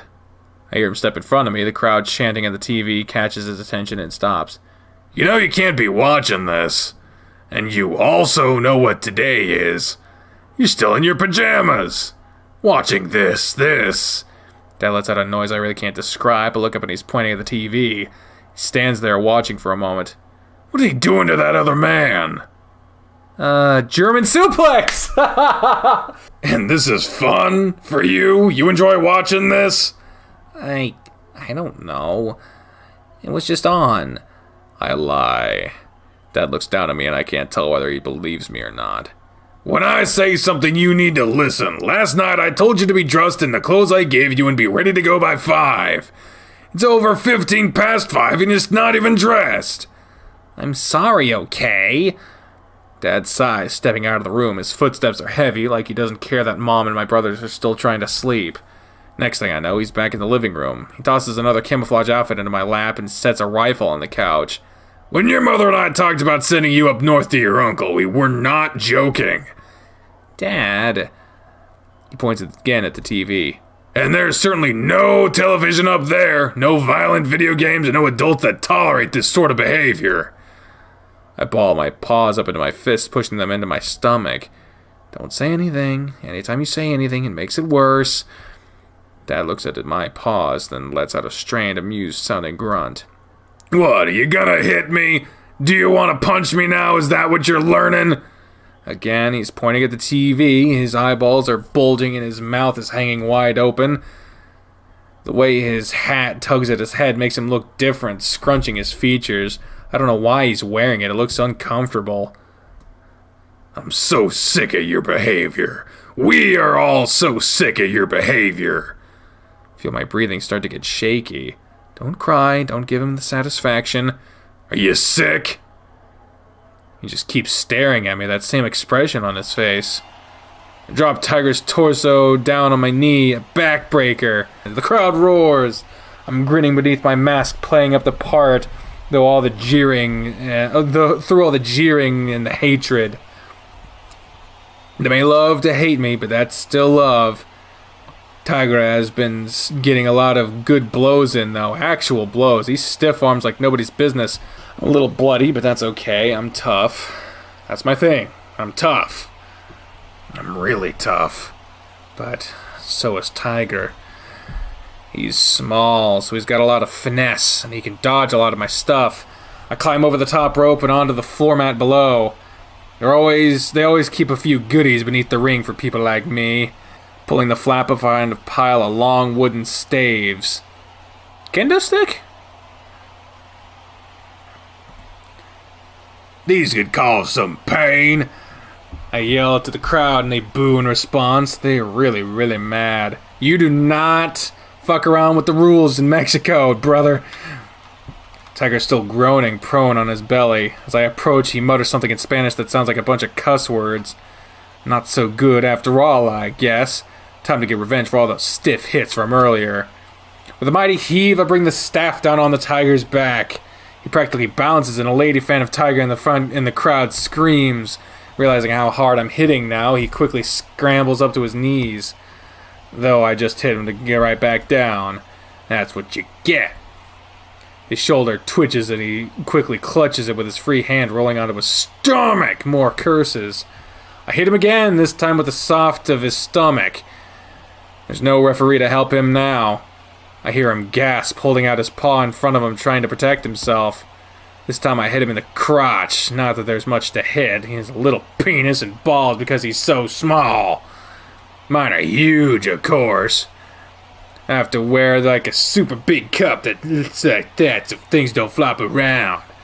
I drop down on him, grabbing him by the scruff of his spandex leotard. He whimpers beneath me, his black and orange tail coiled inwards between his legs. I lower my voice, speaking in a deep, raspy tone. Don't stiff arm me again like that or else, Tiger Santos. I think he quivers out an I won't. He's probably so humiliated now. His eyes are like saucers looking at me and waiting to see what I do next, like completely at my mercy and everything. I bet he'd be really humiliated if I, unmasked him. You do not do that! You do not do that! And then I'll pull him up and hug him in front of everybody. He'd be so ashamed. I'd show them that I'm the real good guy. Maybe he'd like that and feel better. That's fine too. I place my thumbs beneath the bottom of his mask and pull up. No, you do not unmask a fucking luchador.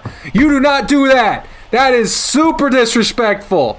A wrestler's mask is their whole identity. You do not fuck with a wrestler's mask. Dad's gunshot rings out so loud it seems to shake the leaves off the trees nearby. Some kind of bird falls from the sky. I think it's a dove because it's all white and stuff. At least it was white. I actually saw pink mists and the bird shot hit it like in the movies.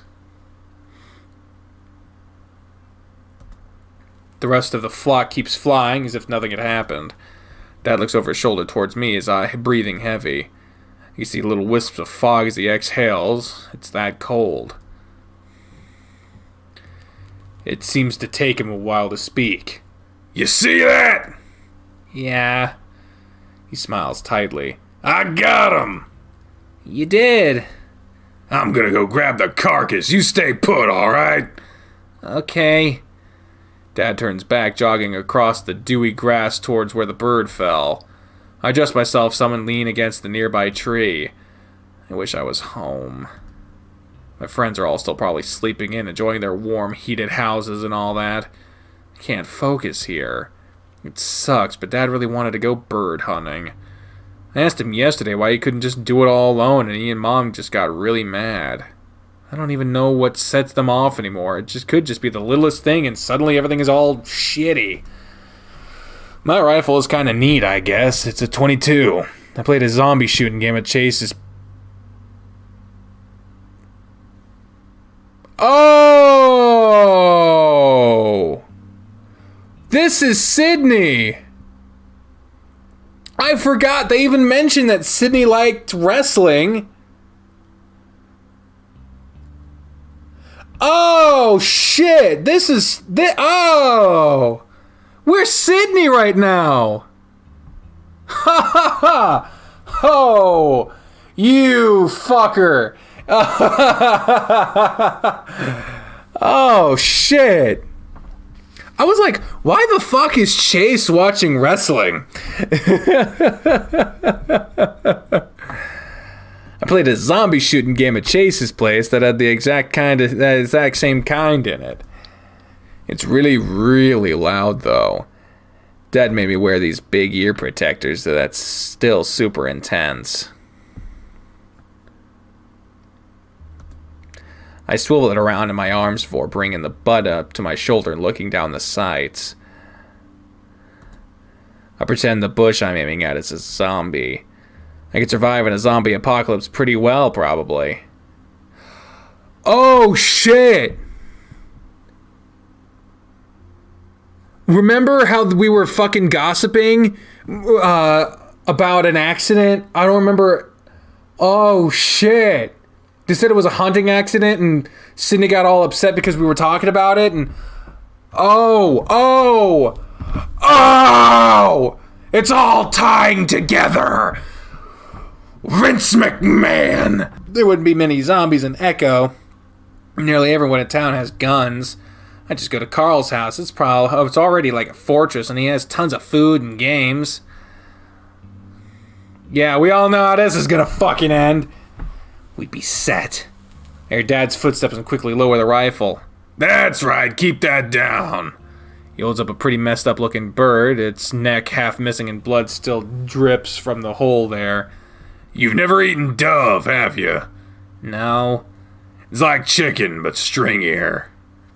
I raise an eyebrow. Like string cheese, but chicken. Not exactly, but... well, you'll just have to try it. Okay. Now, let's see if you can shoot something. Dad steps behind me, placing his paws on my arms and straightening my posture. Now, remember what I told you. Always fire on the exhale. Don't flinch at the kick either. The gun won't smack you if you got a good grip on it and your eye isn't touching the sight. I'm not afraid to shoot a gun like TJ or Carl probably would be. Just a little nervous about the recoil. That's all. Suddenly Dad grabs my shoulders. Look, look, look! He points toward the sky directly above us. A bunch of birds in V-shaped formation are overhead. Those are ducks! Duck's great! You've had duck before and loved it. Now you can get your own duck. Hurry, get sighted! I scrambled to get the gun up and aimed, my eye lined up with the sight. Come on! I'm trying! The ducks are already getting pretty far ahead. I can't seem to get lined up right. Give it to me! No, I've got it! Next thing I know, Dad's wrenching the butt from my shoulder and bringing the rifle up to his. It only takes him a few seconds to get ready before firing. Just like before, the bird falls from the flock, plummeting to the ground and past a clearing of trees. This time, the flock breaks up, scattering. Dad turns, pushing the length of the rifle against my chest. Take your gun. I clutch onto it with bare hands, and Dad starts making his way forward. I follow. Why didn't you fire? I was going to. The aiming thing, the sight, wasn't lining up with my eye. I needed to get it lined up right, or else I was gonna miss. Son. And then you just yanked it away. You're not listening to what I was telling you, just like what I was saying this morning. Dad's voice raises. You just can't do anything like you're told, can ya? My fingers grip my rifle tighter, and it's like everything goes red. I can't! You were being an asshole! Asshole! I yell so loud that my voice cracks. Oh, you fucker. Dad turns slapping me so hard it makes my ears ring more than the gunshots do. My face burns and I growl into the inside of my jacket.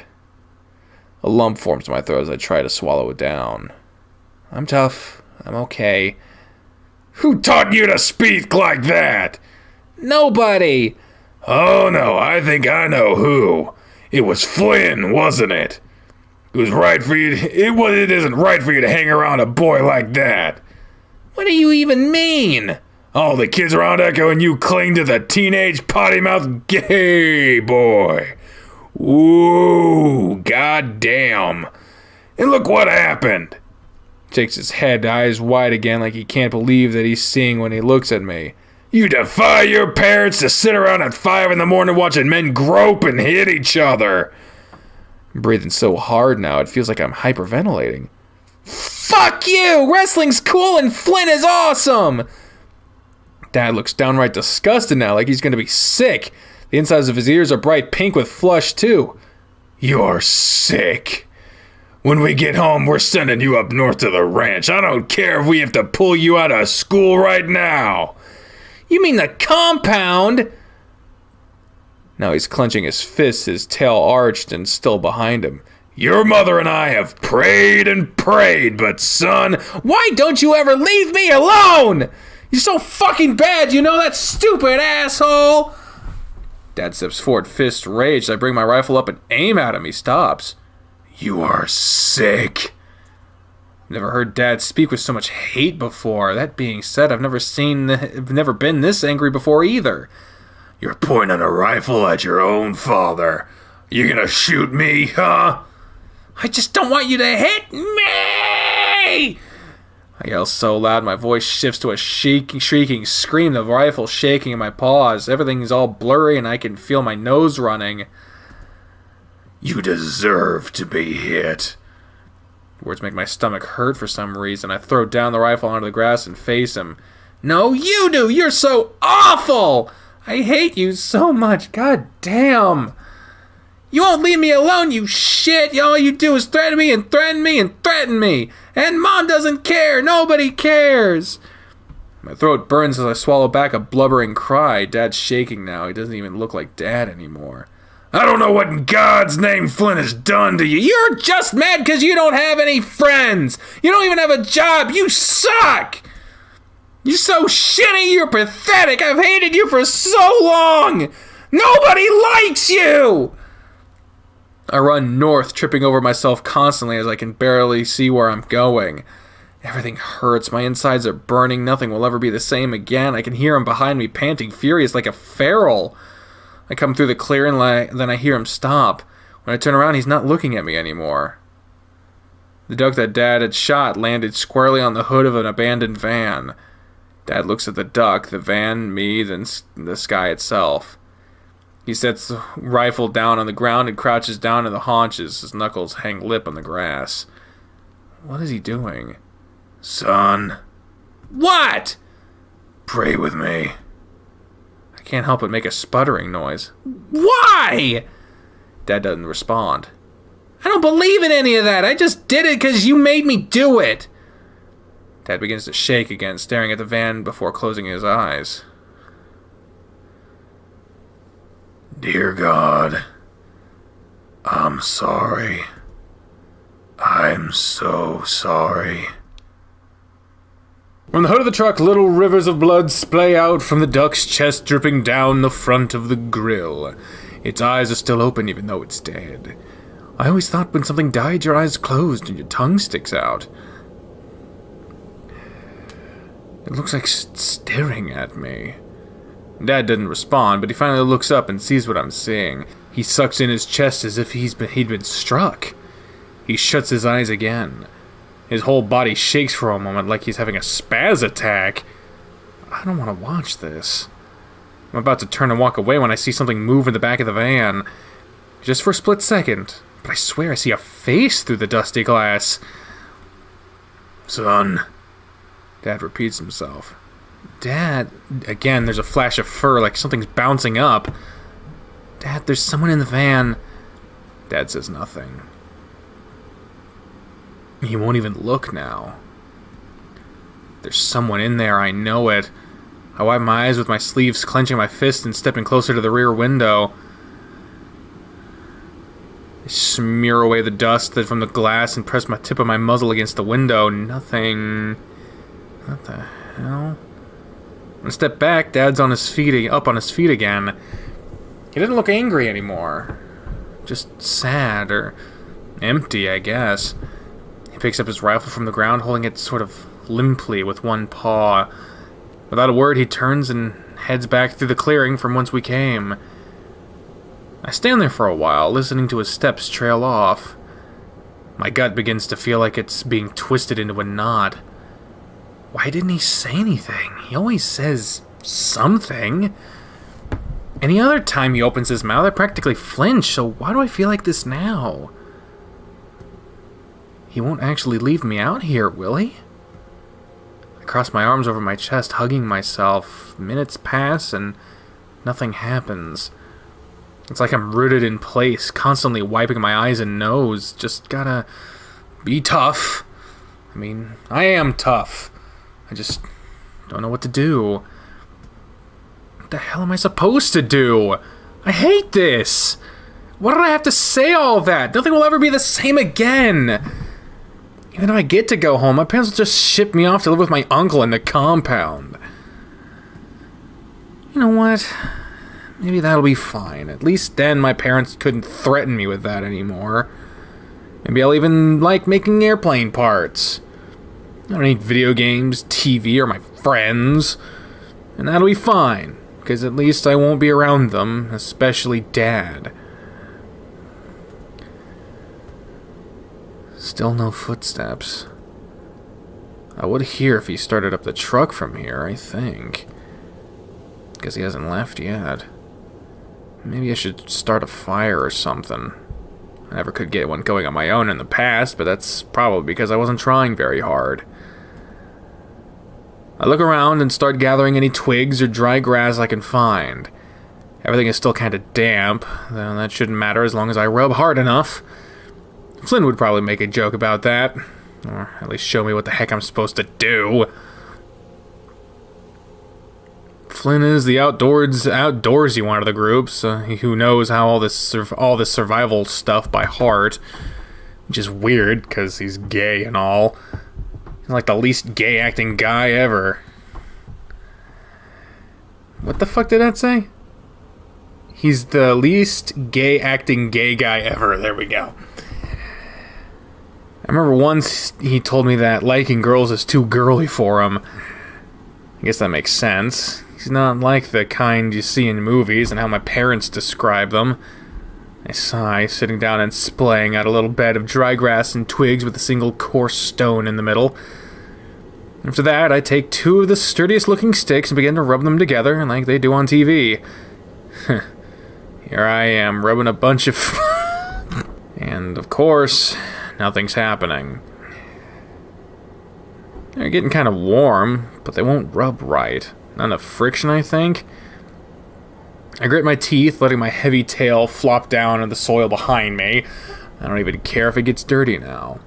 The pads on my paws are starting to really hurt, so I bite the inside of my cheek. I look down at the pile of twigs and I think I see a spark. I quicken the rubbing, only for the twig to slip and scrape along the edge of my paw. I cry out in pain as a thin line of blood appears on my fur. Nyeh. I inhale sharply.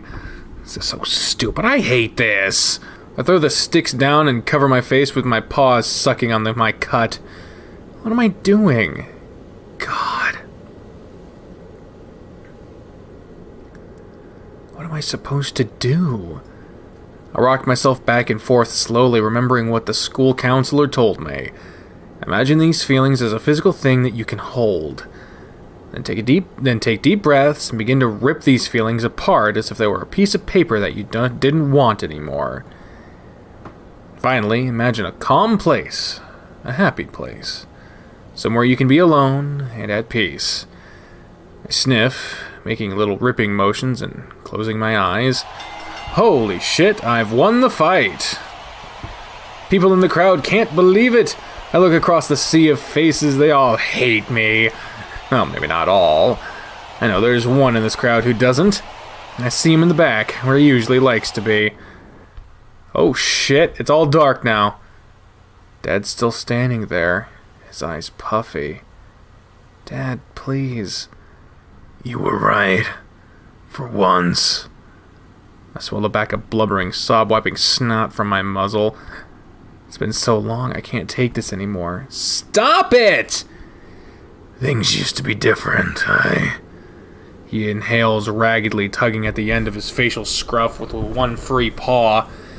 I used to feel things in real time. Now it's all like a memory of a thing. He continues to stare at the van. Like this isn't happening. It happened. It will happen. I don't know. It don't matter. I feel his paw tug tighter on the rifle. No, please stop! I pull back on my end of it. You know you can't stop me. I love you, please stop it! He's not even crying, he's just standing there, only turning to look at me whenever he pulls the barrel of the gun closer to his chin. Yeah, they had to rewrite this scene to make it more apparent. I wish I was stronger, I really, really wish. Thought I could move away. Forget it ever happened. Move on, find redemption in the Lord. It's never that simple, is it? I don't know what you're talking about! My voice is shrill and hoarse at this point. Sometimes I can't even speak. I want to call out for help, but there's no one around. But Eliza had to move back here, and I loved her. So I had to grin and bear it, as they say. He wets his lips. I can't. He rolls his eyes in a strange, exaggerated fashion. Anytime I try to escape, be it physical-like or through some other such diversions, it all just keeps coming back to me. Just going in circles. I begin sobbing on his pant leg, clinging to it as I pull as hard on as I can on the gun. It's never enough. He won't let go. Let's just go home, okay? Please, let's go home. I'm sorry. Dad says nothing. Something stirs from within the back of the van. Even with my vision blurred with tears, it's clearer than it was before. It's a face. Dad begins to move again, bringing the rifle end up to his chin. Oh boy! I grab Dad's paw, trying to pull his fingers away from the trigger. I yank as hard as I can. No eyes. No eyes. What's happening? Holy shit! Did you see that? Look at the back window of the van! Find him. What the fuck was that?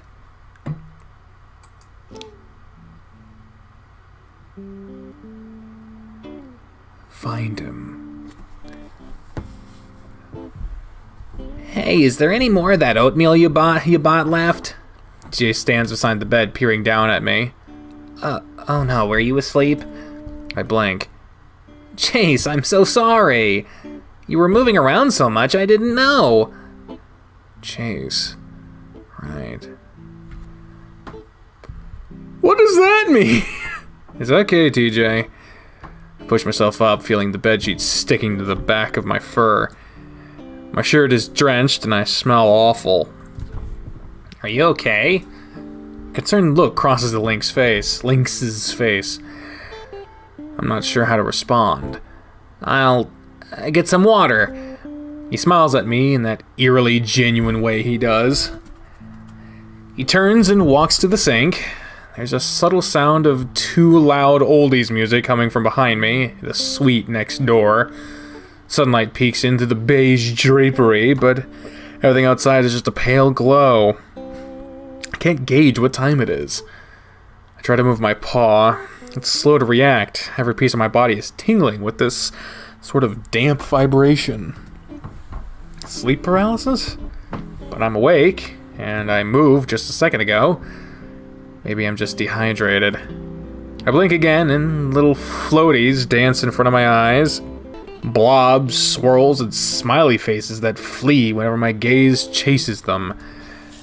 I let out a long exhale through my nostril and shift my weight to my tail behind me. Today is Saturday. Oh, lordy. Today is the day. And isn't it beautiful today? Did I say that out loud? He holds the polystyrene cup directly in front of my muzzle. I can smell it. The water. Way too mineralized, like a foggy calcium broth. But the calcium can't hurt you, it's just bones. Like a clockwork automation, I feel my arm jerk and arise, grasping the cup and bringing the contents to my lips. I finish it in 3 swallows. Water. It's been so long since I swam, and I'm starting to really feel the need for it. Air is fine, but it's just nothing. Water is something. It's got pressure, it hugs you as you move through it. Nobody understands that like we do, I guess. I realize TJ's still staring at me, and I give him a look. Another smile, this one more sheepish. With a small grunt, I manage to throw my legs out from under the cover, my feet touching the firm carpet beneath. Rub the sleep from my eyes. I slept like 11 hours. Why do I feel like this? Looking around, I notice that the bed next to me is empty. Where's Jenna? My voice comes out higher. Where's Jenna? Than I intended, and I quickly clear my throat. She went out. I'm not sure exactly where. Ooh, Saturday's a bad day to go out by yourself. I stare at him, my eyes still only half open. We were supposed to go hiking. I'm sure she'll be back soon. Why do you want to hike so much? What? TJ frowns. You grew up here and you hiked all the time as a kid. Shouldn't you be sick of it by now? The link dips his paws into his pockets, his lips pursing as he hesitates his response.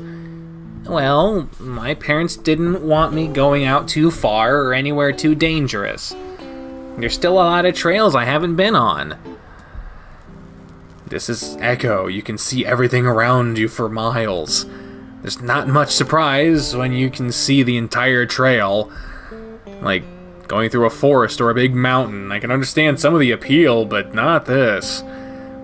Sort of raised my arms and gestured to everything and nothing at the same time. TJ, meanwhile, just shakes his head. I think I understand what you mean, Chase, but hiking isn't about being surprised. So what if you can see what's coming? It's what happens when you're there that matters. TJ smiles again, with that same youth pastor-esque vigor. I can tell it's genuine, but there's always that feeling that I get that there's something going on behind those blue eyes that's not right.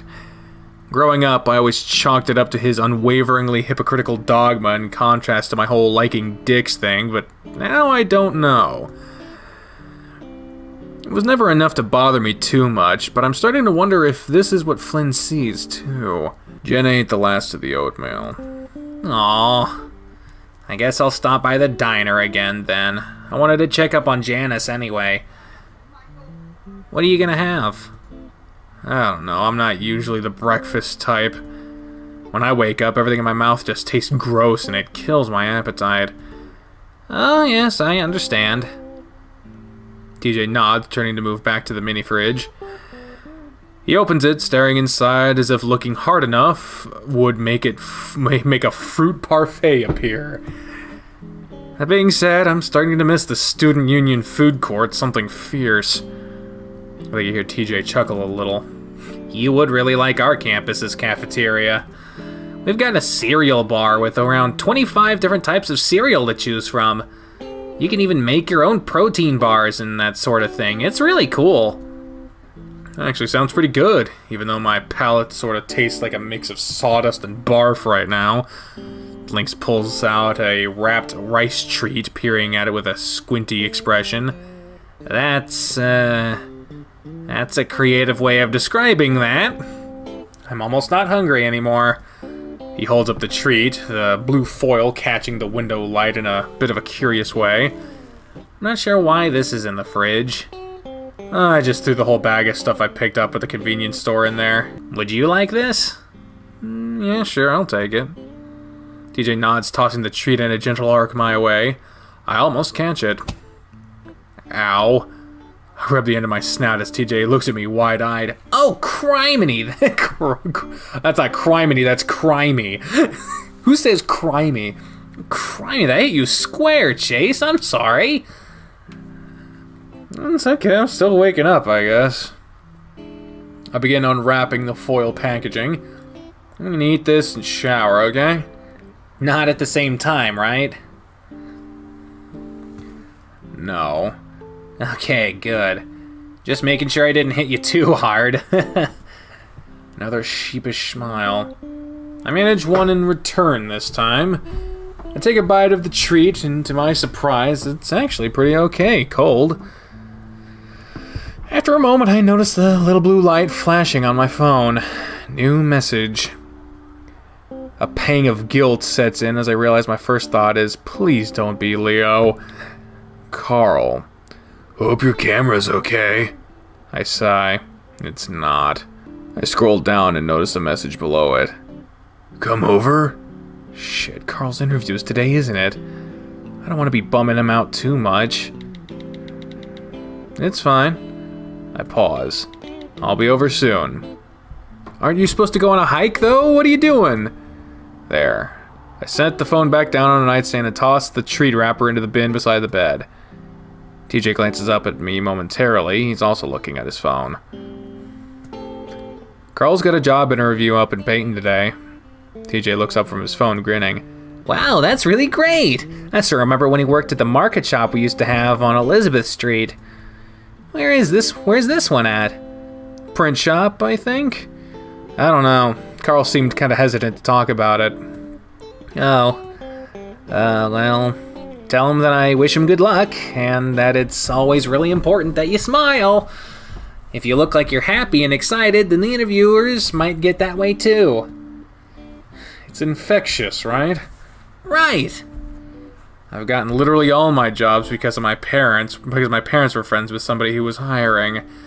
I suppose I never really had to worry about interviewing. A noise comes from outside, the sound of jingling keys and the door being unlocked. So the police finally showed up. Jenna steps inside, giving me a bit of a curious look over when she notices I'm still in my sleepwear. Are they gonna do anything? I doubt it. She strides across the room, grabbing a bottle of water from the mini fridge. Why is that? The cops seemed more suspicious of me than anything. They asked if I was on any illicit substances. Jesus. Guess they're not used to seeing people our age around here that aren't. I think it was more of an anti-native sentiment than anything. Really? Yes. Jenna looks back at me. Chase, you really should shower. I blink. What? I noticed when I walked in. This whole room has your oily musk scent. It's not very flattering. I frown deeply, covering my armpits and pushing my tail back over my behind. All right. I was going to anyway. I rise to a stand before moving to the bathroom. TJ gives me a sympathetic look as I pass. I shut the door behind me after stepping inside. With a few quick tugs, I remove my shirt and underwear and then place them on the edge of the counter. At home, I just throw them on the floor, but I don't really trust how clean the linoleum is here. I step into the shower. It gets hot quick, so I fiddle with the handle some. There's some gray fur tucked in the corner, so I'm guessing TJ took one this morning. I bend down and pick up the tiny complimentary shampoo bottle from the rack and begin to lather the contents into my fur. It's not exactly the best for my type of fur, but it'll work for now. Though, I still can't shake the feeling that I have cigarette smoke baked into my pores. You know, in comparison to the communal dorm showers, this is actually kind of nice. Contrary to what many may think, they're not as sexy as porn makes you believe. I begin lathering further down. I usually rub one out during the shower time. Though at the moment, I'm pretty devoid of those feelings. Ever since I got here, back to Echo, I've felt more detached from everything than I usually do. Like all this stuff is going on around me and I'm just here. When I woke up this morning, it was as if I wasn't sure what was the dream and what was real. I don't even recall what the dream was about. TJ distracted me before I could really archive it, or however it works with remembering dreams. There was a feeling of sorrow, fear, helplessness, and then all of a sudden, agency. It's familiar, but I don't know why.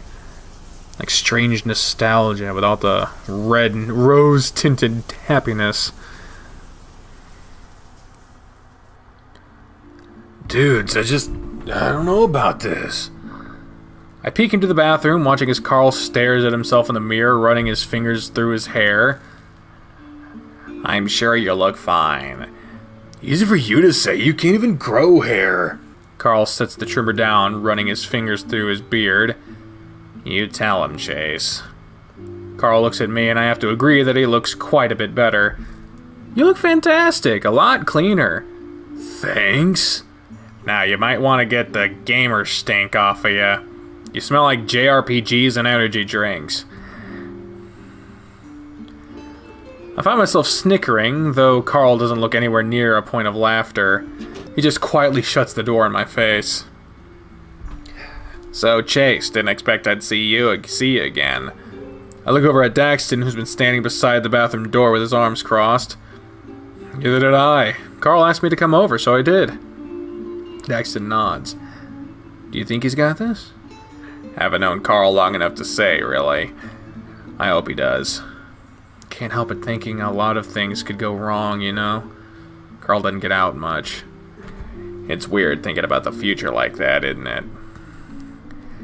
I cock my head some in the amphibian's direction. What do you mean? The infinite possibilities of things that can happen. So expect the worst? With an infinite number of timelines, there's no such thing as a worst-case scenario. Just an infinite number of varying shades of bad. Do you actually believe that? He clicks his tongue, waving his hand dismissively. No, it was an episode of Adastra, which is a game now! Yeah. Daxton perks a furless brow towards me at the sound of the front door opening. We turn and make our way towards the entrance hall. Next to the kitchen, it's gonna be Flynn. The familiar, heavy footsteps are a dead giveaway of who's there. It's gonna be Flynn. Didn't know job interviews were a fucking group event. It's Flynn! Ooh, another thing of new music. Flynn's tall form meanders in, carrying a few Tupperware containers and a plastic bag. He doesn't look at either of us. Well, we wanted to be here, and I didn't have anything else going on. He wanted us to be here. He's in the shower now. I fidget with the inside of my pockets, trying to look nonchalant. Daxton's big blue eyes dart from me to Flynn and back again. I have to go pee and something. I'll be right back. Flynn's mouth twitches as if he's about to call Daxton back, but relents. Instead, he sets the bag on the kitchen island and begins rifling through it. His large tail twitches and he furrows his brow, seemingly trying really hard to concentrate on whatever he's doing. Which, as I look closer, is essentially just rearranging the Tupperware in the bag over and over. Flynn... He stops. He shifts his gaze towards me, and I'm at a loss of what to say.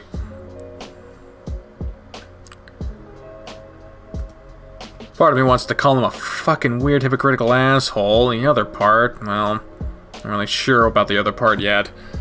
If I just broach the topic of Chase, none of this shit matters. He gestures between us. I'm not gonna try to speak cryptic to you here about feelings and shit. I just need to know you're gonna keep your promise, okay? He's frowning down at me, and his expression is more uneasy than outright stern. Flynn, fuck! Fuck! His fist hits the countertop, and next thing I know, he's moving around the kitchen and grabbing paper towels. The lasagna's goddamn leaking everywhere!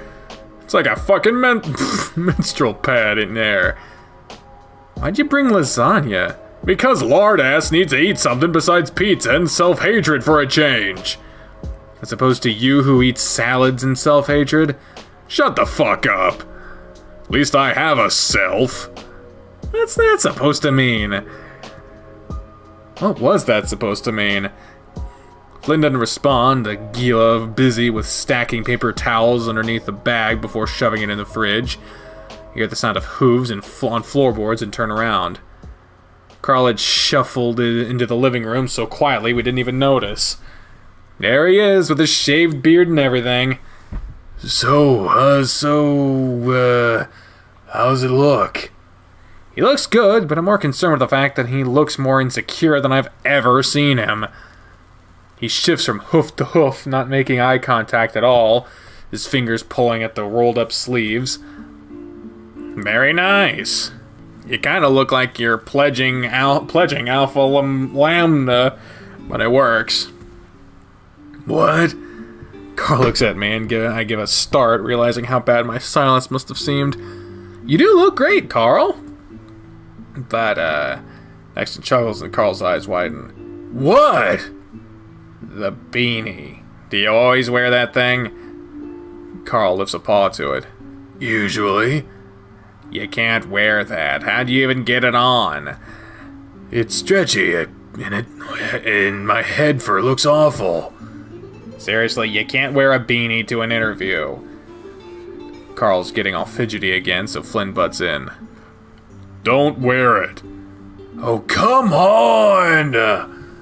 He looks sad and angry at the same time, which gives me pause. You gotta work with your shirt half off. I'll wear it if I want. This is my interview. Usually Flynn would banter back, calling Carl a stupid dumbass or something of that nature, but he says nothing.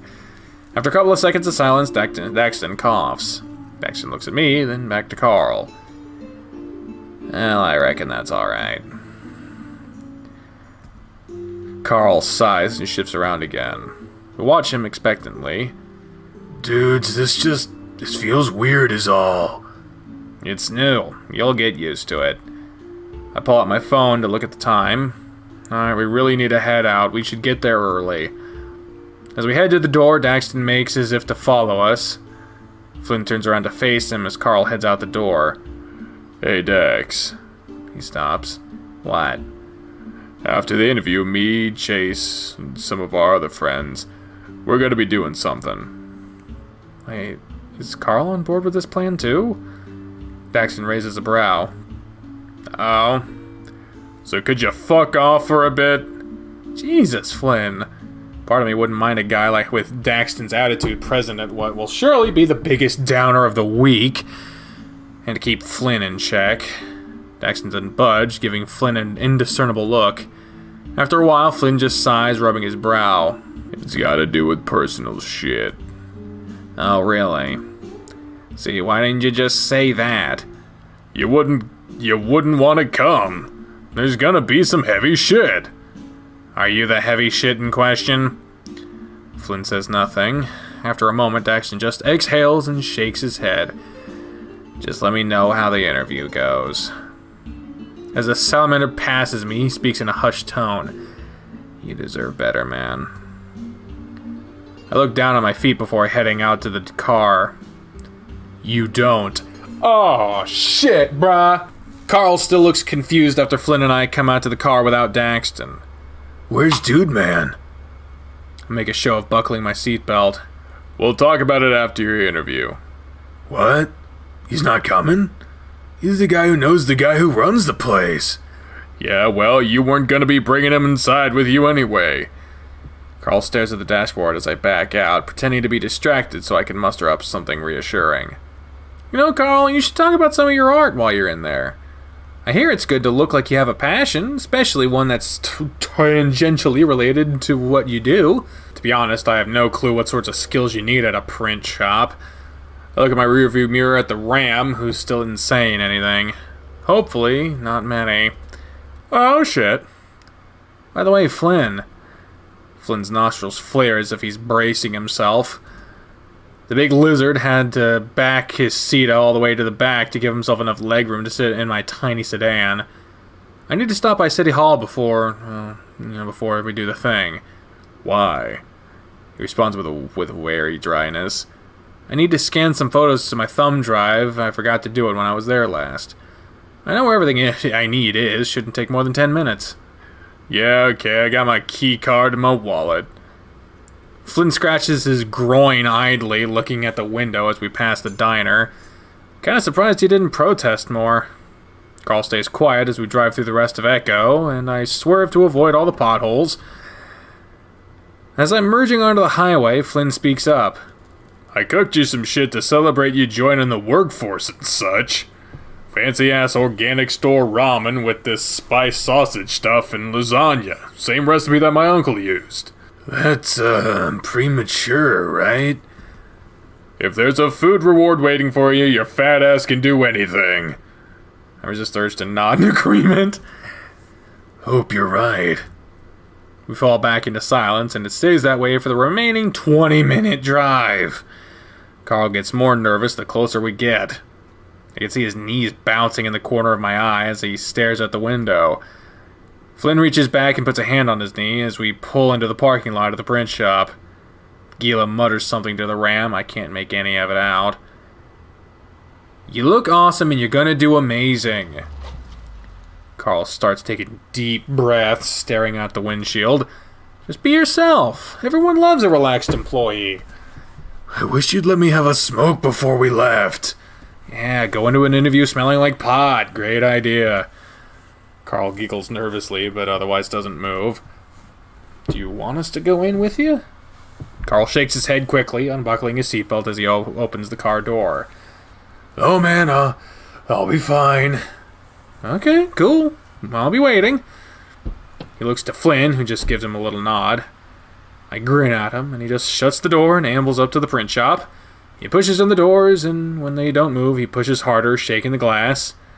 I start to open my door to tell him to pull instead, but he seems to figure it out before I have to and disappears inside. Oh, Carl. Fucking hell. I look over and Flynn has his palms over his face. I sigh, leaning my seat back. Try to take a nap, since it feels like I haven't slept in ages. Though the heat beating down through the windows starts to become too uncomfortable. Turn the AC back on, then shuffle through the stations only to find twangy country and mariachi. Look at the time. 10:10 a.m. If the interview started on time, then he was probably almost done with it by now. Sort of want to go inside, but I know Carl wouldn't want me to. I settle back and close my eyes, trying to get some relief from the failing AC. Then the door rattles and I hear haphazard hoofsteps. I open my eyes, but no one's there. Flynn doesn't seem to have noticed, his own eyes closed. I do catch some movement disappearing around the side of the store, and I lean around to get a better look.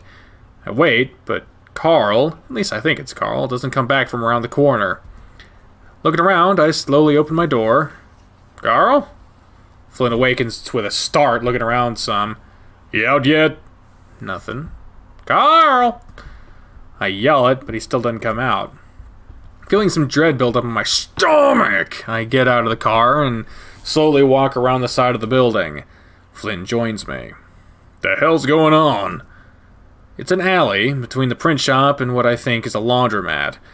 Nothing is in the alley except a few dumpsters and clumps of garbage. I step carefully around the puddles covered in oil slick and wonder if maybe he just really wanted to smoke.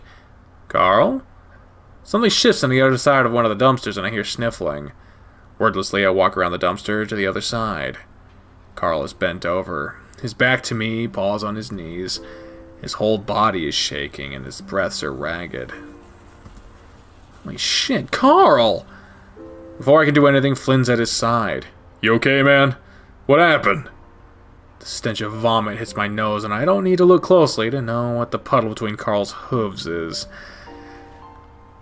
Carl makes sure to turn his face away from us, not saying a word. Shit. I dash back to the car and open the passenger door so I can get to the glove box. Pull out a few napkins before hurrying back to the Ram. When I return, Flynn is quietly rubbing his back. He takes them from me wordlessly and starts wiping his face.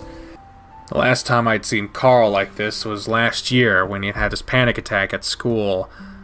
I didn't think he'd have that problem now after the therapy and time away. I feel kind of useless just standing there watching them. He's at least not hyperventilating.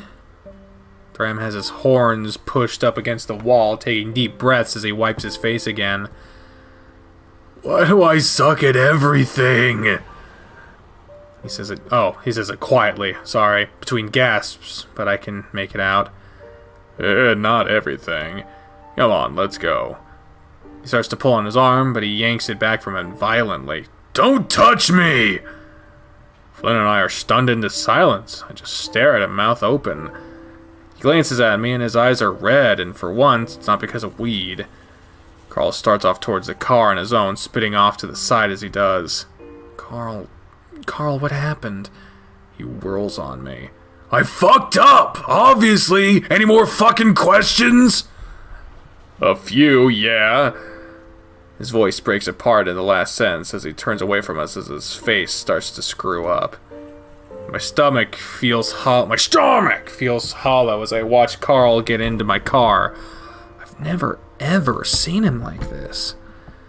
He immediately hunches forward behind the driver's seat, head in his paws. I slowly walk up to the driver's side door, feeling like shit myself. Flynn joins me. The Gila tugs at the scales around his chin, teeth grit. His expression is just bizarre, like intermittent smiling in between almost nauseous-looking face contortions. Fuck! We sit for a while waiting to see if Carl's gonna say anything. He does. I'm sorry. He blurts it out through his fingers. I look over at him, scared to say anything in case I say the wrong thing. It was a disaster, dudes. Takes in a deep, shuddering breath. You could tell I wasn't into it right away. I was awkward as fuck. He leans back and tugs at his shirt. This isn't me, and I knew it, and it got me nervous. I've been nervous ever since I got my clothes, since I got this stupid trim. We sit in silence for a long, long time until Carl looks at me and smiles. God damn it, we all knew this was gonna happen, right?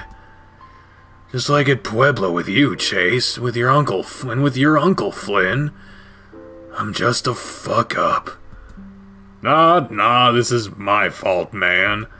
I told you I was gonna coach you, and I never got around to it.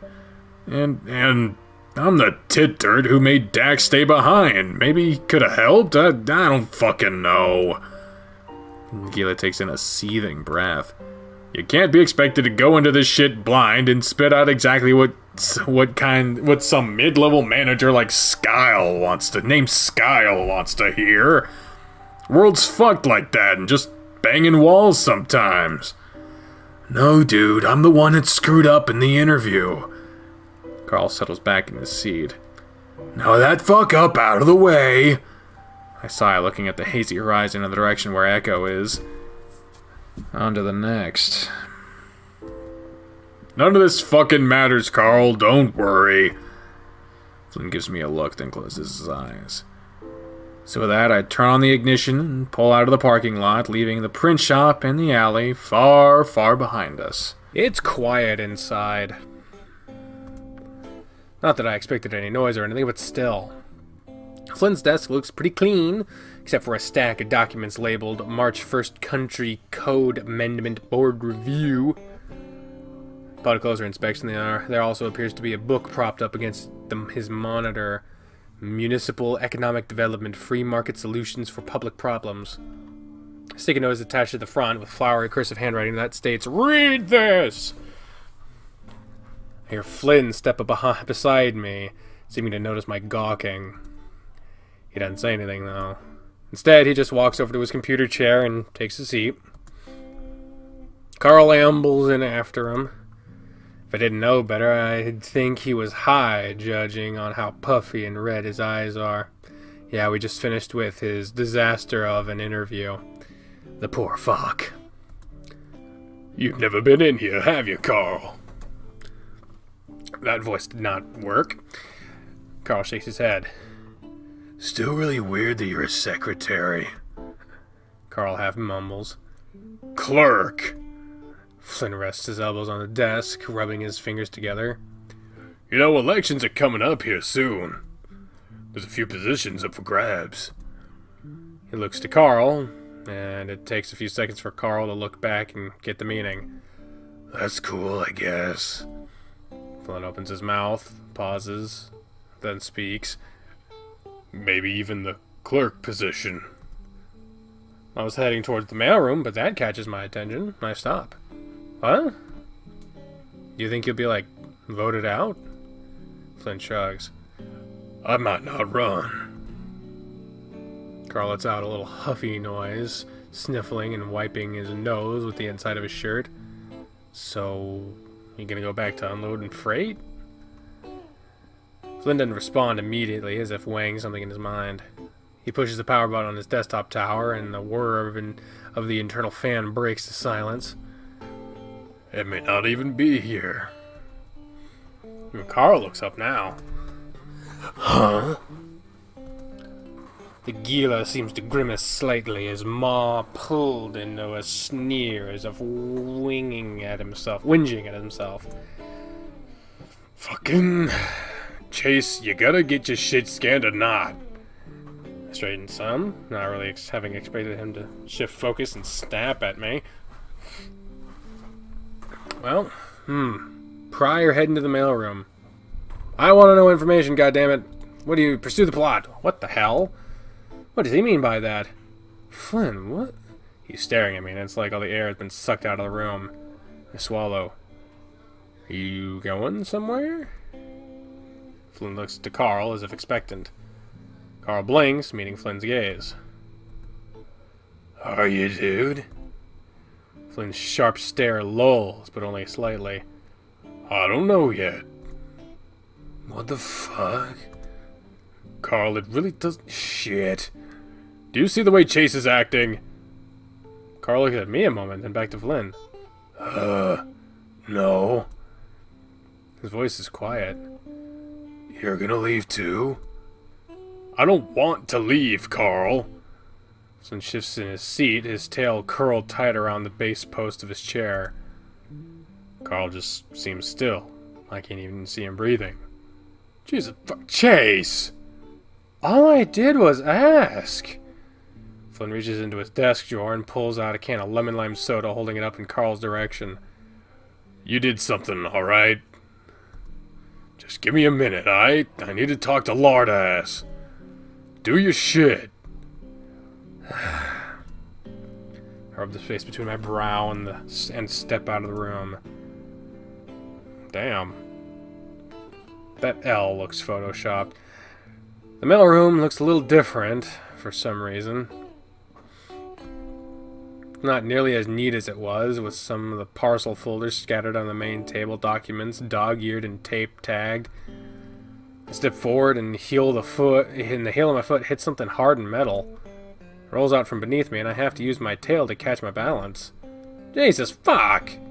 I find myself involuntarily clutching my chest, trying to regain my composure as I check what I nearly broke my neck on. A fireplace poker? Okay.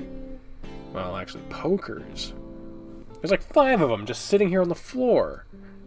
Thank God I didn't step on the pointed end. What are these even doing here?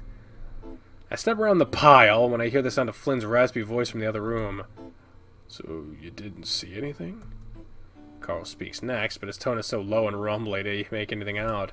Remember the other day that I was working on the computer in the corner? I could hear most of what was being said in the main office. The walls are thin here.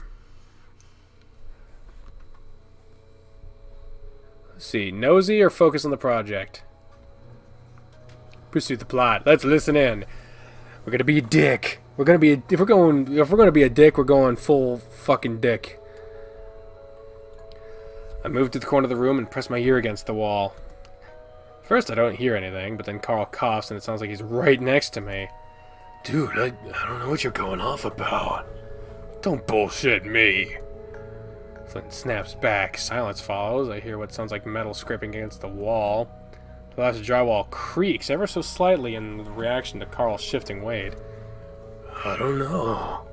Flynn sighs. But why didn't you tell me you were going? I might not. Nothing's set in stone. It's not my decision anyway. What do you mean it's not your decision? Dude, you're like an adult with money. You hear the sound of typing on an old mechanical keyboard, the intermittent pecking evident that it's Flynn. It's my aunt. She wants to bring me up north for a while. Oh. Carl coughs again.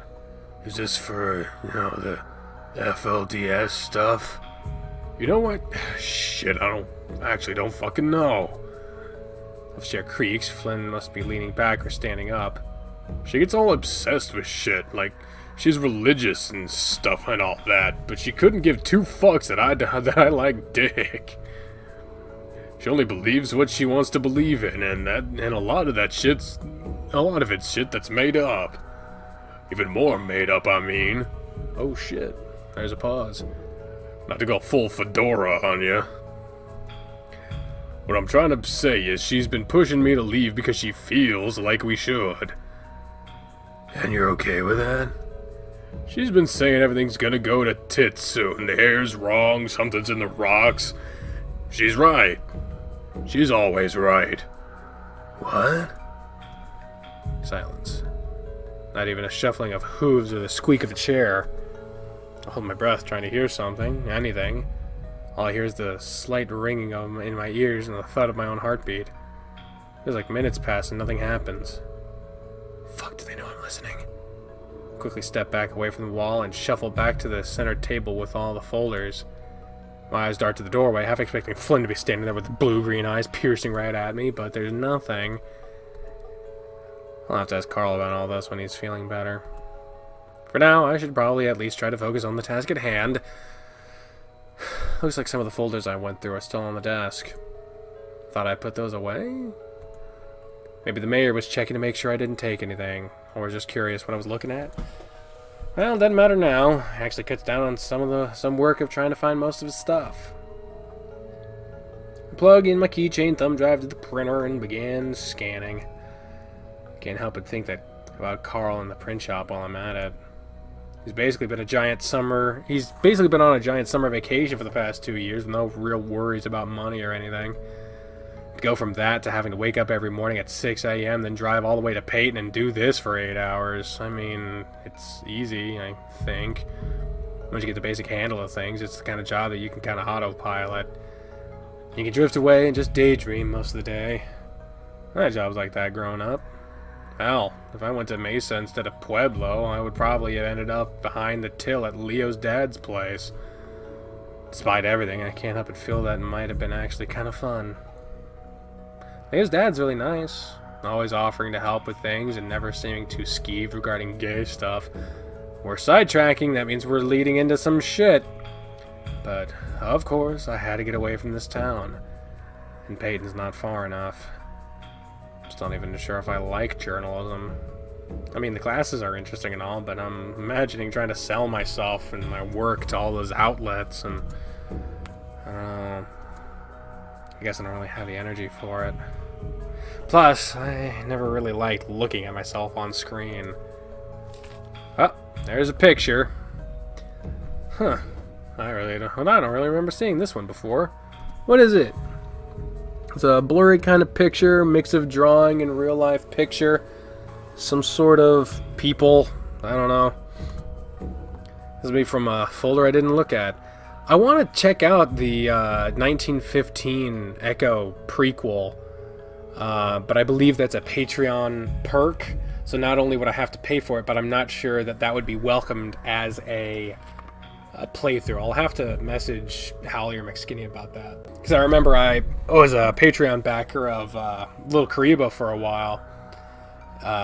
And I got access to his visual novel about American Bakura from Yu-Gi-Oh! And I asked, like, hey, this is behind a paywall, and pretty much everyone who does early access for Patreon stuff, for visual novel builds, they don't want you to do the updated stuff because it's behind a paywall. Kind of defeat the purpose of people being a patron. And so I asked them about that, and they said, yeah, don't do that. Not only would it not be allowed on YouTube, and some artists don't want to really be publicly associated with it, but mostly just we don't want that to be a thing.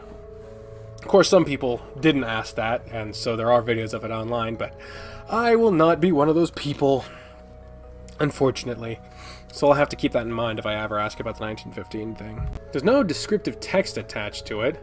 Yeah, there is. CM 1915. I guess you mean more descriptive. Place the photo on the scanner. After a few minutes, I think I got most of what I need. Remove my thumb drive and turn the power off for this scanner. As I step out into the hall, I notice that the door to the mayor's office is open. It's still pretty quiet in here. You know, I don't really knew much about Flynn's aunt. She was kind of in and out of his life growing up from what I can recall, and usually didn't stick around Echo for long. Her and Flynn's uncle had a weird relationship, and it wasn't like I ever hung out at Flynn's place enough to learn more. He's always just a bit too old and too really pal around with like I had the rest of the group. I mean, Leo was like a year younger, but he didn't really act like it. Flynn was basically an adult by the time he was 14, by the way he handled himself, all self-reliant and such. Curious, I step inside the office and I'm taken aback by how much it smells like potpourri. My nose takes in the source, a small bowl filled with slightly decayed plant life of a wide variety of colors. Gives the office a sort of flower garden scent, which doesn't really match the aesthetic. Black, white, and red everywhere. Like a supervillain who could only buy hobby shop decorations. I step over a small pile of alabaster quartz, which sits on a ceramic dish on the floor. Which is strange, of course. There's a weird-looking globe at the edge of her desk, too. Oh, look at this! A drawn background in this game? What the fuck? Ooh. I step closer and notice several little prongs which hover over what I think is the median. Actually, there's no landmass indications or any labeling on the sphere to speak of. I reach out and touch the smooth plastic surface, pressing down and give the globe a gentle spin. As it rotates, the middle prong begins to bounce like a dowsing rod before sticking to the surface.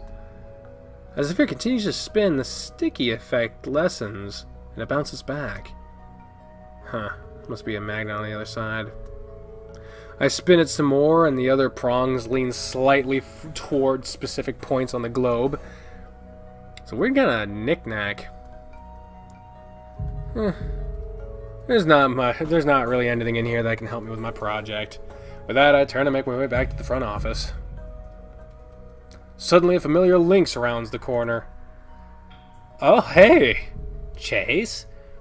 Man, there was some shit I know about you. Bro. What are you doing here? He stops in his tracks, fidgeting with himself. Feline keeps rolling and unrolling the bottom of his shirt. I don't see any sign of Flynn or Carl. Hi, TJ. I was with Flynn and Carl. I'm just getting some stuff for my project. Oh. He frowns in acknowledgement, nodding. How did Carl's job interview go? His frown shifts to a tepid smile, awaiting my response. Not good. And just like that, it's gone. Oh. Well, there's a lot of work in Peyton. He'll snag one eventually, won't he, Chase? I fold my arms over my chest. I think he might need to get over some stuff before trying again, honestly. Anxiety, all that sort of junk. TJ nods. Weren't you going hiking? TJ glances to the side, seeming to eye each open doorway with a sense of wariness. Flynn texted me, said he wanted to talk. You know, about what happened at the lake. I blink. And you agreed? My voice comes out a little more surprised than I intended it to. Again, TJ nods. TJ, you don't have to... It's my decision, Chase. I want to help. I sort of knew this was coming when I came back. And I know it hurts Flynn. Despite his words, TJ didn't look remotely confident, the links shifting restlessly. But I didn't know you would be here, though. I don't know exactly how to respond to that, so I pull my phone and tap away, giving the links an understanding nod. Sort of the Carl maneuver, I guess. Don't worry, TJ. It'll be okay, I think. You think? Oh, here they are. We're back. Carl got sick again, puked all over the historic hanging tree. Damn it. I feel bad for the tree.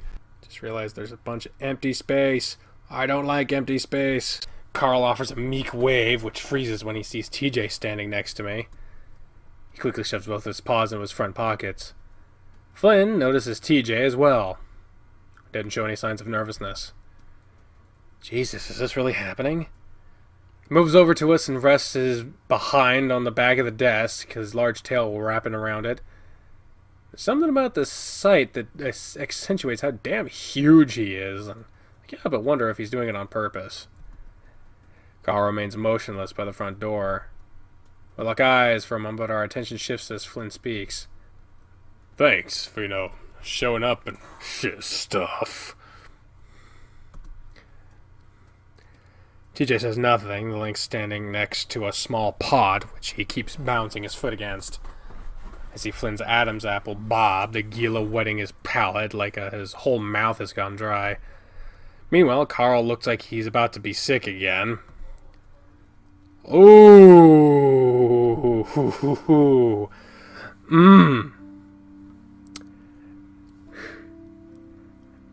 Oof. Big fucking oof here. Okay, so full transparency, I don't fucking remember what the hell our choices were before. I don't remember if we were like, oh, we gotta get TJ, or I don't like what Flynn is doing. I don't remember any of that shit. So if this doesn't seem congruent with whatever we were doing before, whatever. As far as I know, really the only thing that matters is whether you wind up on the good ending or the bad ending, and I think that pretty much happens with the last choice. There hasn't really been much of an indication that there's a point system in this game, so Flynn is doing his thing. TJ's doing his thing. Carl looks sick. I'm going to stand next to Carl. Poor fuck. I gingerly step over beside the nauseous ram by the door, which is probably well out of the line of fire, so to speak. He gives me a tight-lipped look like he used to when we were kids and about to get into trouble. I told Flynn I wouldn't stop him when he finally did this. The question is now whether I can manage to keep my word or not. TJ, you can sit if you want. I don't want to sit. The Lynx responds quickly. Ooh, would you like some water or soda? Actually, do you still drink soda, or does that give you too many hell points? I don't need anything to drink. Thank you, though. Feeling remains on edge, guarded, seemingly readying himself for the Gila to explode like he did back at the river. Alright. So, I'll ask you again. What happened, TJ? Oh, fuck. This is fucked. This is fucked. Coming out off of the fucking finale of TJ's route, knowing what the fuck happened with all three of these motherfuckers. For some reason, hearing those words again makes my heart lurch within my chest. This is so fucked up. And I told you, I don't know. How the hell can you not know? You were there. Play it back to me, step by step. Flynn. I see the lizard tail pull inward. Flynn himself is stone-faced, but he can't keep that thing still. TJ notices it too, flinching. Flynn won't hurt him. Carl mumbles to me. This is messed, but he won't do that. He looks toward the exit, his longing to be out of this situation pretty evident. All details. I don't care what you think is insignificant or not. TJ takes a deep breath. We were all playing on the beach. I was building a sand castle. There wasn't much sand, so I was using mud. Jenna helped. So Jenna was with you? Not the whole time. Sydney ran up and did a wrestling move on it. You were behind Sydney. You laughed. I think Carl did too. No. Carl's protest was barely audible, even with me standing right next to him. I'm starting to remember some of this. Carl was asleep, wasn't he? And Leo? Leo wasn't there. Leo wasn't there. Leo's prepubescent voice fills my mind. I'm sorry. His language skills weren't great, so he just stumbled through a sobbed apology. I promise protecting all of you from now on. Oh, God. God, that's sad. Chase was. He looks over to me for a moment. Yes, he caught up with me after I ran off. Flynn, you were there for this part. You remember all this. I remember Jenna coming up and yelling at me about Sydney. You were the one who told him to destroy my sandcastle. Flynn's eyes narrow. This isn't about your stupid fucking sandcastle. TJ crosses his arms over his stomach as if hugging himself. Sid's dead. What happened? See TJ's legs start to shake some beneath him. I have to stop this. Flynn, enough. Yo looks at me, his eyes a little wider. What? This isn't going anywhere. You're just making it awkward. Fucking what? You just antagonist. I don't give a fucking shit if it makes you a little uncomfy like.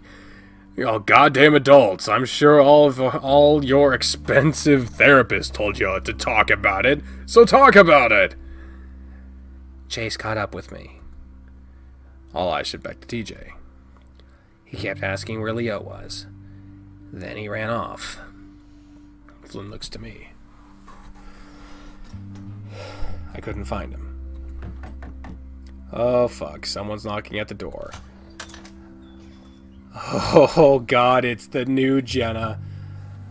I miss the old Jenna. What are you doing? Jenna marches in with her phone in grasp, seeming to ignore everyone else in the room but the Gila. Oh, this is some intense fucking music, man. Flynn grits his teeth, swearing under his breath. This absolutely better be the scene of you apologizing. Gaze finally shifts to the rest of us. Judging by the expression on our faces, I think she's able to quickly discern that's not the case. You are completely out of line.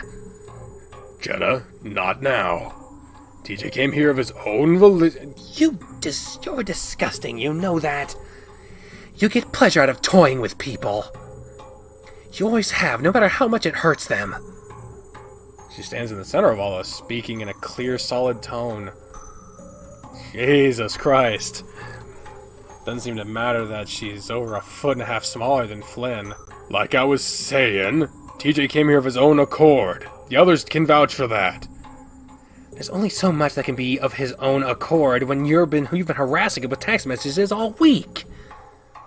Sydney was my best friend. I'm fucking entitled to know what happened. You are entitled to nothing. Jenna retorts quickly, speaking in a tone that's as sharp as a knife. The room goes quiet. Jenna's glare is unwavering from Flynn, who's looking at the floor now. Finally, she speaks again. It would be best if you just left now, Flynn. You're in my office. Your office? She lets out a quick, exasperated breath. You are a receptionist at a publicly funded city hall for a town of barely 50 people. You need to get over yourself. Oh. Leo pushes away past Carl, the wolf also looking at his phone. Oh, Jesus. That look on his face is somehow more and less sinister than before. Because he's smiling, but his eyes aren't, if you know what I mean. Flynn! Carl and I do our best to get out of the way. He doesn't even notice me. Flynn stands straight up. What? You know what? Wolf seems to put himself between the Gila and TJ. Flynn just blinks, holding up the flats of his large hands. I'm not gonna hit him! Jesus shit fucking Christ! Suddenly, he looks straight at Carl. I told you, it's a goddamn conspiracy! Jenna lets out a disgusted noise. Is that what you think? It couldn't possibly be your track record of manipulative, self-centered, and downright mean-spirited behavior. Flynn clenched his fists. Y'all are so fucking quick to damn me. All I want to know is the truth. Oh, I feel Carl's arm bristle against my own. The poor fuck. Let alone against the white brick. It's happening again. I lean closer to him, replying back. I know. The truth is that Sydney had an accident and died. And you are completely unable to accept that. You are not the only person who has lost someone. The way you choose to make yourself feel better is to bring everyone else down with you. That's unacceptable. You can't let go, can ya? Just a total control freak who thinks they know what's best and who deserves what. We all know you hated Sid the most. Hell, you told Carl you were glad he was dead years ago. And guess what? He told me. Carl looks down at his hooves. Jenna's about to speak again, but Flynn cuts her off. TJ, go on from where you left off. We got 1 week with our old friends, our family, and you ruin it, man. TJ still holds himself tight. I need to do something. I step forward. Well, those are so many fucking options, aren't they? I think I'll go with this one. Gila's jaw drops as I stand beside Jenna. Just out of fucking curiosity. Yeah, this is one of those not really choices. I can't let you do this anymore, Flynn. I'm not just your damn toy you can use for your stupid plan. I just wanted to help you, to fucking understand you for once. Remember what you said, I'll beat the shit out of him if I have to? TJ backs away some, his eyes widening. Jenna furrows her brow at Flynn, who looks a mix of befuddled and enraged. That's not happening. Bullshit, bullshit, bullshit. And then the bullshit fairy comes out of the window and says, "Hi, everybody. I'm..." Whatever, I don't fucking jokes. The giant Gila practically hisses. I don't think any of the shit you said about Leo is true either. First you just kept saying he's changed, and that all he does is bully people and fuck randoms. Jenna's right. You just manipulate people to get what you want. You knew damn well that I was hoping, that I wanted... I make sure to shift my gaze toward Leo with a sort of sorrowful, longing look. I trail off, and Leo quickly steps up. Go on? Of course! Tells us to go on. I bite my tongue for a moment. Flynn seems like he's about to pop. I peer up at Leo. His blood's just ran cold by the look of him. He made me think he didn't care. And he actually loved me. All I want to do is fuck, man. Kept saying I shouldn't see you, that you were dangerous, and I needed to help him plan his interrogation. He's making it all up. Didn't you just see what he did? He does it all the time now. That's why I texted you guys. I didn't want TJ to get hurt. You're the one that texted them?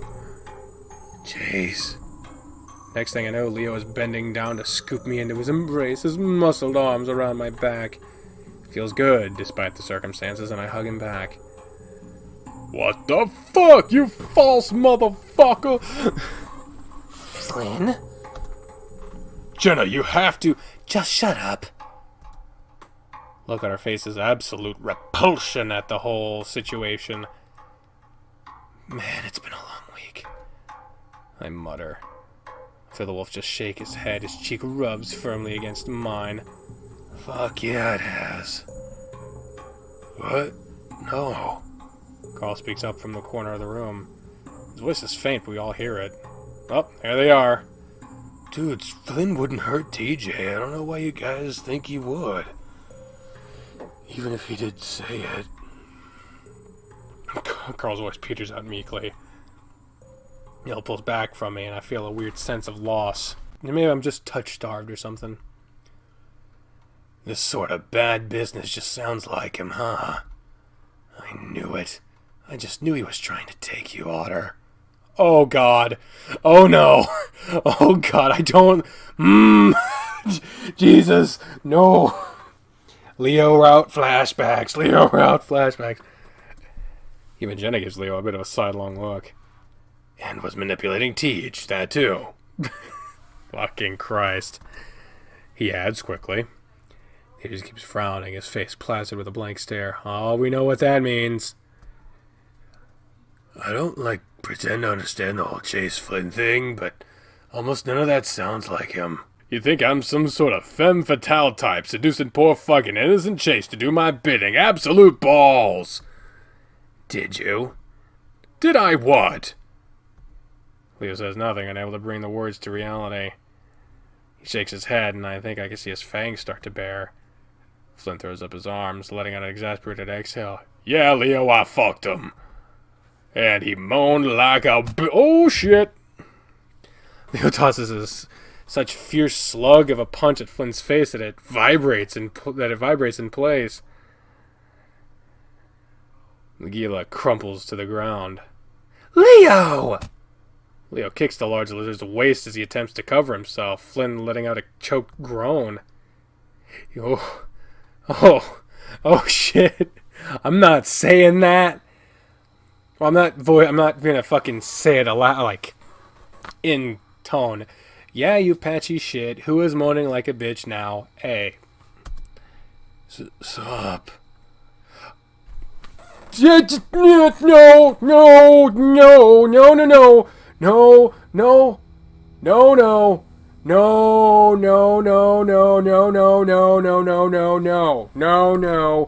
Oh, why'd I have to play this in a dark room? Flynn, are you? Yeah, game. I fucking noticed.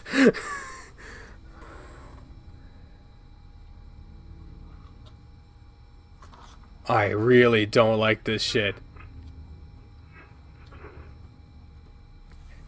Hey. Jesus, Leo. What? What the hell? I rubbed my eyes. Flynn's still on the floor, and Leo is leering over him, fists clenched. The hell did I just see? Am I dreaming? Try pinching myself. That's how they do it in the movies, right? Nothing happens. Stop! TJ practically shrieks. Jesus.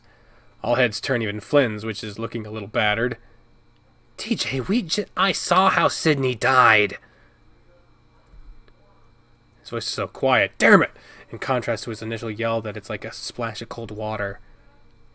TJ, you don't have to get this piece of dirt the satisfaction. I want to! He deserves as much. He seems to take him... Oh, this is the main menu music. He seems to take a moment to get his breathing steady. The link's looking shaky. I had run off to be alone by the water on the far side of the beach, by the outlet. I was upset, and I wasn't watching the water. There was some shouting in the distance. It just sounded like, I don't know how you guys used to be. Loud, you know? Lynx rubs his paws together, rocking upon his feet. About 10 minutes passed, and I heard a splashing sound nearby. I looked up, and I thought I saw someone in the water. There were bubbles. Lots of bubbles. And then I looked up and saw this thing standing down the shore a ways. It was really tall, like a person, but burned all over like hot ashes in a fire pit. What? Tears brim at the edges of TJ's eyes. It started walking into the water, and I just ran. I ran, and I ran, and I ran, and I ran, and I ran. Carl looks at TJ dumbfounded. Please. Flynn sputters, visibly in pain. No more fucking bullshit. I'm serious. I've talked to so many therapists, counselors, youth group leaders, and no one believes me. His brow wrinkle. It's just heaving before finally the lynx breaks out into a sob. No one will ever believe me. It hurts so much and I'm so scared all the time. It's quiet. We all stand there, watching the lynx cry. No one speaks. No one reaches out to him. Snot runs down from his nose. He tries to wipe it off with the inside of his shirt, but he just smears it. Ew, why would you include that detail? He clutches at his own whiskers, tugging at them. I was running back a quarter mile away. Someone tackled me into the water. They held me under so long, lights started popping in front of my eyes. The lynx gestures, opening and closing his paws in front of his face. Everything after that got fuzzy, like I was dreaming. Two bodies, both had brown fur. That's all I could see, undulating in this constant, restless motion. It all comes back so quickly. The sky is overcast, the air crisp. Autumn. Of course, there's a bunch of fucking noise that has to happen right now. TJ sitting in a daze, Jenna running back into town, Flynn pulling me into the water. Me grabbing onto neck scruff, pulling back to shore. Carl sitting on a rock, bawling. Leo starts trying to do compressions. And Sydney just stares. Sirens, the helicopter rotors, adults everywhere. I'm home. Mom's holding me. Dad puts on my favorite movie. I watch, but still Sydney stares. Two bodies. Both with brown fur. Slowly I start to feel their eyes shift toward me. All except TJ, who only stares at the floor and mutters, "I'm sorry." I look to Flynn, Carl, Jenna, Leo, and they all have the same look in their eyes. Nothing of malice, hatred, or contempt, but a sort of mournful pondering. Both with brown fur. No. No way, Chula. This little joke has gone too far. Leo looks to the others. Jesus, I didn't do it! Yeah, I know that, Otter. You and I were closer than any people I know, yeah? I would have found out if you did. I mean, you went through that whole emo phase, bearing your soul to me constantly. You were a whingy little bastard, remember?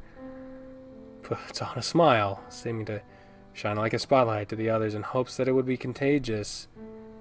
It isn't. TJ? Lynx just sniffs. Why didn't you ever tell the police this? I thought the monster got him. We didn't find Sydney by the outlet, TJ. Jenna looks troubled, more troubled than I've seen her look in years. She's always the stoic figure of rationality and taking things apart logically, but now she's just quiet. Flynn and Carl keep staring at me. I know what they think. And it's wrong. Flynn gives me a long, blank look before walking toward me. Flynn, I get a punch? Yep. It was a punch. Punch time. Punch that clock. Ooh, shit. Oh my god, Flynn. Jenna's voice comes out muffled as I stagger back, grabbing my jaw. Ow! Feels like my brain is scraping the top of my skull. I just want to lay down and sleep. My knees go weak and I feel myself teetering backwards as if in slow motion. For some reason, it's like I'm expecting nice cool water to greet my backside. That tipping sensation sticks with me and I realize I'm not actually falling. Flynn! Flynn! Flynn! Flynn. Leo's shouts keep repeating, and each time it's quieter and more distorted than before. Hold your paw up in front of your face. Oh god! The perspective has shifted! And you actually do it.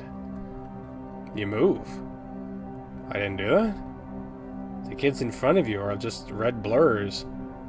I just want to lay down. Don't. There's a black and orange figure in front of you. Don't let the lizard hurt him again. You hear shouting, and not from inside, outside. The blurred group isn't looking at you anymore. Get out. Oh, Jenna got an emote. I don't care, screaming. I don't care anymore, you... Oh, what the fuck? A crackling voice comes from outside. If I had to guess, it sounded like it's coming from down the block. Everyone but Flynn is peering out a small window near the door. The Gila, however, is still staring at me. His eyes look like they're shaking in their sockets. Oh lord, my lord, good lord. Oh, how you test me so. What the fuck? I fall upon my knees and ask you where to go. What's going on? Oh, Carl got an emote. Oh shit. Carl tries to peer past the bulk of Leo to see where the commotion is coming from. My head is still reeling from Flynn's punch. He's never hit me before. Well, never seriously. He wasn't ever that sort to get into physical fights growing up. Usually he'd just stomp off and sulk if something truly upset him. But now, he didn't look like he's budging. It's Clint. Who is he yelling at? God? Leo looks over his shoulder, peering at me. You okay, Otter? Okay. Just fucking bottle of water tied up with a kid. What? Hold up. What? Okay, I made the mistake almost skipping past it. I feel heaven's call in every canyon's edge, just past the overlook window, or at the bottom of the water all tied up with a kedge. I feel myself backing up. It's like how I felt on the roller coaster strapped in like on a chain lift. What's happening to me? Chase? Flynn begins to follow. Flynn, you stay right there. I'll beat your ass double hard, yeah? Leo, for God's sake, all of you stop! Where are you going? I make a sound. I think I say home, but it comes out rather garbled. You can't keep running away from this shit. DJ squints, his nose pressed against the window pane. He's holding something. Yeah. I keep stepping back, my legs feeling like they're vibrating. My movements are abrupt and jerky. I manage to get into the hallway and approach a door covered with caution tape. The placard denotes it as the reading room. I grasp the handle and I give it a hard shove before it budges. The door is heavy. I'm nearly overwhelmed by the musty smell from inside. The corner of the room is completely stained from rain damage. The roof is boarded up. There was an exit here, but it's gone now. Why do I know that? I stare at the little section of wall where the old wooden door used to be. A small picture of a group of quail crossing the dried wash is in its place. As I move to leave, I notice the door won't open. It's hard, stuck in place, locked. What the fuck? A sharp crack rings out from somewhere outside, followed by the quick scurrying of feet upon the carpeted floor of the lobby. A gunshot. I try the door again, more fervently, hoping that I just pulling a Carl here and pulling when I should be pushing. Still nothing. Fuck. More shots ring out, this time accompanied by a dull thud and the sound of stucco being shattered. Those ones hit the building. I get down on the floor, my heart pounding. It still feels like I'm moving in slow motion, even with the adrenaline pumping through my veins. What the hell's wrong with me? I hear the front door open, followed by more scurrying upon the carpet. Why the hell are they running outside? I hear an engine start, and then the splaying of gravel as what sounds like Leo's van drives off. They left me? Even Leo? I crawl on the floor, make my way towards the corner of the room. I pinch myself, trying to snap out of this strange malaise. I can hear the occasional shout from out on the street, but it's all gibberish now. Leaning back against the wall, I rub my throbbing temples. Tweakers. Couldn't have showed up at a better time. Try to listen to see if the shouting is getting closer, but it's difficult to tell. If that really is Clint, this is really out of character for him. He was never really the singing type. Screaming about those, yes, but singing? No. Looking around, it seems like most of the old books and such have been taken off the shelves and put in assorted boxes to prevent water damage. Having lived here my whole life, I've never actually been inside here.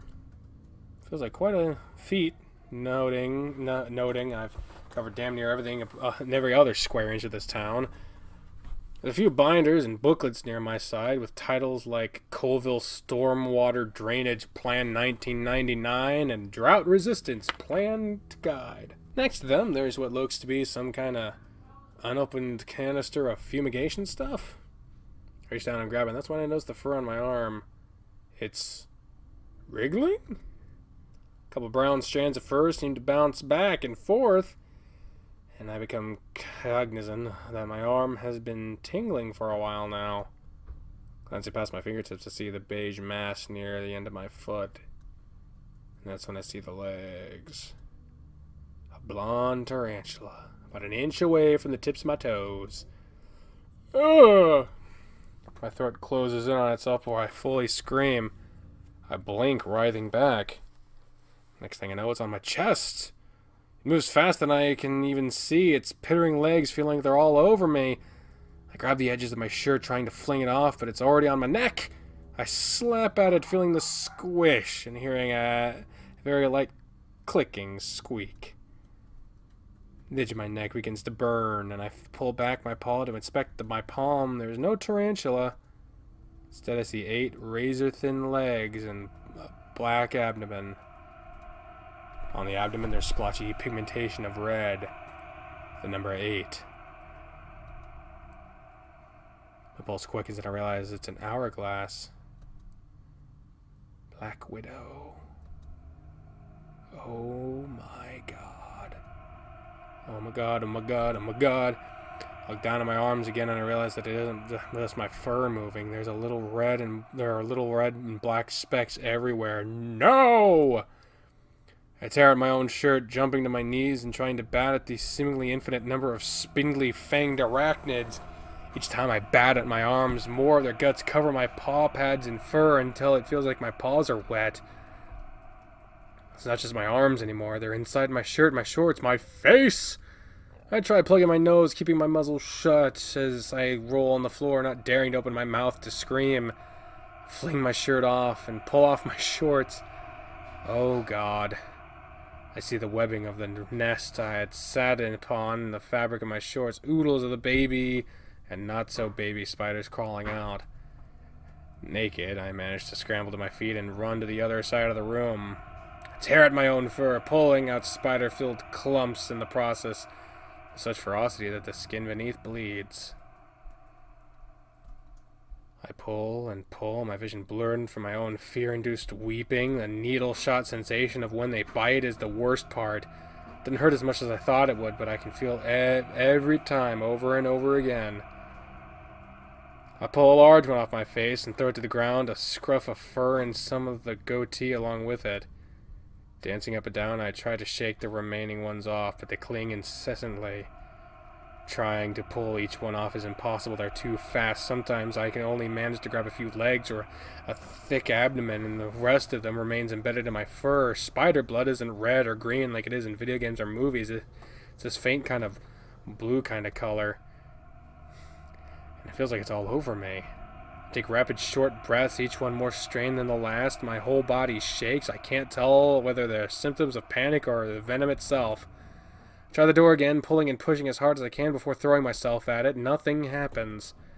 I kick at it like they do in the movies. Nothing happens. I'm stuck, trapped, and I can see the spiders everywhere. Even after getting most of them off, they're all over the floor, the walls, the ceiling, and my clothes. I retreat to the dampest, water-stained corner of the room. They're staining. The staining is so bad, it looks like I've been burned black. Spiders don't like moist areas. I remember reading about that, at least. I continued to pick at my fur even after I think they're all gone. I can still feel them. I can also feel my muscles around my neck and shoulders begin to cramp. My stomach feels like it's being twisted inside out, and it isn't long before I get the sensation of hot bile rising up in my throat. The rough edges of the morning's rice treat scrape my inside. Zzz. I feel forward. I reel forward as it all comes spewing out of my mouth. I can't breathe. It burns so much. I try to call out for help, but every time I open my mouth, it's just more vomit. There's another black widow climbing up my leg, but I can't focus enough to swat at it. Each breath I take is blubbering, like acid is going straight into my lungs. I just need someone to help me. I clench my eyes shut tight, and when I open them, everything's different. The modern bookshelves and electronic equipment are replaced with all this old-timey crap I can't make out. But I see it. Past a big wooden chair, a door. How the hell? Welcome to 1915, my brother. The puking is slowed to a trickle from the edges of my mouth, but my insides still burn. I managed to push myself off the wall, stepping upon creaky floorboards that weren't there a minute ago. I stumble past old wagon wheels and piles of what looks like Bibles. Eventually I reach it, the light. The door is already open ajar, so I just push. And it doesn't budge. No! Why? Why won't it open? I sink down to the floor, half collapsing as my knees start to give out. Help! I finally managed to croak out, "Good Lord." I managed to turn my head in the direction of the voice. A blurry figure now stands in the room, his voice one of shock. Professor Tibbets? Who the fuck is Professor Tibbets? Can't tell if he's looking at me or past me. Cliff?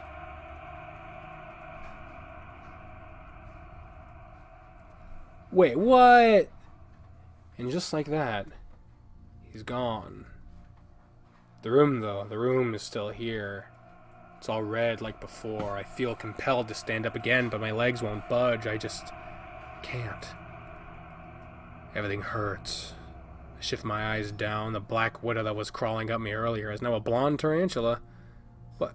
Why is this happening? Someone I just want to go home. Leo, Mom, help. I miss home. God, I wish I was home. I hate this. Why won't anyone help? Why'd they all leave me? Why can't I get out? Useless. No, don't tell me that. Just die already. I'm not gonna die. I'm not... The cramping, in my muscles is the most intense I've ever felt. Like the flesh itself is being peeled away from the bone, each nerve ending plucked like whiskers. The tarantula's on my face now, and the tip of my nose. I can see all of its eyes, and in those eyes I can see a reflection of my own. Its dusty blonde hair begins to shift, dissolving into darkness, contrasted with the neon orange markings.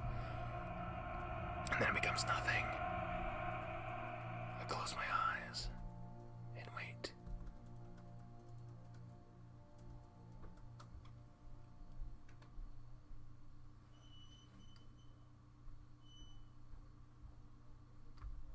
Sure, why not?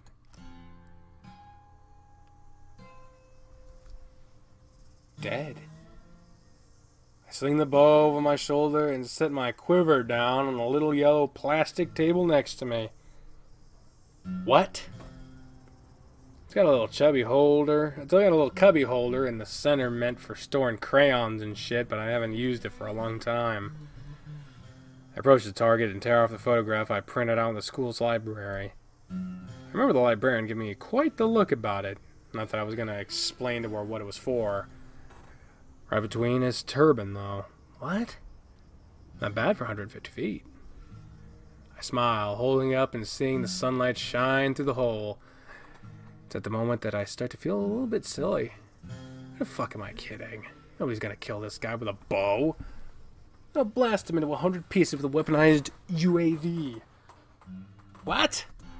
Also, they don't let in the military. Still, Uncle will dig this. He can hang it up in the garage next to the 100 and 125 feet ones. He's been trying to get me to practice more with the 22, but I like the bow better. It's quiet, so we don't gotta worry about the country sheriff getting called again. Not that I'd ever admit it, but I fucking hate the noise. I think I got sensitive ears or something. Carl was telling me to just use a silencer, like that's how it fucking works. Dude's gonna grow up on dumb movies and video games and have no clue what the real world works. How the real world works. This place, at least, is pretty far away from any houses beside my own. I think I've only ever seen one other non-friend family person out here, and that was Heather's mom, stoned off her ass. None of the group really are really into this stuff, so it's pretty I hate when I'm wanting to be alone. I fold up the picture, stuffing it into the side pocket of my cargo pants. Walk back to the firing line, taking hold of my quiver once again. I think this is Sydney. I draw my bow, readying another arrow. About to fire, though this nearby rumbling sound starts coming from the road about a mile north. It sounds like someone is going off-roading. Squint past the glare of the afternoon sun and spot the pale blue of a truck heading in my direction. Through the windshield, I spot a familiar, small, tufted face. Oh, it was Flynn. What the hell? He's young now, I imagine, so what the hell? I drop my gear, watching the vehicle accelerate and decelerate haphazardly. Shitbird, what are you doing? The truck pulls up and comes to an abrupt halt. I step up to the driver's side window, about to chastise the furry bastard, but the look on his face stops me. I don't see any sort of jest or self-satisfied mischief. Just shaken, wide-eyed blankness. Whoa, the hell's going on, dude? Flynn, can you come with me? He's acting weird as hell. Why? Please. I sigh. Yeah, scoot over. No way I'm letting someone younger than me drive around. Also, grab my gear so nobody steals it. Sydney just nods. I turn, walking to grab the cooler, bow, and quiver, guessing his folks are being fucky again. Still, he's gonna get his hide tanned for jacking their truck. I throw my equipment in the truck bed before opening the driver's side door. Sydney's already sitting in the passenger side. Notice his eyes. Look, the way they look, all bleary and pink around the edges. He's been crying, goddamn. Wanna tell me what's up? Sydney says nothing. You ain't been killing hookers again, have you? I know the bitch will step out of line sometimes, but you gotta keep your pip hand strong, but there are some limits, my guy. I smirk at him. He just looks down and between his knees, cupping his face in his paws. I'm not helping, am I?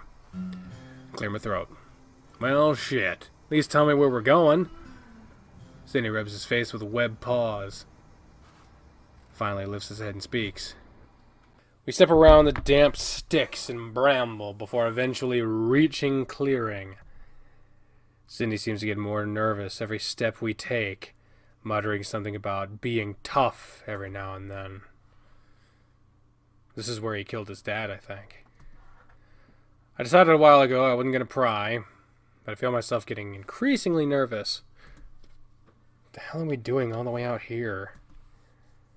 Eventually he comes to a stop and points past some bushes. I can see what looks like a rusted metal. It looks like rusted metal past the green.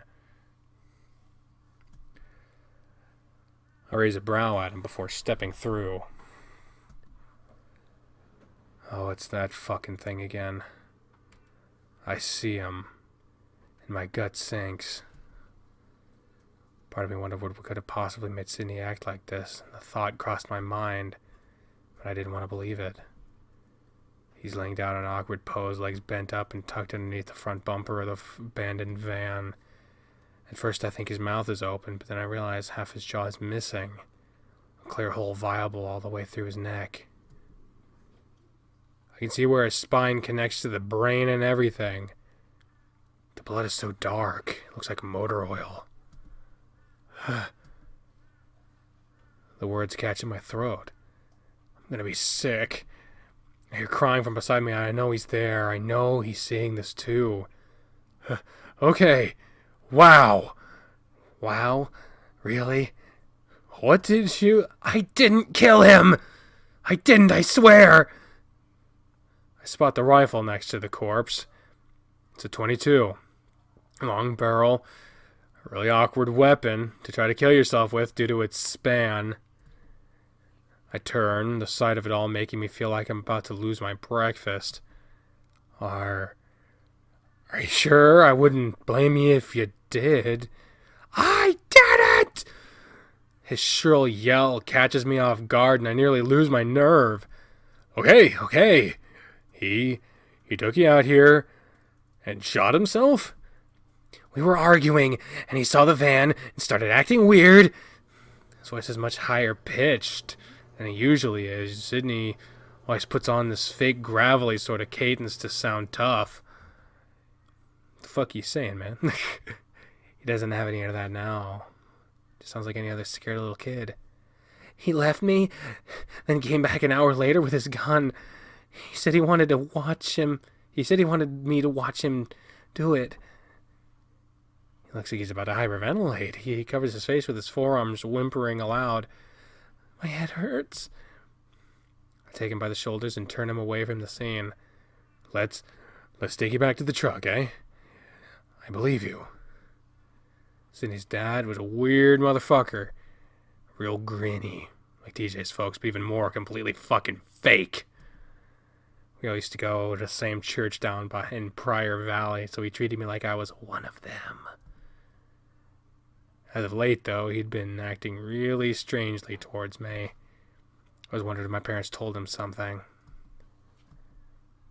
Fucking doesn't matter now, does it?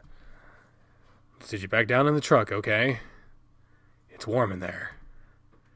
Sidney just nods. We reach the truck, and I start noticing little things about it that make my heart sink. The pack of Sidney's dad's chewing gum on the dashboard. His Fishbait Pro Game bumper sticker. The Alpine Wind Air freshener that dangles from the rearview mirror. All this shit for a person who's just gone.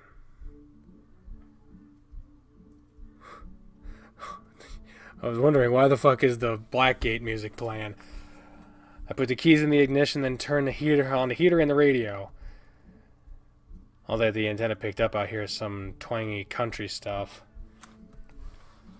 I step around to the truck bed and unzip the plastic cooler I've got. I ate all the beef jerky from earlier, and all that's left is a couple of lemon lime sodas. I've been drinking that shit for a long time, it seems. I take one and hand it to Sydney. Here, drink this. His parents let him never have soda. I sort of expect him to just hold it and keep staring ahead blankly, but he actually pops the top and starts glugging it down. There's more in the back if you get thirsty. They're gonna need it. They're gonna think I did it, didn't they? They're gonna think I did it, aren't they? Who will? Everyone. I think I'm a monster. I open my mouth to dismiss that, but the more I think about it, the more suspicious it all looks. Not that I doubt Sydney for a fucking second. He wouldn't lie to me about something serious like this. Yeah, what would he have to gain about that? But the cops? Dude, Sydney. The angle of the gunshot. Looks up at me, his big eyes welling up. It looks bad, like he couldn't have. I didn't want him to do it. I tried and I tried and I tried. I talked to him for hours. He kept trying to pull it away. He wouldn't listen to me. He just kept talking. There's this urge to muffle him as he begins to scream, looking around nervously. I don't think many people come to this part of Stateland. Stateland? Oh, Stateland, yeah. Instead, I place a hand on his back, rubbing gingerly. It's okay. It's okay. I thought if I yanked hard enough. Snot dribbles from his nose. Again, ew. Why? With the snot. Which he wipes quickly on his jacket. He just shakes his head. It fired. Fuck. I feel my gut twisting at the prospect of what I'm about to do. It's like my insides have gone cold, as if the thermal padding in my clothing was gone. I'll take care of it. What do you mean? I'll, bury him. If anyone asks, you could say we're hunting down the pass a couple of miles from here, and he stormed off. Will anyone believe that? More so than what really happened. My tone comes out more curt than I intended, and Sydney begins to bawl again. I kind of want to cry too. I squeeze Sydney's shoulder before letting go as I turn and head back to the van, and it's like this physical sense of dread is hugging me the closer I get. What fucking else can I do here? Turn Sydney into the cops? They won't understand, even his mom wouldn't. She'd probably blame me as a bad influence that caused this to happen. As I near the abandoned van, I try not to look at the body. Just gotta find a good spot to start digging. There's 2 pinyon trees at the bottom of a nearby hill that are surrounded by thick undergrowth. That'll have to do. Just wish I had a shovel. Regardless, I begin to dig. And dig, and dig, and dig, and diggy diggy, oh! Ah! I pull mounds upon mounds of soil out with my bare hands. Worms, spiders, and other creepy crawlers are gonna make Chase freak out. That'd probably make Chase freak out or everywhere. My hands start to feel raw, and I notice smears of blood on some of the soil I'm holding after a while. Can't stop now, this is already too suspicious. Hours pass. My aunt and uncle are probably wondering where I am. I don't know what I'm gonna tell them. The truth? No. I'll just sneak in, act like I'm taking a shower, and change my clothes, then wash them when I get the chance. I think I finally get it deep enough, though my arms are fucking something. Hold on. Numb as hell. I glance up at the hill and see the very edge of Sydney's dad's foot. Just need to get it over with. A quick tug and a haul, and we'll be home free. I don't move. Just keep staring at it. Like it'll start twitching or something, and I'll hear his voice ask me what I'm doing. Just so still, like a rock. Empty. Reminds me of the upside-down cockroaches that I find in the garage all the time. Just empty husks that once contained life are now just a shell. I'm overcome with the notion that I really, really don't want to die. Eventually, without even realizing it, I managed to get my legs working again. I grasp the foot. As I pull it down the slope, it doesn't bend like I thought it would. Each movement of the joints kind of crackles. It's a horrible sound. I try to think of anything else to keep my mind from myself from throwing up. Gourmet salads, fishing trips, barbecues, my friends. The husk falls into the makeshift grave. For the first time, I see his eyes. He's looking at me. Right at me. Always thought that looking of a dead person's eyes wouldn't be like seeing someone who's looking through you. But no, it's like he's focused on me. Fuck! Are you? I look down at Sydney's dad expectantly. No response. One of his arms is sticking up, frozen in rigor. It's too tall. It could stick out if the topsoil blew away. Take a deep breath and step down on it. It crunches like a bunch of dry twigs. I jolt back. Fuck! I scurry back up the hill, grabbing the rifle, the shell casings, and the dead duck for good measure. I toss it all into the pit before feverishly covering it all with dirt. It's at that point I notice Sydney standing nearby, clutching onto a tree like he's afraid he'll blow away. His brown cheek fur is matted with tears, and he wrings his heavy tail like a wet cloth. I make sure to cover the face as fast as possible. I still think Sydney saw it. Wonder if he thought the eyes were looking at him too. I scoop the last full mounds of dirt on top, wiping the blood off my jacket. I'm panting. Sydney looks from the grave to me. He opens his mouth, pauses, and quietly mutters, "Thanks, Flynn." I don't know what to say. Yeah. I nod for some reason. I managed to look him straight in the eyes this time. Where do we go from here? Something happens. It's something on his face. It's like he's not himself. We'll be okay. We're tough. None of this matters.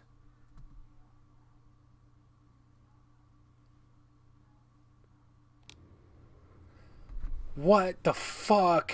I don't know. What the hell? The van jostles and teeters as it careens down the dirt road before the turnoff to Wilma Bend. All this bumping and speeding is making my head hurt, like something fierce all of a sudden. Leo, slow down.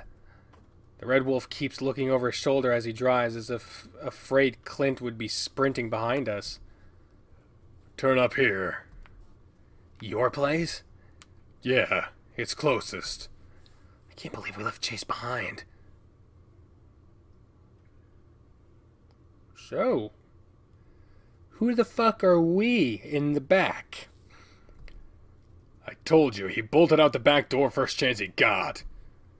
I didn't know City Hall had a back door. Silence for a moment. I say nothing. I guess we're Carl? Or not. I've never seen him get like that before. Who? Clint or Chase? Shut up, Flynn. Fuck you. I feel a pinch in the back of my neck, Jenna having grasped me hard. Maybe we're TJ? Enough! I'm serious! I reel forward, managing to wriggle free. Okay. He just snarls like the feral tit dirt he is. He's livid and still batshit under Chase's influence. What? I don't know what that means. Bill pulls up into the driveway, And as the van stops, he's already out, storming his way to the door. I need to piss. It's locked! Leo turns the front door handle, and to my surprise, it opens it up and steps right in.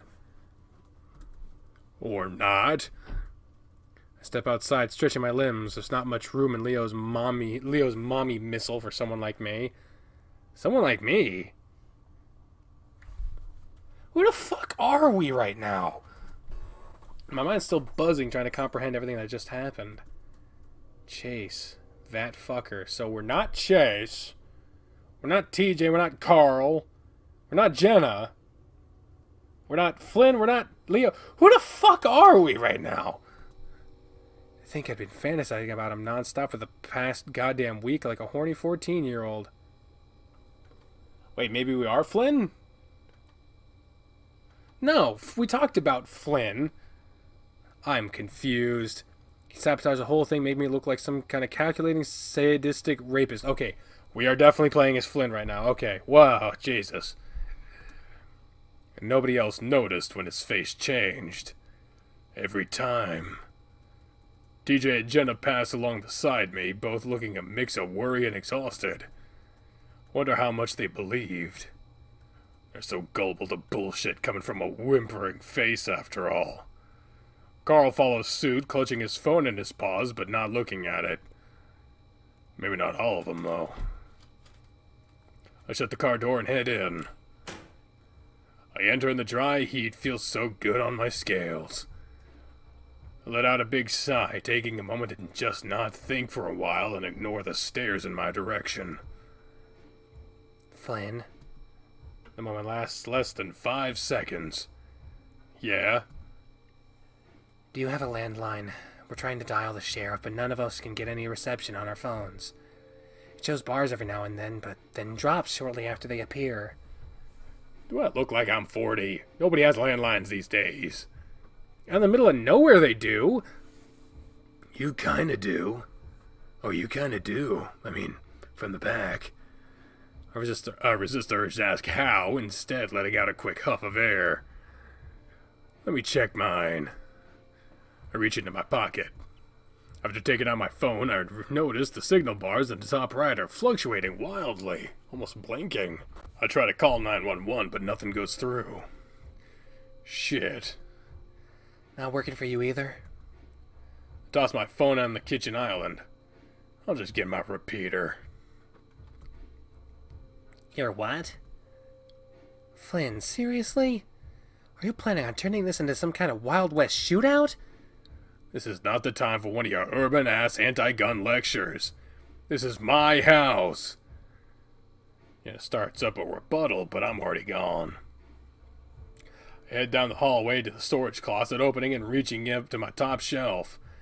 I don't have any small kids to worry about, so I always leave this one loaded just in case. Here's some shuffling behind me. Looking over my shoulder, there's some movement going on at Daxton's room. Ordinarily, I'd give him and his private space a wide-ass berth, but so that he'll do the same, but under the circumstances. Holy shit, look at this room. Yo. Salamander blinks up at me for a second. I keep almost just slipping into my natural narrator voice. It's just weird. He's draped in a striped blanket, sitting upright and looking a little frazzled. Flynn? He looks sidelong, then back it to me, then the rifle. The interview went that badly? Fucking terribly. Also, there's a meth head with a gun roaming around town, so I got this just in case. The others are here too. They're eating all your shit, probably. As long as they don't touch my astronaut dried ice cream, it's okay. Too late by now. Carl's eaten them all, plus the box they came in. You know how goats are. Speciesist. Wait, seriously? The interview didn't go smooth like? I wasn't fucking kidding when I said that. Daxton frowns. I'll talk to my cousin. Maybe make up some excuse or something. You look like shit. What? He blinks, then rubs his hands over his smooth face. Oh, yeah. Took a nap and had this real strange sort of vision dream. I've been having a lot of those lately. I noticed the pen and paper on his lap now, plus a notebook filled with rapid scribblings. I needed to write everything down, otherwise I'd forget. You know how they are, where after 15 minutes all gone, but a vague sense of familiarity of the setting and time of day. I don't dream. Yes, you do, you just don't remember. The salamander blinks. What? I look down the hall. I was joking earlier, but it looks like Carl is straight up digging into our pantry already. Daxton signs? I guess sighs, when he realizes I'm not gonna explain. Is Chase out there? I talked to him about all this stuff yesterday at the party. What party? The group, they had a cookout thing at Chase's place, and Carl invited me along. You didn't know? Fucking figures. Feel a bit like I'm boiling inside, though I keep a straight face. No, I don't care. Also, the Musk shit isn't here. Oh. Can I tell you about it? Look, I don't... It'll just take a minute. Dex, I'm distracted as dick right now. You're distracted by Dick? As... Ass? Are you fucking deaf? Yes. I mean, what? No, you're just confusing. Look, I was flying on this airship thing. In your dream? Yeah, but it felt real. I don't feel like I slept at all. It's like I was there. So, not a dream. Not a dream. A vision, spirit, quest, tulpa, experience, whatever the hell you would be calling it. I lean my rifle against the doorway, crossing my arms over my chest. I could smell the metal of the cockpit. I could feel the leather of the chair. I was flying over this giant body of water. I don't think it was an ocean, though. He stares the tips of his webbed feet poking out from beneath the blanket, as if they would remind him of something. It made me nervous because I wasn't good at swimming. But I'm great at swimming. I'm a goddamn salamander, yeah? Mm-hmm. Something went wrong with the pulse drive and I started losing altitude. Eventually I hit the water and had to evacuate. Everything just sunk instantly. I didn't have time to grab any gear. It was just me in the middle of the water, no land in sight, and little chance of rescue. The salamander begins to wring his own wrists, his tone of voice serious despite the absurdity of all this shit. All I knew how to do was doggy paddle. I remember being really scared and missing home. I tried slipping off all my clothing to make myself more buoyant, but it didn't work. I kept looking under the water for some reason, like to see how deep it was. I couldn't see the bottom, it was so dark. The top of the water was warm, but even like 5 feet down it was freezing. I kept trying to pull my legs up, but I didn't like them being down, because I didn't like them being down in the cold, dark space. It was like I was afraid of something was down there. Even though it hurt my eyes, I wouldn't stop pushing my head under to look, to be sure it was safe. He peers up at me now, a strange sort of expression on his face I can't really name. Just as it was getting dark, I glanced down into the depths and saw orange and black. It was you. I crossed my arms just a little tighter, my frown deepening. You were so far down, I could just barely make out your general shape and your eyes. They were hollow, empty, nothing. Even though I forgot most of the other details, that face stuck with me. I unconsciously rubbed my own eyes, still there as far as I could see. I was terrified, but there was nowhere I could swim. I was afraid if I started kicking, it would get the thing's attention. Despite everything, after a few minutes I looked again. At first it was just empty, and then this huge head just emerged from the depths. No eyes and a gaping mouth where a muzzle should be. The whole water got cold, and I woke up. Daxton needs at his blanket, looking a mix of deeply uncomfortable and relieved to get this off his chest. Still, I stare blankly at him. I don't have a fucking clue how to react to this. Sounds like something for a head shrink to unpack, 'cause fuck knows I'm not gonna try. Daxton leans his head back down against the wall. Thanks anyway. Yep. I look down the hall again to see Carl chewing on what looks like a dehydrated Neapolitan bar.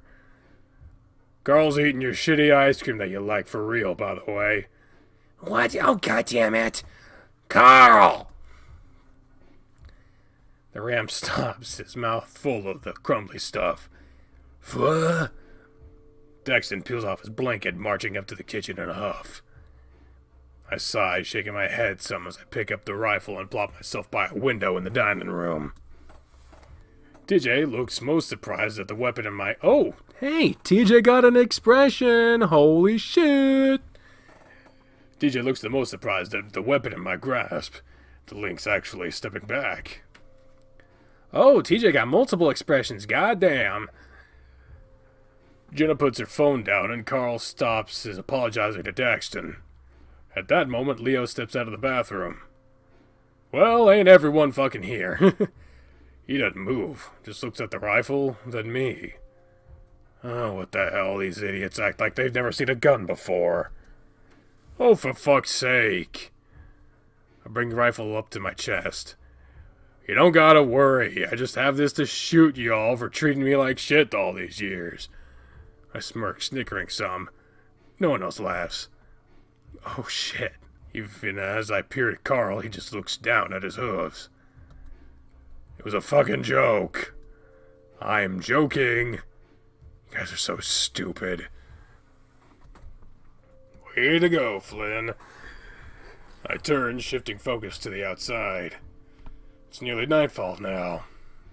Everything looks normal. There's some smoke way off in the distance, but it's too far to really be much concern. Just got off the phone with Chase. He's fine. What? If we're fine, then why aren't we on screen? What the fuck's happening, man? What? You managed to get a call through? Let me see. She walks up to the wolf, and before he has time to react, she swipes it from his grasp. Fox squinted at it for a good 5 seconds before handing it back to Leo. This phone is out of battery, Leo. No. Yes. She sighs. DJ and Carl exchange looks with each other. None of you are making very funny jokes this evening. Let's just make some dinner instead. We're not gonna talk about what happened? I'm sorry, right now I just want to eat. There's a lot here to unpack, and I'm not saying that it shouldn't be, but we can do better than what happened earlier. I found myself actually surprised. I never would have figured I'd hear those words from Jenna, especially with TJ around. Leo, meanwhile, just looks confused. He's frowning to himself, looking around as if lost. Then all of a sudden he blinks once, then smiles. Food sounds great. For a brief moment his smile shifts to me and his eyes go ice cold, like a fucking shark. The hell is his problem? I'm the goddamn victim here. I'm the goddamn victim here. Not that I ever put it like that. I haven't exactly grocery shopped to host a party. Daxton stops, starting to count off. Daxton stops, I'm sorry. Narrator voice. Starting to count all of us. 6. Salamander opens the fridge, staring into it as if looking into a particularly deep canyon. We got leftover salad, some fruit, cream cheese. There's frozen bass in the fridge. I glance over a few of them grimace. Of course. We got a blender to make some smoothies with the kefir, yogurt, milk, and fruit. Maybe a side salad with it. I mean, I'm assuming y'all have had just been quaffing down the local diner junk all week, so it might be nice. Carl, TJ, and Jenna exchange looks with each other. Leo, meanwhile, looks to be tapping at his phone, occasionally looking out the window. That'll work. Thank you, Daxton, and apologies for all this. I didn't say it was fine. Some of that's my shit. Daxton gives me a dull look. Without further word, he takes out a big bowl of leftover salad and sets it on the counter, along with a grocery bag of fruit. I feel my teeth start to grit, so I shift my focus outside again. Still no signs of life beyond the usual distant spots of light, each coming and going down the highway around the canyon. The smoke I noticed earlier rising up near the res looks like it's billowed higher, though. Despite everything, it's actually sort of nice out. Temperature's okay, with some light cloud cover, and actually partially veils the purple-orange hues of the dusty sky. It's the sort of night I'd usually like to spend outside on the porch drinking tea and whittling on some balsa. Daxton's usually quiet, cooped up in his room with his fantasy shit. I don't know how I feel about the music he usually is playing, but it's not bad. I think 30 miles away, Peyton's bustling with 100,000 people all enjoying their Saturday night. Well, back in the day, it used to be a tiny ranching community that serviced Echo, kept everyone fed and such. 30 miles in the other direction, you've got the res. Population keeps dwindling from that place, too, no matter how much money the feds give them to live there. All the young folk just pack up and get out while they can. The rest generally don't do too hot. Finally, 65 miles to the east, you get the Jericho Proving Grounds. I remember back when I was a tweeny little jarhead, fussing up to my uncle to take me there. Could we stop with the retrospective shit? I mean, honestly, this voice is not easy. They only did tours twice a year, and there's a huge wait list. I'd expected there to be a giant hole in the ground the size of Echo Canyon, but there was pretty much nothing. Dust and sediment had filled it over the span of 75 years. Dry grass and shrubs had even sprouted on top. All that was left is just some torn-up hunk of a 3-ton cylinder that burned so hot the metal liquefied and pooled beneath it. You could walk through this site and have no idea that there's a fucking A-bomb. That's where a fucking A-bomb was dropped. Well, if it wasn't for the big black obelisk they erected on top, which now is just another spot for visitors to take photos of themselves. Man mustn't forget the past, for the past will not forget man, it reads. Reminds me of that whole push from the country to make the mine some fucking tourist spot. Just slap a plaque up there with a little blurb about all the death and shit. It'll make a great selfie spot. Traffic is traffic, right? Hell, call it haunted and you'll get even more weirdos coming here to exploit it. Like Chase. As I hear the background noise of muffled conversation and Daxton trying to figure out how my blender works, the presence sinks in. Wonder if he's gonna figure his way out before I can get to him. I look over and Daxton is putting a whole fucking apple into the blender. Son bitch, what are you doing? Daxton looks up, struggling to keep the lid on as the apple smacks hard against the plastic sides. Or sids, apparently. Cut the fucking thing up first! It's not gonna take a whole apple! The salamander looks a bit dazed. Guess he's still reeling from his dream or whatever. Uh-huh. Don't just uh-huh me. Do it, you fucking slippery bitch, before you break my shit! Flynn. Jenna's glaring at me from the living room. It's my shit, it's my house. Jesus, man, I'm stopping. He pulls out the lacerated apple, setting it on a paper towel while grumbling. Gosh damn asparagus and french fries, I swear. What the fuck does that mean? I clenched my rifle harder at hearing the old A word again. What? Oh, I thought that said asparagus. Oh my god. Gosh damn asparagus and french fries.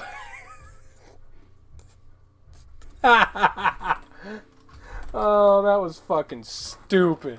God damn it, I seem to have more and more of those moments every goddamn day. I clenched my rifle harder at hearing that old A word again. Turning, I make my way down the hall. There's a window in my bedroom. I'll watch there. No one else says anything. At least while I'm still in earshot. I kick aside my hamper and pull open the curtains to peer outside. The view's not as good here, but I don't think I could be standing in there too much longer. I tense, feeling the brush of my fur on my arm. Carl's standing next to me, some freeze-dried ice cream in his grasp. Jesus, when did he get so quiet? He doesn't say anything, which puts me in an awkward position of being the one to speak. Fat ass, I mumble. Carl holds up the ice cream, which has a weird wafer-like consistency. I told Daxton I'd give him a bunch of hens cartons if I told Daxton I'd give him a bunch of hens cartons I got back at the house. Your folks won't mind? They won't notice. I could just say I ate it myself. Yeah, they wouldn't doubt that. There's a light smile on his muzzle now. Right. I blink. You're okay? Not really. All this stuff's got my mind off the interview, though. Just kinda wanna go home and play video games without getting shot. There's a silent pause. Chase. What he said wasn't true. Oh, I know. I let out a sharp exhale, closing my eyes for a second. Let the tip of my repeater rest against the floor. Thank you, though. For what? Defending me back at the office? The Rem shakes his head dismissively. I don't think you'll see most of them besides Leo again after tomorrow, though. Like you said, none of this matters. The truth does. I guess your spring break get-together with him isn't a thing anymore, either. I wasn't really expecting that to be brought up. Who told him? Or was it that fucking obvious? Pulls out his phone, seeming to check to see whether my Wi-Fi is working yet. I grunt, clearing my throat. I just want to know what happened. Dude, if I was chased, I'd just get in my car and drive back to Pueblo at this point. I don't think he's gonna do that. Why? I locked his ass in the reading room.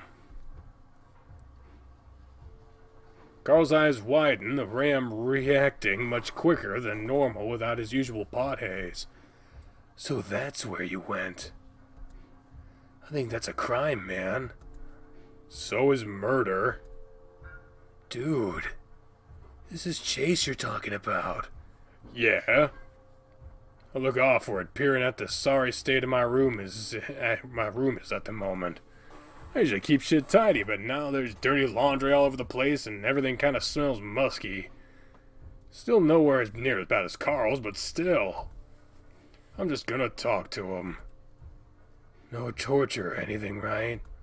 Fucking hell, Carl. Do you really think I'd do that? I'm not Leo. I was joking. He rolls his shoulders. It feels kind of like when we were kids again with all this stuff. Yeah, it's a trail off.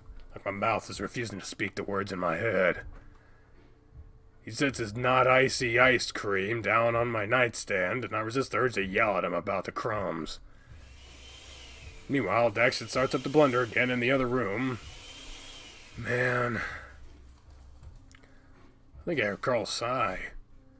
Do you want, like, a hug or something? I look down at him, raising a brow. Do you? He shrugs, seeming a mixture of numb and trepidatious. I just don't want you to leave, dude. Takes me a moment to register the shift in conversation. After everything that's happened, that's what's bothering him the most? The fact that I said I might leave town? Man, we talked about this shit earlier. I know, dude. Carl rubs at his jaw and face with the base of his paws, pacing upon the carpeted floor. I just suck ass, that's all. Not in a good way either. I fidget with my rifle, acting like I'm doing something with it, while I think of what to say. You'd be alright. I don't know, you seem to be friendly and up with Dax. He even plays video games and does all that other nerd shit like you like that I don't. You game sometimes. Yeah, only 'cause you do. I guess. That's the point, isn't it? He scratches at his beanie, a bit of his head fur peeking out from the horn holes. I say nothing, just watching him go back and forth. I wish he wasn't so nervous. Wish he'd just say it. He's cool. And you're not all anxious around him. Still kinda am. You were talking about porn and shit with him within an hour of your first proper conversation. That's how you can tell you made a good friend. I put on a smirk. If that were the case, you'd be the most popular guy in the county. Oh, fuck off, bleeder. I smirk regardless. With a shift in my hips, I nudge him with my tail. Stop your treading, you're wearing out the carpet. Sorry. He stops, looking down at his hooves for a moment, then back up to me. If I stayed put, I'd probably start sticking to it. Fuck you. I smile, though I try to stifle it. I always thought us lizard folk look fucking creepy when we smile. We don't really have that same cutesy appeal like most furry fuckers. Like Carl. This is gonna sound really gay, but promise you won't leave, dude. The seriousness of the request make me pause. Look into his eyes and I feel like a selfish asshole. Carl's not fucking ready for this world. He's just gonna rot here. But I never really felt right filling the whole big brother role again after what happened. Carl shifts his weight from hoof to hoof, noting my lack of response. I know I'm a damn burden, but... You're not a fucking burden. Huh? You keep me from losing my mind in this shithole, you know that? You're the reason I haven't left already. Carl stops shifting, seeming to be trying to wrap his head around that admission. He opens his muzzle to speak, but I cut him off. And don't fucking go off again about how you're almost 21 and you should be better on your own. Turning into an adult doesn't magically fix all the shit that fucked you up as a kid. Dude, you're not... He thins his lips, the way I'm looking rather awkward. I'll stay. For now. For real? That's what I just fucking said, you absolute dumbass. Next thing I know, Carl's fist is against my soft spot. I flinch back, herking instinctively, but there's no pain. Only that same usual tingly feeling. He's not punching me, he's poking me. Corner of Carl's lip curls upward in a sort of half smile. He nudges me again, this time in the shoulder. I raise an inquisitive brow, thumping him back. He steps forward, wrapping his arms around my torso. I'm left staring, a little baffled at what just happened with Carl's thick arms around my midsection. As for his course, not quite to the point that it's prickling me, but it has weight to it. I look down at the top of his beanied noggin, and it really is just like when he was a kid again. A real damn milksop. There's no back pats with the hug. He lingers. I open my mouth to say something stupid, but I just bite my tongue. I don't draw back either. Close my eyes, I empty my mind, and just stop thinking for a moment. I lean forward, resting my chin between his horns. Get this weird sort of twisty feeling in my chest. cautious again, as if trying to look up.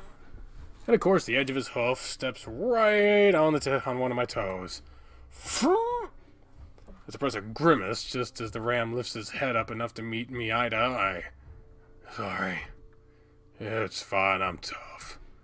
Hey. Jade's voice startles us both and we pull apart. I pivot on heel to see the fox staring at us with a look I can't quite place. Surprised, bemused, even a little wry. Food's ready. She looks at the both of us. Carl acts like he's checking on his phone. High school me would be squeeing right now. I swear, there's something in the tap water. Open my mouth to protest and just let out a quiet "Ugh." I have to will my tail not to curl in on itself. Then again, I'm pretty sure you don't drink plain water. Seems to be looking up at Carl. I could practically see Carl's blush through his cheek fur. Flynn, when you got a minute? What? I clear my throat, putting on a more neutral expression. What do you want? I need to talk to you. Not about this. Ears flick back and forth between us. Our eyes do. She's drinking in the sight like Carl downs energy drinks. The hell does she want to talk to me alone about? I glance down to Carl, then back. Yeah, I'm still gonna keep watch after, though. Is that what you were doing? Oh, shit. She turns, departing as soon as she finishes speaking, not letting me get a word out. Fucking typical. I whip my hand over my face. It was just a hug. Carl's voice is quiet, but still rings defensive. Fuck her. I'm, glad you're staying, though, dude. I grunt, reaching over and squeezing the pudge of the ramp's side. He grins instinctively, trying to push my hand away. I give his pectoral one last pinch before giving him a nudge out the door of my room. Guess I'm supposed to feel embarrassed right now, but I don't, really. I'm just glad to have this loser around. Next one will be good for Carl if I do go, but I don't want to think about that right now. As I turn to leave, I look at my bed and I can't help but see him laying there. That vacant look in his eyes. My still splattered on his neck. Fucker was playing me the whole time, and for what? To get off. That's all it was. It's spring break, and he, for some reason, watched enough scaly porn to want me. Consequence-free, right? Sound of clicking silverware in the kitchen pulls me back into the present. I straighten out my pants, waiting for my to fully retreat before heading back to the kitchen with my rifle. There they all are. Not mapped properly. Carl's already poking around inside a salad bowl on the counter. I'm dropping doing his voice for narration. It's too much. Glancing up at me briefly. Daxon's the only one sitting, staring at the water in his glass. I sling my rifle over my shoulder. Forget everything. What the fuck was that? What was that? What the fuck did you do? No, seriously, I don't even know what the fuck that was supposed to be. I grab one of the salamander's cups from the cupboard and get my... the cup in the cupboard? Cup on the cupboard? Rampkins.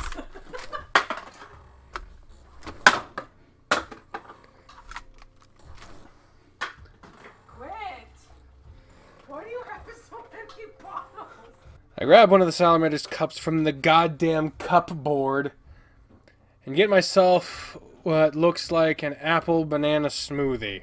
The cup itself is labeled for some sort of convention, though the exact name of it has been worn away from many washings. As I move to the salad, Carl nudges me.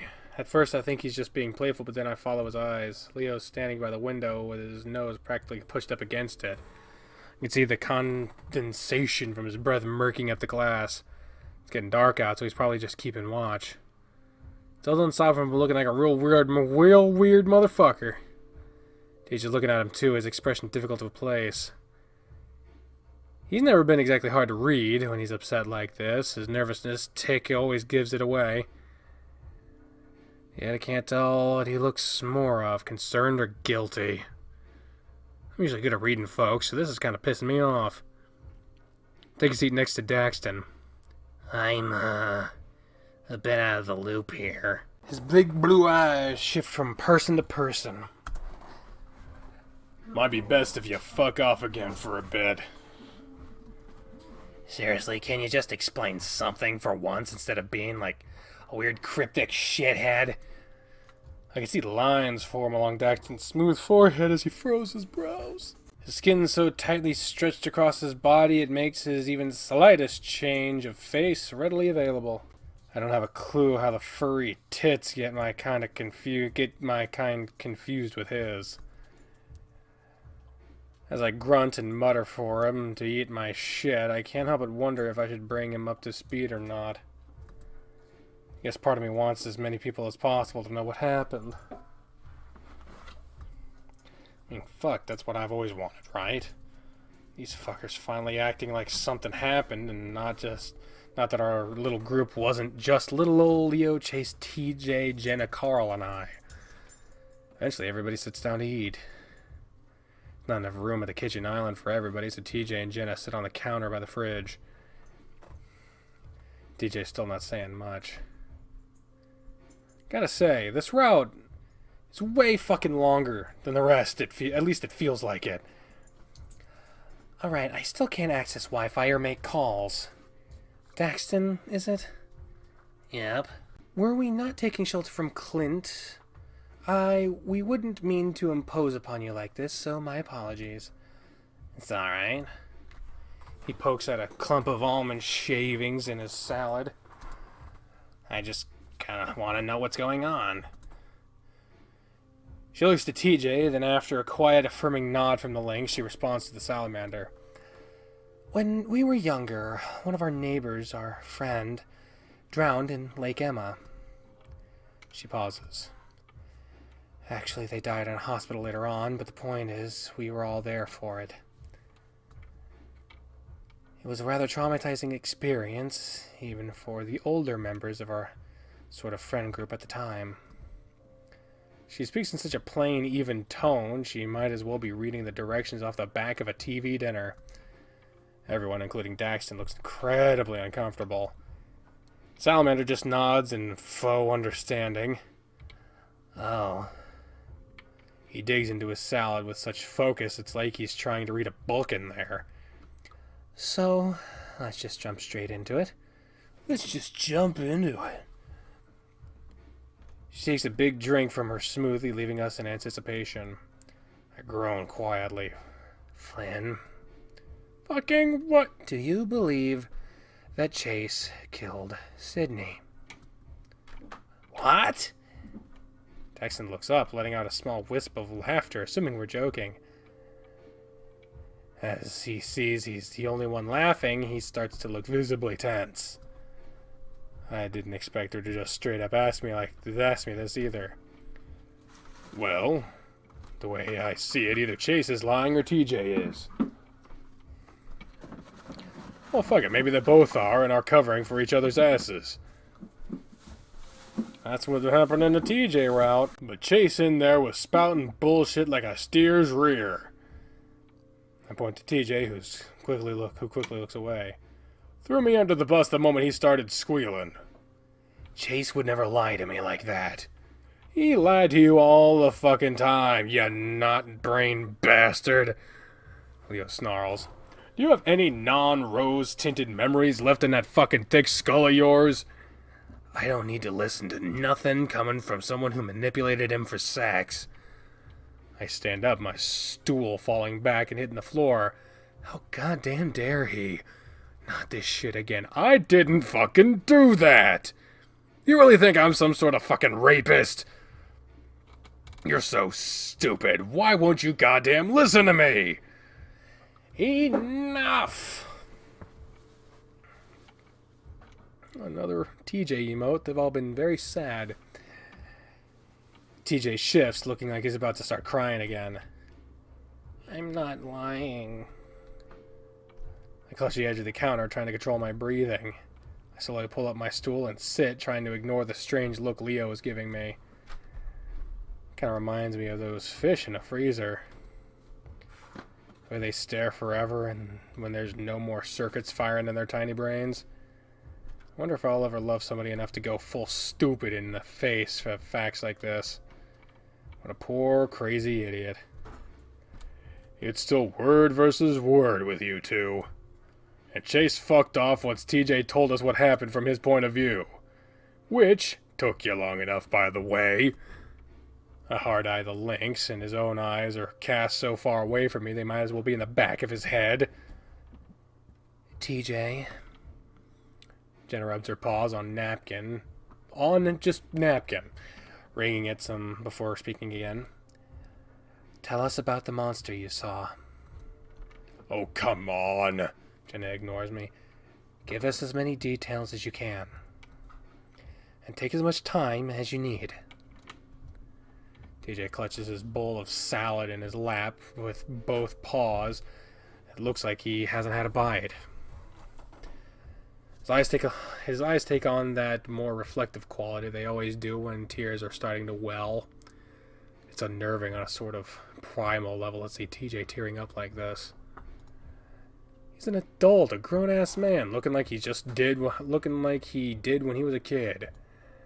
Reminds me of how little any of us have truly grown up. Like I said before, tall, with burnt skin, reddish, I guess. How tall? Like almost 7 feet? Jenna frowns. How did it move? Really fast, or not at all. It was like pictures, you know? Jesus fucking Christ. A slideshow that was being fast-forwarded. Carl finally looks up from his hooves, the ram appearing increasingly nervous. When it walked through the water didn't move like a wake. I imagine wave? I don't know what that means. It just splashed out with each step. Tell me about the face again, please. Okay. She's just having such a hard time getting the words out, but Jenna doesn't stop. She looks rapt. What does that mean? 3 holes. 2 for the eyes, 1 for the mouth. They weren't like bloody or anything, just empty. Dark. Everyone's silent for a moment. Oh! Then, next to me, Daxton rises up to his feet. Salamander walks around to where TJ's sitting, then points to something behind him. Like this? What do you mean, like this? Oh. It's a fucking outlet. My god. The power outlet. He's pointing at the electrical socket? TJ turns, look at it, and then twitches as if startled. He quickly wipes his eyes and nods. Daxton stares, slack-jawed. Leo takes a loud slurp from his smoothie. His dribble of the pink liquid stuck in his fur around the edge of his jowls. Guys, am I missing something here? I saw it. Saw what, Carl? That thing. Carl gestures towards the electrical outlet. I give him an incredulous look as we both meet each other's glances for a second. Yeah?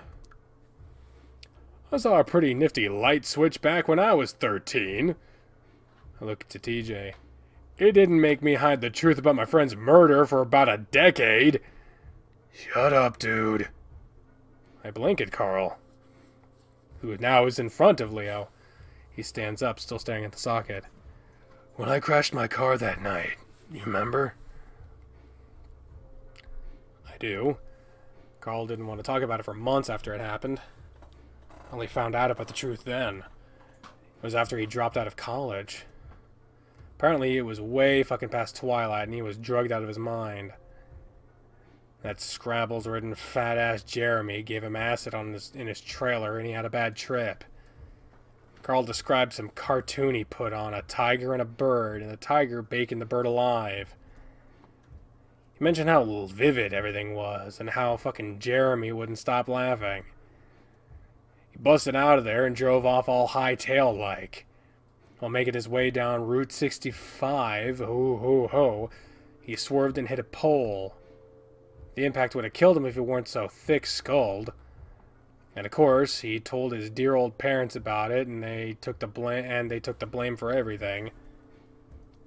They didn't want him to be tested when the cops showed. It wasn't until a couple of months ago he told me in his drug-addled mind he thought he had driven to Pueblo and picked up Chase. Carl claimed he was talking to him the whole ride back, telling him how college life was going and shit. Stroking his horns, mentioning how he missed him and wanted him back as a roommate.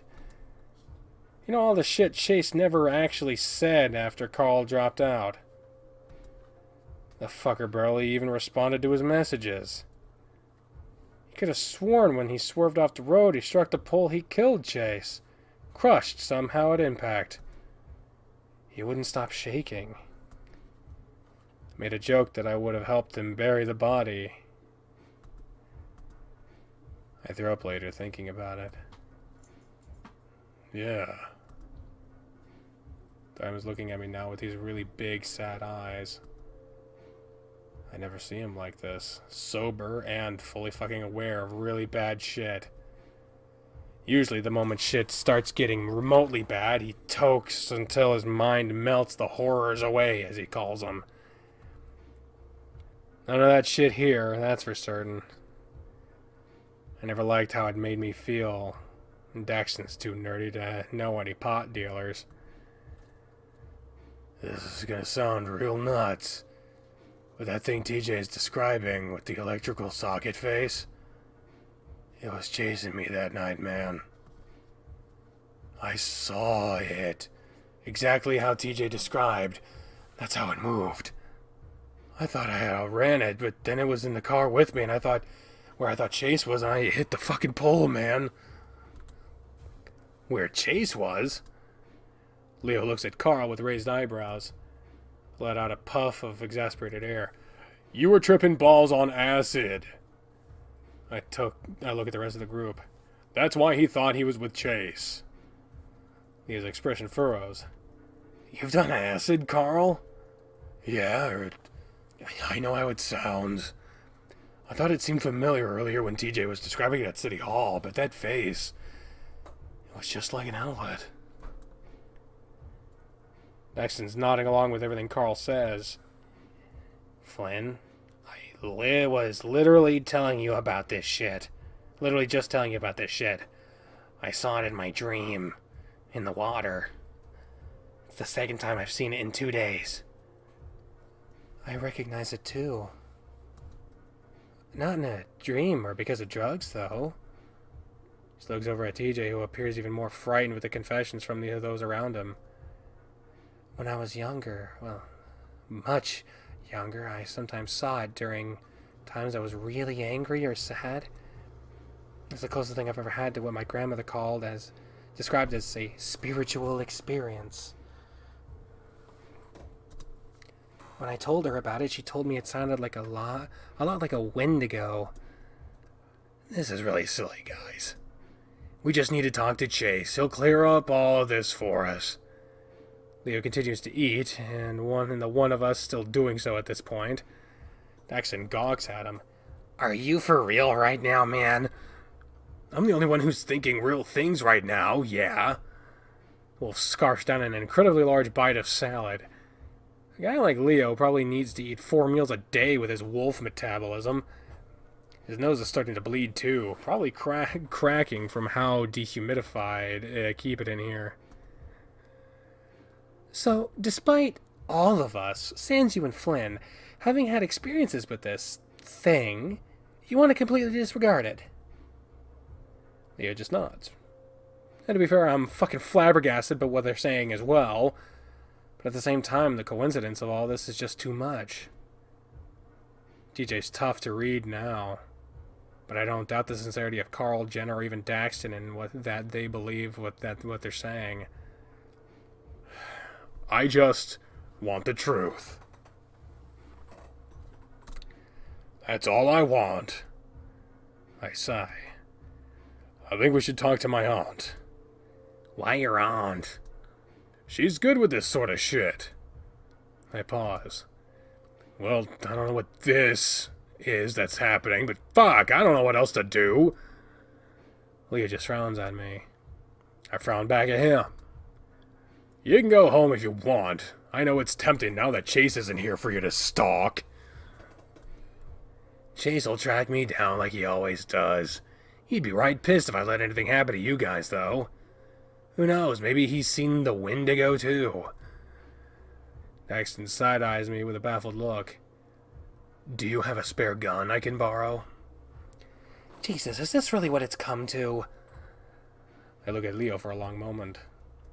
He's been sort of a gun nut as of late, which is real strange noting how against him he was in high school. You licensed? Yep, open carry, I know what I'm doing. That's not saying much, noting our state has the most lax weapon licensing standards in the nation. It's typical Jenna for you. Reality's going out the window and she'll still be there thrusting some socio-political bullet point in the middle of it. All my shit's licensed for me and me alone. He just stares at me before walking off. To your aunt's house, then. He grabs a flashlight and makes his way out the front door. I guess we're going. Same cell. Carl and Daxton look at each other. I'm not feeling very good. If you're gonna puke, do it on Dax's side of the sink. Salamander, who is already looking unnerved, somehow manages to frown even more. Jenna strokes the lynx's arm, muttering something that I can't quite catch. For a split second, a glimmer of a sad smile appears on his face. It diminishes quickly, but I guess I'm glad TJ's not completely broken. The group begins to head out, leaving their plates and cups on the counter. I linger a bit, catching Jenna as she's wiping her paws off on a dish towel. Hey. Yeah? You want to tell me something? This gives me a look like she doesn't know what I'm talking about.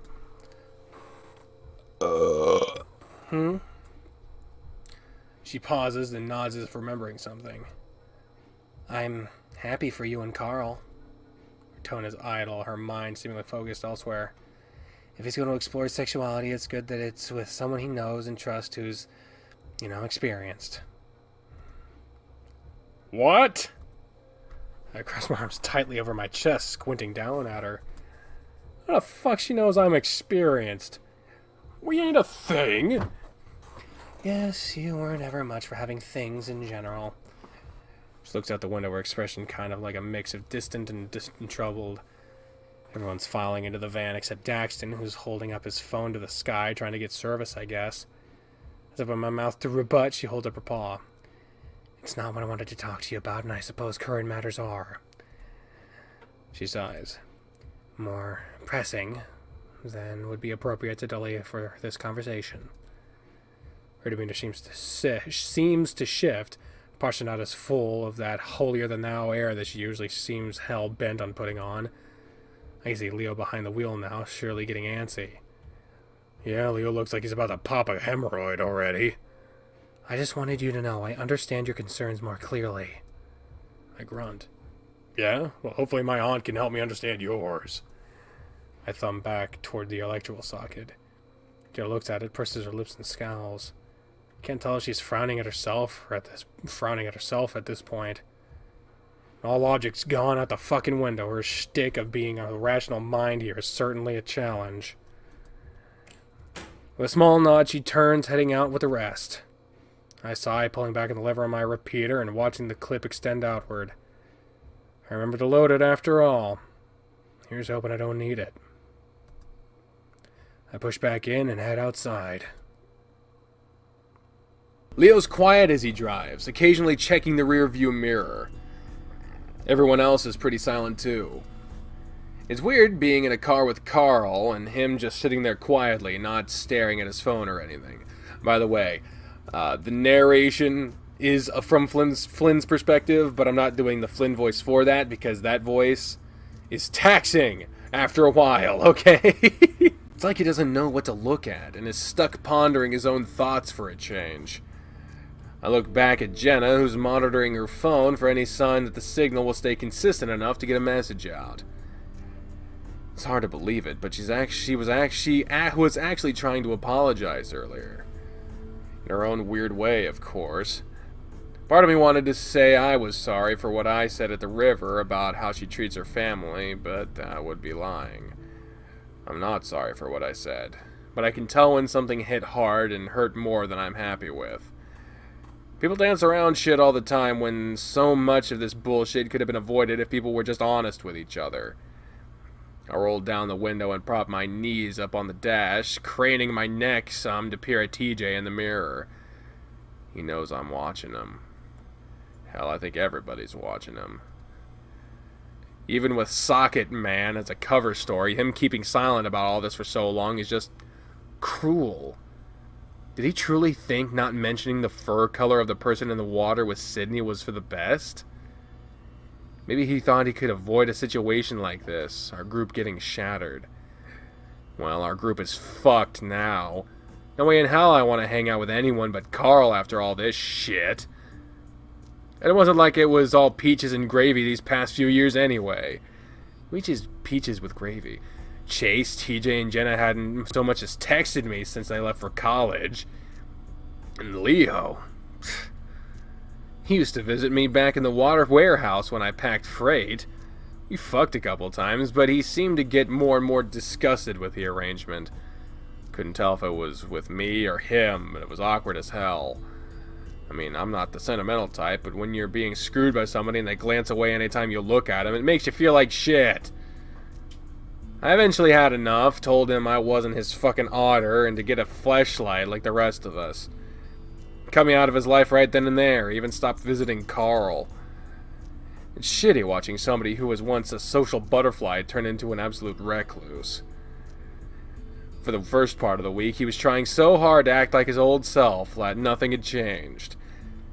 We were those and weirdos, and in the middle of buttfuck nowhere, of course, where we stuck together at first. But as Carl says, shit's broke now.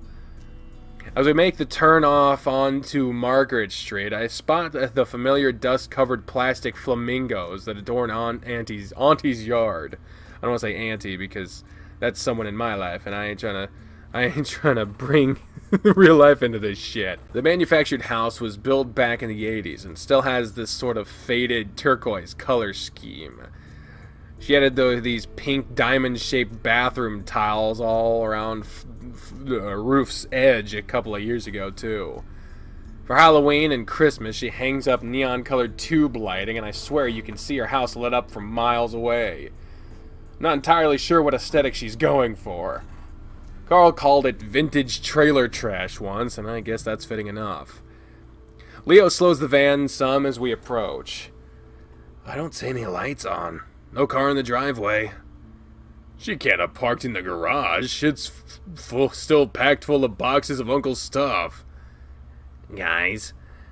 Salamander pokes the glass to the window next to him, pointing at something across the street. That's, Karen's place, right?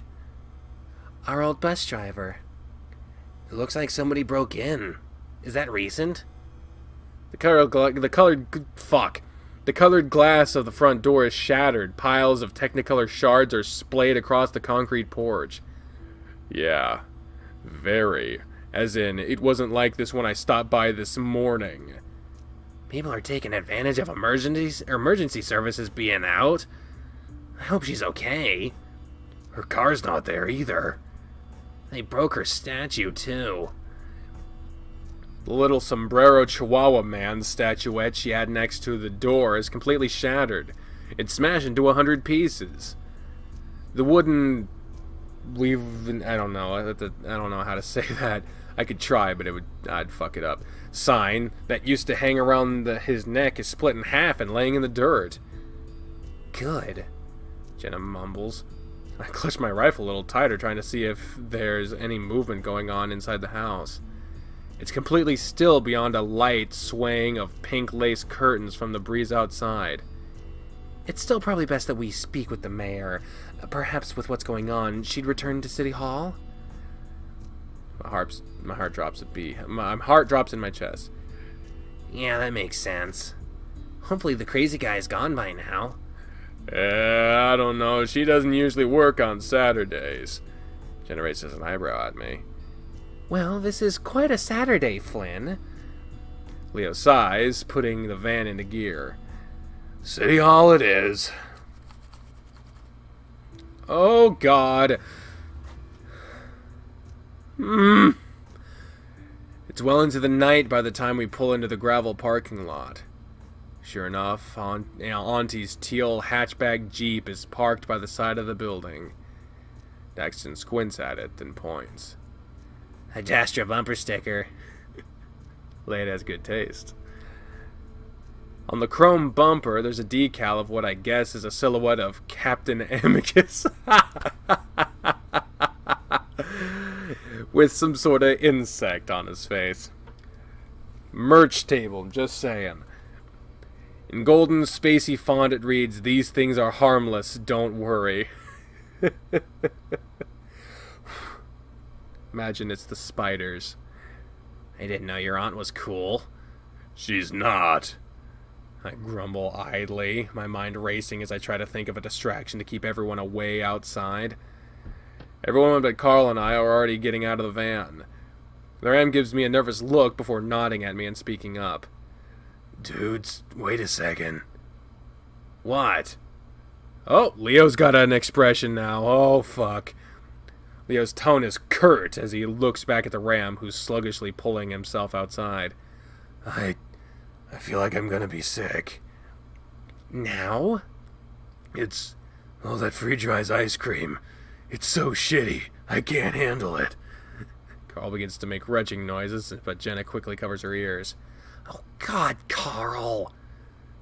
Please, just don't throw up in my van, yeah? Guys. God, everyone's faces are different. Looking at this game, I don't even recognize it anymore. Carl continues to make some of the most visceral, gut-wrenching, irping sounds I've heard. They practically sound wet. Guys. I turn and see what TJ's trying to get our attention for. A whole bunch of cars are driving down the road in our direction like a convoy. I recognize the one in front. It's Mark in his SUV. He works here at City Hall. They start to pull into the parking lot, it quickly filling up to the point where folks are starting to park on the road.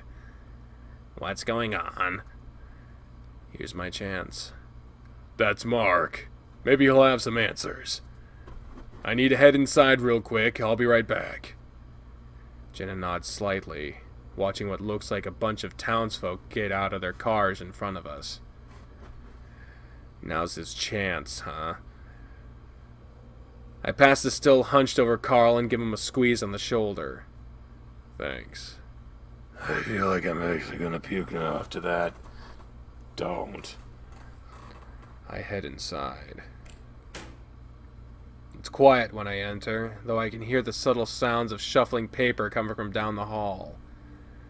I'm starting to feel this strange sort of pang in my head, like someone's pressing an ice pack to the front of my skull. Maybe it's because I'm nervous. Regardless, here I go. I walk lightly, peering around the corner into Auntie's office. Her fingers click along various pages with a manila folder, her tropical flower print scarf swaying with her every movement. I watch her, illuminated only by the soft glow of the moonlight outside. I'm wrought with this uneasy sort of feeling where I can't tell if she actually knows I'm here or not, or whether she cares. It's a familiar feeling, but never one I quite got used to. There's a hell of a ruckus outside. You looking for something? Anything of substance regarding the whole hysteria business? She speaks plainly. What?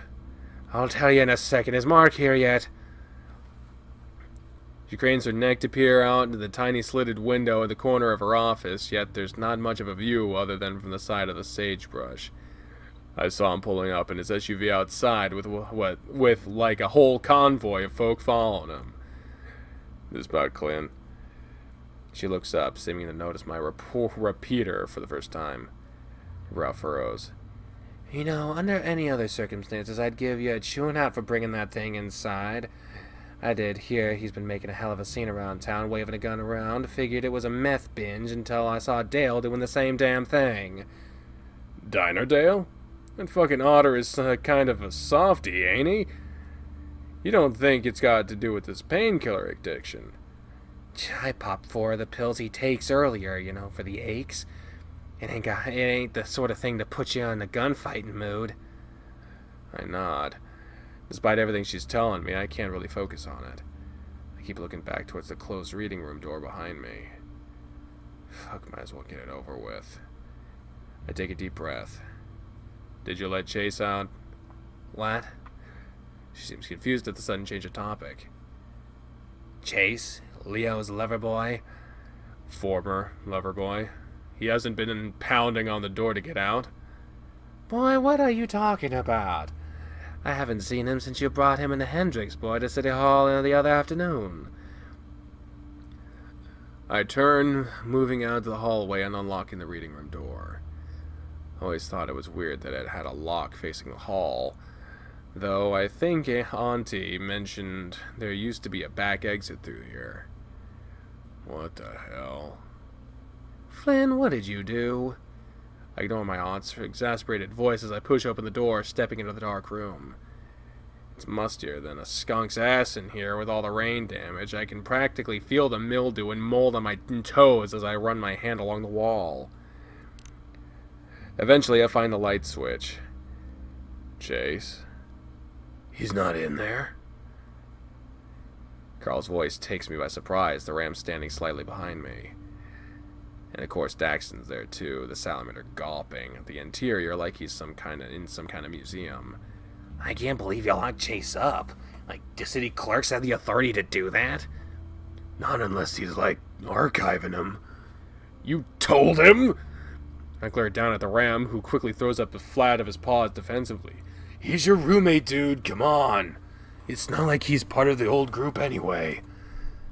Fortunately, like Carl said, I don't see the rest of the gang. Carl notices me peering past him and speaks up. They're, talking with Mark outside. It's about time he showed up. Hi, Mayor. Hi. The two of them wave awkwardly. Auntie looks at the both of them with a sort of perplexed frown. Hello, y'all. She responds abruptly, then quickly looking back up to me. Now, Flynn. Just give me a sec. He's still gotta be in here. I see a stained blue V-neck shirt laying on the ground in the corner by the old bookshelves. Chase! Still no response. It's then that I notice there's something moving on his shirt. Little specks that seem to be gathering in the folds of the fabric. Oh, fuck me. I held my arm across the doorway, pushing Carl and Daxton back. Dude, what? Auntie, did Mark set off those bug bombs after work on Monday like I asked? I'm assuming by your tone that he did not. They hatched. Oh, goodness. Can we not play the pronoun game now? What are you talking about? I see the unused cans sitting knocked over in the corner. Stay back. Black Widows. I lower my arm and walk over to it, quickly popping the top and watching the fogger begin to mist the foul-smelling fumigation spray into the air. The effect is near instant. The skittering pattern of the little spiders begins to grow more erratic. Watch as the adult one on Chase's shirt clambers on top of an increasingly still pile of little spiders. It just sits there, writhing. I can feel something on my foot, too, but my scales are too thick for it to be of any threat to me. I hear Carl mutter behind me. I take back what I've always said. You do have balls. Excuse me. Sorry, Miramore. Boys, I do not have time for this. As I look past the shelves, I see a big lump of fur curled up on the corner under one of the old metal desks. Oh, fuck. Oh, fuck. I dash over, grabbing at the otter's scruff and yanking his ass out of there. He's surprisingly light, and I realize I've never picked him up before. Oh, damn, is he okay? Water! Give me water! There's some in the mini fridge, I'll get it. As I pull him into better light, he looks like absolute shit. His lips are chapped, bloody, and the whites of his eyes are bloodshot. There's also dribbles of vomit on the floor, which I have the misfortune of stepping in. Vomit and spiders, fucking great. Chase, wake the fuck up! I give his face a hard slap. Carl winces. The otter wheezes raspily, letting out a kind of low moan. Man, he's terrified of spiders. I know! Karma, right? The ram speaks in an uneasy tone, visibly uncomfortable at seeing Chase like this. Yeah, maybe.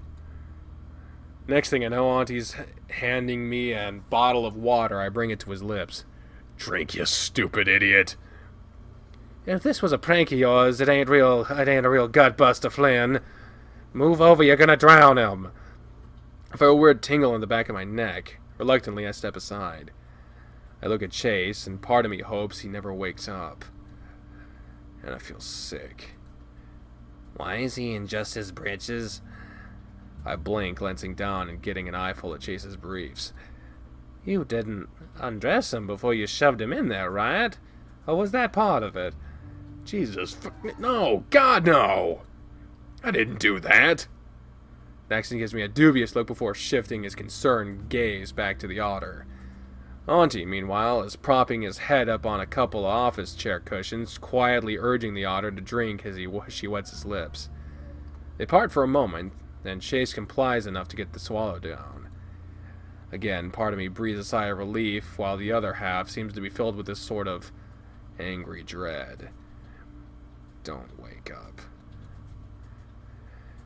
Daxton crouches down beside him, pulling back some of the fur around his collarbone and showing the swelling red skin beneath. Must have been where he got bit. And, of course, 911 ain't working. Carl chuckles nervously. I guess it's too late to suck the venom out, right? You know that doesn't actually work. It's just dumb old westerns that make people believe that crap. Well, I had a great-grandpa, or great-great-grandpa who died of a spider bite. I mean, I think it was a tarantula or something. That might be a reference to the 1915 thing, which, from what I can gather, has been rebranded The Smoke Room, which is due to release soon, I think. So, if able, I will definitely be playing that. Tarantulas ain't that venomous. He was old as hell. He might have been like a fuckload of them. I don't know. Boys, this is real reassuring talk, but could one of y'all get me one of them first aid kits from the bathroom? It's just round the corner. Daxton stands up again and nods, heading off. Chase's eyes are fluttering a bit now. Maybe he's having a seizure or dreaming something real crazy, I can't tell. The salamander returns, clutching the thick metal case that looks like it was from the 90s. Auntie takes it, opening it up and grabbing what she needs like she's done this 100 times before. She applies the cold water to a piece of cloth and presses it against the spot near Chase's neck where the bite is. Once it's damp, she takes an old tube of antibiotic cream and squeezes out about a quarter of the contents on the bite spot, then lathers it in. Chase winces, letting out a quiet cry. Stop. His voice is high-pitched and kind of pathetic, like a child's. Oh, don't whine, you're a big boy. I'd be whining if I was in his position. It's kind of fitting, like Carl said, ain't it, though? He looks to me as if trying to gauge my expression. I'm managing to keep pretty stone-faced despite everything. If he did what y'all are saying he did. I can tell the weird distance Carl and I are keeping from him. Despite his sorry state, is unnerving the salamander. Just a couple of hours ago, it was all figured we were old friends and such. Jace begins to sit up, and it's like my heart lurches. I get that feeling in my skull again, like brain freeze. No. Oh, we know that font. Only Carl seems to notice as I clutch my temple and the ram giving me a nervous, concerned look. Finally, Chase looks to me. shit. Oh shit. Well, there he is. I don't like how Chase looks. He looks way different than the rest. I don't know. Flynn. Again with the childlike voice. It's like he's taunting me. I suck in my lips. What the fuck am I supposed to say? I want to slap him again. I want the fucking truth. But he looks fucking pathetic. Everything's stiff. No kidding, you're rolling a damn Black Widow nest, kid. More interesting things to add to your little movie you're making of our fair town. Auntie sighs. I'm worried you'll have some more content here in a bit. What? What's... Ow! He seethes through his teeth as he clutches at his neck. What's going on? He reminds me of TJ, like he's about to start crying at a moment's notice or something. I haven't seen him like this in a long time. Carl's gaze shifts to the floor. I feel weird. Are you okay? Everything hurts, but it feels different. It's like this isn't a dream. It's not. I looked to Auntie. He's gonna be fine, right?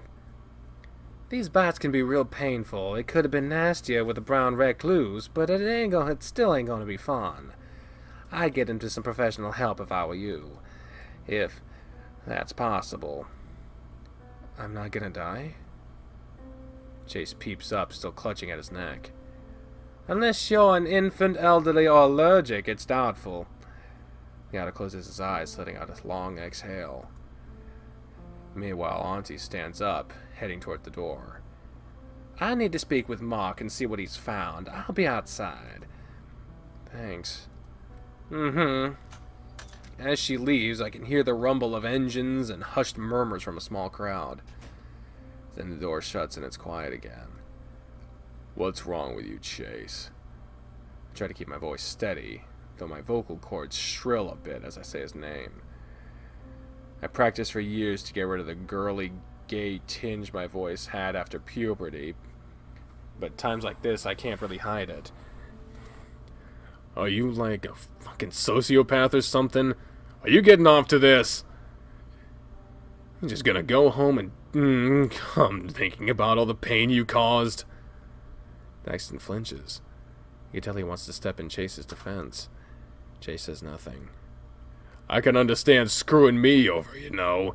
I originally figured you didn't give two shits about Sydney or what happened to him. You just wanted my dick, and that's fine. You followed me back to the river because all hell, that's all you wanted. Leo and the rest of the friends be damned. Fuck, if it was so much worse. Just admit it. Just say the words. No. What? Chase's arms and legs shake as he sits on the floor, craning his neck looking up at me. You saying you didn't do it, despite what TJ said? He looks toward the door. You are an asshole, Flynn. He speaks, his voice still having that squeaky, prepubescent cadence to it. But Sydney was a friggin' evil idiot, and I'm glad he died. You're glad you killed him! I'm glad he died. That's no secret. Daxton, looking 2 parts tense and awkward, steps further away from the otter. His eyes begin to well up. He looks so weak but brimming with emotions. Salamander mutters something about checking on the commotion outside and heads outward. The noise from the parking lot is getting louder. I hadn't really noticed. Someone shouts about something and I hear someone else speaking quickly, trying to calm them. A long silence follows. Carl's like a statue behind the desk, unmoving, not daring to risk drawing attention to himself. Those last 6 months before it happened, it wasn't him anymore. Or at least, not fully him.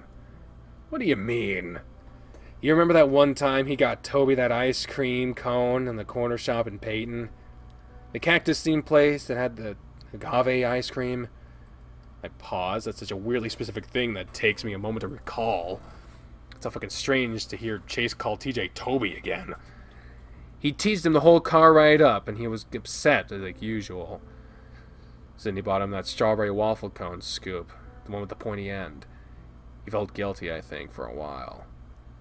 Debbie was talking about Sunday school or something, and Sydney just took the cone and started to stab with the pointed end. Just crushed in on itself, but he wouldn't stop. Like he was super into it. Then he just acted like he was scared. Not of getting punished or anything, but like, just in general, you know? I remember that. The shop manager was yelling at him, and he looked terrified. I told him not to worry about the townies.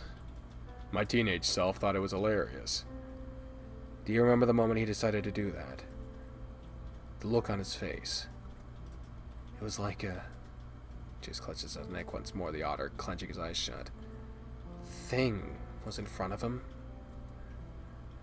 Chase gesticulates in front of his head, making a swirling motion before letting both of his arms drop limply to the ground. Jesus. It's like I just woke up from a really long, really bad dream.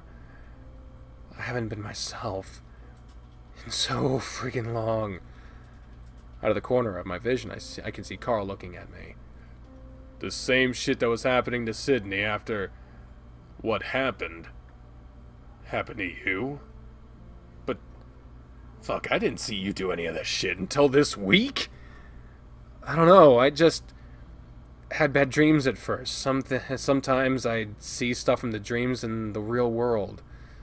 I kind of just numb myself to it.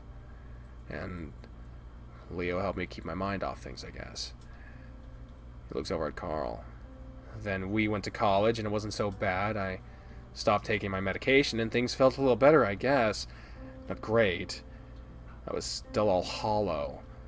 But at least I wasn't seeing the demented crap at the end of my bed anymore. Chase takes a drink from his water bottle, cringing at the pain from each gulp. I don't know what to say. I was beginning to think I was going nuts, like I was seeing shit that wasn't real. But hearing him talk about it out loud, just like Sydney, that weird look he'd have before looking upset or scared, or doing something real heinous, doing some real heinous shit. And Chase was doing it while ordering fucking brunch. I'm sorry. Something's wrong with me, or was, I don't know. Guess, we can add that to the checklist of things to ask your aunt about. Chase begins to stand up groggily. What? The front door is pushed open, Jenna standing in the doorway. Guys, you should get out here. She spots Chase steadying himself against the desk, her eyes widening and her ears flicking back momentarily. Oh, Chase! You're here! And where are your clothes? There's spiders in them, Carl mutters. Okay, just get out here. Jenna heads back out. Chase pushes himself from off the desk, beginning to walk forward like a zombie from one of those old VHS films we used to watch. Whoa, man, don't you have some, spare touristy shirts or stuff around somewhere? Do you seriously think Echo gets enough tourists to justify merchandise? I just need to get back to the motel. Clinic first. The otter stumbles a bit, and though with some hesitation, Carl and I take him by each shoulder and help him to the door. I make sure to grab my rifle, though. You still didn't answer my question. Chase says nothing. We exit City Hall and are instantly greeted by a slew of faces. Oh, Lord. I don't remember Micah's voice. There's a lot of fresh shit, you know. I don't fucking know. And I know Kudzu. He had that sort of off Brooklyn accent. What do you mean we can't leave? What do you mean when you say we can't leave? Everyone seems to be gathered around the front entrance, the headlights from half a dozen cars lighting us up as we exit. Most eyes are on Auntie. The air has this sort of smoky tinge to it, like someone's cooking something. I wonder if it's from the fire I saw earlier. Y'all came here because you wanted answers. Now you're gonna listen to them or not? I recognize most of the people in the crowd. Janice, Duke, Kudzu, Micah, Heather, Mark, and shit, about a dozen more. Some of them look downright terrified. Others, like Micah, like the klepto shithead from Tetanus Alley, just looks pissed, agitated by whatever the hell Auntie's saying. I can see Duke, the old widower that lives next to Leo, somewhere back by his car. He isn't looking at my aunt anymore. He's fixated on Chase with that sort of 1,000-yard stare. In the back of the crowd, I see the lumbering figure of Leo. Oh, Leo looking different. At the sight of us, he pushes his way through. Otter! Leo beams, wrapping Chase in with his arms, seemingly uncaring that half the town was behind him. I see Chase's face contort, the otter grimacing. He seems more disgusted than pained, especially as Leo begins to rub his large hands along his backside. You didn't need to run, you know that. I'm here. Chase manages to wriggle free, nearly stumbling back into a prickly pear cactus in the process. Leo catches him, holding onto his wrist. There a long moment where Leo is just looking at Chase's face, his expression shifting from the wide smile to more of a vacant stare. I got bit by a black widow. I'm okay now, but... You grew your goatee back. How'd that happen? What? Chase's eyes widen some, and he clutches at the ratty-looking tuft of dyed fur on his chin. That's a shame. I always thought you looked cuter without it. Dude, what the hell is happening? Yeah, but I'm fucking wondering that too, man. Carl speaks hushedly to me, and all I can respond with is an astonished shrug. We're getting elements of, like, all these different routes in this one. Makes me wonder, like... I don't know if there's going to be, like, a true route at the end of this that explains everything, or what. Or if we're just supposed to pick pieces out of all of them. Auntie begins to speak up again. Let's talk plain like. Most of y'all are seeing things. Bad things. And some folk around here have been starting acting real strange, more so than the usual suspects are on their bouts with the happy juice. And nobody's getting any tower or satellite signals from the phones or the internet. Landline's fuzzy too. A couple of people nod. Mike is now looking over his shoulder, seemingly unfocused on what Auntie is saying. Mark tried to head off to Peyton to see if the county offices knew what was going on. He got about as far as the Flint turnoff before he found himself on the old Route 65 leading back into town. He tells me he tried 3 times to get through. No luck. Now, I would have slapped him on the head with a roll of newspaper and told him that to take his clown into the circus if I hadn't heard the same sort of thing from my grandpa decades ago. Folk traveling in buggies trying to escape the madness of this town, but they got snared in one hell of a web. If y'all have been thinking your dreams have been getting real queer as of late, you ain't alone. It's been getting worse. Honestly, I was packing my bags to get out before it hit. I wasn't ready to leave. I remember telling Auntie I wanted to stay for Carl's interview, but I wanted to also see if I could get to the bottom of the shit with TJ too. So you're saying there's no way out? That we're in an inescapable bubble? Sweetheart, it's like the tide. It goes in, it pulls out, it's pulled out, and sometimes it pulls stuff with it. My grandpa, God rest his soul, told me it was attracted to the uncouthness of man, the eyes and desires with which we cannot unshackle ourselves. Simple sin. Mark. She looks over at the horned toad, our town's treasurer. He's standing by his black 4-door SUV. I always made fun of him for buying it. Black cars in the desert ain't a good mix unless you're keen on baking. He reaches into the car and pulls out a lumpy something wrapped in a flamboyantly colored beach towel. I recognize the faded logo in the corner as one of the Southwestern Adventures, an old souvenir maybe. Mark herks as he steps in front of the mayor with it, setting it on the ground. The first thing I see is the feet sticking out of the end. Someone in the back, Heather, I think, screams. It's a banshee-like wail as Mark pulls back on the fabric. No! Keith! What? It's not Keith. At first, it's difficult to tell exactly what I'm looking at, but after a few moments, I can see clearly who it is. That's Salem. What? Keith! Jesus. No. TJ begins to sob, his terrified sniffles mixing with Heather's confused, shrill cries. The boar is covered in lacerations, most of which are on his face. 2 swipes of whatever cut him seemed to have torn his eyes and part of his snout out. I always thought when someone had their eyes taken out, it was just black holes inside, but it's pink. It's like I'm looking into the guy's brain. I feel like I'm gonna hurl. What happened to him? He tried to leave. Yeah, but how did that happen? The raccoon, who up to this point I've never seen as anything but strong, as the strong silent type, looks shaken up bad. He clutches his forehead with a paw, shaking his head. God, for a second he looked like someone else. I barely know Salem. He's a recent move-in who originally squatted on vacant land in an RV until the landowner started making him pay to live there. He kept to himself, never even said 2 words to the guy. As an accomplishment, we are stuck in a town with there's about 50 people still living here. I know that feeling. Mark tells me that the 3rd time he tried to leave, he saw him just laying there at the side of the road next to his RV. Dead as a doorknob. So to answer your question, Coon Boy, I don't know. These things always end.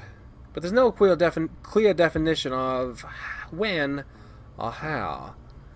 I advise as I do in all trying times to turn to the higher powers, pray and repent as you may.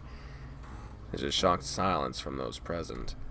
Daxton keeps shaking his head. Jenna tries her phone again. Micah stares off into the dark in the direction of the highway. Oh, here comes Duke. I know how to make the vision stop. The weasel steps up to Auntie, though he's not looking at her. Yeah? What's your proposal, Duke? He points a pink finger towards Chase. We stop him. This picture was on, somewhere. I saw this picture somewhere. Chase sort of half blinks, his bloodshot eyes aimed all unfocused like at the scruffy weasel. What? I can't discern whose voice that came from. This has all happened before. He looks towards Auntie, who nods inquisitively. And that's only gonna get worse. It happened to my granddaddy, my daddy, and now it's happening to me. Well, me and the rest of yous.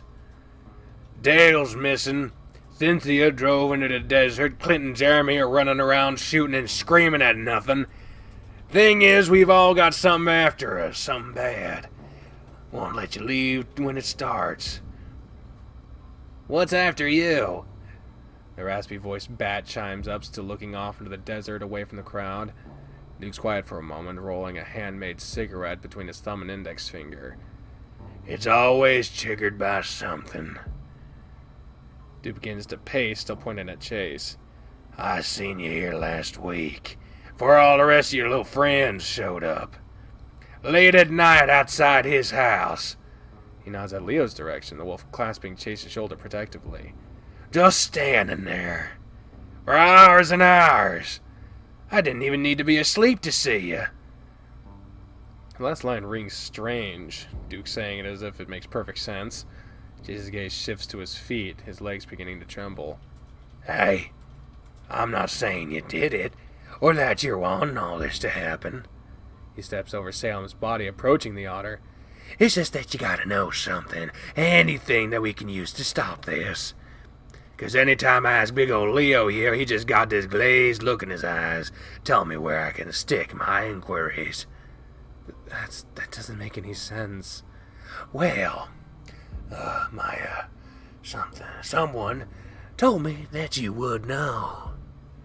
And to this point, I see black metallic shapes sticking out of the back of the weasel's trousers. He's got a gun!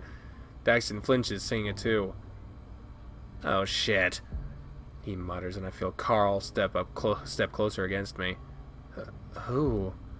Someone I know. He yells, leaning in closer to Chase. Leo steps completely in front of him, ears down with his fangs bared. It makes sense.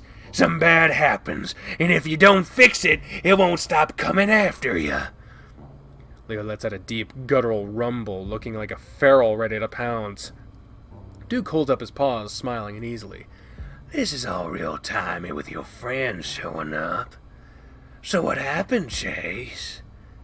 I don't know what you're talking about. Auntie exchanges a glance with Mark and then both look at Chase, seemingly unconcerned that Duke is packing. Things are getting worse out here, and unless we do something, we're all gonna end up like young Salem. Duke's voice is dead and distant. He's right. Auntie's voice cuts through the air like a knife. Next thing I know, her and Mark are stepping up beside Duke. Flynn, come here. My heart lurches at hearing my name called, and I strain myself to keep a straight face. I try not to look at the body as I walk up, feeling my backside illuminated by a dozen headlights and the gaze of the crowd. You locked Chase in the reading room with all them spiders. Why? You what? Didn't know about the spiders at the time, I mumble. Flynn. She looks away for a moment. Oh, well. I wonder what to choose. Oh, shit. Pretty sure he killed Sydney. I clutch my head, the blood in my veins feeling cold. It's as if the gravel beneath my feet is turning to quicksand. My mouth moves as if to say more, but I manage to bite my tongue. This just makes the pain worse. What the fuck is happening? I can see Jenna covering her face with both paws, seemingly in disbelief that this is really happening. There's a few murmurs from the gathering. Micah looks back at us, seemingly distracted from whatever was in the desert he was staring at. You'll talk about your little friend who drowned in the lake a decade ago? Yeah. Wow, kid. He clicks his tongue, shaking his head at the bedraggled-looking otter. That's fucked up. Chase starts to look like TJ again, as if on the urge of breaking down into sobs. He seems to be alternating from angry, sad, and confused over and over again. It's bullshit and you know it, Flynn. You killed Sydney, you fucker! The pain flares, my vision blurring for a second. That's not true. I highly doubt that, lover boy. I'll beat all your asses if you keep telling lies, yeah? He grins, eyeing the rifle in my hands. I clutch it more tightly. Duke turns, thumbing toward the wolf. It's already got him. He speaks with such idle nonchalance, not bothering to clarify what it is. Sid died like 10 years ago. This doesn't make any fucking sense. Well, this sort of murder happened before. My grandpappy lived through this whole thing and stayed in the town after. Yeah, that's right. It happened weeks after the body was found. Auntie rubs her thumb through a floral scarf, staring into the headlights of one of the old Jeeps. The one in the mines. The air got all electric and fuzzy. Folks went out of their minds. She's never talked about any of this before. How do you know that? Brett gabbed about it a lot when you were a youngin', and even before you were born. Dad. The whole superstition was part of his justification for making like a library and booking it. Well then, one other reason. I try to ignore that last comment, still focusing on the increasingly tense stare-down between Leo, Chase, and Duke. I had heard Mom and Dad hated Echo, mainly the usual grumblings about godlessness. Any ailments that they had were surely the fucking result of some Latin sin. Or latent. That's right. Point is, the ground beneath our feet is a tainted soil. Rotten, shaky loam. Duke interrupts, but Auntie doesn't seem to mind. She's just frowning now, looking to the crowd of people. Her scarf's come undone due to all the fidgeting, and all this old scars she has beneath are visible. Tattered scales replaced with pink flesh. It's more rotten in some places. You know the ones. My grandpappy thought that 'cause they didn't catch the murderer, it planted some seeds in that bad dirt. But it ain't true. Duke rubs at a scab along his forehead, squeezing his cigarette so hard the ash starts pouring out the other side like toothpaste. They caught him all right. Then everything was okay for a while after they found him and he was killed. What the fuck does this have to do with Sydney? Duke continues ignoring me. So I don't know what it is, if it's murder or guilt or not catching someone that did wrong. I shake my head. I can't believe this shit. Sid's not fucking haunting the town, you meth-addled cunt! But it started when you got here. So you gotta forgive me for wondering if it's one of you. If one of you did something bad. He was a fucking 9-year-old! And brought that guilt back to this poisoned land to grow the seeds again. Dude doesn't sound like himself at all, not even his recently crazed self. Still, though, I don't want to admit it, I start to have an idea of what Duke might be getting at. How all this fits into our history, and judging from the look in the gathered crowd's faces, the feeling appears mutual. There's murmured inquiries about what to do. Heather's still quietly sobbing, asking a group of people who ignore her why no one is helping Keith. Genevieve Sanders, a retired mail carrier from Peyton, mentions something about a lynching. Jenna's arms are crossed tight. Her expression is sort of this sort of furrowed, indignant stare that slowly falters to upset confusion. DJ's next to her, one paw on her arm. I can barely hear him, but he keeps saying he's sorry over and over. Leo begins to tug at Chase, pulling him back into the direction of the van. The two begin to hurriedly walk before Auntie speaks up. Stop! I always had this... I don't like that. This desire, this idea of getting justice for what happened. Sid deserved as much. But now, I can't say I'm feeling any catharsis or joy. Just this hollow rumbling from my insides that this ain't right. This can't be how we fix shit. Carl has his head down now, the ram acting small despite his burly proportions. I just want to move beside him, tuck him under my arm, and fuck off far away from here. Get back over here! Leo clutches Chase tighter, the otter wincing as he struggles to wriggle free from the wolf. I can walk on my own, Leo. Leo seems to ignore both the mayor and Chase as they approach the van.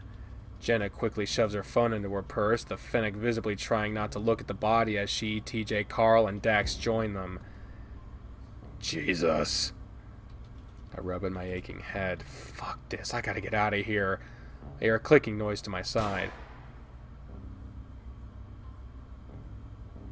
The horrible noise is deafening. Did y'all hear that? I hope you did. It was kind of quiet for me, too. It was a gunshot. I clutch the sides of my head and crouch down. A brass shell casing falls and hits my leg. It's hot. Duke's pointing his pistol into the air. Our group stops in their tracks, TJ falling to the ground and covering his face. Heather is shrieking, screaming over and over again, and then suddenly she stops. There's some flailing of movement from the group that was standing near her, like the dancing you see at raves. When I look again, I can't see her anymore. Mike is gone too. Him and a few others scattered. I can finally see the bat's silhouette in the distance, sprinting into the desert. What the fuck, Duke? I scream at the weasel. Needed to get their attention for the mayor, yeah? That's no fucking excuse. That shot could come back down and kill somebody. Duke clutches the pistol limply in his grasp, seemingly uncaring of where he's pointing the loaded weapon as he twirls his wrist about. It's a bit late for that now. Folk have been hurt already. And they'll continue to get hurt till we stop this. I hear shouts of agreement from the remaining crowd. Auntie just nods, and I can't help but give her a dumbfounded look. I clutch my repeater close. Spiders. Spiders got him. That's right, Flynn. She points at Chase. Yeah, he sat in a nest of them. Duke. She holds up a finger, fast walking back into the office without another word. Duke watches our group by the van. Everyone's quiet. His pistol is aimed up at the sky. After a minute, she returns with a piece of faded paper clutched in her hands. There's some old-timey writing on both sides of it. She holds it up to Mark and Duke. Mark uses his cell phone as a light as they begin to read, Duke lowering his gun. You can see Jenna moving by the edge of the fan. The fan? She's motioning towards me, then Duke. What does she want me to do, disarm him? One quick chop of the wrist. That'd do it, I guess. I'll drop my repeater, though. I don't really want to risk that, at least not yet. Surprisingly, Chase speaks up. What's it say? Boy, I think you know what it says. You were rooting through our stuff and plucking all these records Thursday. James Hendricks, notice of death. Carl visibly stiffens. Guess what killed him? Spiders. I step up, squinting at the paper. It's a notice of death, all right, for reference in an estate transfer. It's for a James Hendricks who passed away in 1913. The cause of death is listed as poison/infection. Tarantula. Tarantula? Chase shifts uncomfortably. Jesus, that's got planted on some black widows. What does Carl's old great whatever have to do with this? James Hendricks I was a notorious sodomite. Oh my god, like Chase. I sigh. What? You say he was looking at this the other day? He's working on a school project. Hell, that's why he's here. So he claimed. You're sure about that? Auntie seems to pry at my own doubt. Look back at the pathetic-looking otter. He looks to me. And then Dax steps up. Hey, He stops just short of the body on the ground. Daxton straightens his posture, folding his hands behind his back. Mr. Duke, I think you've been making a lot of really interesting headway into how we can solve all this. You know, much better than just hiding out in our houses from rampant chaos and the like. But, Salem here. He unsteadily gestures toward the corpse on the towel, the boar's hollow eye sockets still staring at the stars above. Whatever got him, I think stopping/avoiding should be priority number one. Because, I mean, I've only known Chase about half a week, but it doesn't seem like the sort to be capable of all this. Kid, I've known Chase all my life, and I'd reckon something similar. But at the end of the day, Chase didn't do this. It's what Chase did that did this. This town needs justice. Hell, that little Sydney kid needs justice. I'm gonna save all y'all. And make it so she leaves me alone once and for all. Who leaves you alone? Dude unresponded said, raising his pistol. I can tell who he's aiming at, his paw shaky. I need to do something. Jesus fuck, do nothing! I stand there. And I can see Jenna beside the van looking at me pleadingly. Auntie's peering at me now, a strange look on her face. This isn't right. I should do something. My head is killing me. Something's wrong. And at the worst possible fucking time, I grit my teeth, concentrating on what's really happening. Duke says something I can't quite make out, and Daxton stammers something back in retort. I've had visions of Chase too, but nothing that points towards that as a conclusion. Leo slides Chase behind him, the wolf's ears pinned to the side of his head. Oh! Hey! We got an actual choice now! What the fuck does this mean? Raise the repeater. We don't know who he's pointing it at. Trust Daxton. What the fuck is Daxton doing? That we need to trust him? This could be the difference between the good or bad ending. I don't honestly know. I don't see how trust Daxton is a thing. I don't know what that fucking means. But the main thing is we have a crazy motherfucker with a gun. A lot of them, probably. So, why have tension if you can't escalate it, right? Raise the repeater. Despite the throbbing pain, I managed to pull up my gun and aim it at Duke. Drop it, fucker. Flynn! Let him die! Someone in the crowd yells. Fuck you!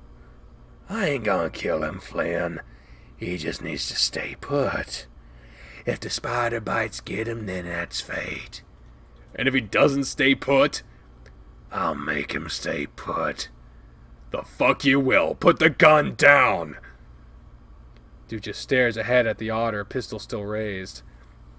I can hear fucking people in my head telling me to save right here, so I'm gonna go ahead and do that. Right quick. And then go back.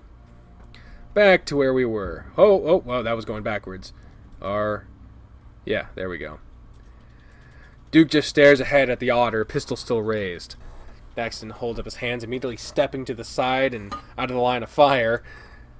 You don't need to do that. I said drop it! Why won't you fucking listen to me? I can't yell. Duke says nothing. Do it! I see the weasel exhale, traces of cigarette smoke leaving his nostrils and dissipating into the hazy air. Slowly, his wrist goes limp, and he lowers his arm to his side. I step over and knock the gun out of his paw. Next thing I know, Leo is sprinting across the parking lot. Oh shit, the wolf tackles the weasel to the ground, strike him in the jaw with a free fist. Mark and Auntie quickly try to pull him off, and I scamper down to grab Duke's pistol before Leo does. Let me go! We're leaving, Leo, come on! Duke whinges on the ground, one of his snaggle teeth hanging from his lower lip. You doomed us, kid, and he's gonna get away with it! He stretches his mangy arm across the ground, pointing towards Chase. Auntie moves over beside me, resting her hand on my shoulder. Flynn, you can't make this decision for everyone. There's something wrong with you. I can't believe you entertained this fucking meth head's proposal. I used to think you were a good person, you know, but fuck that, witch trials it is! I spit on the ground. Auntie lowers her hand and begins to fidget with her scarf, her gaze shifting downcast. Used to think us Moors were immune to all this sordid nonsense business, but I don't think you are. Not anymore. Be careful, Flynn. She turns, walking back towards Mark, who is busy rewrapping Salem's body and bringing him inside. It's rare to see her look so uneasy. Trying to run a shit town like Echo, you get a thick skin for shit crumbling around you, but nothing like this. Daxton quickly helps Chase into the van, and the rest of the gang follows. Basically have to drag him by the shirt to get him to come with, the wolf snarling and swearing in his native tongue the whole time. Oh! It's Sunday. Oh, whoa! What the fuck? Whoa, what was that? Hold up. Okay, I'm looking right at you, motherfucker. Show me, what the hell was that? Oh, what the fuck? There was like a fucking creepy crawly or some shit. I didn't like that. Not one bit. I stare into the rearview mirror, watching for any signs of taillights in our wake. Leo's driving, of course. Carl's feeling woozy after everything that happened. I wish I was sitting in the back with him, but unfortunately my legs are too long. That and Leo's van is clearly not designed for folks with thick tails, so I gotta sit with my cheeks straddling the edge to make room. He's sitting in between Jenna and TJ with Dax and Chase in the back. There's been some chatter about what happened and what's bullshit and what not bullshit. TJ's the only one who's been quiet. Though one thing's for certain, with everything that's happened, everyone seems pretty focused on getting out of town. Leo doesn't floor it like I expected him to, but we move down the bench of the mountain and through the town speedily enough. I see Jenna look out of her window intently, and I can only imagine if it's to see if we can can spot Jeremy, maybe even her father. Dude, I don't feel good. Chase got bit by a black widow, and he's been complaining less than you, Carl. Speaking of, how are you holding up, Otter? Chase gives a half-hearted thumbs up, the mustlid's forehead resting against the side of the window. Carl, just puke on the floor if you have to. I don't think Leo's gonna stop. This seems oddly familiar. Carl leans over and puts his head between his knees, groaning. This is very familiar. That gets TJ's attention. He starts rubbing the ram's back slowly. Good thing smoothies probably aren't too bad on the way out. TJ frowns. Turn the dial on to get the radio, but like the cell phone signal, I'm not getting anything. For now, I just turn up the AC and aim it up towards my face. My head's still throbbing up a storm. This feels like a dream, doesn't it? Leo speaks softly, too quiet for anyone behind us to hear. I wouldn't know. You put Chase in danger. Oh, God. I cross my forearms over the dashboard and lean my face into them. I also saved his ass. I keep my voice low. Out of the corner of my eye, I can see Carl perking up to listen in. Doesn't excuse it.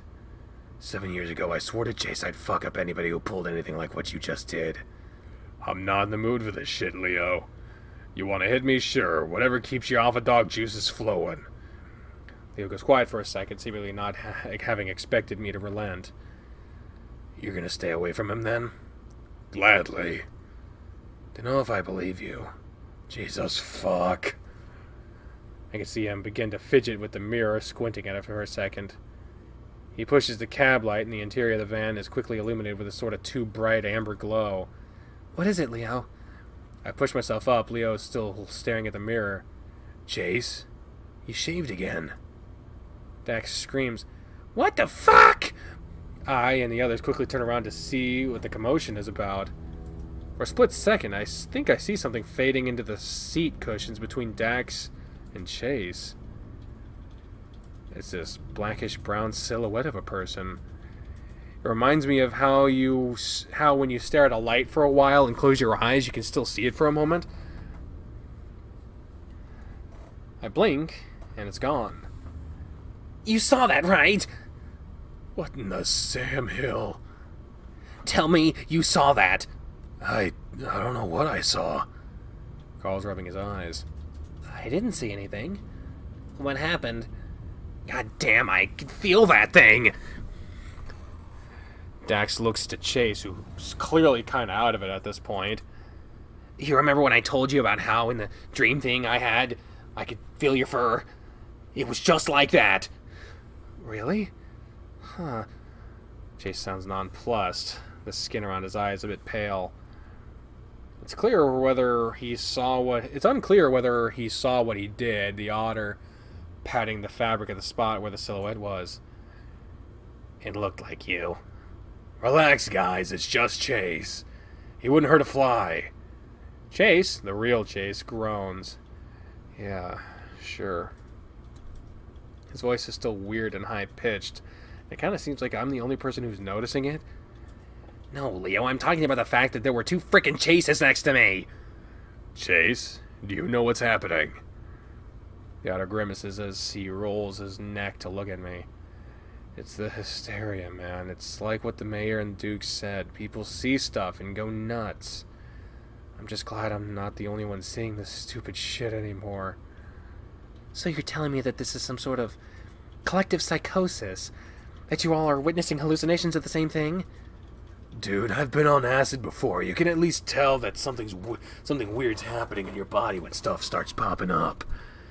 All things considered, I'm like, okay, and still could see whatever the hell that was. Carl shifts nervously in his seat, the ram looking uncomfortable with having his back turned to the now empty space.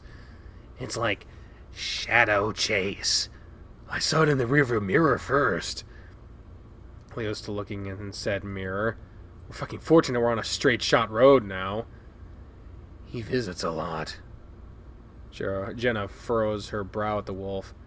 Leo, she pauses, noting the vacant look on Leo's face. Do you want me to drive for a bit? That's funny. I'm serious. So am I. Well, let's try not to think about this for right now. That's a bit of a tall order. Jenna shrugs uncomfortably. It's your choice. Can we just change the subject? A few minutes later, we're already passing the lake. Huh, so is it Sunday already? Sunday morning? That's what the clock says. What a fucking day. I don't say anything in response. We never got to ask Flynn's aunt about the thing. We'd always go back and ask. What? No, I just... He's kidding, TJ. Oh. The Link stares at the space between his knees. Do you actually think she'd know anything about it, Flynn? I don't know. She and Mark knew enough about what happened with the body, though. Carl shivers and puts his head back down while TJ continues to rub his back. A few minutes of silence go by before Carl speaks up again. It feels kind of nice. Reminds me of my mom. Yeah, actually my mom did it too. Thought it might help. Hey, I love you, just so you know. All you guys. I'm glad we're getting out of here. Fuck it, I'm going back to Pueblo. I raise a brow ridge at the ram. And I'm taking you with me. He points a thick finger toward me, leaning forward enough that he pokes me in the shoulder. I restrain a smile, instead letting out an idle grunt. Me? College? What a thought. The idea of being around guys my age. And Carl. Not even sure what the hell I'd major in. Definitely not fucking poli-sci. I squeeze my wrist, trying to refocus. I love you too, Carl. And everyone else. You too, Captain Daxton. Captain? Oh, I was promoted. Cool. Daxton seems distracted, watching Chase stare at his own fingertips. Yeah. Chase affirms his love for everyone with a groggy monotone. Jenna glances back at them before turning her attention out her own window. Leo doesn't say anything from the front, his focus solely on the road ahead of him. Are we at the clinic yet? Still about 20 minutes out. I watch the desert whip by us, for the first time feeling somewhat safe as the town disappears behind us. But of course, it doesn't last long. What's that? On the side of the road there. Leo turns his head in the direction of something on the curb ahead. Up ahead, we all do. Oh boy! Oh boy! What is that? Oh my gosh. TJ covers his mouth. Carl sits up straight, trying to see. Leo slows down as we pass. There's Chase's car, all the windows shattered. And there's Duke, lying 12 feet away from the open door of the driver's side. What? What?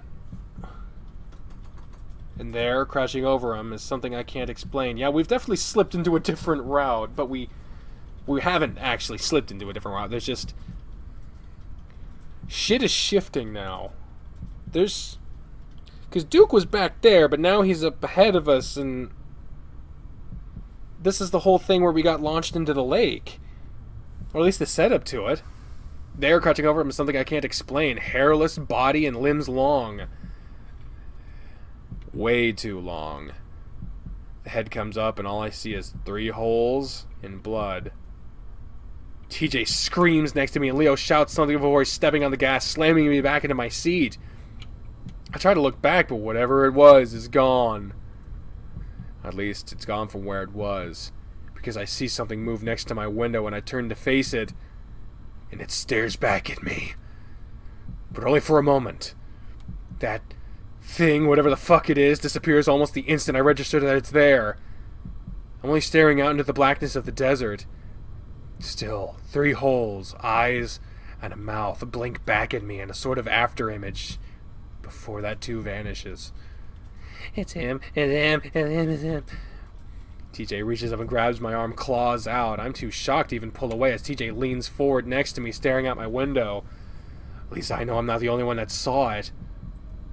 TJ squeaks again, and when no one answers him, It's real! I don't know.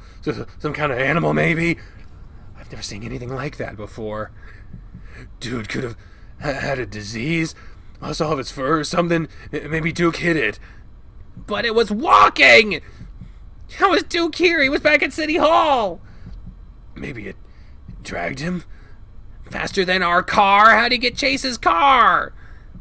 I still have my keys on me. That's impossible. Could have hardwired it. I don't know, man. TJ leans back, looping his arm around Carl's, and I can see him shaking. I look over my shoulder through the back window. Jesus fuck, just like Dax described. There! We've all seen it! It's how I remember, but I don't remember it ever moving that fast. Or with, blood. Jenna wrings her paws together, speaking quietly. Her tone is thoughtful and worried, as if she's trying to rationalize this all to herself. Fuck, that's what got Salem, isn't it? Jesus, don't fucking take your foot off the gas, Leo. Leo doesn't respond, staring straight ahead. He's squeezing on the wheel so hard it looks like it's bending. I pull back the hammer on the repeater, holding the rifle across my chest with barrel pointed towards the window. I remember Duke's pistol that I stowed in the car door holder earlier. I grab it and toss it into the back seat. Yeah, toss a loaded gun, that's great. Jenna grabs it without hesitation, aiming it out the opposite side. This is freaking nuts! At this point, Chase's car is a good distance away, only visible because the headlights are on, a streak of light fading out across the desert. Duke's dead, isn't he? Some dry retching noises, followed by heavy splattering sounds, cut me off. Wait a minute. Cut me off? Chase was the one talking. What? Carlos hunched over in the seat, head between his legs. It isn't hard to figure out what just happened, especially with the smell when the smell hits me. Oh my gosh, Carl! TJ looks torn between blanching away and comforting the ram. Carl looks back up, looking like he's about to say something before diving forward again. Much louder retch, followed by a much quieter plopping sound follows. I grimace, feeling my own stomach roll. God. Daxton's looking up at them, a paw to his nose. You okay, man? Carl keeps his head down a while longer, his fingers twisted into the fabric of his shorts.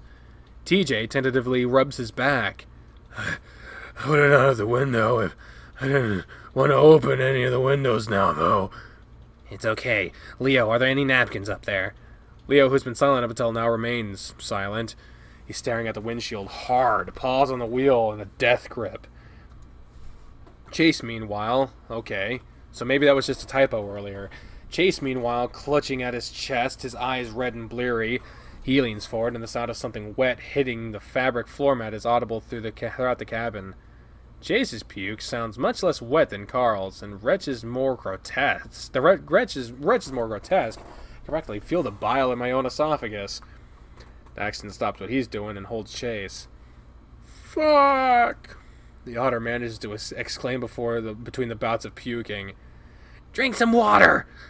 During all this, I'm still glancing out the windows, not head on though, because I'm honestly fucking terrified of going to look straight into those eyes again. We drive in silence for the next 5 minutes with no creature in sight, thankfully. But I don't know what to think right now. There's no way what I saw was some animal like Carl implied. The way it moved, the way it crouched, and most of all, its face. I've never seen anything like it. At least anything that's not a Halloween costume.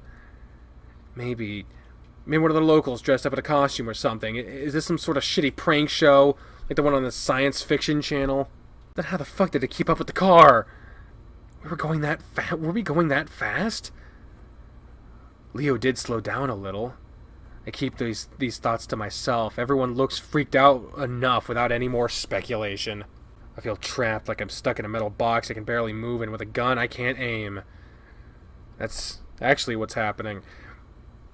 If this thing can outrun and rip at cars, nothing is safe.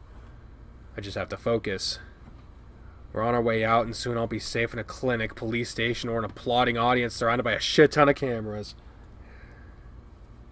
If it's the latter, I'm decking the first fucker that comes out with a microphone. I try not to think about Duke by the car, Salem on the blanket, my aunt there, trying to keep everyone safe. That thing. I shake my head, trying to watch for any sign of movement. Are you okay, Chase? DJ's arm is still around Carl, the lynx craning his neck to peer back at the hunched over otter. I've never been so freaking scared in my life. But yeah, okay. Chase grasps at his throat and neck, wincing heavily. It's getting harder to breathe. Hold on, Chase.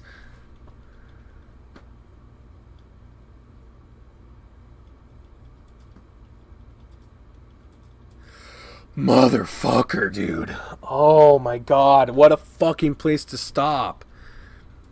I don't know what would have happened if we chose the other shit, but since it's only about 18 minutes in, I say we go, you find out, eh? You guys up for that shit? Want to see what happens if we, trust Daxton? Sid's dad flashes in my mind. The hole in his head, the look in his eyes. I keep my rifle clutched across my chest, pointed downward. Dax. Yeah? He's staring wide-eyed at the gun in Duke's grasp, his blue hands in the air. You gonna elaborate?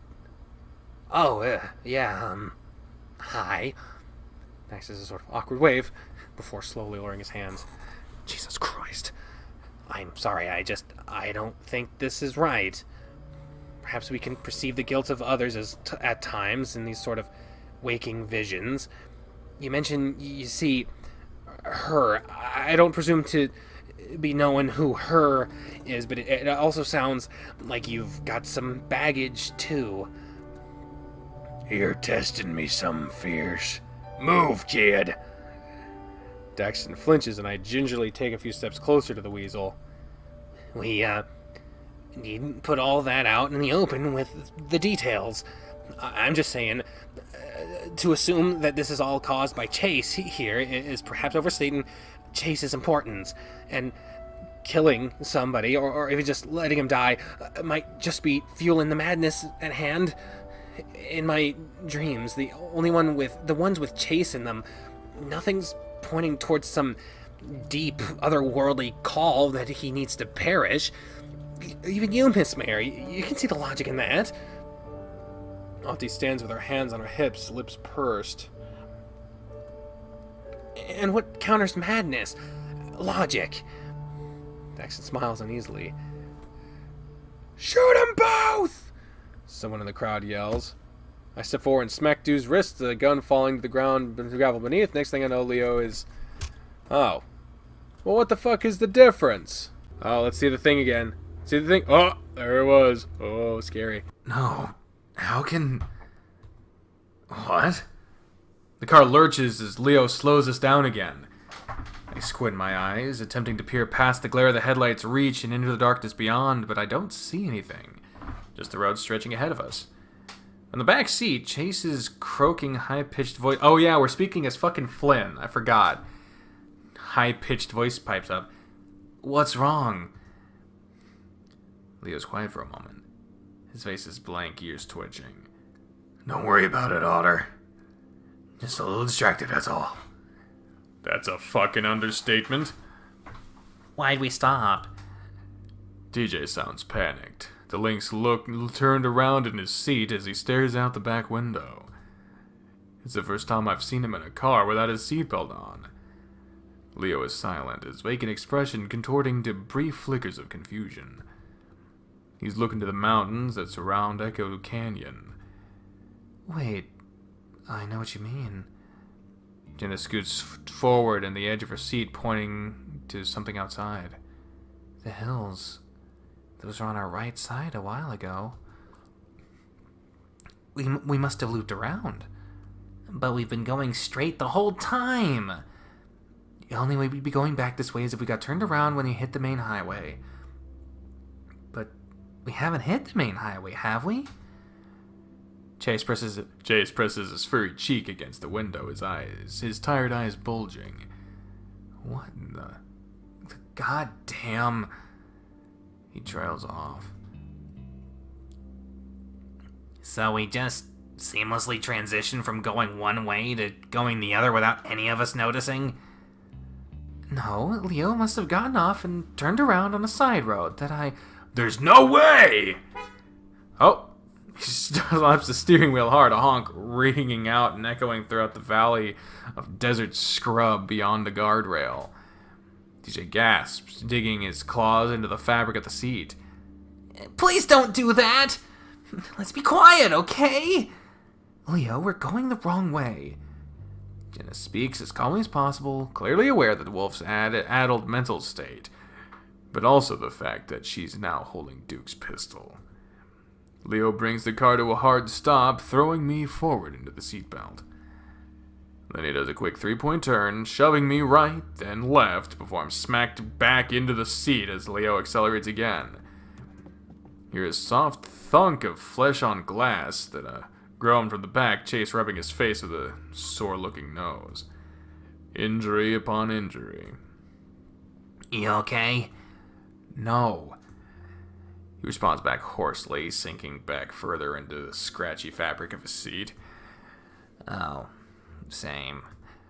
Daxton does a curt nod. Leo was sitting upright, only moving with rigid like a goddamn automaton. What the fuck? We both stare at the windshield eyes to the horizon. It's clear that Leo doesn't want any talking, so we're all quiet. Even in the silence, I can feel the growing unease from those behind us, the trembling of muscles and clicking of claws.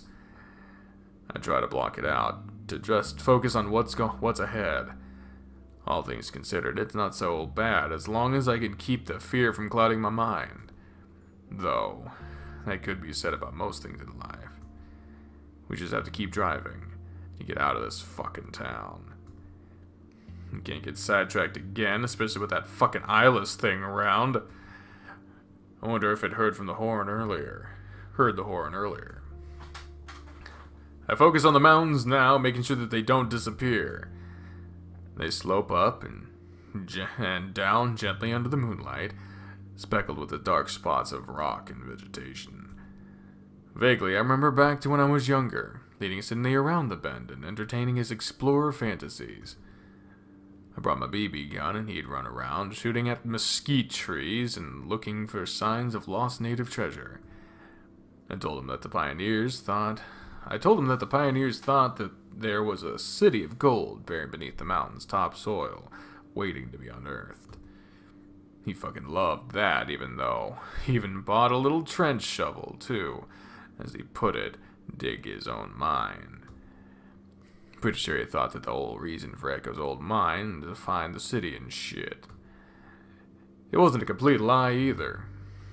The Akhakte tribe supposedly told the conquistador types that treasures and riches were stored aplenty in the Meseta territory around here centuries ago.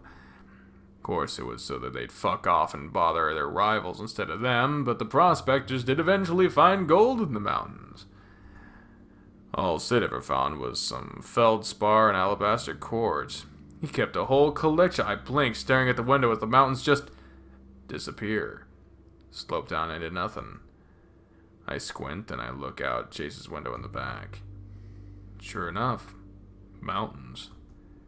Leo. Don't worry about it. Leo speeds up instead of turning around, though. Dude. What are you doing? TJ's claws come out against my skin again as he gets that scared cat look in his eyes. Leo mumbles, mostly to himself. We're just confused. There's no way this leads back to Echo. Leo, slow down a little. Leo lets out a small growl, and I instinctively clutch my rifle a little tighter. This is getting out of hand, but I, honest to God, don't have a fucking better idea. I'm gonna keep going until I see that car we passed. The tone in Leo's voice keeps any of those in the back from arguing. Though I hate to admit it, something about his demeanor actually shuts me up as well. Another minute of driving, more awkward silence, then Leo hisses through his teeth. Straight ahead of us, a sign. What? How in the shit? Echo Mine. Danica entrance. That's on the other side of town. I say this as if it can not possibly be... I say this as if it cannot possibly where we're at, though there it is. Jesus Christ. It stands about 8 feet tall. Faded wood with that touristy Wild West font placard that the county commissioned a couple of years ago. The sign's only readable because of our headlights are right on it. The original solar face lights having been destroyed by junkies years ago. Leo thins his lips, driving right past it. The minutes pass and it becomes increasingly difficult to place exactly where we are. On this side of town, I can see that smoke from earlier more clearly, too.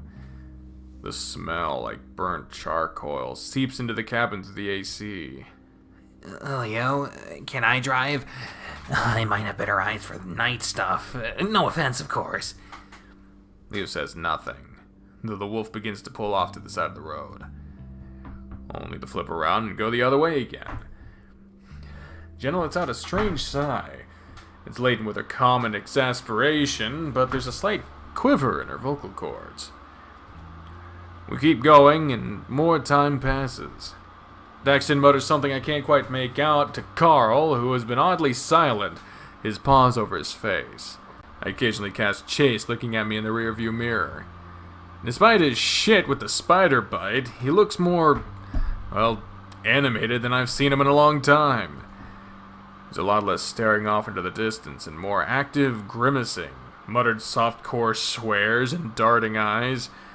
I never realized how yellow his eyes are before. Were they always that bright? More time passes, and as we round a bend, Jenna crawls halfway onto the mid-seat console and points ahead. That's where Duke and Chase's car was. It's not there now. How can you tell? Daxton keeps craning his neck to see past me. The corner looks familiar, but where's the car? I remember that thing. Its silhouette was outlined against the group of pinyon trees by the guardrail. TJ makes a whining noise. I recognize it too. There's no broken glass, tire marks, or blood, though.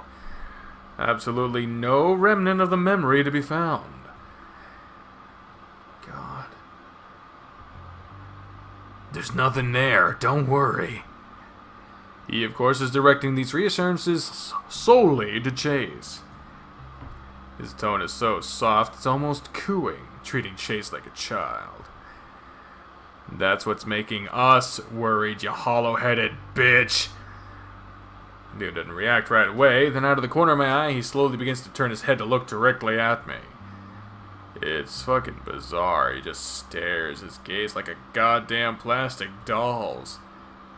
Flynn, just don't interact. Oh, jeez. I'm just gonna watch the mountains. Let us know if they decide to flip around. He lets out a dry, terrified chuckle. Cameron turns to her seat, her eyebrows scrunched. It's like we're stuck in some kind of loop. Jenna gives Daxton an inquisitive look, seemingly baffled anyone could find humor in this. What? It's just... Well, it's nothing. Go on. We've got time, apparently. Yeah, exactly. I mean... He exhales, shaking his head. In a dash trap. Carl groans, his displeasure muffled by the paws over his face. Some kind of was always the go-to line of Captain Amicus whenever he encountered something he didn't quite understand. This is fucking weird, man. I was just playing Ad Astra. This is fucking weird. Daxton leans his head back, his bald noggin pushing into the headrest. Some kind of alien transporter, some kind of time paradox, some kind of matter replicator, some kind of reproductive goo, and so on. And this helps us how? Well, I don't think it does. It's just sort of as funny, I guess. It's like I'm in an episode with a group of wacky characters. Wacky, huh? Jenna responds monotone as she returns her focus to the window. Jesus, that fucking look from Leo is still fucking with me. Just the mental image of that fucker oh, fuck. I don't like that. I don't like it. I don't like it. I don't like it. I don't like it. And then Jenna being like, just don't interact. Like, that's... Like, don't poke the bear. Oh, Jesus, fuck. I'm just really glad I'm not alone. No one speaks after that. As the truck's engine pulls us up another hill, I see something coming to view that's through a clearing of cacti. Oh, fuck me gently. Echo mine. Danica entrance. No. TJ whines. Leo slows down more and more until we come to a gentle stop. Sit there in silence, staring at the faded text in the gravel trail that leads into the canyon's head. Leo starts muttering darkly to himself, looking out the windows, then at the dashboard. I don't ask him if he's okay, I know what the answer is. TJ continues to make soft whimpering sounds like he's trying not to cry. Okay, it's just dark and we're going off-road somehow. Leo whispers whatever comes to mind to explain what the fuck is happening. Carl still has his head down and his paws completely quiet. He could be asleep for all I know. I think about suggesting that maybe we should just wait it out until morning in the car.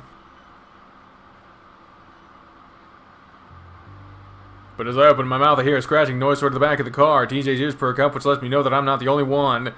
Instinctively, I turn around in my seat. Bits of glass fly into my face, and the next thing I know, I'm down in my seat, head down with my rifle raised toward the hole. Get down! Carl ducks and Jenna and TJ lurch away to respective sides, TJ accidentally opening his car door and nearly tumbling out. Close the door! Close the door! Carl manages to get a hold on the links, trying to tug him back in and upright as TJ cries, flailing out. I can't get a good shot. Carl's big head bobbing up and around as something moves around outside towards the newly opened car door. A shot rings out, though not from me. Wide-eyed Jenna holds her smoking pistol up and fires again. The sharp crack reverberates through the cabin once more. Carl, very much awake now, slams TJ's door shut and screams at Leo. Go, go, go! Leo's already on it, and I feel the car jolt forward. Then I'm bouncing up and down in the seat as we go off-road. Leo not bothering with a three-point turn this time, instead just going for a full U-turn. We're back on the asphalt and speeding down the road when I feel it's safe enough to raise my head back up and look out the back window. For a moment, I'm terrified that I'm going to find the thing crouched on the trunk staring in at us. But instead, all I see is a giant hole through the back window, the remaining glass jagged. Oh God, are you guys okay? Daxton looks back and forth between us and the road behind the van. Jace, meanwhile, looks like he's about to throw up again, his mustelid features scrunched in a tight grimace as he shivers with fear and other general unwellness. I sit up fully, keeping my sights trained on the back. Yeah! I yell at him over the sound of the car and the wind whistling around behind me. Jenna, did you get it? I don't know! Carl is bent over in his seat too, brushing glass from his hat and his hoodie. I look at TJ, who's still crouched over in his own seat, covering his head. Bits of glass are scattered on his back and head.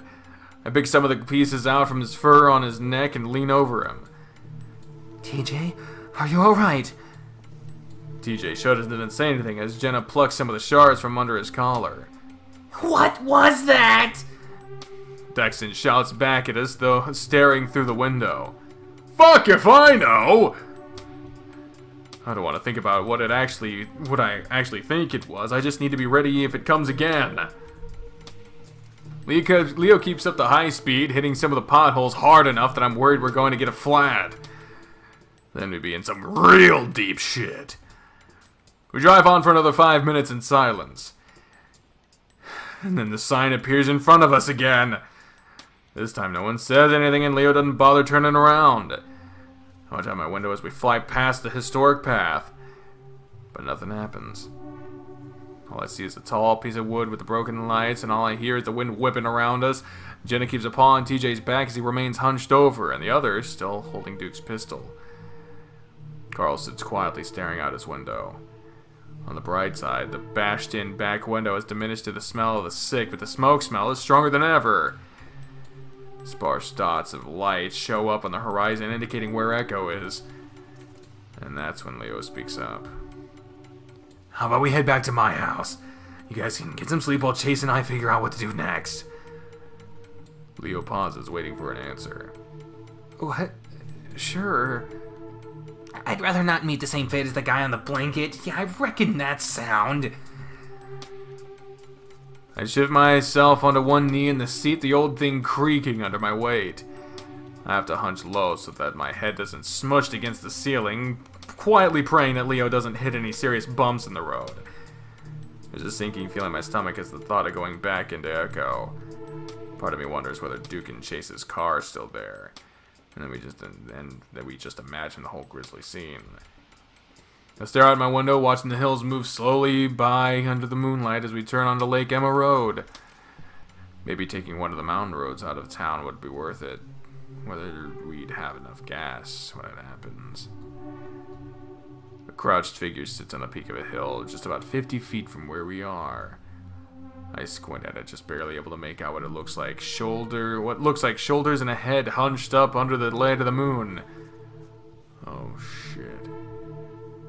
I'm directly across from the thing when I open my mouth, but I'm barely able to make a sound when it moves. It dashes down the hill in the blink of an eye, covering the distance between it and our car in a matter of 2 seconds. Is it gonna fling us into the fucking lake again? One moment I'm staring at a tiny black figure, and the next it's right up against the car, smashing into the side between my door and Jenna's. My head smacks into the glass, and I see a flash of white. At the same time, I hear Jenna shout at us to hold on. TJ screams, Carl yells. The lake. I watch as water begins to pool in through the broken window. The jagged glass getting carried in with the flow. The van is already halfway submerged. We crashed into the fucking lake. How can that be? We were nowhere near it. The water was shockingly cold and rising up to my knees. TJ yelps something incomprehensible. I see Leo thrashing her with his seatbelt, trying to get unbuckled as the car battery shorts out and the cabin lights go dark. Carl! The hyperventilating ram splashes about behind. I can't open my door! I can hear the sound of door handles being yanked. I grab my own, press the unlock button, and push outward, but the pressure of the water is too much. It doesn't budge. I tried to wrangle my rifle up to butt the glass, but my seat got pushed up too far on the impact. I could barely move with my chest pressed up against the dashboard. Straining to wriggle free, I end up scraping my head along the roof. Piece of shit! God damn my stupid lanky ass! Carl, use your head! I don't know what to do, dude! The horns! Do the ram thing! I realize what Daxton's trying to say. Fucking species features, go Carl! Okay! There's a shuffling for a moment, followed by a hard slam. Glass shatters and more water comes rushing in. It's a flurry of movement about my window as first Jenna, then Carl, and TJ goes through the window. Soon there's water up to nostrils and my blood goes cold. I remember my uncle telling me something after we watched a movie with a scene like this. Until the pressure is equalized, you can't open the door. It doesn't stop me from retching on the handle regardless. I push my mob to the roof and take a large breath before being fully submerged. The metal underbelly of the van scrapes against the rocks of the lake floor, which makes a downright horrifying sound underwater. With one hard push, my door finally opens and I begin to squeeze my way out. I look over my shoulder, seeing the faint outline of rust-colored fur in the back of the van. Leo seemingly trying to get Chase.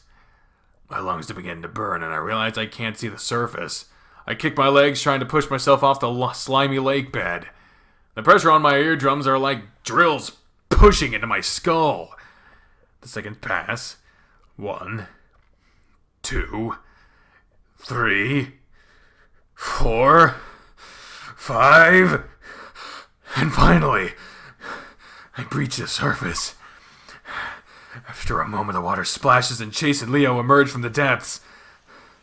Leo, I'm a fucking otter. I'm fine. Guys!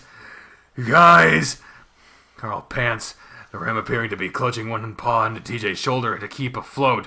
He can't really swim thanks to his hooves. TJ looks to be struggling to keep both their chins both above the waterline. Where's Dude Man? What? Daxton!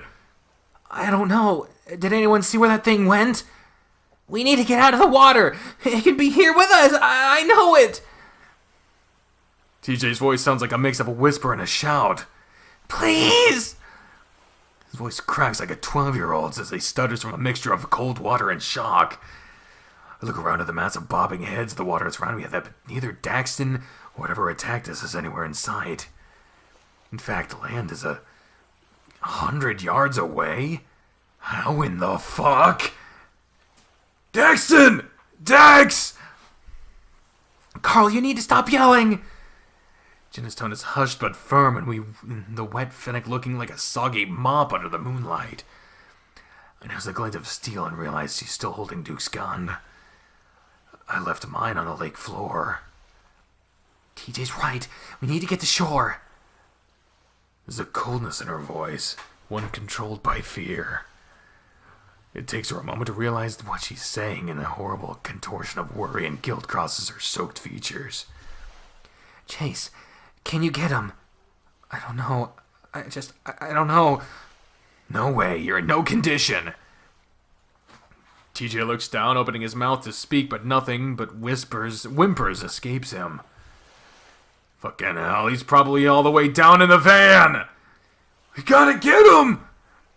He's a salamander, right? I know his kind can hold their breath a little longer than we can. Yeah, I don't know why the fuck he dawdled, though. Chase, you're the only fucker here who can hold your breath that long. He can barely breathe as is, Flynn. I'll do it! Carl pushes himself off TJ. I sink like a stone anyway. Is he this fucking stupid? I swiftly doggy paddle my way over, grabbing Ram's arm and forcing it all around my shoulder. Yeah, you fucking will, and how's your stoned ass gonna get both of you back up? I think I can. No, we need to get you to shore. I noticed Leo's paw wrapped around Chase's wrist, preventing the otter from diving. Daxton's down there, and everyone's acting like a complete bag of assholes. God, fuck it! Carl, try not to sink. The ram blinks as I push away from him, but then nods in understanding. I'll be fine. Jesus, good luck, man. I take a deep breath, rolling my shoulders forward before diving down. I have to fight my body's own natural buoyancy to keep from returning to the surface. I kick hard. I make myself open my eyes, and the first thing that hits me is how dark it is. Here I am, forcing myself to go deeper into that frigid nothingness like I know what the hell I'm doing. The pressure builds up again around my skull. Don't have time to acclimate, or any of that other diver shit. I'm tall. It should be easy. I just need to grab onto the van. It wasn't that far down, was it? Except I don't see the van. Oh, shit. Oh, what the fuck is that? What I do see are the blue of Daxton's eyes, staring at me through the murk. I can't even see the rest of them. I wave, hoping the fluorescent orange markings on my body are enough to get his attention. My lungs are starting to burn, and I have the increasing urge to just open my mouth and breathe in the water. No response. Just the eyes. I swim closer to the eyes, seem to get bigger. Finally, I see the outline of Daxton. He's just floating there, not doing anything. I reach out to him, and a flurry of bubbles escapes his maw. He's screaming, veins bulging along the sides of his neck. The salamander swats at me, his slick skin sliding out of my grasp every time I try to grab him. I can't bear it anymore. I have to come up for air. I manage to snag one of my claws on his stupid planet shirt and tug hard. He thrashes, kicking and screaming into the void. It feels like I'm pulling him into it. Is that what he sees? Can he see anything at all? I'm starting to feel faint. The pounding of my heart and my chest deafening, and the already muffled cries of Daxton. This is all so familiar. Clenching my eyes shut, I scoop at the water like I'm climbing a mountain, legs kicking like crazy. Don't pass out, don't you fucking pass out. It seems like a geyser of water splashes up in front of us. I gasp, straining for air. I find myself in an inadvertent embrace with Dax and our bodies shivering together. Where the shit did that voice come from? As quickly as we embrace, Daxton shoves himself off me, jolting free. His gaze is still wild with terror. He writhes within the water, and as if some terrible force is nipping away at him beneath the surface. Salamander takes off, swimming as fast as he can towards the shoreline. I think he's got the right idea. Come on! We all follow suit, though I'm having some trouble keeping up. My arms are like jello. Unsurprisingly, Daxton's the first to the shore, then Jenna, TJ, Carl, Leo, Chase, then finally me. All my adrenaline is completely tapped out at this point, and I fall to my knees on the sand. Daxton's clearly trying to put some distance between him and the lake, though he's not going too far as to be out of sightline with the rest of us. I remember why I wasn't doing the fucking Flynn voice for the fucking narration. Jesus Christ. He paces back and forth, jittery. I can't believe you actually rescued him. I grunt, trying to rub what feels like lake gunk out of my eyes. Dax. Oh shit! His expression's different. Oh fuck me. Oh fucky fuck. Daxton stops. The hell are you doing there? Doing there? What the hell are you doing there? Trying to save you. His tone is intense. The salamander clearly trying to reconcile whatever the hell happened back there. The hell you were? That's what I was doing. I thought I saw you drift off further down into the lake. You weren't moving. Every time I tried to grab you, you just drifted further off, always with your back facing me. I wish I couldn't see anymore. It was too dark. He rubs his hands over his biceps rapidly, trying to warm himself. Did you hear the voice too? No, there wasn't any noise but the water rushing around my head. Oh shit, Daxton's got a pose too. He exhales, barely looking briefly at Carl, then back to me. I'm sorry I panicked when you touched me down there. I didn't realize it was you. You were all red. Red? At first, and then, well, I flipped my shit, I guess, until we hit the surface, and then there you were, and I got overwhelmed, and oh, it's all red. Oh god. That's the possession he saw. We've seen Chase with all red. You hugged me. He cocks his head slightly. Pretty sure you were the one hugging me. Now is not the time for a no homo moment, you fucking Coffee! Don't think so. I did. You swear you didn't hear a voice? He holds up the flat of his palms, shaking his head. I swear it, man. Out of all the surreal whatnots that's been transpiring, voices ain't one of them. I frown. Daxton looks back toward the water, then backsteps a few more paces. I'm not just imagining this, am I? Fucking hell. Oh god, there he is. I don't like seeing him. I don't like seeing him, man. Chase begins trying to uncoil himself from Leo, his breath wheezy as he soon breaks out into a raspy cough. Leo quickly rewraps an arm around him, patting his back gently with one of his massive paws. Easy. We're safe now. The fuck we are! I peer around, even with my eyes having adjusted to the dark. I'm still having a hell of a time seeing beyond 20 yards or so. Jenny gives me a quick nod, holding up Duke's pistol to show me she still has it. Soaked Fennec would look comical were we not in the direness of the situation. She must put so much conditioner in her fur to keep it that fluffy. Whoa, that's 2 saves now, dude. What the fuck does that mean? Carl proceeds to fall flat on his back, spread eagle in the sand, his hefty gut rising and falling. You're pretty good at this crazy land stuff. He sounds so casual about it, like this is one of his video games and I'm somehow not getting my ass kicked at it. Come on, everyone, let's get a move on. He didn't serve. Jade mumbles something. The link's sitting with his arms around his knees, staring out at the lake. He makes an effort to scramble back a few feet as the tide comes in.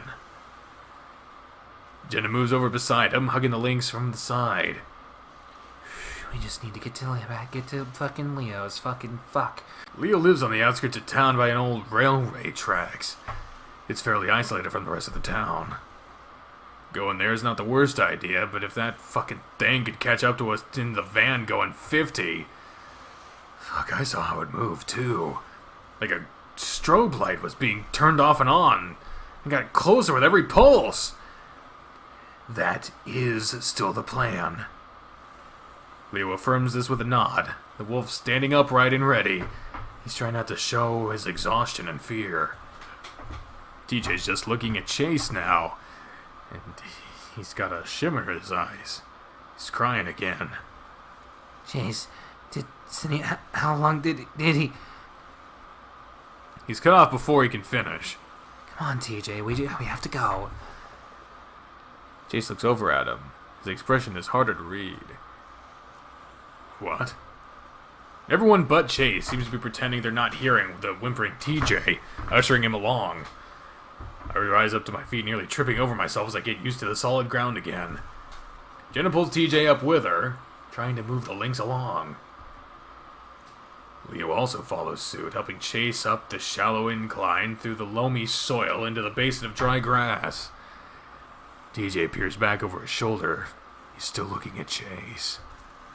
That's when I notice the large rock with the sole pinyon tree overhanging it. There's still little bullet holes on the side of the trunk. 22 caliber. I made those.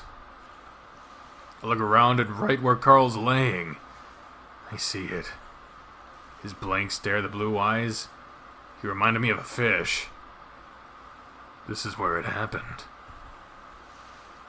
Carl sits upright, still clearly trying to catch his breath. First he doesn't seem to understand, but the realization hits him as he sees the tree. Oh shit. Carl rises up to his hooves, gawking at the tree. He's still. The thing I saw when I wrecked my car. The one that brought us here just now. I did it for a reason, you know.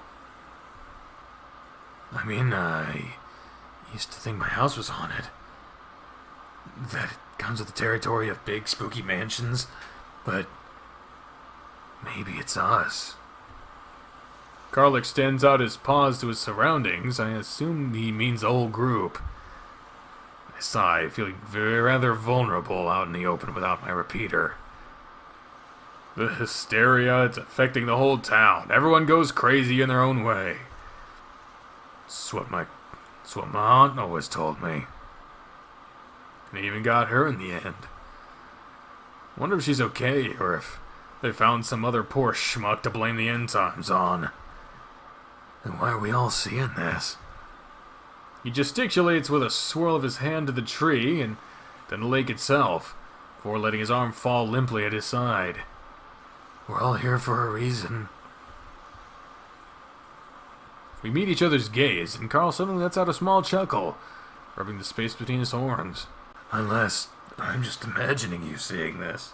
I let out a puff of air and rub my face. You're daydreaming about me, huh? Seems like it. He shrugs. Next time, cut out the horror games before going to bed, yeah? I haven't seen a single zombie. It's bullshit. He looks toward the lake and sombers. Just kidding. Yeah. Not immediately sure what to say. In the distance, the group looks to be trudging up the dried up reeds and heading toward the train tracks down at the pass. God, fucking, I've said it before in this series, but if you haven't, listen to Devil's Train by the Lab Rats. That song makes me think of this fucking visual novel so fucking much, dude. Especially when they say, you know, heading towards the train tracks. It just fucking... Listen to the song and you realize why I say that. They're not waiting for us. Which I guess is understandable, noting Chase's condition. Carl's watching them too, though he doesn't seem overly antsy to rejoin them. If Sid were, you know, a ghost or spirit or something, he wouldn't hurt us. Carl looks a little surprised, shifting his attention back toward me. What makes you so sure? I can tell by his tone and Carl's voice that he doubts that. Also, the fucking question. Yes, the tone doesn't really matter. I remember Carl was really sensitive growing up, sheltered by his folks, something fierce. He'd cry and eat and cry. He was basically a fat, spoiled TJ. It took me a while to figure him out, and for Sid, he didn't really have much grace with the sensitive types. He was cool. I know you two never got along, but he had things rough at home. Loved hanging out with the group and all. Hell, he thought DJ was cool. What? No way. Well, he never said as much plain like. He just wanted to be him, I guess. To believe God was real and had a plan to be good without having to try so hard to have folks who gave a shit about him. Dude, those last 6 months. I think back to Chase's words. I know. He wasn't himself. Not really. After a long pause, he shrugs. If you say so, I'll believe it. I was different then too, I guess. I was just a child, and now I'm a man-child. I wave off the thought. At least Carl seems calmer now, or at least is doing a good job of blocking out the terror. He's still got his tie on, though his shirt's completely soaked through, and I can see his chest underneath when he faces the moonlight. Man, if this wasn't real, anything you'd want to say to not real me? Without hesitation, Carl speaks. Not a real big fan of fishing, dude. I furrow my brow at him inside before beginning to trudge through the sand after the others. I can't even see them now. He must have picked up the pace. Dude. And I stop. His voice is softer, apologetic. But I like it when you take me out, even if it seems like I'm whining the whole time. There's no seems like about it. You do whine the whole time. A brief, sad smile crosses his thick muzzle. Oh! What the fuck was that? What was that? Hold up. Okay, so it was... that is a mapping problem. You guys are still here? The salamander peers at us worriedly. Carl and I exchange glances and nod. Good, that's... good. I lost the group. I don't know where Leo's house is, and they kept walking faster, and then they just... Oh, fuck me. Daxton toys with a zipper at the bottom of his hoodie. Must have got ahead of me. It's okay. I think we're supposed to be here. Right, dude? Carl looks to me. I cross my arms, unsure of how confident I feel about this whole tapping into paranatural hunches. I don't know. It's just a feeling. The thing could have killed us easy, like, and it didn't. Instead, we're here. So, where's here exactly?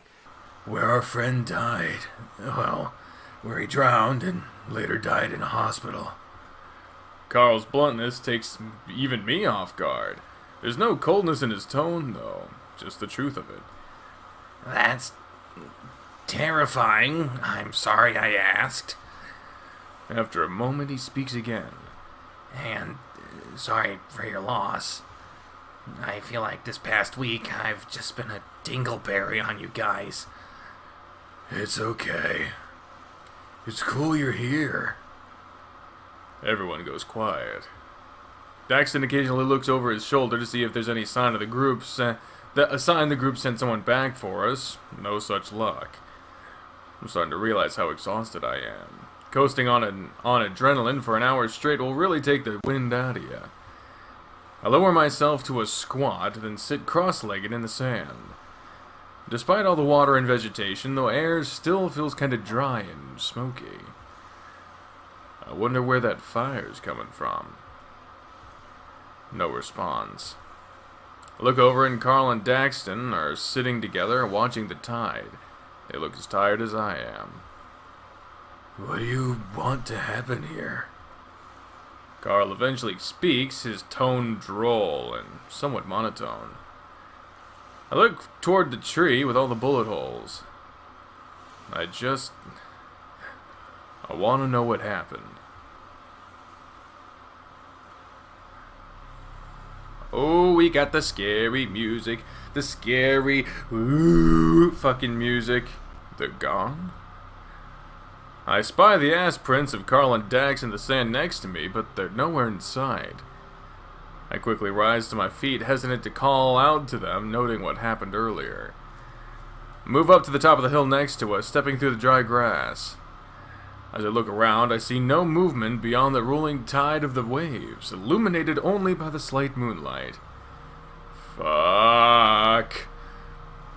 My whole plan of waiting here for something to happen seemed a lot better when I had others around. Now that I'm alone and unarmed, my gall is starting to fucking wane. They must have went to Leo's house. I mean, surely they'd fucking wake me first, right? Did I even pass out? Felt more like I just blinked and then bam, gone. For a moment, it feels like something's tugging the back of my shirt. I turn, expecting to see the bulbous face of Carl at my side, but there's no one there. Hey, assholes, where are you? Let out a harsh whisper directed at the desert scrub around me. Again, no response. I sigh, rubbing my palms over my face. There's no choice. Gotta get to Leo's.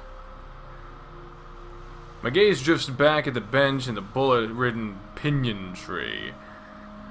I was struck with a strange sense of solace, as if the spot would be somehow tranquil to me if circumstances were different. For now, I take stock of what's still in my soggy pockets. Keys, phone, dead as hell, probably fried, and an old granola bar wrapper. With a grunt, I make my way off the beach and toward the rail tracks. I follow the familiar route, passing the occasional abandoned freighter car. It's been about 15 minutes, and so far no sight or sound of the gang, and only other miscellaneous townfolk, or any other miscellaneous townfolk. I inadvertently find myself walking on top of the rails, balancing like I'm a kid again. It kinda keeps the edge off and softens the noise of my footsteps, though it ain't very time efficient. Feels like by now I should be able to see Leo's house, but so far, nothing. It isn't until the track's dead end perpendicular to the highway that I realize I'm being fucked with again. I stand to the edge of the pavement where the old bike lane has been overtaken by weeds, pavement crumbling to gravel. I'd hoped that the spatially fucky shenanigans would end once we exited the van, but goddamn, why would it? You going the right way.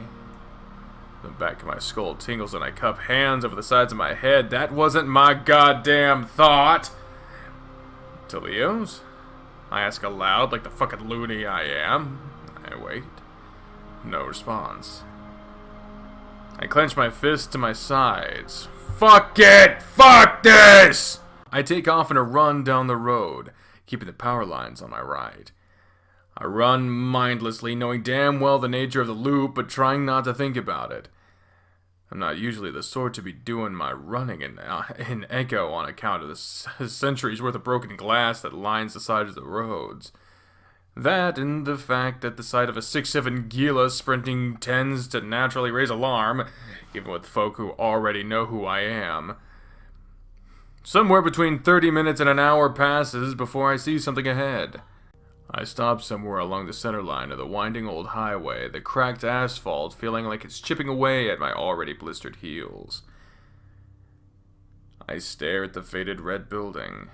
My truck is parked in the front for some reason.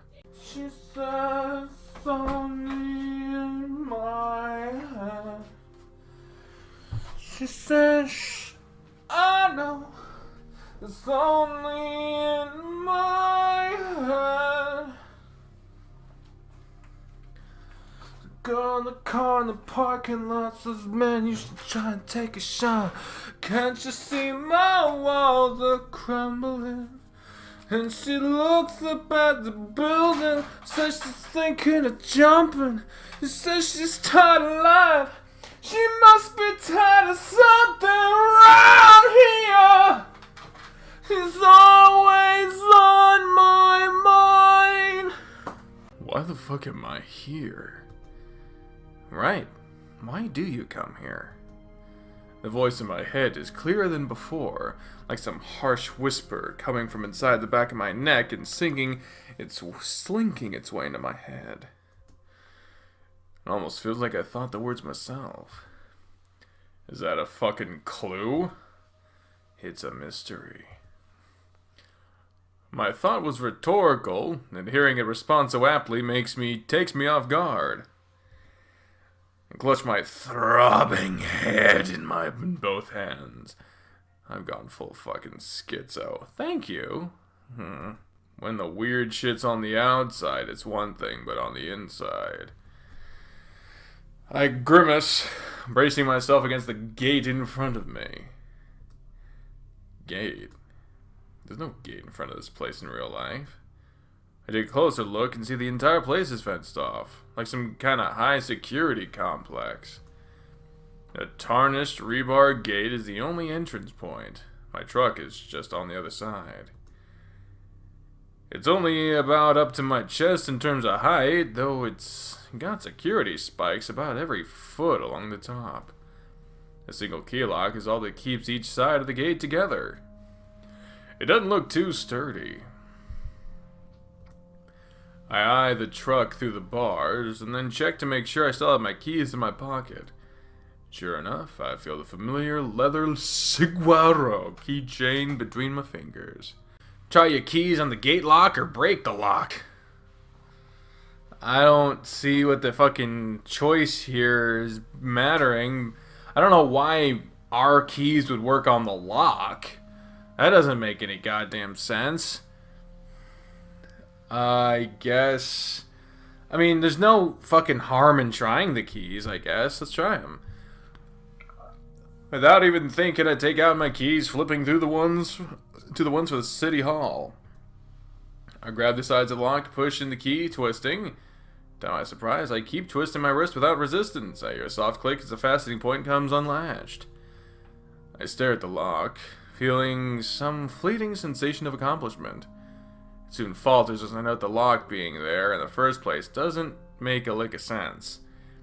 Also, the tip of my fingers that were grabbing the lock appear to have been stained black. Paint of some kind. Someone must have painted the lock recently, though the fence itself still looks pretty faded. I wipes my hands off the back of my pants and push open the gate. It only opens about 6 feet wide, nowhere near enough room to get my truck through. If I revved hard and gunned it, I probably could break through, though I've got a feeling that's not what I'm supposed to do. There's not really a fence in front of this place. This isn't fucking real, but I'm seeing it. So why am I seeing it? That's the fucking question, right? Duke's words from earlier come to mind. Thing is, we've all got something after us. Something bad. Won't let you leave when it starts. What's after you? I half expect the voice from earlier to speak again, but it's silent. Just a dull throb in the back of my head. I love that Duke voice. I absolutely do. Menacing hillbilly. It's fucking awesome. The smart thing to do, the logical thing, as Dax would put it, would be to sit down under a nice tree and just ride this out like a bad trip. Maybe get some sleep. That could fix it. Like turning the computer off and on again. I peer up at the sky. The red lights from the building make it seem as though the sky itself was blood red, expanding to various pinkish hues to the horizon. Like fucking hell, I could get a wink during this shit. I step up to the door with the engraved bit of signage next to it. Here for the seed.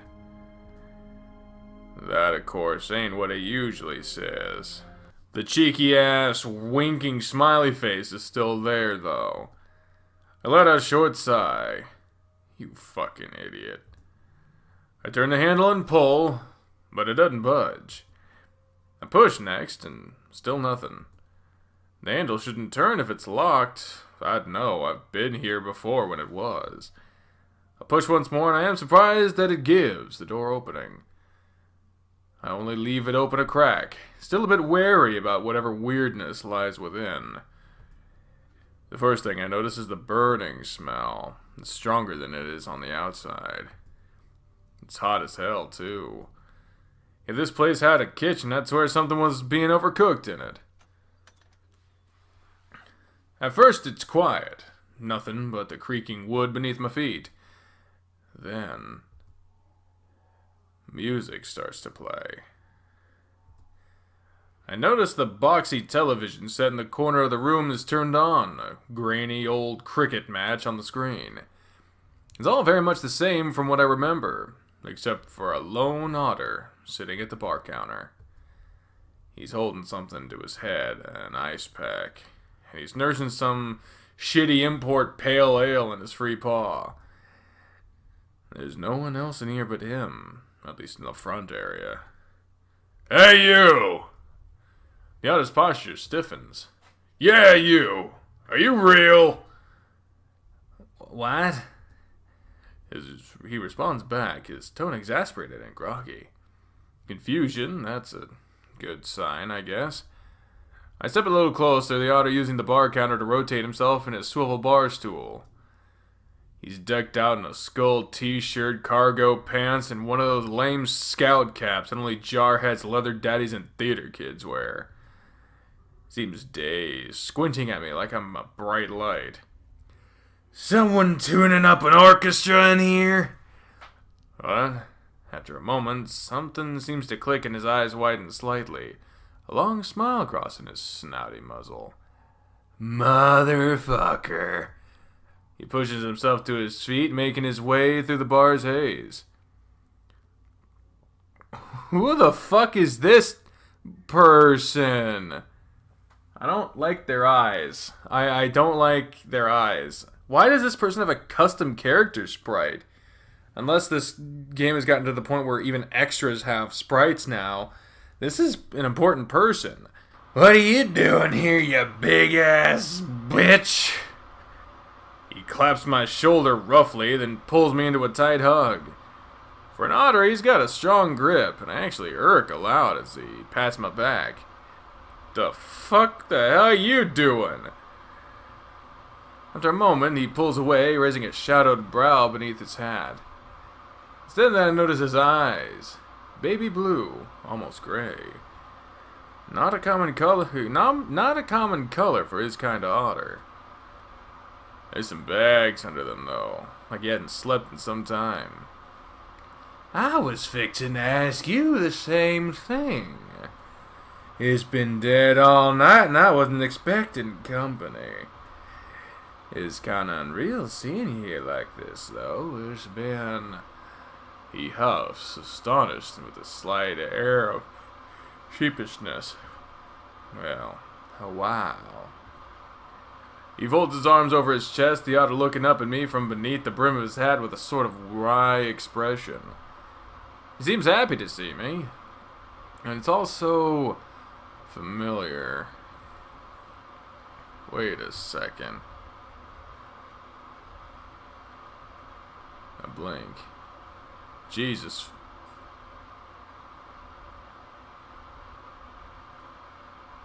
What? This is Sydney? Wait a minute. What are you fucking... Really? Sydney was an otter? I didn't know that. I didn't... What the fuck? What the fuck? Jesus fuck, Sid? He lets out an amused noise, nodding. Yeah! Wait. Don't you even try to tell me that you're here by coincidence. He's an adult? Fucking 6 feet tall, I'd reckon. He's in shape, too, rocking on full-on muscle shirt. I look around as if expecting to see Chase around a corner with a video camera and some shit-eating grin. There's still no one around us but us, though. I'm sure there's a reason I'm here. He seems to perk up some, doing one-handed finger gun gesture my way while the other nurses an ice pack against his head. Knew it. I'm glad, yeah. Did you get my Christmas package? I wasn't sure you'd like it. Saw them in the Macy's Maze thrift down on Elwyn. Haunted Hacienda. Deadly Love Rivals 2, Final Obsession, The Choir Boy, A Whore, and Horse Sleuth. Shitty B movies I got from the bargain bin. You know, the sort of, not a lot of plot to get in the way of the film. Plus I bundle them all up with a bunch of Crossfire shooting mags. Oh yeah, I also threw in some jerky I got from a trade show after my match in Desert Springs. That jerky, it's super good. Hatch green chili flavored. You know, that's where they grow that shit en masse, right? World capital. I can't help but stare, absolutely flabbergasted. This is what he'd look like. When I don't immediately respond, his smile dissipates some. Maybe you didn't get it? Fucking delivery guys, right? Probably some weasel or something with a good smeller. Yonks his own black nose. Pining from a jerky. Am I fucking dreaming right now? Am I asleep or just tripping? The otter, Sydney, was looking at me more worriedly. You, want to sit down or something? I look around at the still empty bar. Facade or not, my legs are killing me. Sure. That's just a normal-ass kitchen back there, with like real cabinets. He motions towards some old wood and velvet bar stools next to a raised table in the corner, and we take our seats. After Sydney grabs his drink, of course. I don't like this. This is freaking me out, dude. I don't know where the bartender went. He's usually in the back. I look towards the smoke room door. Nothing seems to have changed about it. He? Yeah, he. Big tiger fella. Only guy who works here, as far as I know. He scrunches his brow, thinking for a moment. Unless he got a sex and species change to become a bleach blonde bunny with a big bouncing tits, I don't think so. I grunt. The hell's he talking about? He was into dressing up in chick panties, but I don't think we're talking about the same person or the same bar. Sid smirks, looking at me with a little wide-eyed. Thinking of one of your gay bars, right? The fuck are you talking about? This is the gayest bar in the state. If this were real, there'd be 20 fucking dudes reaming each other behind that door as we speak, including the bartender. I point the familiar no smoking labeled door, my tone more firm now. Including you? His comment has a derisive, teasing tone. After a while he blinks, looking back over his shoulder to see what I'm looking at. You've been porking guys who go to a clown school? That's a goddamn tiny janitor's closet. Says so on the door. I squint at the door. For a brief fleeting moment I can almost quite make out a little mop and bucket symbol posted in the center. But it's simply not there. I honestly don't know why I came here tonight. I guess I just had a good feeling about it in my gut. And by that I mean I saw the picture outside there for their Chipotle-dusted beer nuts and my stomach got a boner. And I guess it also worked out since I got to see you. He thrusts his arms towards me, trying to put on a cheeky, sarcastic grin like he's trying to play off the statement like he realizes how sappy it sounds. There, to my knowledge, has never been advertisements for spiced beer nuts posted outside the bar here. Jesus. I slowly lean back into my chair, letting out a long exhale. It's real good to see you, too. More so than you probably know. He opens his muzzle to speak again, but I cut him off. Sid, where do you think we are? Takes a swig from his beer, peering at me for a long moment before examining his surroundings. It's, snaps his finger a few times. The beer nut place! He frowned, shifting his ice pack back into his noggin. Fuck, I'm not that sauced. I just hit my head real hard on the counter when I was bending over to pick up my phone. Shit, did we have plans to meet here? I genuinely don't fucking know. I sure as fuck didn't. I trail off for a moment, swallowing away the tight feeling in the back of my throat. I pull my phone from my pocket, turn it over in my hand, still dead. I wasn't expecting to ever see you again. His blue eyes widened, the otter giving me that same doe-eyed look he'd give me after we'd been hanging out. I'd say I'd have to go. He never wanted to go home. Look, I know I bailed on the interview you set me up with. You were really pissed. Rightfully so, too. Fully justified. I get that. I know. I fucked up. What? I'm trying to get clean. I swear to shit. It's just so fucking hard, you know? You're on drugs? No. I mean, not right now. I'm sober as fuck. I looked at the ale in his paw. Sans the booze. Yeah. Look, all the other guys I wrestle with at the road shows know they're all on to shit. Everyone's trying to bulk up and stuff so they actually get a pops when the crowd see them. His tone is completely defensive. The otter looking me straight in the eyes, searching for any sign of doubt. There's this one guy, Cody Altero, or well, he goes by the name Rico Renaissance now. He's been getting booked as my rival, and the bastard's up 25 pounds in the past 2 months. 25 fucking pounds. No way in fuck is he doing that with chicken breast and protein shakes. Wait. You're telling me you wrestle for a living? That would explain the muscle shirt and those tacky-ass wristbands. Like, that's your actual goddamn job. Sydney leans back some, still peering at me with the same searching look. Yeah, he used to go to my shows all the time. SFF, Sunday, Friday, fucking what? Sunday Fun Day fights? It's mainly fucking juggalos and shit now. We get paid in pennies and grass, but you know, it's a start. I'm tough. He sniffs, still drifting down into his arms on the sticky table surface. He doesn't seem grossed out by it. Orion told me they never clean up the front anymore. Said not to touch the underside of the table since they're packed solid with two things, gum and cum. Ugh.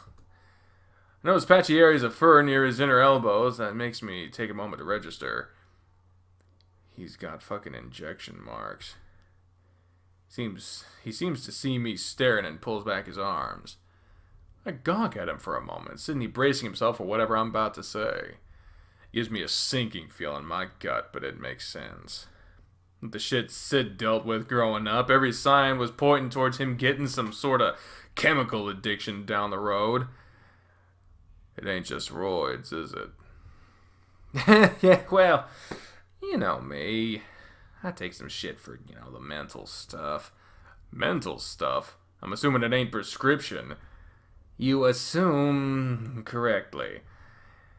He speaks slowly, twiddling his thumbs in his lap, his eyes dancing from the bottle in front of him to me and then back again. I'm not sure what to say. We sort of just sit there in awkward silence. I know you never really understood all the fucky stuff going on in my head. I just want to thank you for sticking around as long as you did. Can't say the same for anyone else. I'm not really an easy person to have the back of, especially when I'm one person 1 minute and another the next. I remember the shit Chase was talking about earlier, about the incident at the ice cream place in Pueblo. The way he just clicked and changed. He continues speaking, the otter shifting his thick tail listlessly behind him. And tell your roommate Dax thanks as well. I know y'all both really tried to get me a stable job at the print shop, but fuck, it would have never worked out. Schizo like me can't hold a position like that. Instead of Carl, Sydney was the one I would have been helping. I realize he's still out there, caught up in all this hysteria without me while I'm stuck in this place. Sid, this isn't real. The otter gives me another strange look. He clearly was expecting me to be acting much differently than I am now. Like he's been preparing to speak to me for some time now, and I've been completely derailed his plans to get a lot of the shit he wanted to say off his chest. You're not real. I'm just fucking dreaming right now. I thought you couldn't dream. You used to get annoyed as hell with me when I'd go off about some shit I'd dream about. Yeah, well, I am now. How would you even know what a dream was if you had one? After all, you look more like you just woke up. I shake my head, watching the blurry brown and black form in front of me shift from side to side. I keep expecting him to just not be there when my vision refocuses. Look, let me just let shit out plain like. You can't be here. You're dead. You drowned over a decade ago in Lake Emma. I think Chase did it. Or at least I think he did. Sydney looks uncomfortable, as if the slight semblance that this is all some elaborate fun ruse I'm pulling on him is looking increasingly unlikely. Okay. Well, that didn't happen, no nuts. And Chase, that twink couldn't hurt a fly. He sighs, rotating his half-empty bottle of pale on a table and smearing the ring in condensation that forms beneath it. Of condensation that forms beneath it. I'm right fucking here, and I just want to talk to you. His tone seems terse, hurt even. No, shitbird, you died. TJ saw two bodies with the brown fur writhing in the water before you drowned. They all thought you died on your own somehow, like you passed out of some shit, but I knew better. I see a flicker of realization in Sydney's eyes, and again he shifts uncomfortably. I think I remember what you're talking about. But I'm not dead.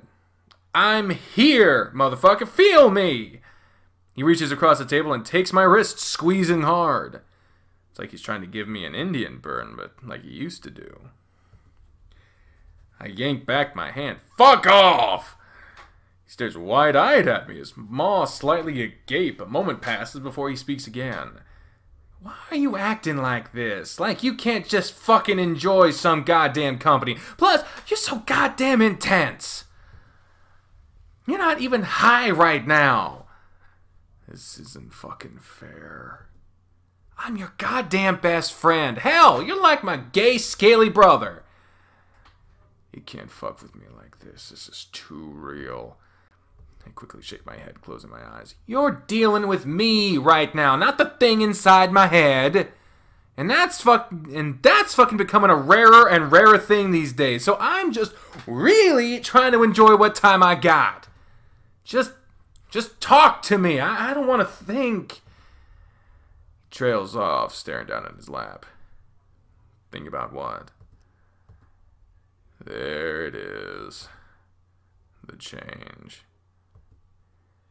The music seems to sound further and further away until it dissipates entirely. Oh no. I deal with this shit all the time. With me, I grip the edge of my seat, my gut feeling like it's twisting in on itself. It's like I'm standing in front of a roaring fireplace. The smell of smoke and fresh ash licking my nostrils while the heat tickles my scales. Sydney's gone forever, and all that's left is this. Who are you? It feels different to me. The thing is that the thing that isn't Sydney looks around. This is not the smoke room. It looks like it, but not to me. The audio continues to stare off to the side before seeming to realize I asked a question.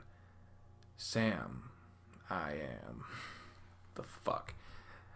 While he speaks, he points toward you across the table with... What? Was that a mistake? Toward me?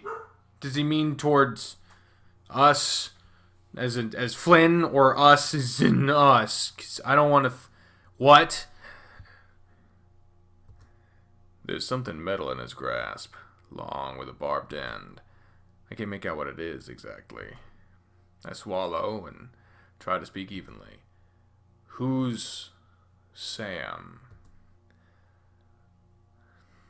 A facsimile of a person that was. I'm dabbing myself with ink so I never dry, but it smudges. Whoa! Oh, what the fuck? Oh, his pupils are gone. Oh, that's fucked up. Oh, that's fucked up. Oh, that's fucked up. Oh, this is really fucked up. A simulation.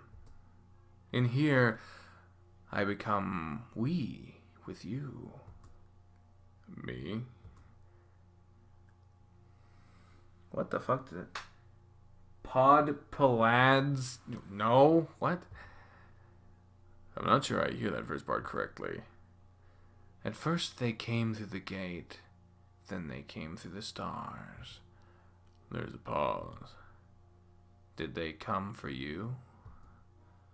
He looks at me and I feel my legs begin to shake. I tremble, wishing I was anywhere but here. The others before, they bounce, undulating in constant restless motion.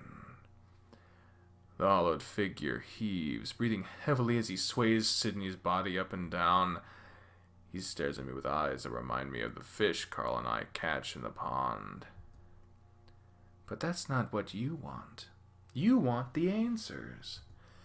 After all, it's a bit late for love, and too still for lust. I just fucking need to know what happened to Sydney, so that the hysteria stops and that everyone else is safe again. That could help. You can chase the truth until you're red in the face. The thing looks over toward the... Whoa! Whoa! What the fuck? The thing looks over towards the smoke room door. What was once Sydney raises an arm and pointed with an unnatural, stuttery movement. It ebbs and flows like the tide. You can ride it. Each time the tide comes in, it's a little less of what it once was, abstracted. It goes where sorrow sprouts and takes with it what it can before rolling back out. Some tides are particularly large. He waves a blurred paw at me, and again I see the metal thing grasped in his paw. He seems to see me looking at it and holds it in front of me.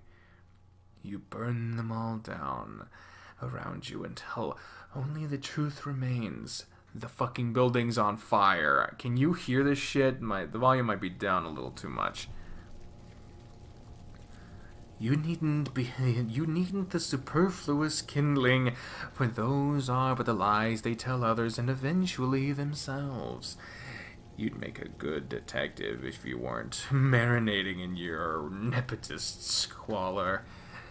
Unlovable, shameful, a sin to all who initially cared for you. Truly only belonging amongst the sawdust, semen, and ash. Thoughts drowned out amidst the moaning and groaning of unfamiliar shadows. The only one who precisely knew you, who precisely loved you. Ushered into the tide by those you thought fondly of. And justice denied again and again and again. He presses the barbed tip of the rod into the table. There were 6, and now there's 5. The distorted otter is looking at the thing in his grasp as he says this. It's a fire poker. I hesitate to speak, my mouth feeling dry and my forked tongue caught between my teeth. Yeah, I get it, but are you what I saw earlier in Leo's van? No. Do you know what I'm talking about? Yes, we were there. Well, what I just saw with Sydney, was that real? It could be. Somewhere in here. He seems to be referring to the poker. I reach for it, but my hand can't quite touch the metal. It phases right through. The hollowed thing just stares at me, watching my futile attempt. Slowly I rise to my feet, my legs gelatin-like as I wobble some. I manage to steady myself with my tail, grasping the sticky table for support. The distorted otter just watches me, somehow looking almost eager. With no small amount of trepidation, I begin approaching the smoke room door, the sound of crackling flames growing louder the closer I get. This has to be it. The alternative being doing nothing, which, while real goddamn appealing, probably wouldn't stop what's going on outside. If that's how it works, that is. I grasp the handle. Fuck me. Many have. Ooh. I stop looking back over my shoulder. The figure's leering closer now. Fuck you, too. As I turn back to face the door, I swear I see the shape smile. I turn the knob and step inside.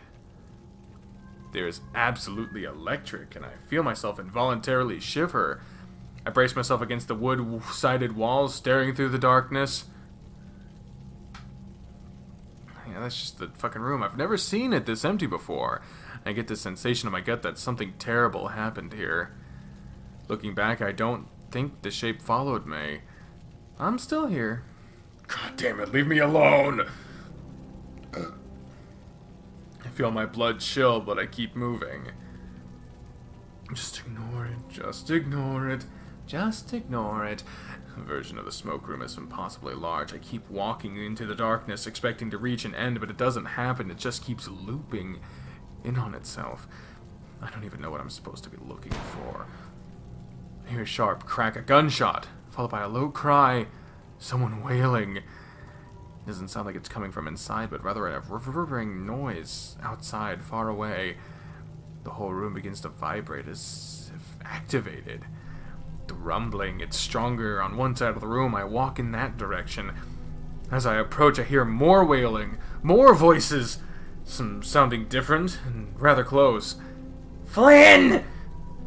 Now there's huffing and panting, the sound of hooves and soft feet upon the stone floor. They're trying to catch up to me.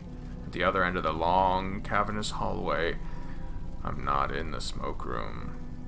I'm in the mines. And it's very, very hot. I feel my whole body rumble like shockwaves are bouncing my insides. There's something next to me. I can't quite make out what it is. A body? Dude! So stay back! Initially, it's like a cold shower, an icy sensation that presses against my front and washes over me like a tide. I recoil, but there's nowhere to withdraw back to.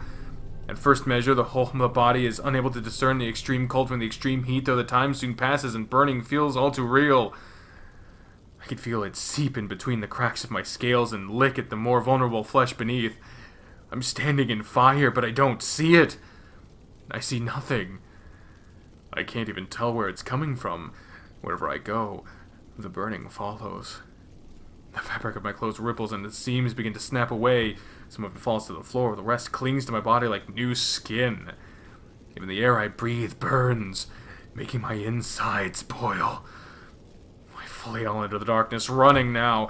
After a while, it feels like I'm practically gliding. I hear a sound and move towards it. Fucking help me! I utter, my voice raspy and light. Footsteps. There are several of them in a bonfire. I see the silhouettes of people running, flailing about just like me. Panic everywhere. A woman, Genevieve Sanders, the mail carrier, is standing above the fire. A gun is in her hands. Salem's body is burning. And beside her is Auntie, face down with a bloody hole in the back of her head. No. I pinch myself trying to wake up. I pinch so hard I feel the scale of my arm split in half and blood that seems like it's in boiling pools from it. It quickly evaporates and all that's left is the mark of a reddish pink flesh underneath scar tissue. I look up, she's still standing there, mouth agape, like she's frozen, but her eyes follow me in real time. She sees me, but it's like she can't act. Why? Fucking why? I received no answer from the horrified visage. She's still holding the gun. She'll do it again. She'll do it again. Stop her, stop her, stop her, fucking stop her. I lunge and it's like she's made of sand, flesh dissolving away beneath my claws as I touch her. And then, It's like a rope wrapped around my waist yanks me back. The wind is like sandpaper against my burning head as I fly through the blurred shapes and silhouettes. What did I do? Was that real? Oh, God, Auntie. Jesus, fuck, what's happening? Next thing I know, I'm in front of City Hall again. Though, everything's different. There's a crowd gathered around the large tree outside, and their clothes are all old-timey like. Men in suspenders, women in prairie blouses. Their faces are furious blurs, polygonal masses of fur and teeth that seem to exude their emotion more strongly than their distant facial features. Maseda Fennec stands upon a wooden stool with a noose wrapped around his neck, the priest next to him reading his last rites. The man is so angry, so hurt, tears like waterfalls down his matted yellow cheeks. Someone hurls a piece of hardtack that hits him square in the jaw, but he doesn't react. The cries of the crowd are obscured, distorted. Something about a child or children. There's a man to the edge of the crowd, a ram. The one the Fennec is staring at. He looks like Carl. The ram pivots on his hooves, turning to walk away, but stops when he sees me, his expression vacant. The Fennec shouts indiscernible hatred at the man. Just then, the stool is kicked out from beneath him. As he sways, feet kicking and driblets of piss cascading down his overalls, it's as if the ground itself begins to bounce. It's something so palatable and awful that it's beyond words, that I can feel within my mind more readily than the burning of my flesh. The stony faces of the mob seem completely unaware that their actions are feeding something far greater than they will ever know. I'm sucked away again, and feel my scales fall from my body like black and orange confetti. My thudding heartbeat is becoming increasingly irregular. Wait, that's the fucking... That's Brian's fucking trailer! I'm standing behind a shelf now. There's someone in a hoodie next to me, but he doesn't notice I'm here. He's got a camcorder. I think it's Salem? He's younger. Oh, God, I don't want to see that. Oh, Jesus, a large bear, larger than me by a couple of inches, steps out from what looks like the bathroom door. It's Brian, meth dealer who lives in a trailer on the outskirts of the old city limits. I see him at the smoke room sometimes. He deals there. Neither of them are looking in my direction. I soon see why. There's a Fennec on what looks like a rack nearby. One of his eyeballs is gone, but he's still alive. On the television behind Brian, a slideshow of grotesque images flashed by. One of the Fennec's missing eye on the smoke room counter. Looks like the place was closed, so nobody could walk in and see what they were doing. In the real world, the Fennec's words are garbled and distorted as if coming from an old VHS. He's feigning love for the bear, asking him to hold him tender-like instead of whatever else he has planned.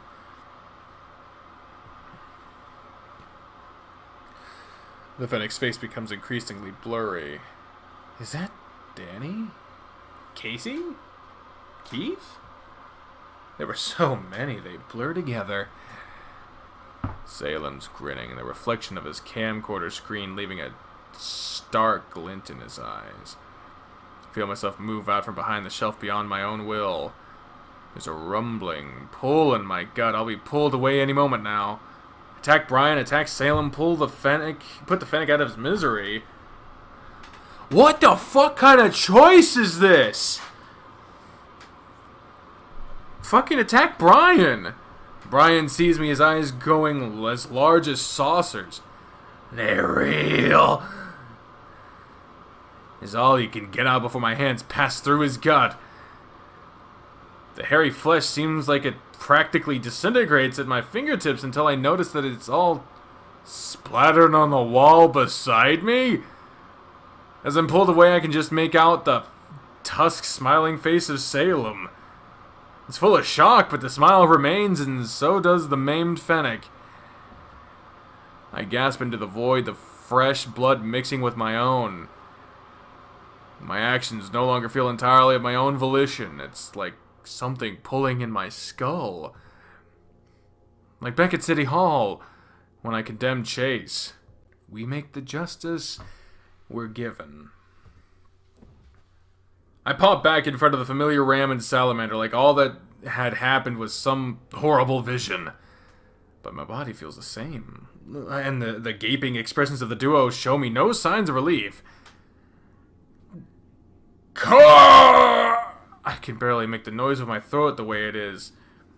I can practically feel my vocal cords snap away as I speak, letting me only exude a guttural growl. I reach out to him, seeing a sinewy red appendage my arm. Seeing the sinewy red appendage my arm has become.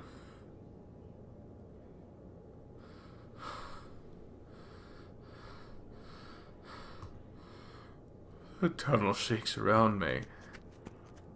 Carl and Dax both turn and flee, Salamander screaming his absolute lungs out. I'm terrifying to them. As they're about to round the corner, I see Carl hesitate. He looks back at me. I can't see his expression, and I can't call out to him. I'll let him know I'm still in here. With some strained effort, I turn my wrist around and close all but one of my fingers. The ram continues to stare as the rumbling increases. I'm pulled away once more. It goes on like this. At each stop I lose more of myself mentally and physically. Each vision that appears before me some new unspeakable evil I hadn't fathomed existing. I let the thing inside my head take more and more control. Like my body, I become numb. All but my vision and hearing is gone, and they're swiftly fading too. I keep closing my eyes, waiting for it to end, but it doesn't. I can't die.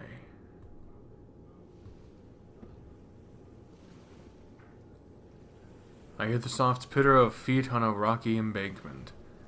Somewhere down the way, stones are being skipped. Clap. Someone threw a big one. Then sniffling, followed by a low sob. Crying has become so familiar to me I hear it more than anything else, it feels like. It's like singing, isn't it? Purest expression of emotion. Fuck you. But this one is more familiar. To me as well. I could just make out the audible sound of little pebbles rolling down a hill, followed by a heavy thud. I turn to see a faint gray silhouette with big blue eyes. What? The voice hits me like electricity. This is it. I'm what he saw that day, on the beach by the outlet. Finally. He screams. They always scream. I have to follow him. I have to see it. I descend beneath the waves, and I see excess fat drift from my body into the tidal current. The water is abrasive, but I'm able to glide through it, swimming without swimming. Something pops, and suddenly, I can't see from my left eye! There's white water ahead, thrashing movement. A slight bit of reddish-pink mist dissolves in the current in front of me. No! I strain myself to hear, trying to keep absolutely still. But other than faint occasional splash, there's nothing. Eventually, the splashing stops, and I know my best friend is dead. I rest in the current, and my voice in my head is fortuitously silent, not pressing me into movement or action. And though my eyesight is gone, in my skull, punctuated by nothing but empty sockets and orifices, I see something. Daxton does not move, though I can read the intent in his eyes that he very much wants to. Instead, he remains motionless, and we stare at each other. I imagine speaking to him, telling him What's happened to me? My words are rambling, my mind not what it used to be, but it doesn't seem to matter. He meets my gaze regardless. I ask him if Carl's all right, and of course he doesn't respond. I then simply state that I hope he's okay.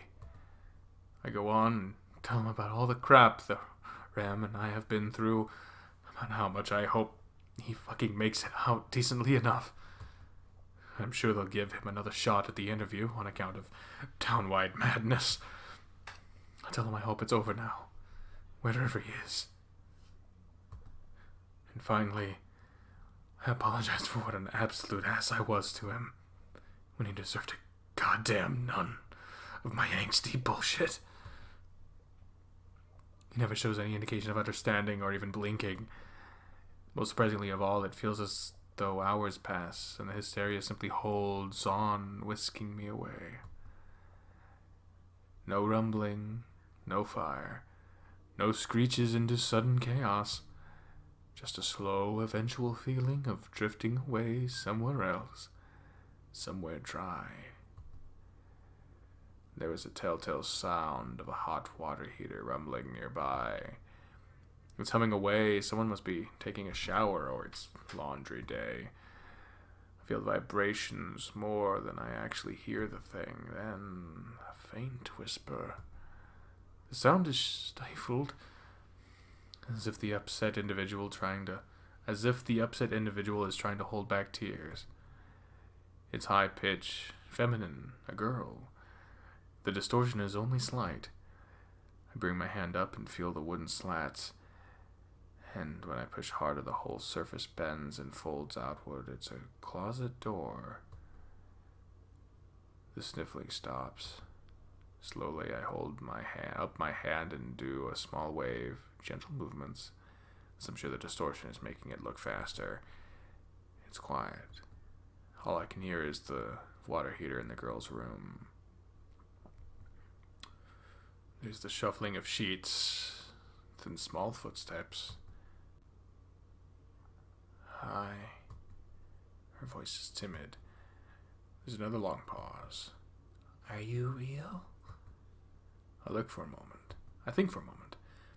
Then slowly I shake my head. It's Jenna, isn't it? The end? What?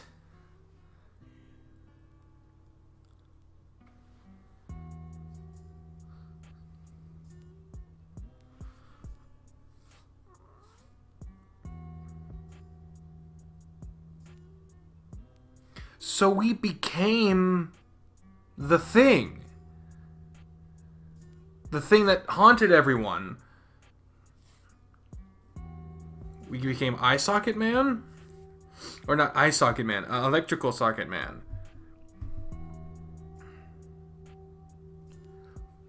And that was probably Jenna. Whoa! Stay a while. If you stay on this menu for long enough, does it change something? Tacking this on at the end here, I saw when I was looking to download the Smoke Room build 1.0 that Echo 0.43 build had been put out after I downloaded the build I was playing that only included clarification text to Flynn's route. That's the only thing that was added. Was they did sprite work, they did other stuff, typos, CGs, and clarification text. So that's what we're here to look at. We're back in the bear, but do you really want to know? You can chase the truth until you're red in the face, and we've already seen that. So that was added. We. You keep saying we. Oh, okay. The rebar from before. Jesus, I'm not in the smoke room. I'm in the mines. Okay, so the gate was so you opening the gate into the mine. Kinetic energy. Electricity, like 1,000 subwoofers reverberating in the stone walls. We're here. The source. The seed. So this is where the shit happened. So it wasn't the killing of Sam, it was the murder in the mine. Which might have been caused by Sam? I don't know. This isn't in my head. This is real. I'm burning. Clarification that he actually is on fire. We clicked the bottom one. Not that I think that changes anything. We also attacked Brian. I'm not changing anything here. From time to time, I let the thing inside my head take more and more control. Sometimes I don't have the control in the first place, when the suffering is strongest. Where Sam thrives, he drives. That's a weird line. Alright. Oh! Hold up! Nuh-uh! You're not skipping past that shit. Oh my god! That's us! That's Flynn! So the fucking thing, you remember when back then it like flashed? The little red thing in the mine? That's electrical socket, man. I knew it. I knew it before I even saw the CG. And that has to be fucking Jenna. Oh, of course, I don't remember her having that big a fucking closet, but... That's fucked. Flynn became the monster that haunted his friends as a child. Because he was forcefully infused with the spirit of the people who have been murdered in this town. And we didn't get any answers as to whether or not Chase killed Sydney, because his fucking eyes popped right as he was about to see it.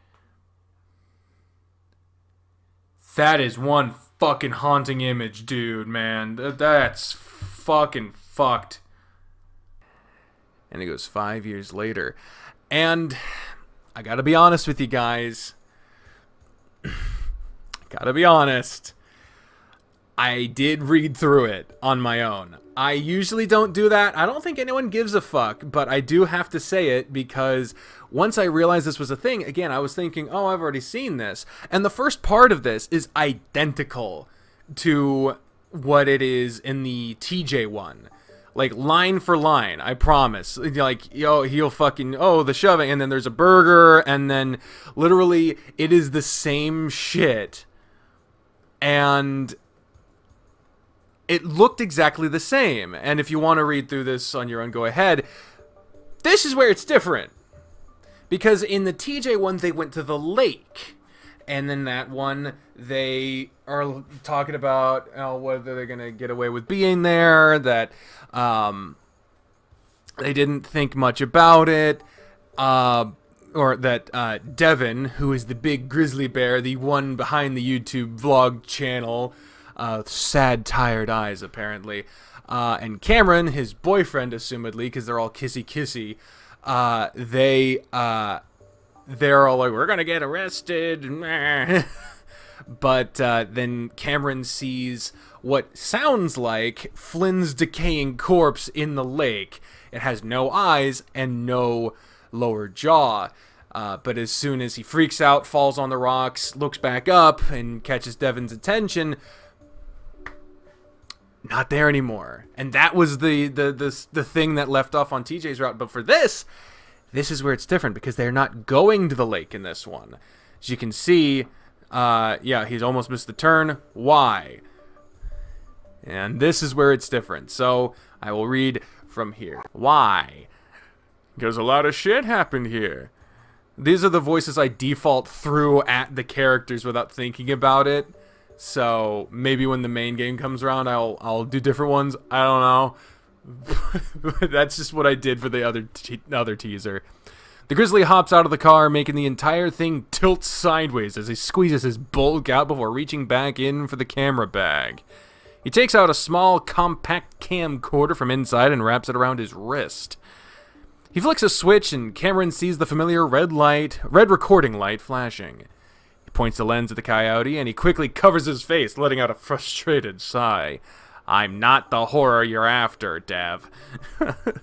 With that, he unbuckles and slides out of the car. The bear waits for him, reaching out a large, padded paw. Cameron takes it and is immediately drawn into a tight embrace and a kiss. Coyote tenses up for a moment and waits until Devin releases him. Can you not do that right after you eat a big greasy hamburger? Cameron makes a show of wiping his lips. Devin rolls his eyes. No pleasing you, is there? Nevertheless, the grizzly holds out his paw again, and Cameron takes it, the two of them walking toward the town center. This is different. It's not a pleasant walk. Most of the infrastructure in pretty shoddy condition, overgrown in places, sagebrush and dry vegetation. So when are we meeting this guy? This was the moment where I was like, what the fuck? I don't remember them meeting a guy. I'm sorry. This is why I don't read shit in ahead of time, because I'm pre-excited and it fucking ruins me. I told you, the old civic building. Wait, you mean City Hall? Cameron recalls the late night rants with Devin over the phone, the bear regaling every last detail of the incident. Where they shot the mayor? I don't know when this happens. At some point, some mayor got shot. I don't believe... Yeah, it couldn't have been James Hendricks from the Smoke Room era, because he escaped off to the fucking West Coast somewhere to die after he fucking gets John Begay killed, according to the flashbacks and Carl's route. So, which mayor? Was it Flynn's aunt that got shot? We don't know. Yep. The coyote releases his paw from the large clawed grip of his boyfriend, peering at him with slightly wider eyes. Damn, are you absolutely sure he's okay with this? Yeah, look, he's the one who did the report on this town after the happening in the first place, and that's the line that made my brain explode. What was Chase doing in Echo in the main game, in this game that we're playing? He was doing a report. I was like, no way are they bringing Chase back to Echo after this game. Chase is going to be in the sequel? I thought Chase wouldn't be in the sequel. What? But it wasn't confirmed yet. So I was like, oh, maybe someone else. Maybe someone else. It's not. Devin tries to put on a reassuring smile. He seems keenly aware that folks sometimes find his large predator grin unnerving, but Cameron always told him it was cute. And he's gay, so, you know. Another hint that it's Chase! Oh, God! The bear rewraps his paw around Cameron's own. No need to be worried about that. And there it is, the town hall, where the fucking... in Flynn's route, the big kerfluffle happens, where we almost get shot, and... oh, Christ. Eventually, the two reach the old town center. Sure enough, there's a man standing in the gravel parking lot with his paws in his pockets. He doesn't appear to notice the two at first, and Devin takes the opportunity to film him from afar. The sun's behind him, so it casts his front in shadowed silhouette. the fucking the creepy shadow chase. Very nice touch there, giving him an eerie visage, which he might be able to use in the video. The Civic Building's roof is fully collapsed. A faded gray tarp over the top of the walls, all that's protecting the interior. Like most of the structures they passed on the way in, a laminated notice of condemnation. Sorry, it sounds so much more fucking... it sounds so much more dramatic than it need be. Stamped with the county seal is posted on the front door. After about 15 seconds or so, it's fairly clear the older guy is aware of the two college kids' presence as he cants his head in their direction. Oh, Christ. They quickly shuffle up, wearing sheepish smiles and already sweat-stained clothing. There it is. And the theme kicks in. The fucking echo sound. Oh my God. When I fucking realized that Chase is gonna be in the sequel, but he's not the main character. I love it when sequels do that. It gives you a different perspective on like What the fuck? Ah, it's like when Red popped up at the end of fucking Gen 2. Pokemon I'm talking about. Anyway, sorry. Chase? Oh my god. So, I'm going to do something with his voice. It's not just going to be mine. Might not make sense at first. Just roll with me here. Yo. Hi. The bearded otter seems to be looking at their held paws, which they quickly unclasp and shake his own in return. He offers them a sort of melancholy smile. You two been together long? Oh, sorta. The coyote rubs the back of his neck, the bear wrapping an arm around his shoulder. Yep, a while. Must have been tough growing up in the sticks out here, for a gay guy especially. What the fuck? Oh, my fucking neighbor driving a goddamn trailer down our alley. Chase lets out a little amused grunt, reaching into his pocket and withdrawing a pack of cigarettes. There you go. He smokes! He's a smoker now, so he's got to have a little more gruff. Yeah, I guess. My ex, who I'm totally stealing this voice from, isn't that ironic? Still lives down off Gretchen Way, you know, by the old rail yard? Devin nods. Couldn't sell his property after what happened? Mm-hmm. Well, that, and some other shit that we don't really need to get into. Ha ha ha! Oh, well, regardless, it must have been tough being the only gay kids out here growing up. He sniffs, looking off to the side. You don't mind if I smoke? Oh, go ahead. Yeah, plenty of fresh air here, I don't mind. The otter nods, sticking the cigarette between his lips and flicking his lighter. However, he doesn't bring the flame up, instead, just holding it out in front of him. The seconds pass, and slowly he shifts the lighter in the direction of the old civic building. Cameron and Devin watch the otter expectantly. After everything he's been through, some oddball behavior is to be expected after all. So, I'm a big fan of your original report you did. Well, I did my own little video on what happened when I was first starting my channel. It feels like you're taking the piss. I said this last time. It feels like you're taking the piss. Especially with this line. I know. You used a lot of my footage. Which is hilarious considering an intellectual property that is totally devoid of my involvement is like 90% of the screen, and then my little ass is down here in the corner doing nothing. But you know, I'm the one making the video. Jesus. Devin begins looking a little nervous, laughing some to try and lighten the mood. I credited you, of course. I'm just some haunting vlogger. You're like a professional journalist and everything. Chase finally lights his cigarette. Was. Huh? Was a professional journalist. I got pushed out of my reporting gig at KGUA like 2 years ago now. No one liked my stuff anymore. No matter what I did, it was never as good as that piece I finished in college. Devin blinks. I'm sorry to hear that. He pauses, thinking to himself for a moment. You know, those news media companies are all fascist shit factories anyway. Dev. Without all the big billionaire funding, they'd be going the way of the dinosaurs, relegated to sports and weather for senior citizens. Chase stares blankly up at the much taller bear, unsure of how to respond to that. Devin clears his throat. And, your social media profile said you were still... I haven't updated that in a while.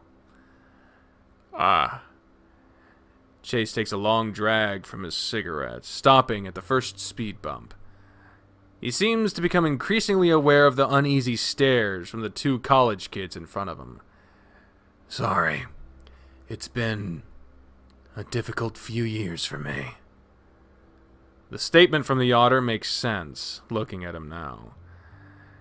He's awfully haggard for someone into his mid to late 20s, his facial scruff untrimmed and the dye job looking less than stellar. Again, feels like you're taking the piss. Cameron can't help but think he'd be cute if he cleaned himself up a bit. Or perhaps he just has a thing for sad eyes. Said sad eyes were fixated upon the Civic building now. Chase's lips thinning tightly around his cigarette, squeezing ash from the tip. The coyote steps up, placing a paw on the otter's shoulder. Hey, it's alright. We don't want to put any pressure on you. Right, Dev? Right. Devin sounds genuinely supportive. Chase can see why Cameron might be so taken with him. It'd be nice to have something like that again. And he finds himself relishing the paw on his shoulder. He didn't realize he was so touch-starved. Still, Chase can't help but avoid their reassuring gazes, the otter rubbing at the old spider bite mark on his neck. Let's begin, shall we? Oh, God! The trio begins to head northward past the burned-out newer buildings that went up in smoke during the hysteria.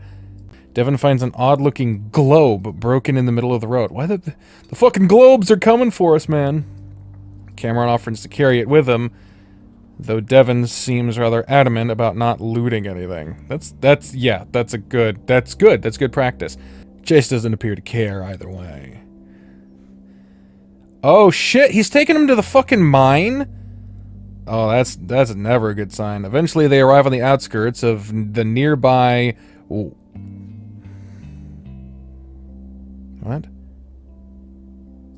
Eventually they arrive on the outskirts of the nearby warning signs posted damn near everywhere. That is... I feel like there's a word missing there. The nearby mine? I don't... What the fuck? Looks like barbed wire fencing had started being erected along the main entrance. Though Chase mentions the county gave up on trying to fully enclose it a couple of months ago after folk kept cutting through it. Oh, Chase, don't be creeping up on me like... Oh, it's the mouse. I was like, what the fuck's coming out of his mouth? And it's just the fucking anchor of the mouse. I'm gonna put it way up in the corner. Chase, you're freaking me out, man. I don't like it. So, there's more than one entrance to the mine here. They're all barred off now. I mean, the main entrance was locked up tight even before the crap show 5 years ago. Devin sets up his tripod, pointing it toward the black void between the rocks. Don't photograph the devils! The devils don't want to be photographed! They're really mad after that little Nas X video came out. They're all up in arms. It's a good fucking video. Me and Bree watched it yesterday. It's actually nice. This is where they found the bodies? Chase shakes his head. That was off the side entrance in the A level. This is the main entrance. We've seen this entrance in the smoke room as well. Christ, this like... Ugh. I don't remember where, but I believe I saw somewhere that said that Arches is going to be the last game in the Echo series. Which is going to be a damn shame, because between you got the smoke room, you got Benefits, you got Route 65, you got Echo, now you got an Echo sequel, Arches. Between all those fucking games, I still don't understand what the fuck's going on. Maybe I'm just thick, I don't know. It goes all the way from A to F level. A to F level? See, that's interesting because in the smoke room they said that there was only 3 levels. So unless they be skipping letters like in the American education system, apparently there is some inconsistencies between the writing in the smoke room and the writing in Echo. They're written by different people. So, like, Sam's birthday was wrong in his appearance in Echo. But I don't fucking know. I don't know. How deep is that? It depends. The deepest shaft goes down 1,900 feet. Jeez. Chase holds up his hand, gesturing behind him. It's been like half a century since the mine's been active, so rotting supports and the like most certainly have caved in most of it. Devin nods, a tight frown crossing the bear's broad muzzle. It's clear he's got something on his mind. What about, that one guy? Hmm? The mayor's nephew. Aha! The mayor's nephew. He's talking about Flynn.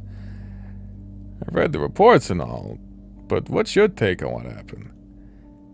Chase hesitates for a moment, not having expected the question. Yeah, he's talking about his dead friend who, in one route, in TJ's route, Chase kills him, but in Flynn's route, Flynn burns alive, I think? And then becomes a light socket man?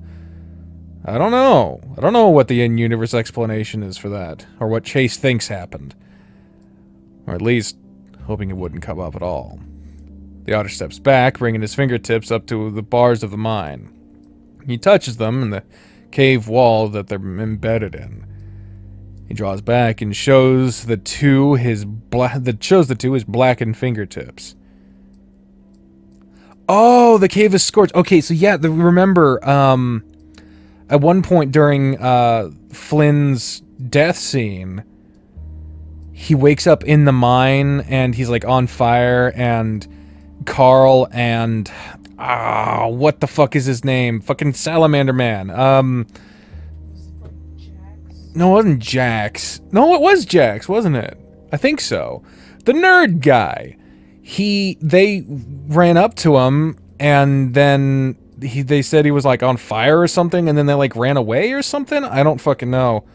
But so maybe, yeah, because obviously Flynn was hallucinating. Sydney was not actually there. They weren't actually at the fucking bar. He had to either broke the lock or tried to get in some way. Either way, so he burned alive in the mine. That's how the fuck did he get on fire? I don't know. Anyway, continue. Well, the theory is that there were flammable gases that were ignited in the lower levels. It created this sustained burn that started billowing smoke up in the air for a couple weeks after the whole happening. Yeah, I know that, but why did he walk inside while it was like that? You were one of the last people to see him, after all. And those other two, they said they couldn't stop him after you left? So that would be Jax and Carl. Chase looks away, staring off into space. Dots. Says nothing. Soon, Devin and Cameron are exchanging nervous glances at one another. He's an evil man. Especially in-game, it is heavily hinted, if not outright said, that Chase, under the influence of whatever dark spirit eventually left him to go to Flynn, fucking killed Sydney. So, they don't know they're with a fucking murderer. Oh shit, he skidded off. Next thing they know, the otter's walking off without another word. Wait, hold on!